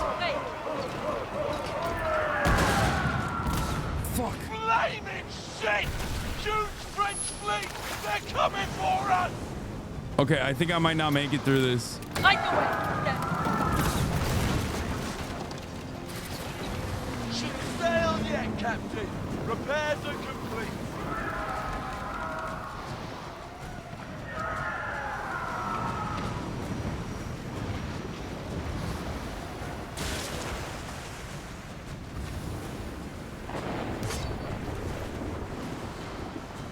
Oh my god. Oh my god. That's a level 4. They will fuck me up. Oh my god. No. No, don't do it. Don't do it. Don't do it. Don't do it. Don't do it. Don't do it. Don't do it. I'm out of here. I'm fucking out. I'm out. I'm out. I'm out. I'm out. I'm out. I'm out. I'm out. I'm out. I'm out. Oh my god. The wind is not in my favor.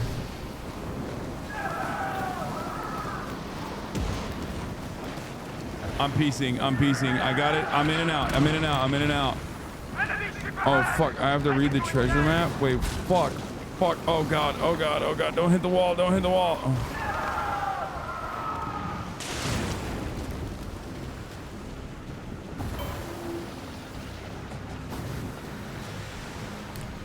Wait. Your job is to kill the bastards and his crew. Succeed and you'll be rewarded. Travel to the sea. Reef Sea Red Isle, then head to the Royal Burial Ground outpost for your reward. Where the fuck is it? There! A settlement! Captain, sea stern side! Where is it? Okay, I need to fucking chill out here for a second. And hopefully not get attacked for a brief moment.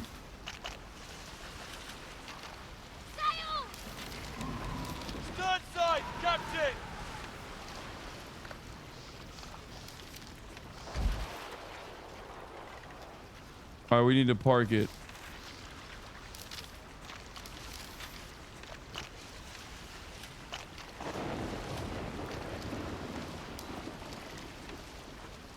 Okay. Where is it? Where was it?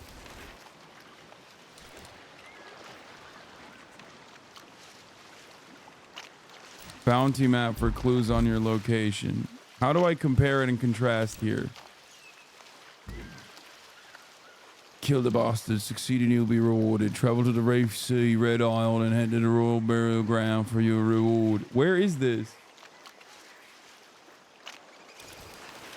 I don't know how I'm gonna find that. It's like here somewhere though.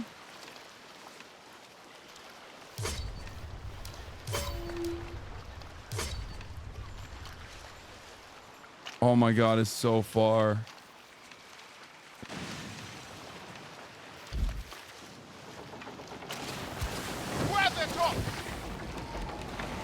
The other side? Why would it be other side? South along the coast? Wait.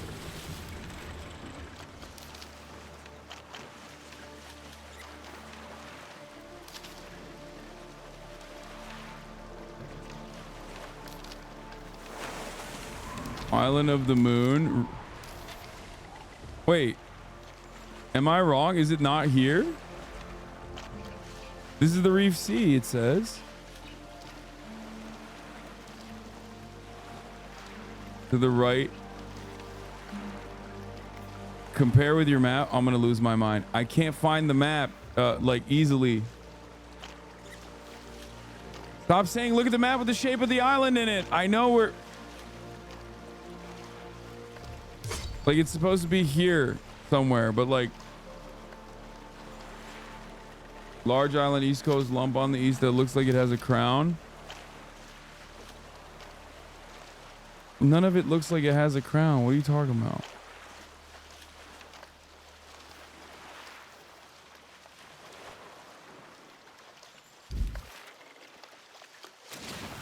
Quickly, let her catch the wind!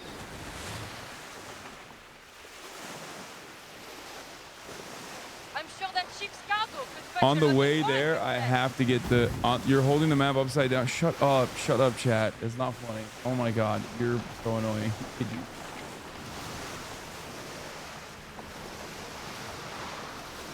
Snatched this amulet off a sea people merchant ages ago. Pretty, huh? I would welcome some rum with this food.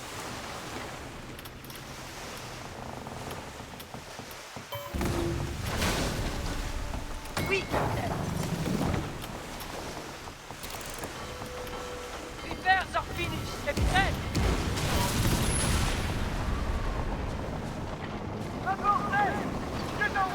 Fuck, why?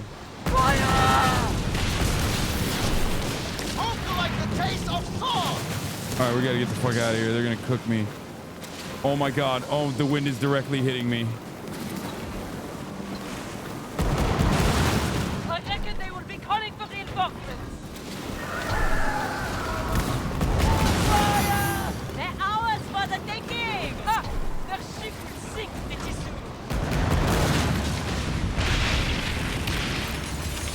Don't fuck with me, dog. Don't fuck with me, dog. Don't do it. Oh my god, this wind is so annoying!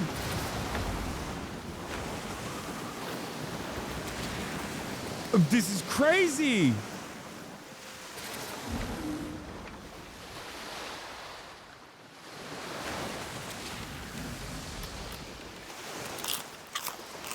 Wait, what does this do? Repair kit efficiency, stamina regen?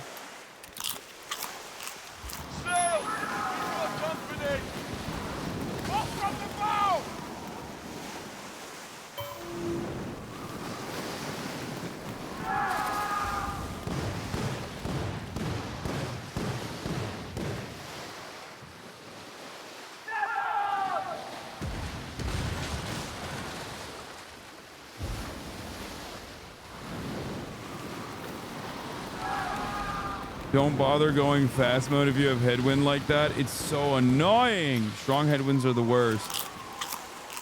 This pirate hates strong headwinds.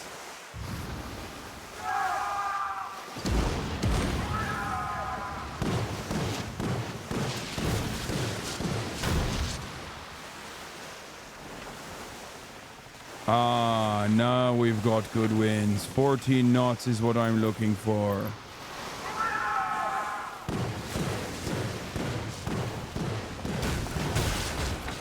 Is this a place that I can ship or no? Park? Maybe I can go here and request help or something.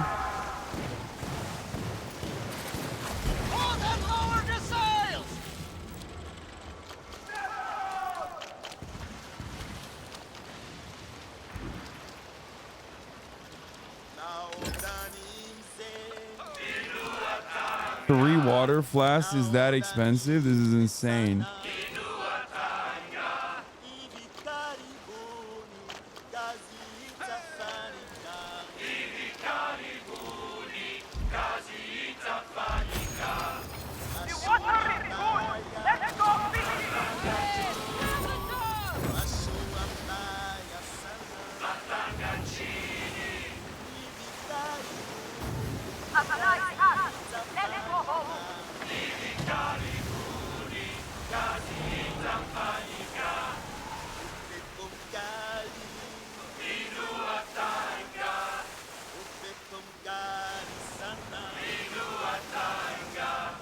Oh my god, Murat, come on, dude.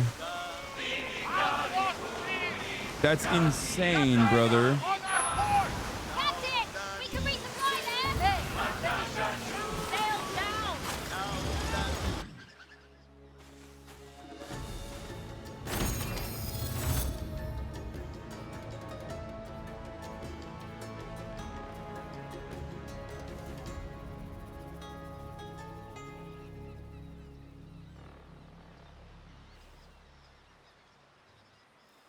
Oh my god, I'm gonna die. Oh my god, Murat just told me that my... Oh, fuck. By shore hens.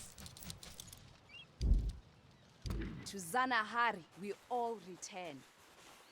Oh, if there's no, shit, I can't make changes to my... I can't make changes to my ship if I'm not on an island, huh? Because I want to change my...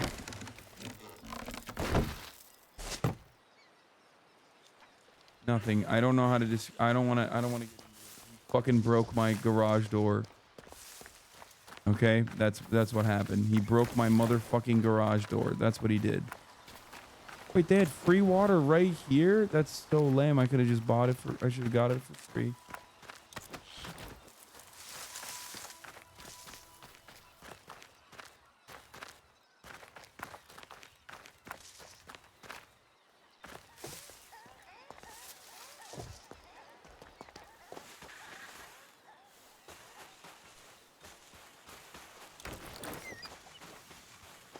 So I can't fix the ship from here. Oh, I can. Oh, thank God.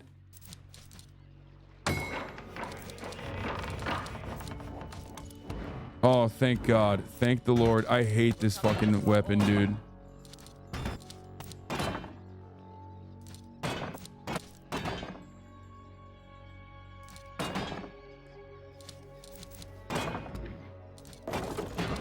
I'm done. I'm done with this. I'm done with this nonsense. I'm using regular culverin. Or wait, I should use the basilisk for the front, right?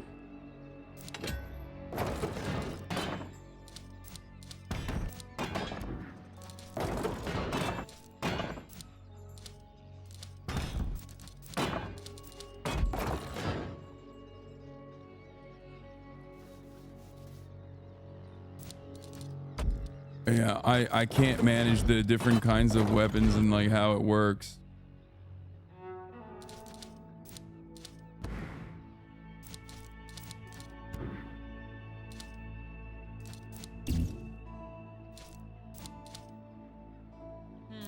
You still have some way to go to make your mark.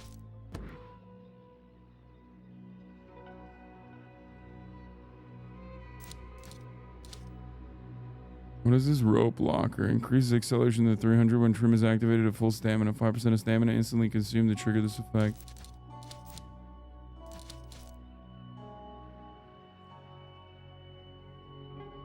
Should I do 320 meters?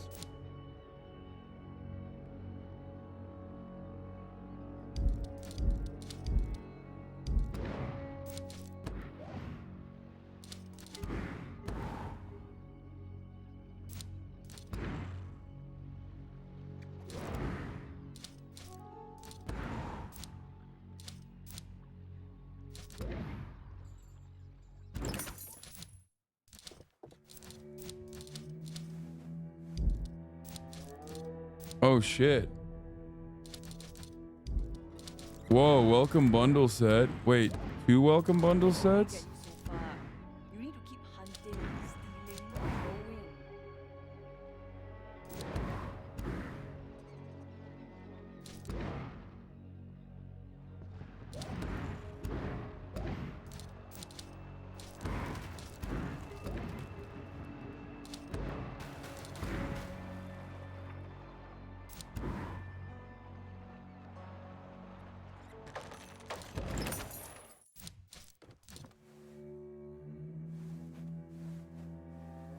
Is this good?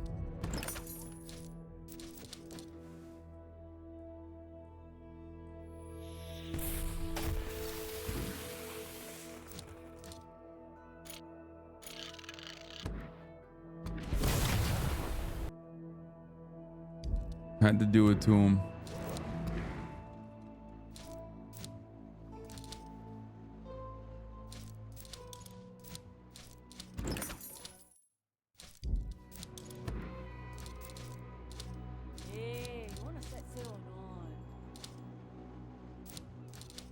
Oh, this is sick. Oh my God.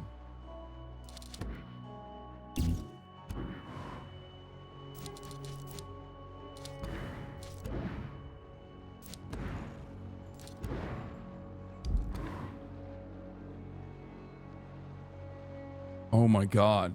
This is actually looking beautiful.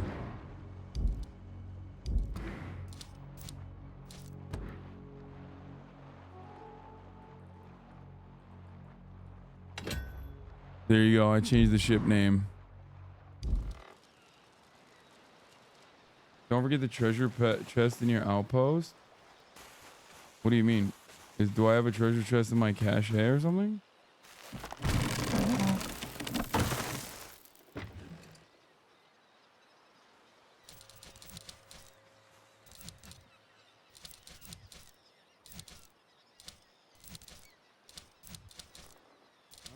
I don't have a treasure chest.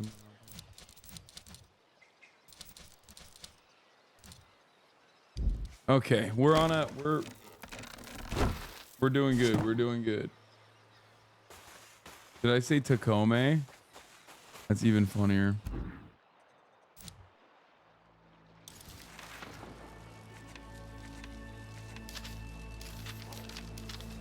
Oh wait, we're literally here.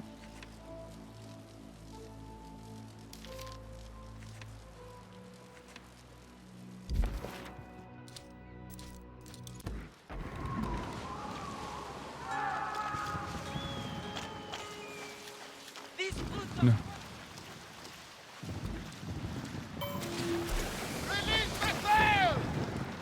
Ah, where's the treasure Skurlock promised us? All we got is some tattered map that speaks of a trap laid for Skurlock. Seems like we've both been played, Captain.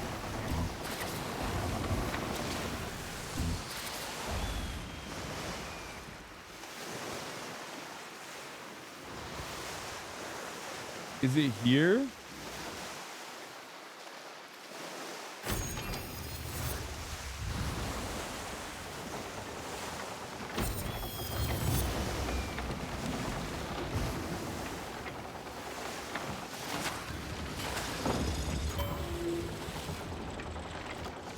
The treasure was where you were?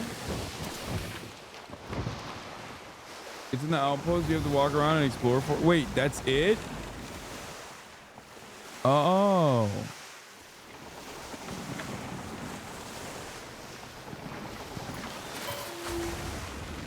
I have to disembark and get in.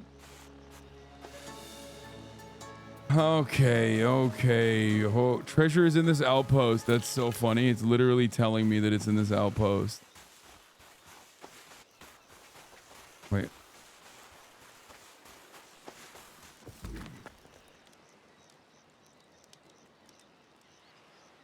For your reward. Okay, it's gonna be under a cross with a heart.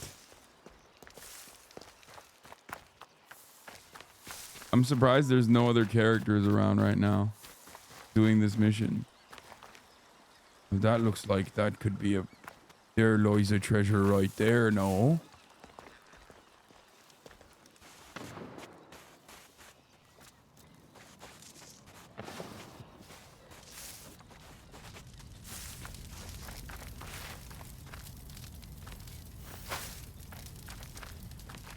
Alright, I'll throw it. 2 big stew. Why not? Yeah.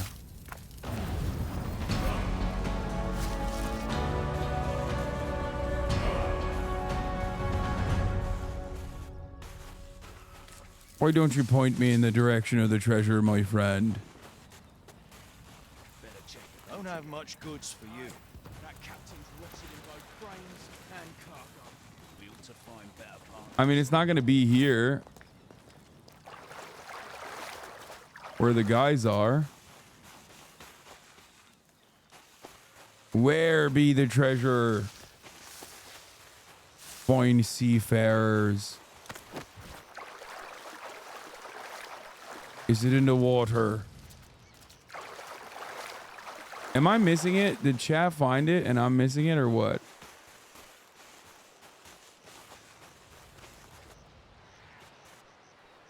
I looked at the map. I'm in the outpost. It says it's like... It says it's like a hat and a cross. Arrgh. This one is a tough mystery. This one is a tougher mystery than most. Wait a minute. Using my hands to dig up the treasure chest.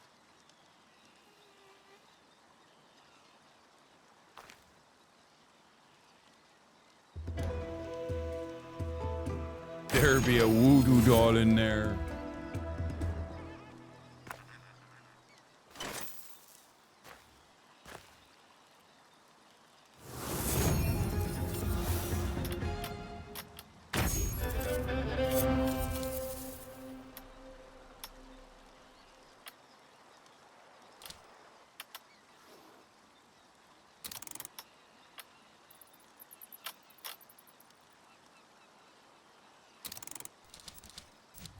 What? Photo, greet. Wait. Fireworks. Okay, whatever. I'll do that later.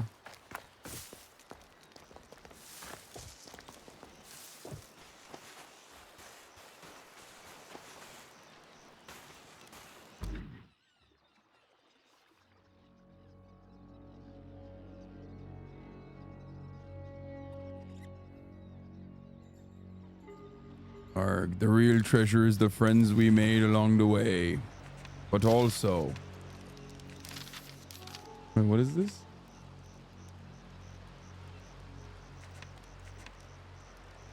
Yeah, I can't kill him.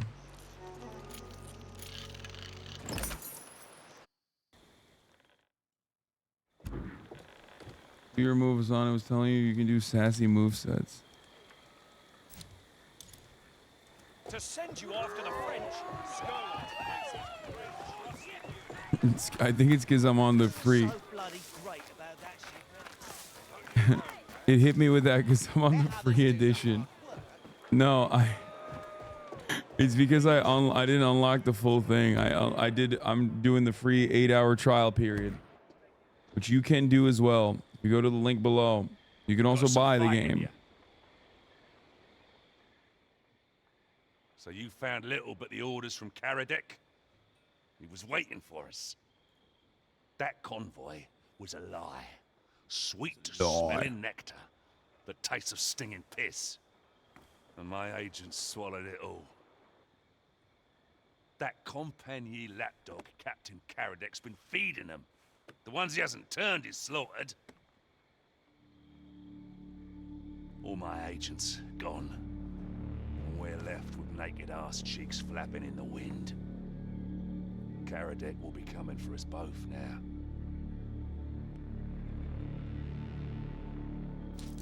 Karadec's not coming after me. He's you he wants. Whose ship was it that his forces set upon? Now, right now, a rendering of your vessel with your name and your likeness, it hangs upon his wall till it's replaced with your head. He's a companion man, their best, righteous too. Would rather saw off his own hand than accept tainted coin. But Karadec is still a French dog. Set a target in front of him, and the mutt can't help but give chase. Keep your wits about you.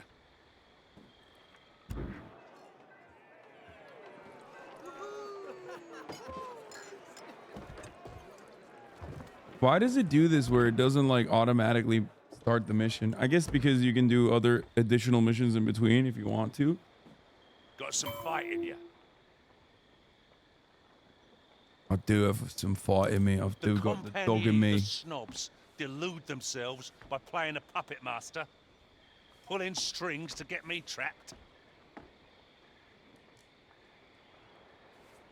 I say we entangle the French in their own rigging. Turn the fire on them before they come for us.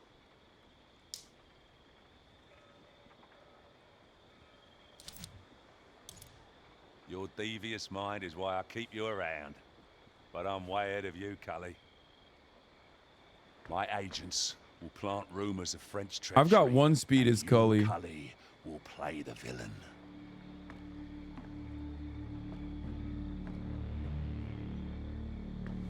Plunder the Farah, and we'll blame it on the companion. You dress the part if you want. Karadec will be too busy quelling the Farah rebellion to come for us. Besides, turning Farah trade our way has always been the plan. Without French weaponry, they'll need us.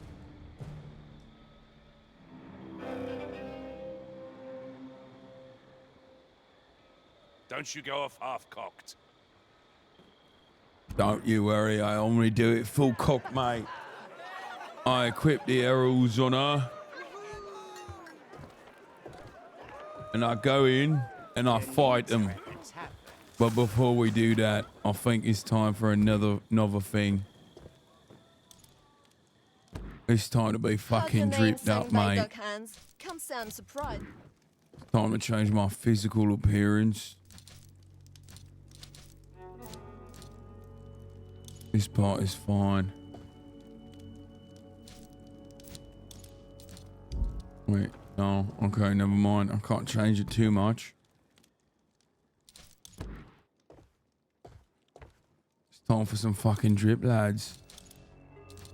You know.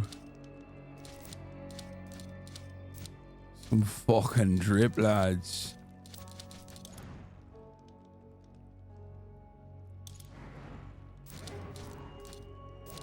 A good pirate is nothing without good headwear.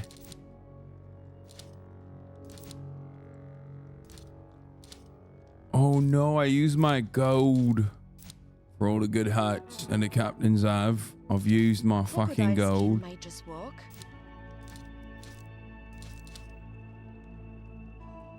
Love a good hat. You've got a good eye. Yeah, I do. I'm a fucking pirate, I am. Fucking cheeky bastard pirate. Not enough pieces of 8. What the fuck?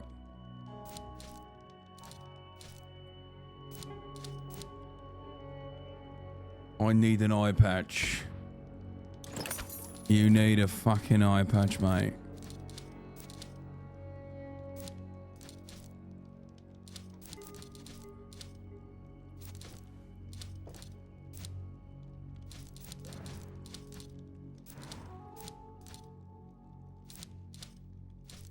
What do I have on?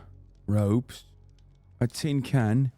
I'll put some rope, a new rope belt.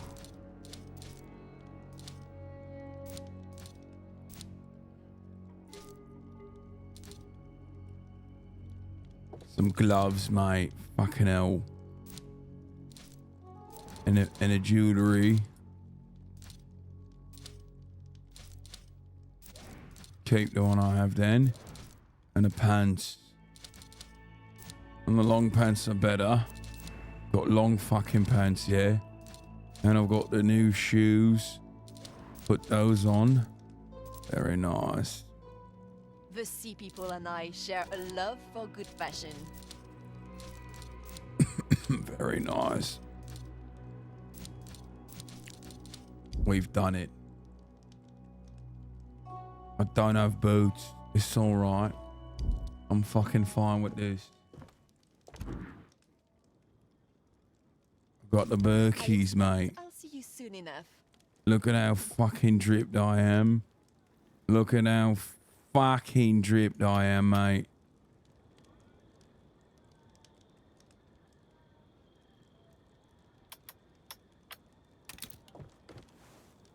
Cheers, love. Little cheeky booty shake, right? Vanity Atelier. Maybe if I do this, give me all your fucking wares, woman. Or you fucking will die. Don't come near me, this captain's got bark and bite. But sometimes I like to dance, yeah? Do a little dance. Scary bad guy.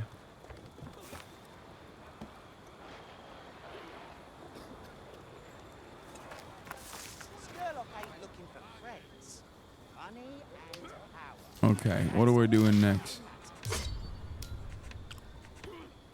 Blood drunk elite captain. Captain Galvin Roche is on a drunken spree of murder and mayhem against the Iguana. Sober him up with a fire cannon and reap the rewards.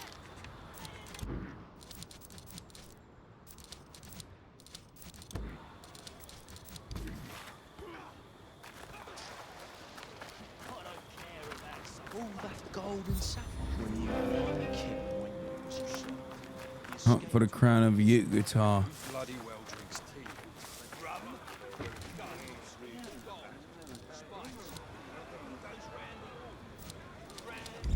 Oh, those missions are way too high level for me. Where to now, Captain? First, we're going to get more cannonballs, right? Don't want to be without them. Don't want to be without these fucking cannonballs.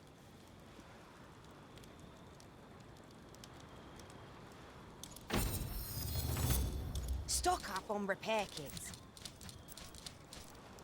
Raw chicken.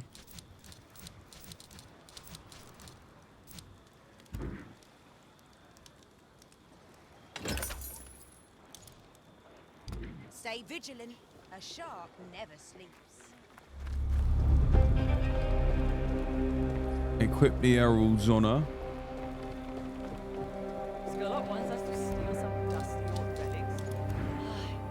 I could have been treasured still.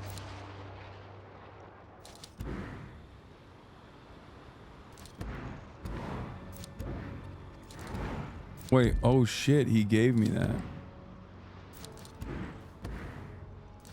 I don't like putting the fucking heralds on her on, but I'll do it for the time being for the fucking mission. It's alright then.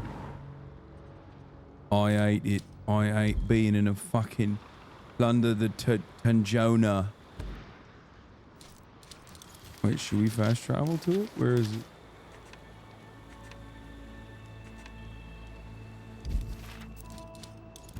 That sail.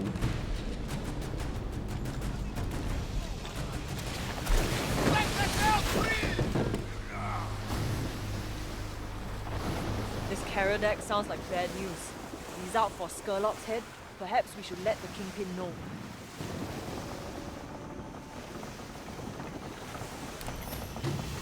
We've got the treasure. Good job, I would say.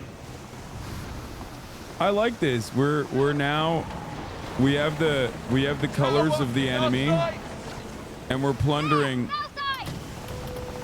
Lula, need you lot in fighting shape.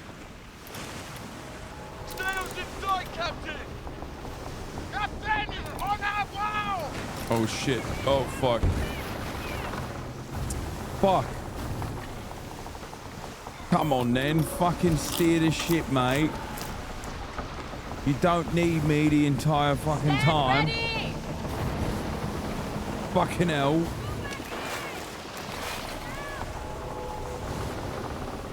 It's getting dark.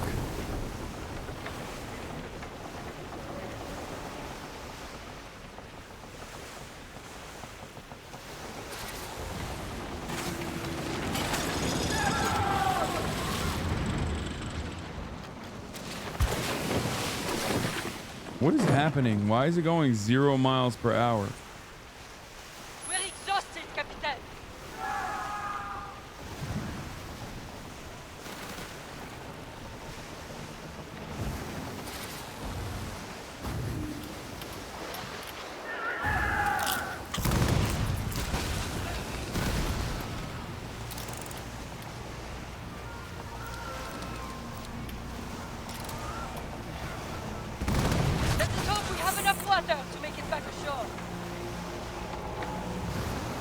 Oh, water increases sail speed. Got it. Got it. Nice. Nice. Kind of cooking with gas here right now, boys.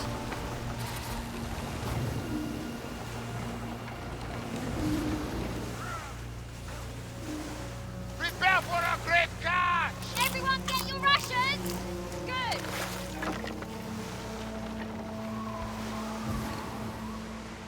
That seems to belong to the far up, Captain.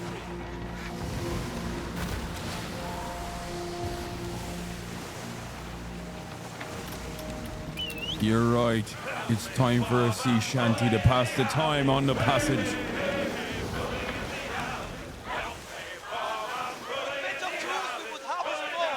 Uh-oh. Am I stuck here? I hope not. Wait, no. I fucked up. I went the long way around instead of the short way.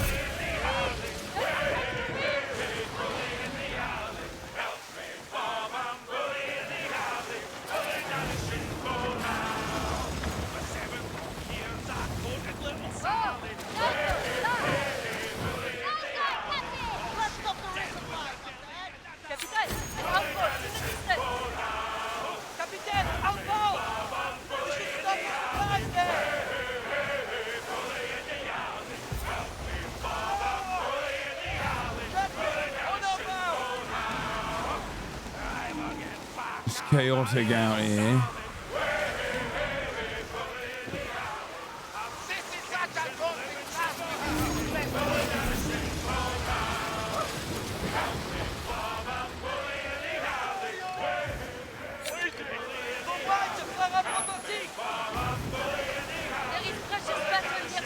I think this is the right way.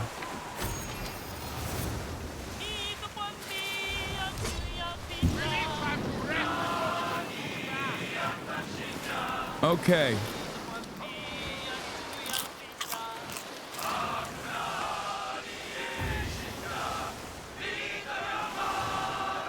Uh-oh.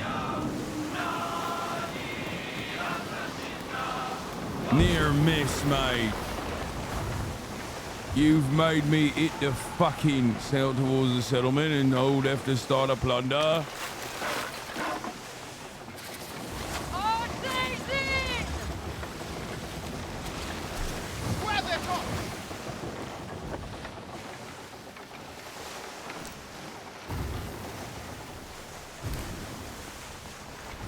Oh, fucking plunder it, all right. The Farah are gonna be pissed with the French, all right.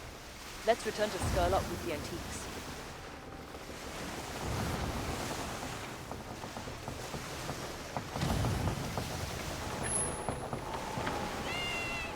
River mouths. San Jonah. It's plunder time!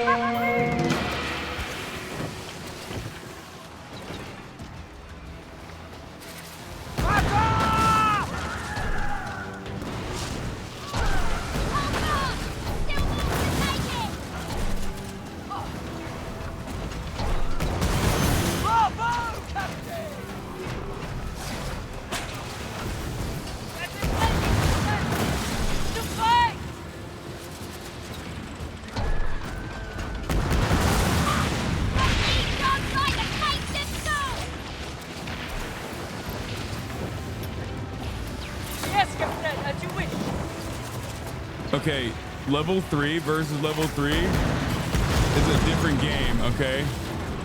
Wait, am I hitting the wrong ships? Oh, fuck, these aren't even the right ships. Shit! Go, go, go!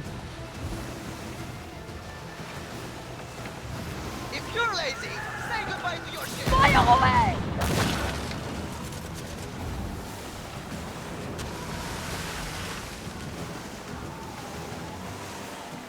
Kill all enemies? Where?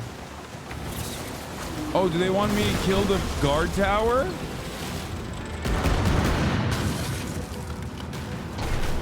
Oh, that sucks. That's hard. Oh, at least it's not moving.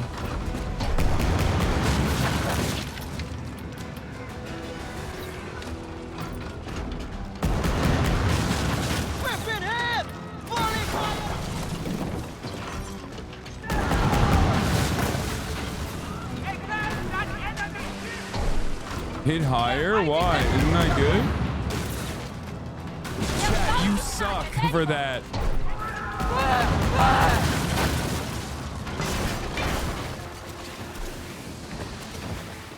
We're ready to shoot! 33 seconds? What the fuck? Uh-oh, I'm cooked. I'm cooked. I'm cooked. I'm so cooked. I'm so cooked.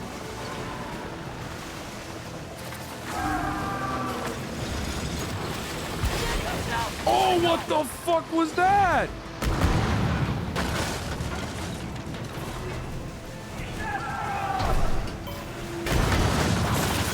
Come on, Captain! Captain!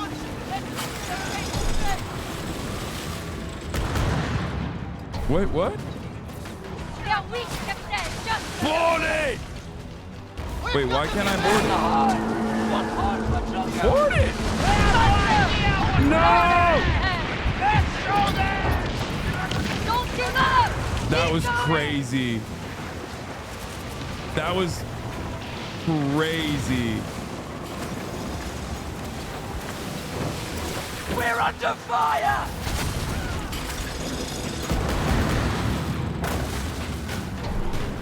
Oh, it's almost done. It's almost done. We're done. Reload, you fucking bastards! Reload faster! Thank you for the help, Tickmano! 1998!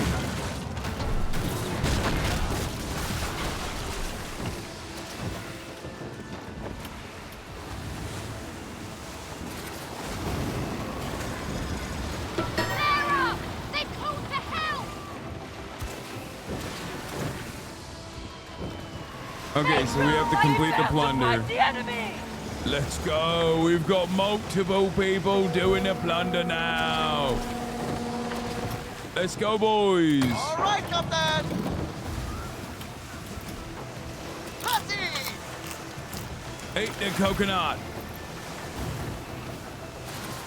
Wait, isn't that it?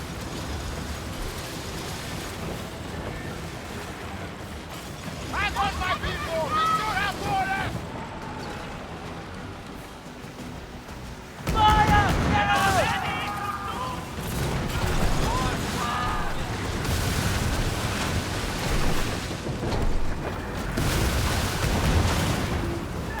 Now is the time to fall! Pas de prisonniers! Simplement! We're ready to let them get them! Take it away, boys. Complete the boarding. Take all the fucking loot. Those bastards!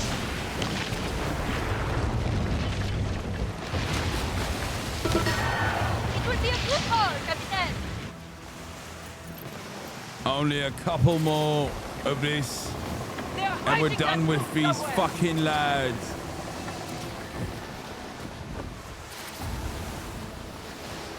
Everyone, be ready! To your battle post!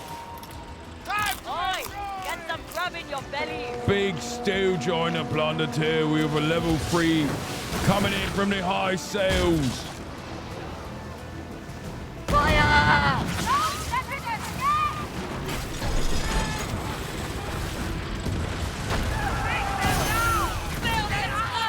Return fire!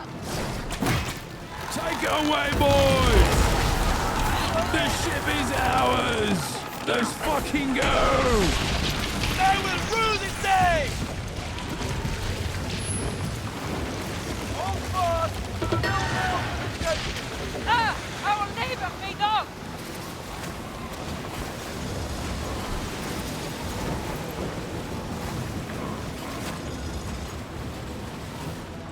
We rule the seas on this day. We rule the seas on this fucking day.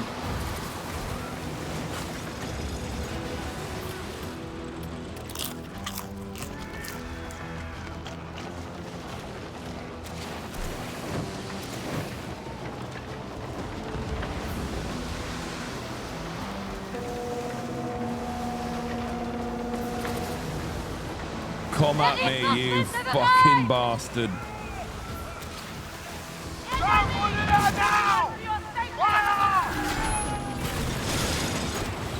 All on deck! To your battle station! Victory is ours! Another one! Okay, I'm getting better at boarding now, I think. It has been a profitable day!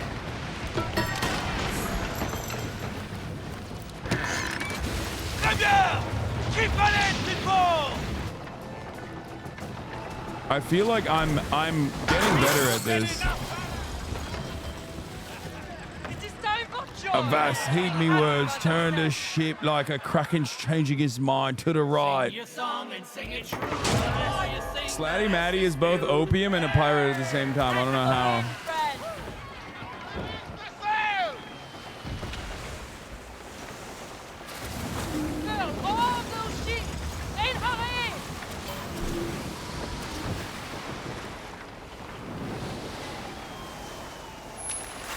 Vanilla.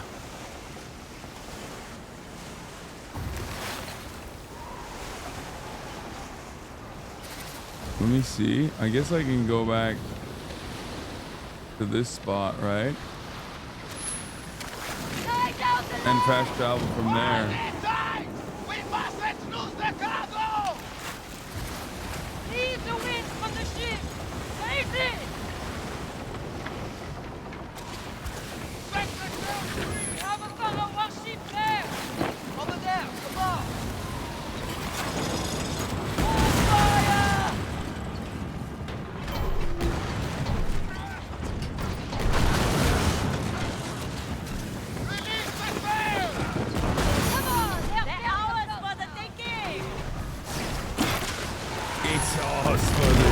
Bacon.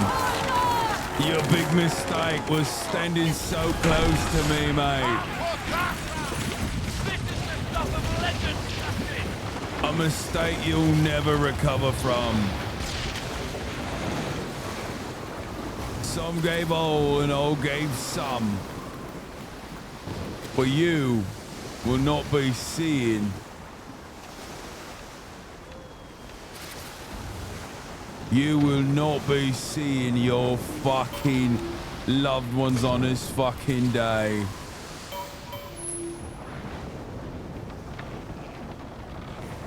Throw up the fucking beacons. Oh shit! Hey, Johnson!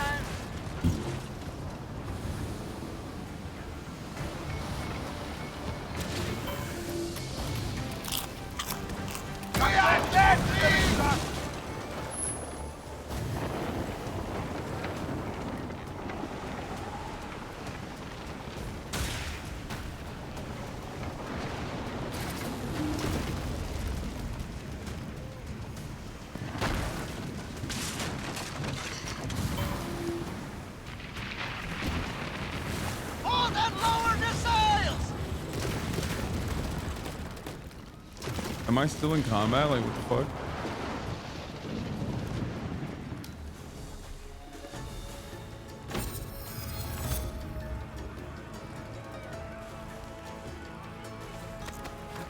I'll pick up the leaflet. Sanctuary.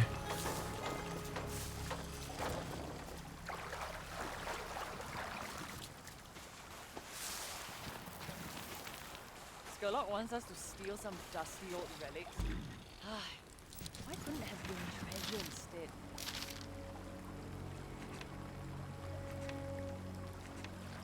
I don't know why fast travel costs money. I got diagnosed with cholesterol from all this gaming. Yeah, hell yeah, baby. I'm feeding the gaming frost so goddamn hard.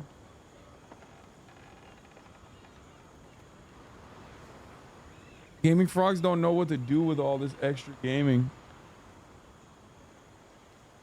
Eating good, you scallywags.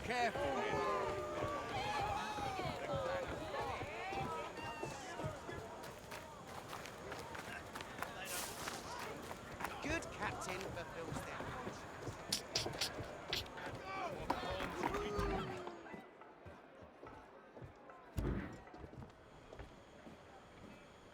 It took a proper captain and mighty fine crew to ride out that tempest.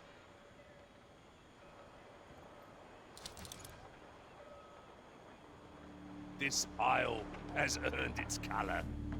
Red in every river with that bloody show you put on.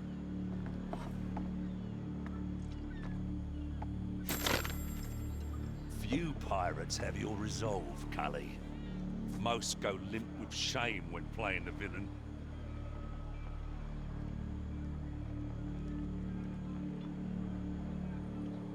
There's no room for shame in piracy. In piracy. You used to dribble like a virgin sailor. Now look at you. A pirate suckling at death's teat for a profit.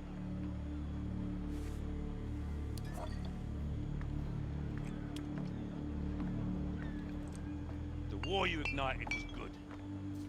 But the Isle is aflame with fighting. Chaos is bad for trade. Some of Tulin's shipments were waylaid in the crossfire. Well, never mind the cargo. You keep the fire on Karadek's tail. Leave Tulin and his dickwigs in New York to me.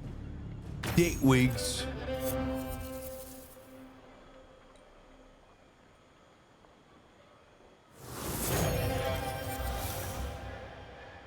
I'm a buccaneer now. I've been staring into a pitch-black night, devising a plan to get the Farah as pissed off as a hen who's lost her eggs. The Farah value their safety charms. It wards off ill luck on the seas, brings fortune, finds love, blah, blah, blah. Charms we'll use against them.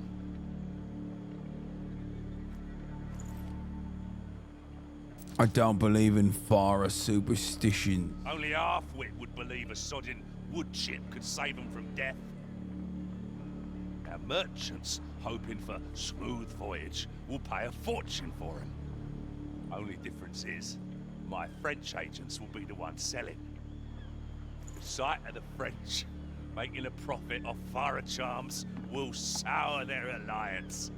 And I want to smell the stink of their rotting pact from here.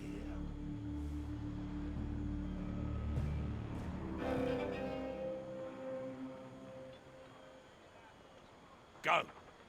Make us a fortune.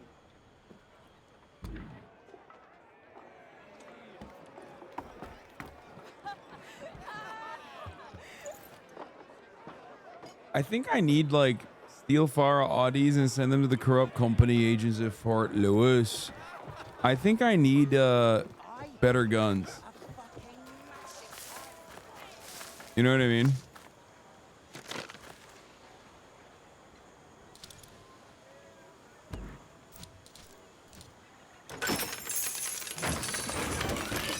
Get a better ship too. I don't think I have enough moolah to get a better ship. Do I?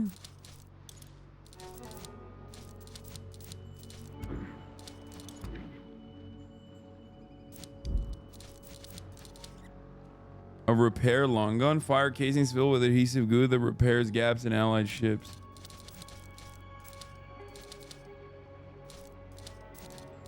Is there a way to get a better ship at this stage, chat? Does anyone know?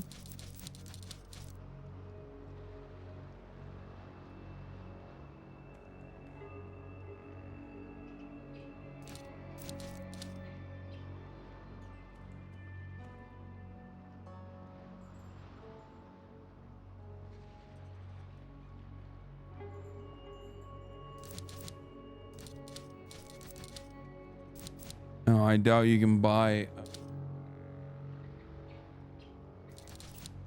cannon powder.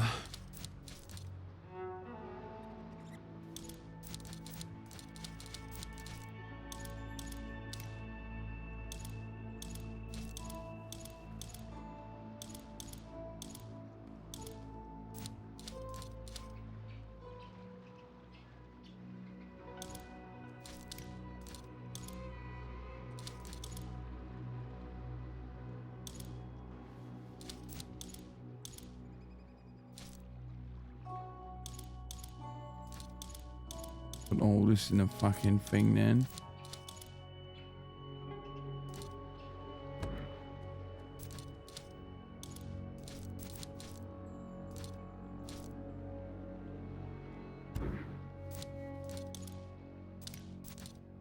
Wait, can I not fit this in the thing?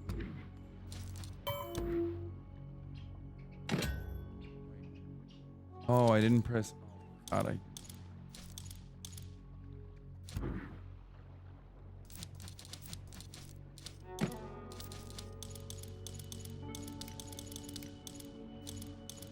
Put it in a fucking warehouse. I don't think I have enough space in the warehouse though. What do I do if I don't have enough space in the warehouse? Like, oh.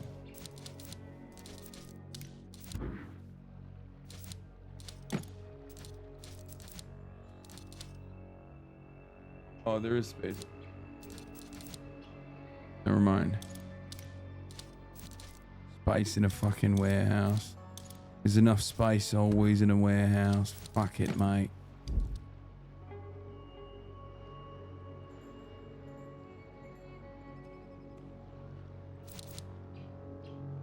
Okay, can I change my ship cosmetics now? Because this thing is ugly.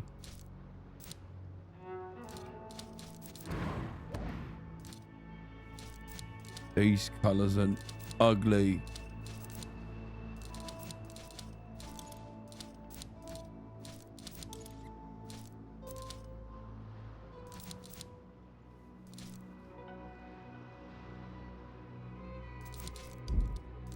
Basically mark the location of the carpenter, blacksmith to get better.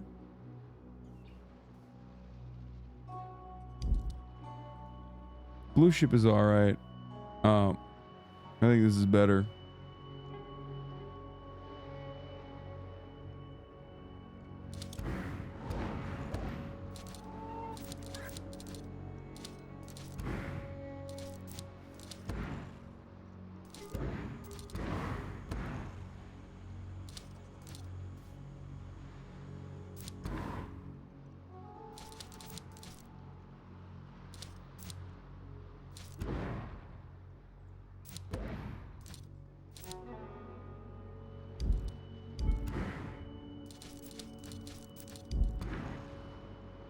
Oh, I gotta change the furniture too. This one's better. A signal gong is better, I think. Increases damage by 50% after a crew attack for 30 seconds.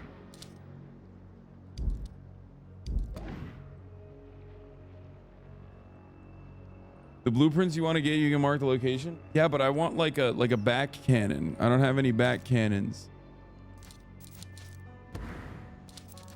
You know what I mean? Like I have the basilisk, which is fine.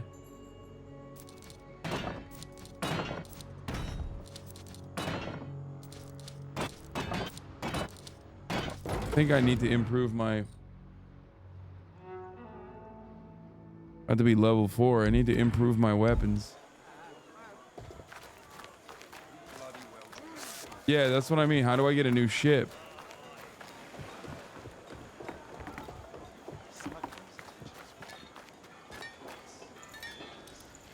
Starting to hear your name in whispers.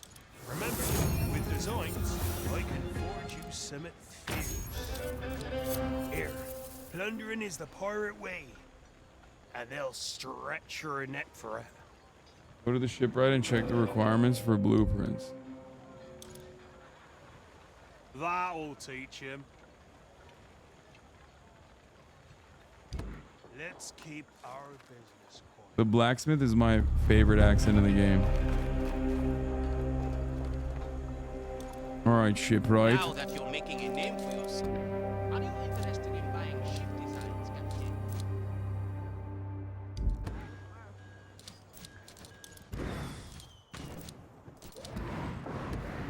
No, you can only buy stuff. You can't buy the... Oh, you can buy another ship. Oh my God.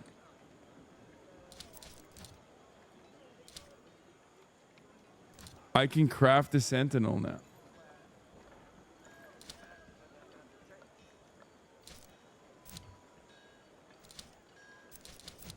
Oh shit. Wait, what do I have? Should I make this? Is this better? Specialize in aiding friendly ships to support. Ship capable of supporting other ships in the thick of combat.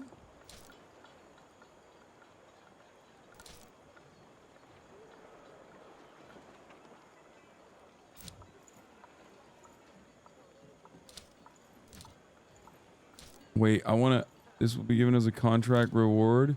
Found on the coast of Africa. Purchasable from the corrupt company officer in Common Grove. Get blueprint if you want DPS. I don't want to wait for the contract reward unless this is like a quick... Go over the sloop, in my opinion, if you have the ability to buy the blueprint. I think, no, this is like going to be given to me as a contract reward. Or I can purchase from the Ungwana merchant.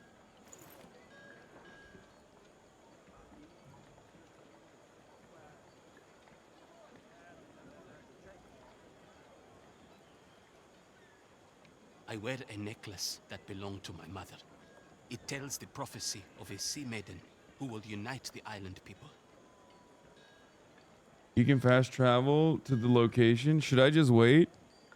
Wait, Ungwana merchant in the sunken gold mine. Do I have that location available? No, I do not.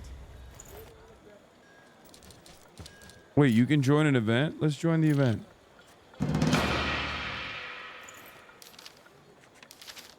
This is the guy?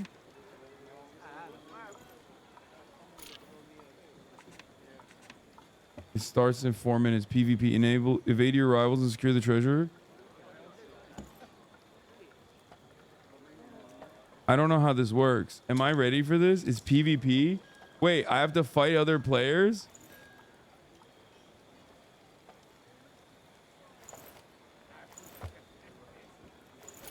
Yeah, no dog. Not doing that one.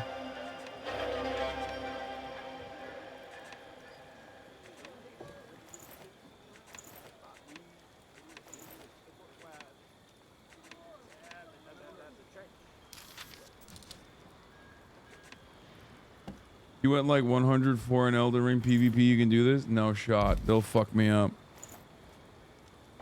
I'm not trying that. Water, Captain.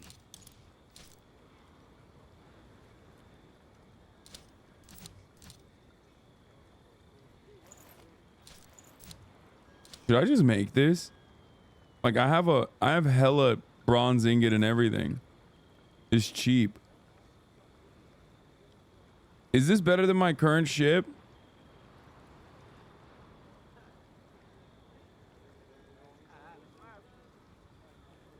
Oh god, it only goes 9 knots. Not a big ship.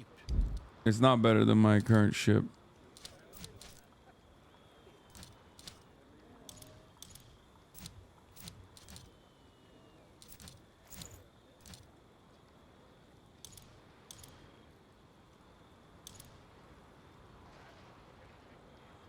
Mangrove corrupt company officer. I have to go there for my mission anyway, right?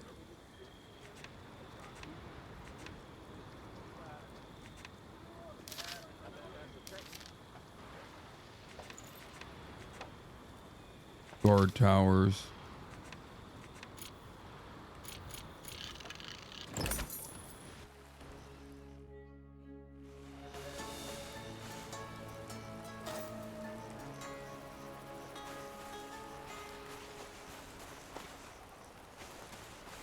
Sherlock doesn't care if the Farah and the company kill each other, as long as...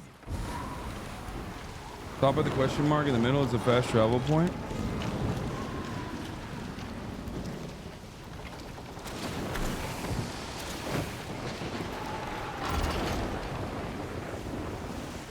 Charms from the outposts of the clan of Farah. We should seek them out for contracts. Steal the Farah charms, let the French take the fall, and hope to the heavens we're not found out. Easy peasy.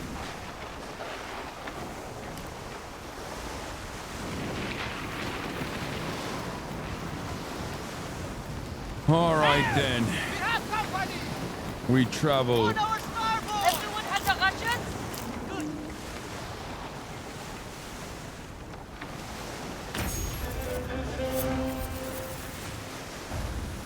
What is it? We're calling for help in Tanjona. I can't do it, my friend. I'm on a mission, friendo.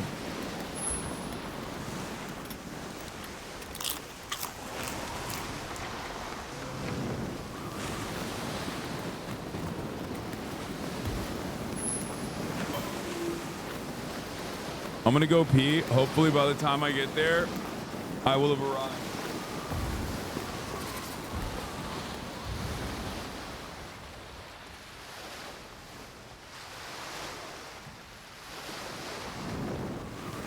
Captain, we're close to an elite warship. We don't stand a chance by ourselves.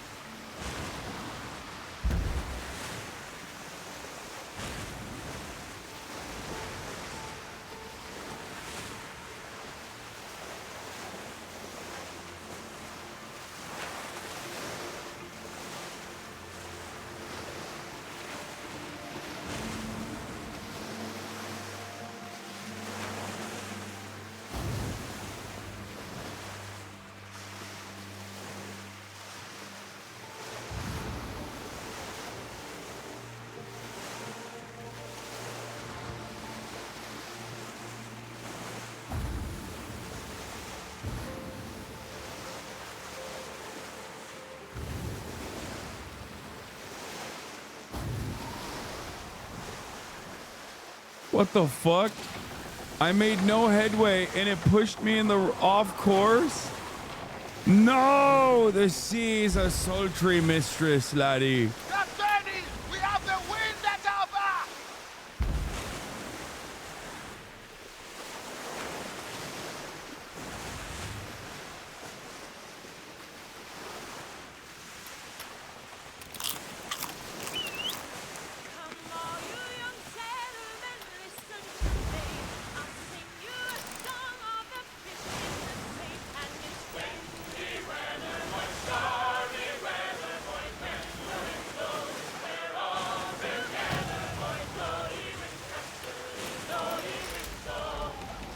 Wait, I had grilled coconut this whole time. I thought I was eating the grilled coconuts.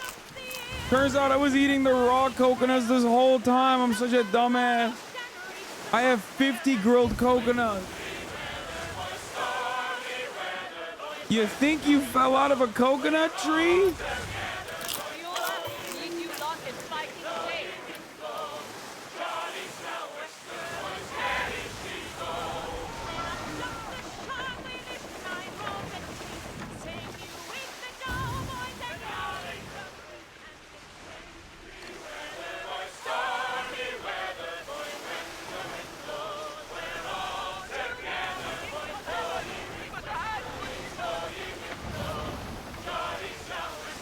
Dude, I'm cooking right now.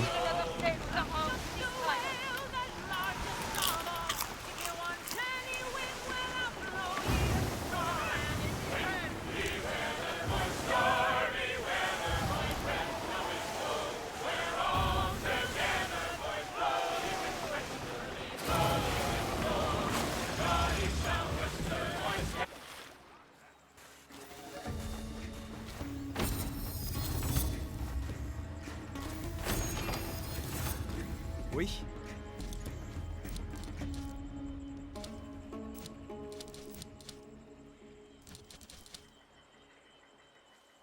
Holy shit, this is expensive. That's crazy expensive, dog. What the fuck? I don't know if I have that dog in me. Come again. Oh, wait, I need fine hemp, mopane, plant, cobalt, ingot. Fuck, I need so much. Safe travels. Wait, do I have any of this shit?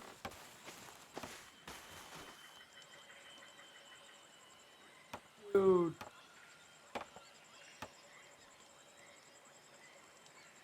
Oh, does it automatically take it out of your cargo? If I have it in my cargo, please tell me I have it in my cargo and it doesn't auto sort from your cargo.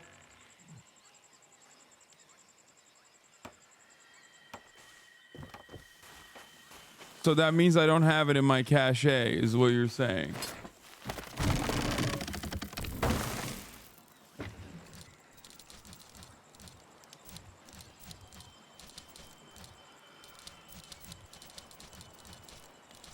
I don't have it.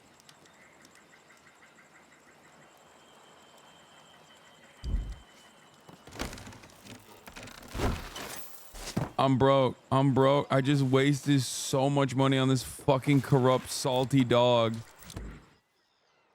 Oh, goes to show you, chat. Don't have aspirations. Oh, man. At least I got sick-ass vanities. Oh, no. I'm so broke, dude.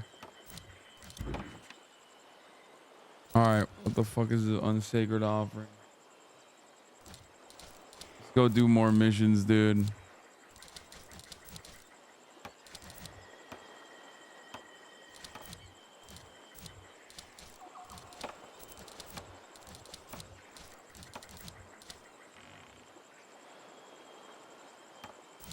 I'm broke. I'm a broke ass pirate. Sometimes it be like that though. Oh my god, shiver me fucking timbers, lads. Hold on. Hold on now. At least this one is like appropriate.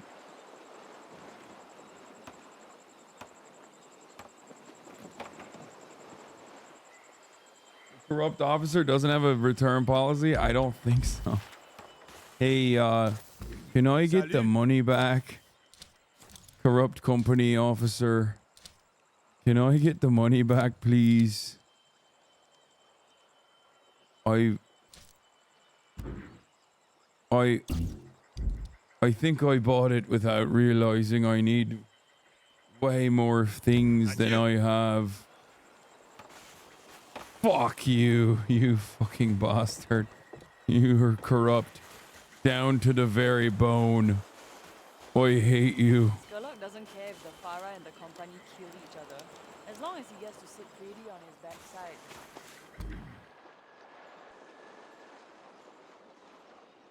Seems like you're starting I'm to a get the hang broke of pirate, lads. I'm a very broke pirate, lads.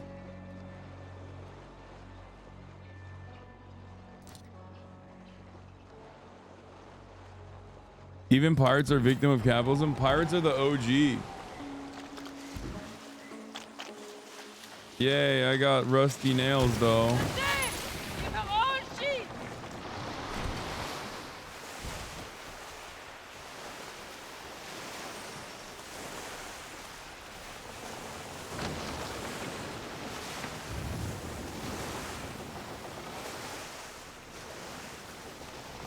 Bro, I didn't realize I was eating not grilled food. Oh my god, don't hit him, we're cooked if I hit him. Oh fuck. Oh fuck, oh god, don't kill me please, I'm sorry. I gotta go. Oh my god, that castle is massive. Oh my god, I'm so cooked.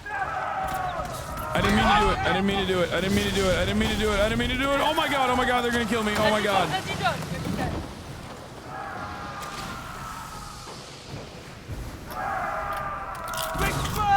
Volley fire, Captain!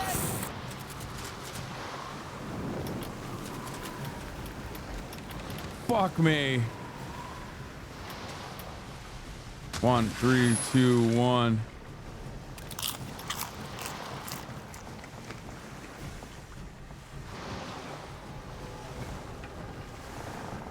Oh, he's following me. Oh my god, that's a level 5. He's following me. Oh god, oh god. Come on, 0. Mutiny time? I would mutiny my ass. I'd be like, this captain is broke as a joke.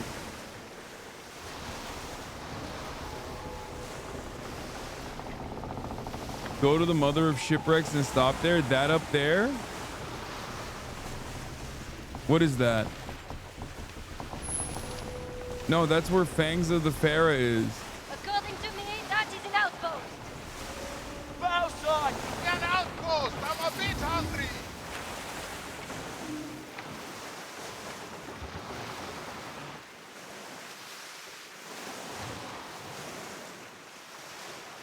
Why haven't I discovered it? Yes, over there! What is it? Sails down! Get your plunder up, not your blunder up. I'll tell you, I've gotten my fair share of my blunders up, my friend. Oh, here's another corrupt company officer, fucking asshole. Oui. That's a level 8. Bottle o' rum. Something to wet me gullet.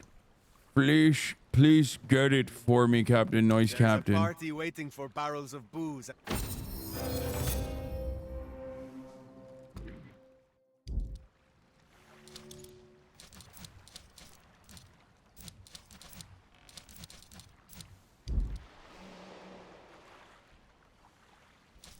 Safe travels.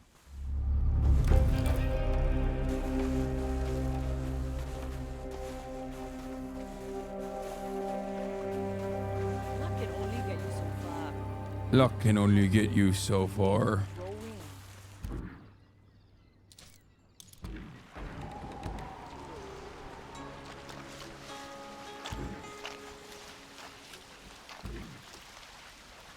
Okay. Should I try this? I feel like if this is the one that fucked me up with Will, right? Last time, chat. Let's go catch the wind!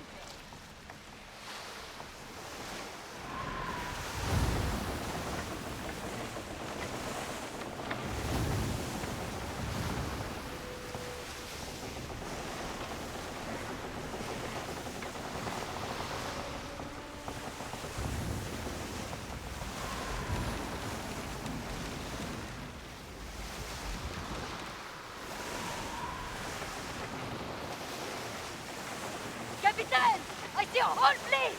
We've maneuvered into the bow! That is the ship we are looking for, Simon! Take it down!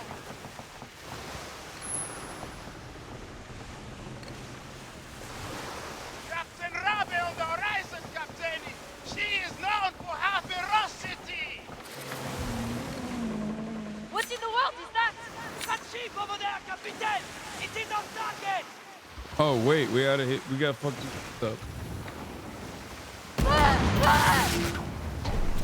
Uh-oh.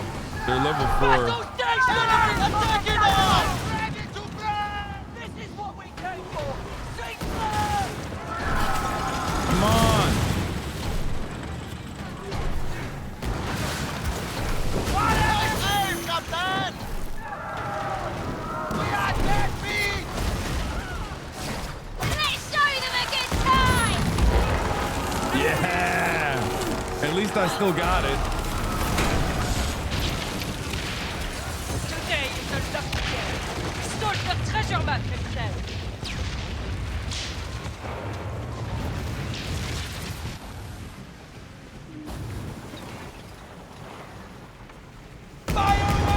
Oh fuck, I missed that. All the shots.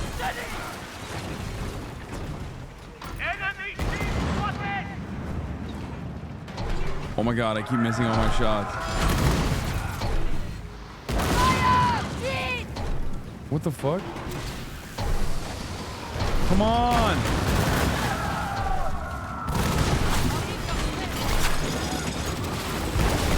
It has been a profitable day! Let's go! That's it! Keep at it, lads! Our faces will be burned in their memory! Oh, that's not the right shit. Fuck.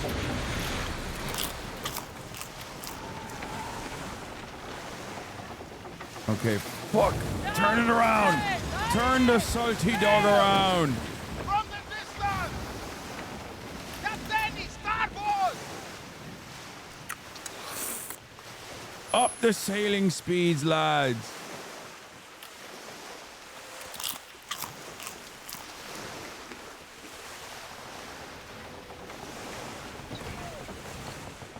What is that, Captain? That's a Pharaoh warship! Watch, spotted! N'aimerais pas le jouer, Capitaine! Oh fuck. Oh fuck, that hits hard. That doesn't hit easy, that hits hard. I knew we had them the whole time! Oh, easy peasy, mate!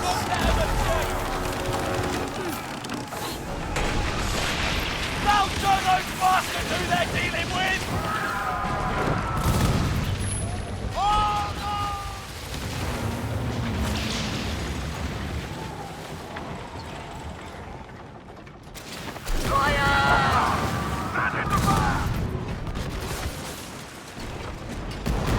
That we now have what was theirs!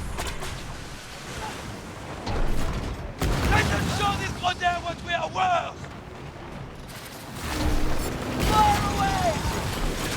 Taking this hours for the taking. Capitaine, we are ready! Let us seize them! They are weak, Captain! Just another effort! Ready to shoot! Fire everything you have! Ah! Say hello to the 54 us, eh? Alright, what do I have to do now? Deliver the Farah OD.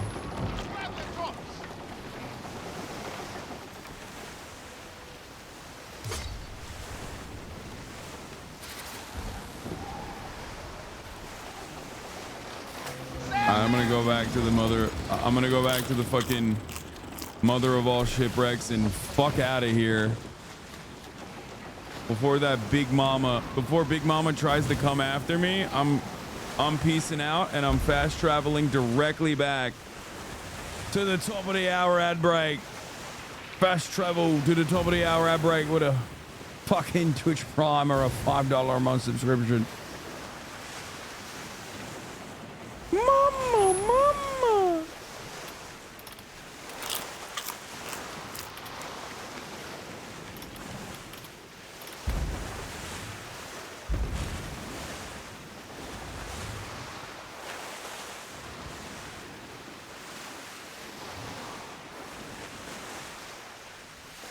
us a minute to recover our strength. Winter Rose 96. Thank you for the 5 gifted subs, mate. Get those sheets down! Oh my god.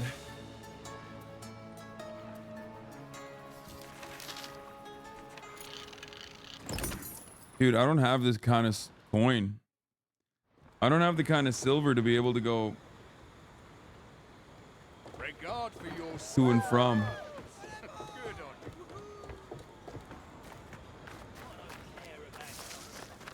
Lots of trade going from east. Wait, what? Why?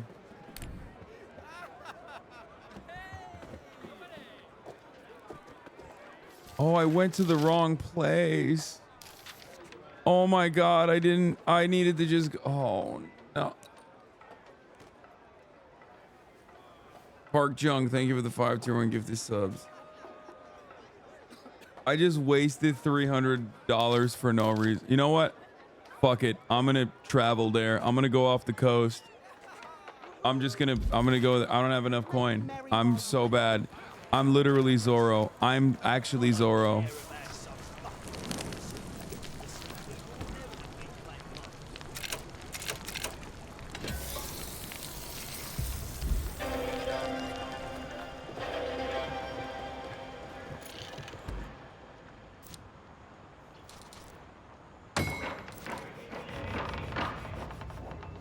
Sell your cargo?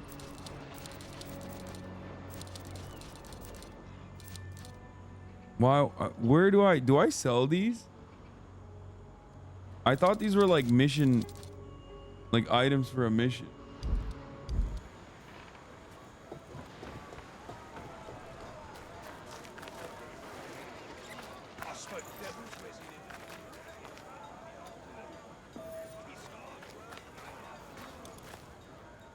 The Royal Louis was an obvious trap only a short-sighted blowhard like Skurlock would fall for.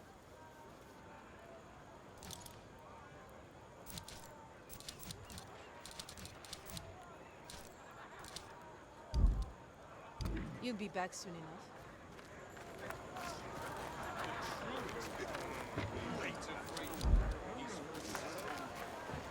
Dude, this guy cooked me with this fucking bullshit. Your ship can always add improvements. Harvest, sickle, spyglass. Crowbar 2? Do I not have this? Hunting spear. Spear is improved to hunt down animals. Asante sana. Asante sana to you, my friend. Asante sana, my friend. Welcome, Captain. Am I to drill? And by that, I mean... These hands can turn any natural... I refine most raw materials. Planks, cloth, ingot...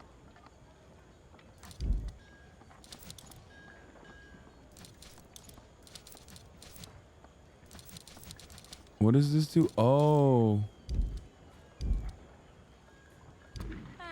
Sailors boast about their ship size all day. Hasan, did you know a member of BTS actively watches your streams? Yeah, I don't know that, and I don't believe that. You itching to deal with John Skurlock, hmm? You want to know why? For a root. You know why I know? Because there's no way that would be a secret if that was the case. Skurlock spoke to you. That has value, maybe. But do you have coin?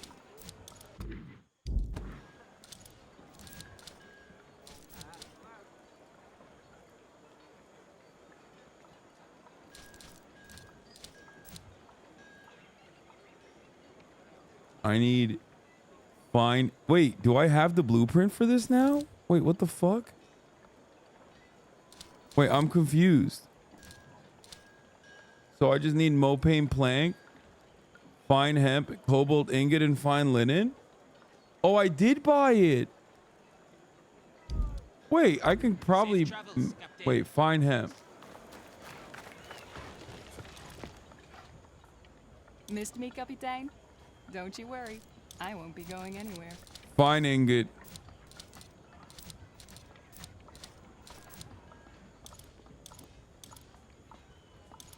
Oh, I need hemp for that. Yeah, I don't have any hemp.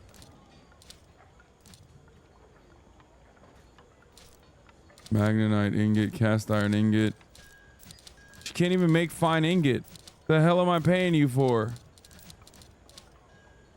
My sisters don't write letters often enough. Not since they've flown the coop. I'm starting to see why they call you an upstart.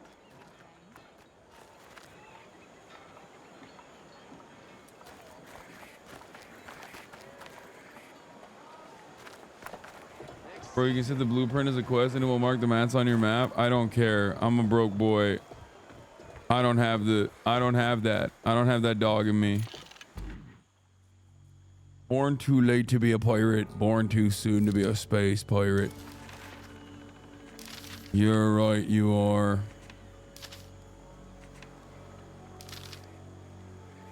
You're right about that, my friend. Wait, is this? Oh yeah, company soldiers. Wait, why can't I mark this?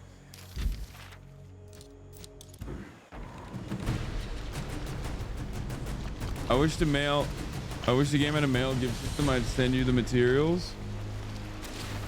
Yeah, I'd love to be carried, no lie. Charms from the outposts of the clan of Farah. We should seek them out for contracts.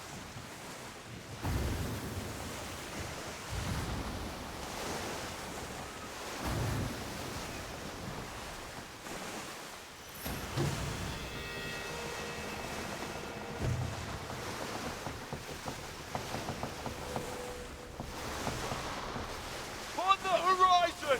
Sails! Toward the starboard! The food, enfin!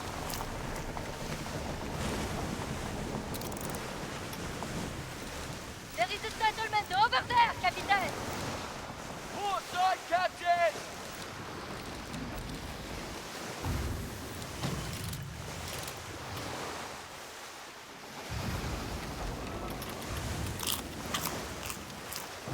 All right, we'll make our way there. Would you rather have Faye Valentine's a crew member or Nico Robin? Nico Robin.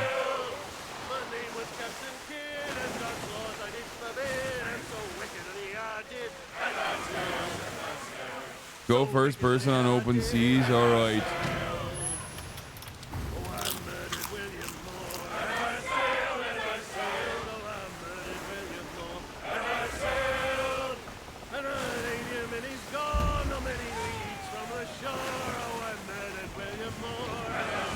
Whoa, look at that. It's a whale sighting.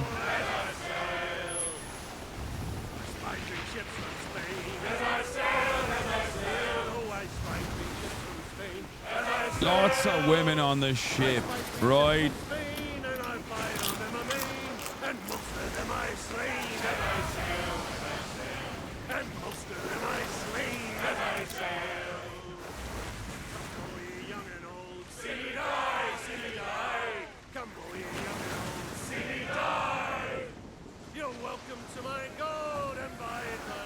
Land ho.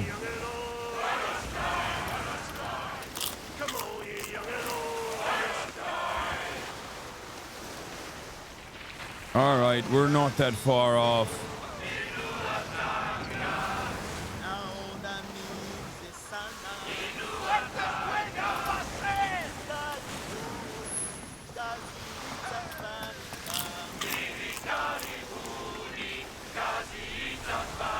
Wokey do pronouns as ship.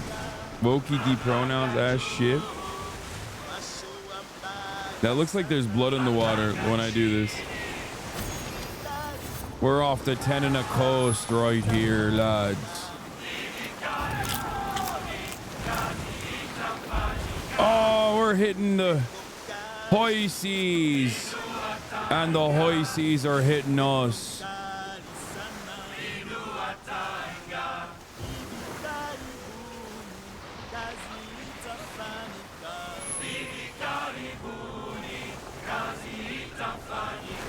They call me woke beard lads.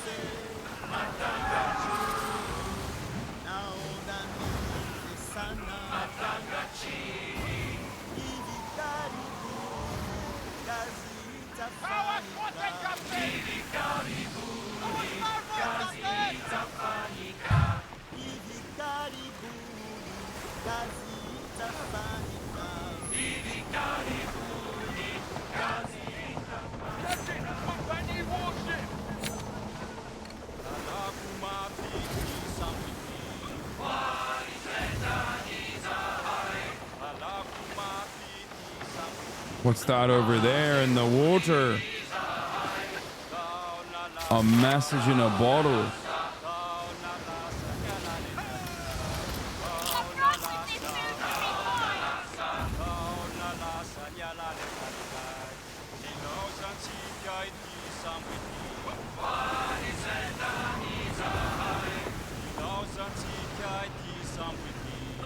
Seems like there's a storm headed our way.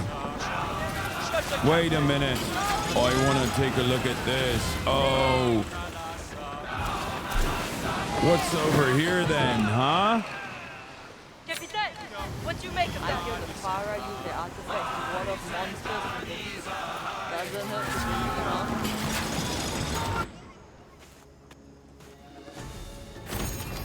Fort Lois. Wait. Who's this corrupt company officer?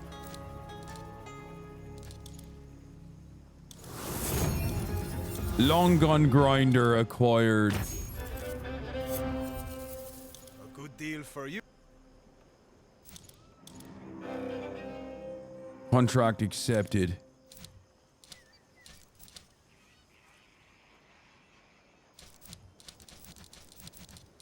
Can't buy any of this right now. I want to buy so much more, but I can't.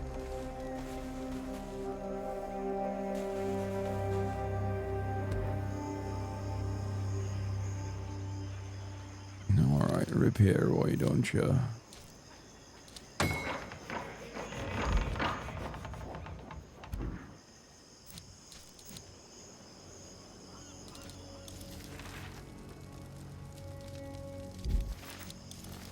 Oh, not fast travel. Neck feeling better is on? No, it's not. It's actually feeling worse. Why wouldn't it feel worse? Of course it feels worse. Well done, Captain. Skurlock's the seed. Oh, shit. Oh. Wait, what? Wait, there's a treasure in this outpost?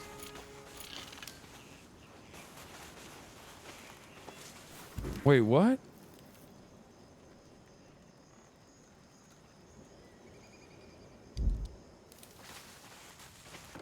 Wait, what the fuck? Okay.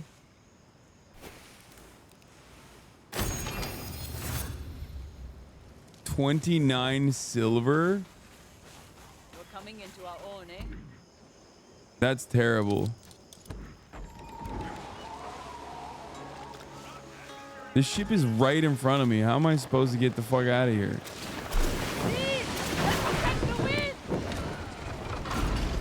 I have to know this treasure's worth. Leave the wind from the ship. Dude, first person is kind of goated on this. Underrated. Your dog looks a bit ill, matey. That's a lemur, son. The saltiest of dogs. Wait. Sails in the distance. Cette ville may be our last. What is it? What a warship ahead!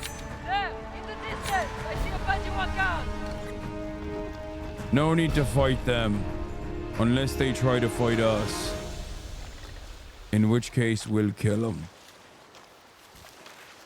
Wait, what did I do? Did I complete the quest? What happened?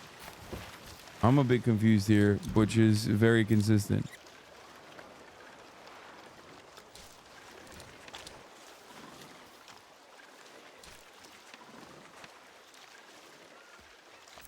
Wait. I did. The place I went to was literally the quest. Oh my god.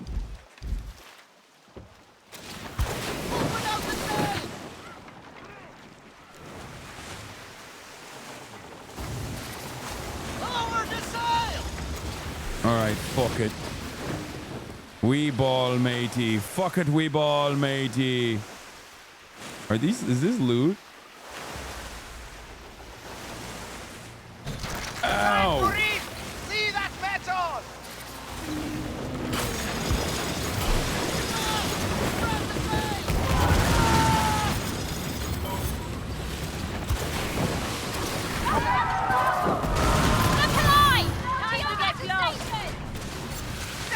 We are ready for la ready to go, Captain! Oh shit. We are no cowards! We want more lives! Come on! Fuck them up, dude.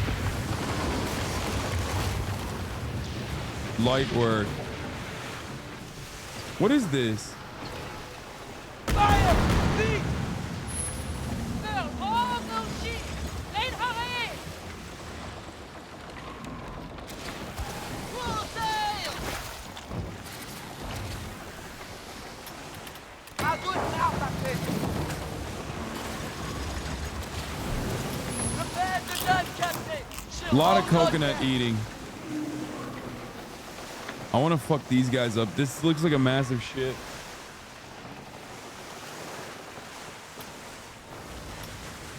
Let's see if I can beat his ass. Eat your fill! Keep up your strength! Compagnie merchant in our sight! This is a corvette! Oh, fuck. Prepare to fight the enemy!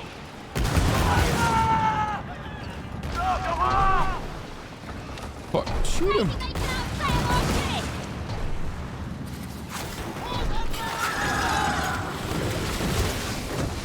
Oh, fuck.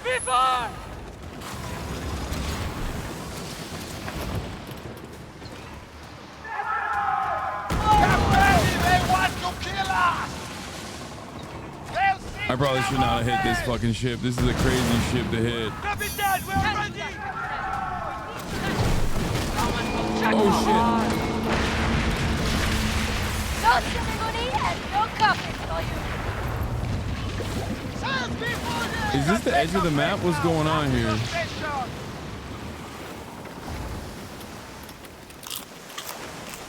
Sing sea shanties for me.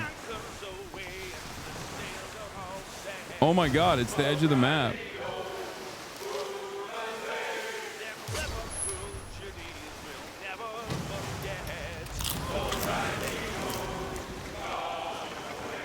Edge of the unknown, lads. The earth is flat. I've traveled to the far corners of it.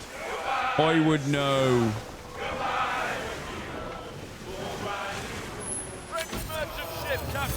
Oh my god, that's a level 9. Oh my god. Nope, nope, nope, nope, nope.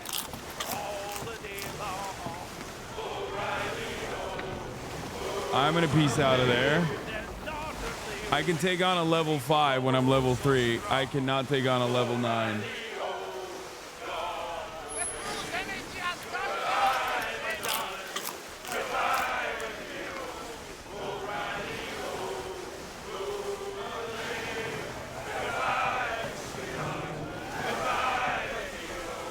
Monkey D. Luffy would have soloed them? Yeah, well, I'm not, okay? I'm Wokey D pronouns, so...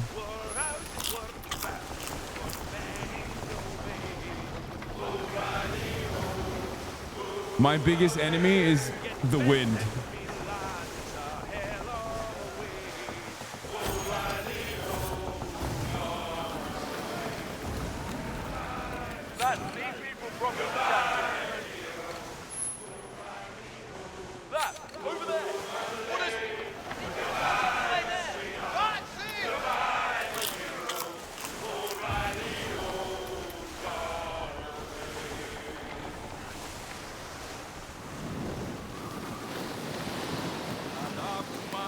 Oh my god, this wind is so gruesome.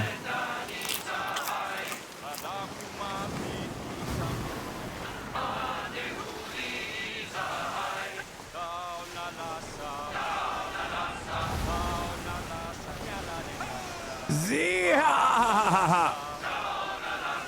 Is that good?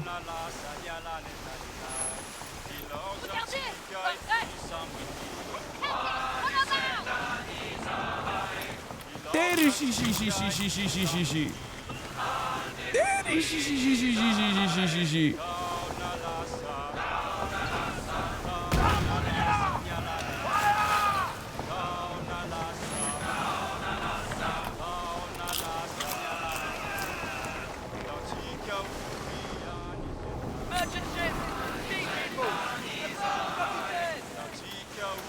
The wind is not in our favors, lads.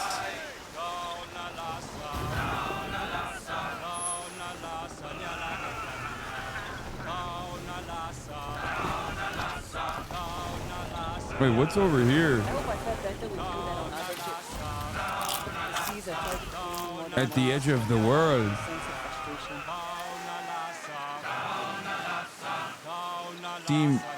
Seems like there's a place at the edge of the earth. Do they know?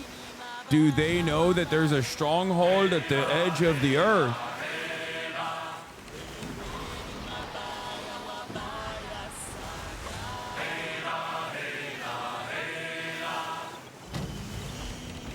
An ice wall.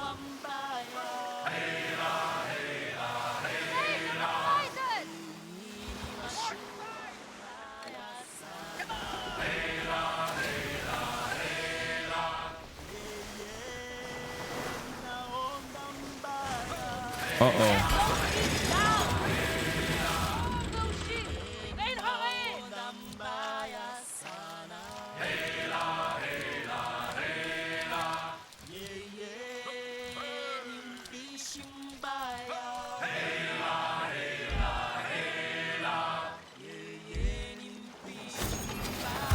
You can plunder this?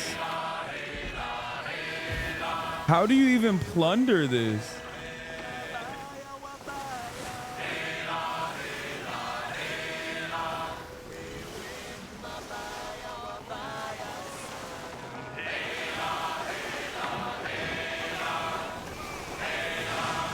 With my cannons, I would get so cooked. French merchant ship in the distance. It's safe. On the deck. You break your bleeding neck. Riding on a donkey. Where will we go? Donkey riding, donkey riding. Where will we go? Riding on a donkey. Was you ever in Timbuktu, where the girls are black and blue? They waggle their muscles too, riding on a donkey.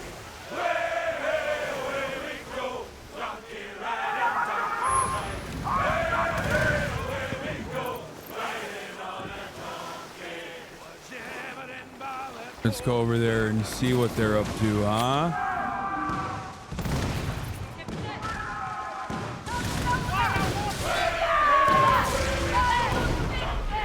Genghis Khan, I'm here to help you, my friend.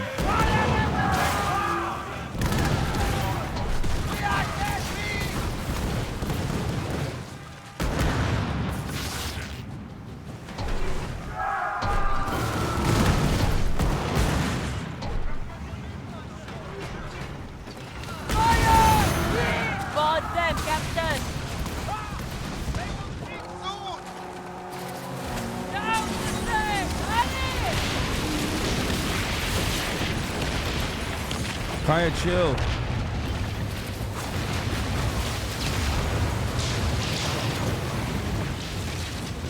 I don't know why I feel like I'm not even helping Genghis Khan. He's helping himself.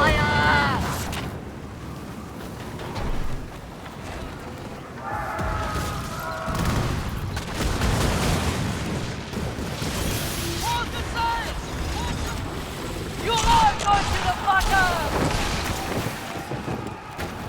That will show them! God to God, fire!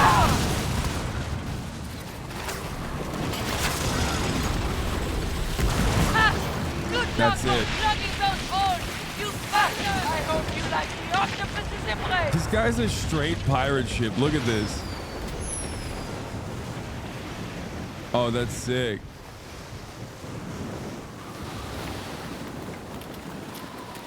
I don't know how to do that cheer, so.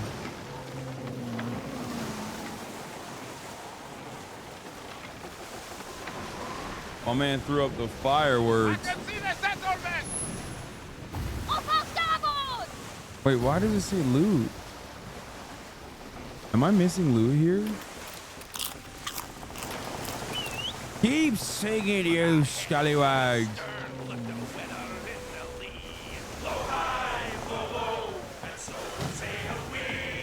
10-year-olds on the ship ready to work. 10-year-olds make the best hands.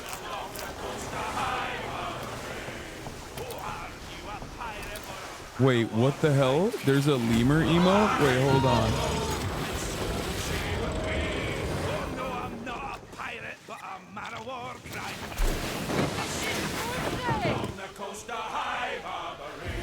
What does that do?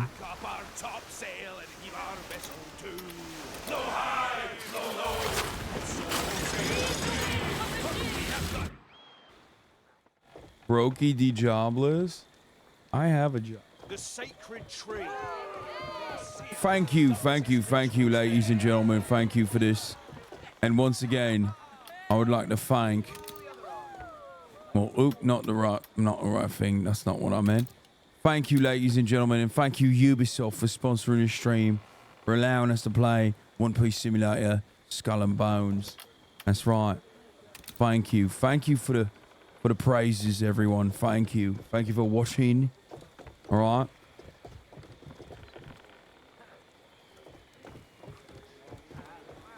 One big huzzah for all.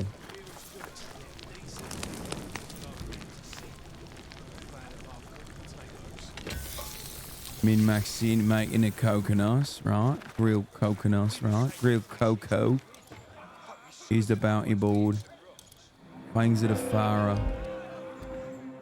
I've accepted the contract once again. Not that I'm gonna do it, right? I'm definitely buying this game, he says. Nice. Lee's deranged grey name said he was gonna go into bed in Germany. It's like 6 a.m. he said. It's now 7 a.m. and this motherfucker's still up. What are you doing? Sights, Cully. Farah spears, spit roasting French corpses, wrecks clogging up the port. You horn-swoggled the Farah like a siren with those charms. They're up in arms, and Karadic's still a clueless clod. Now we have them dancing on the pyre we lit, but the smoke's blowing back in our face. Goods bound for New York never arrived. Thought it was the French chaos that disrupted my trade. But now, I'm beginning to suspect a rat in the ranks. Fucking rat, you say? Smells like a rat to me. Certainly stinks of rat's piss. Yes, it does. Another Captain Fuck-Up, waiting to stain these carpets red. Never you mind. My agents will find the missing cargo and hang the rat by its tail. You keep piling driftwood on the French. I want them burnt to a crisp. We're burning the French to a fucking crisp, yeah. Well, regardless, like I said, you can fucking get the game by clicking the panel down below, right? And every single person I say good night to all right? That concludes our Skull and Bones #ad portion of the broadcast. Fucking hell, right? 3 hours, little short stream. Overall, 11 hours short fucking stream, mate. Short. That was, wow, I'm tired. This is a long ass stream. This is an old school HasanAbi stream. It's very cozy overall, though. Hope you guys enjoyed it. I certainly did. Hope you fucking enjoyed it, right? Anyway, love you all, and I will see you tomorrow, okay? Bye, everybody. I'm going to bed. I gotta take Kai out the pee-pee. Once again, thank you, Ubisoft, for the fucking... I shouldn't say it like that. Thank you, Ubisoft. for the sponsored stream. Good night, everybody. Bye. The topic just begun. There he is again. Hasan is streaming. Hasan is streaming. There he is again. Hasan is streaming. Hasan is streaming. Reviewing the P.O. box. Uncle Uyghur's face. Sudden discord active prop. Great names take embrace. Tiny Bernie Sanders, LGBTQ Air Force. The whole left at your fingertips, Ane at your door. H3 crowded debate, the Young Turks online show. 3 full fucking years of this, plenty more to go. 90-day fiance talks of champagne bourgeoisie. A Trump rally live reaction, a mass riot at DC. There he is again, Hasan is streaming. Hasan is streaming. There he is again, Hasan is streaming. Hasan is streaming. Reading live stream fair comments, Austin show chat advice. And all the ways the right-wing pipeline can suck you in online. JCS react, Lord frame gets broken, cover blown. A full-blown mass pandemic monster streaming at your home. Total radicalization coming out to find. The system you were taught to trust in was broken the whole time. All these daily streams, whether big or whether small, have helped me and so many find the meaning through it all. There he is again, Hasan is streaming. Hasan is streaming. There he is again, Hasan is streaming. Hasan is streaming.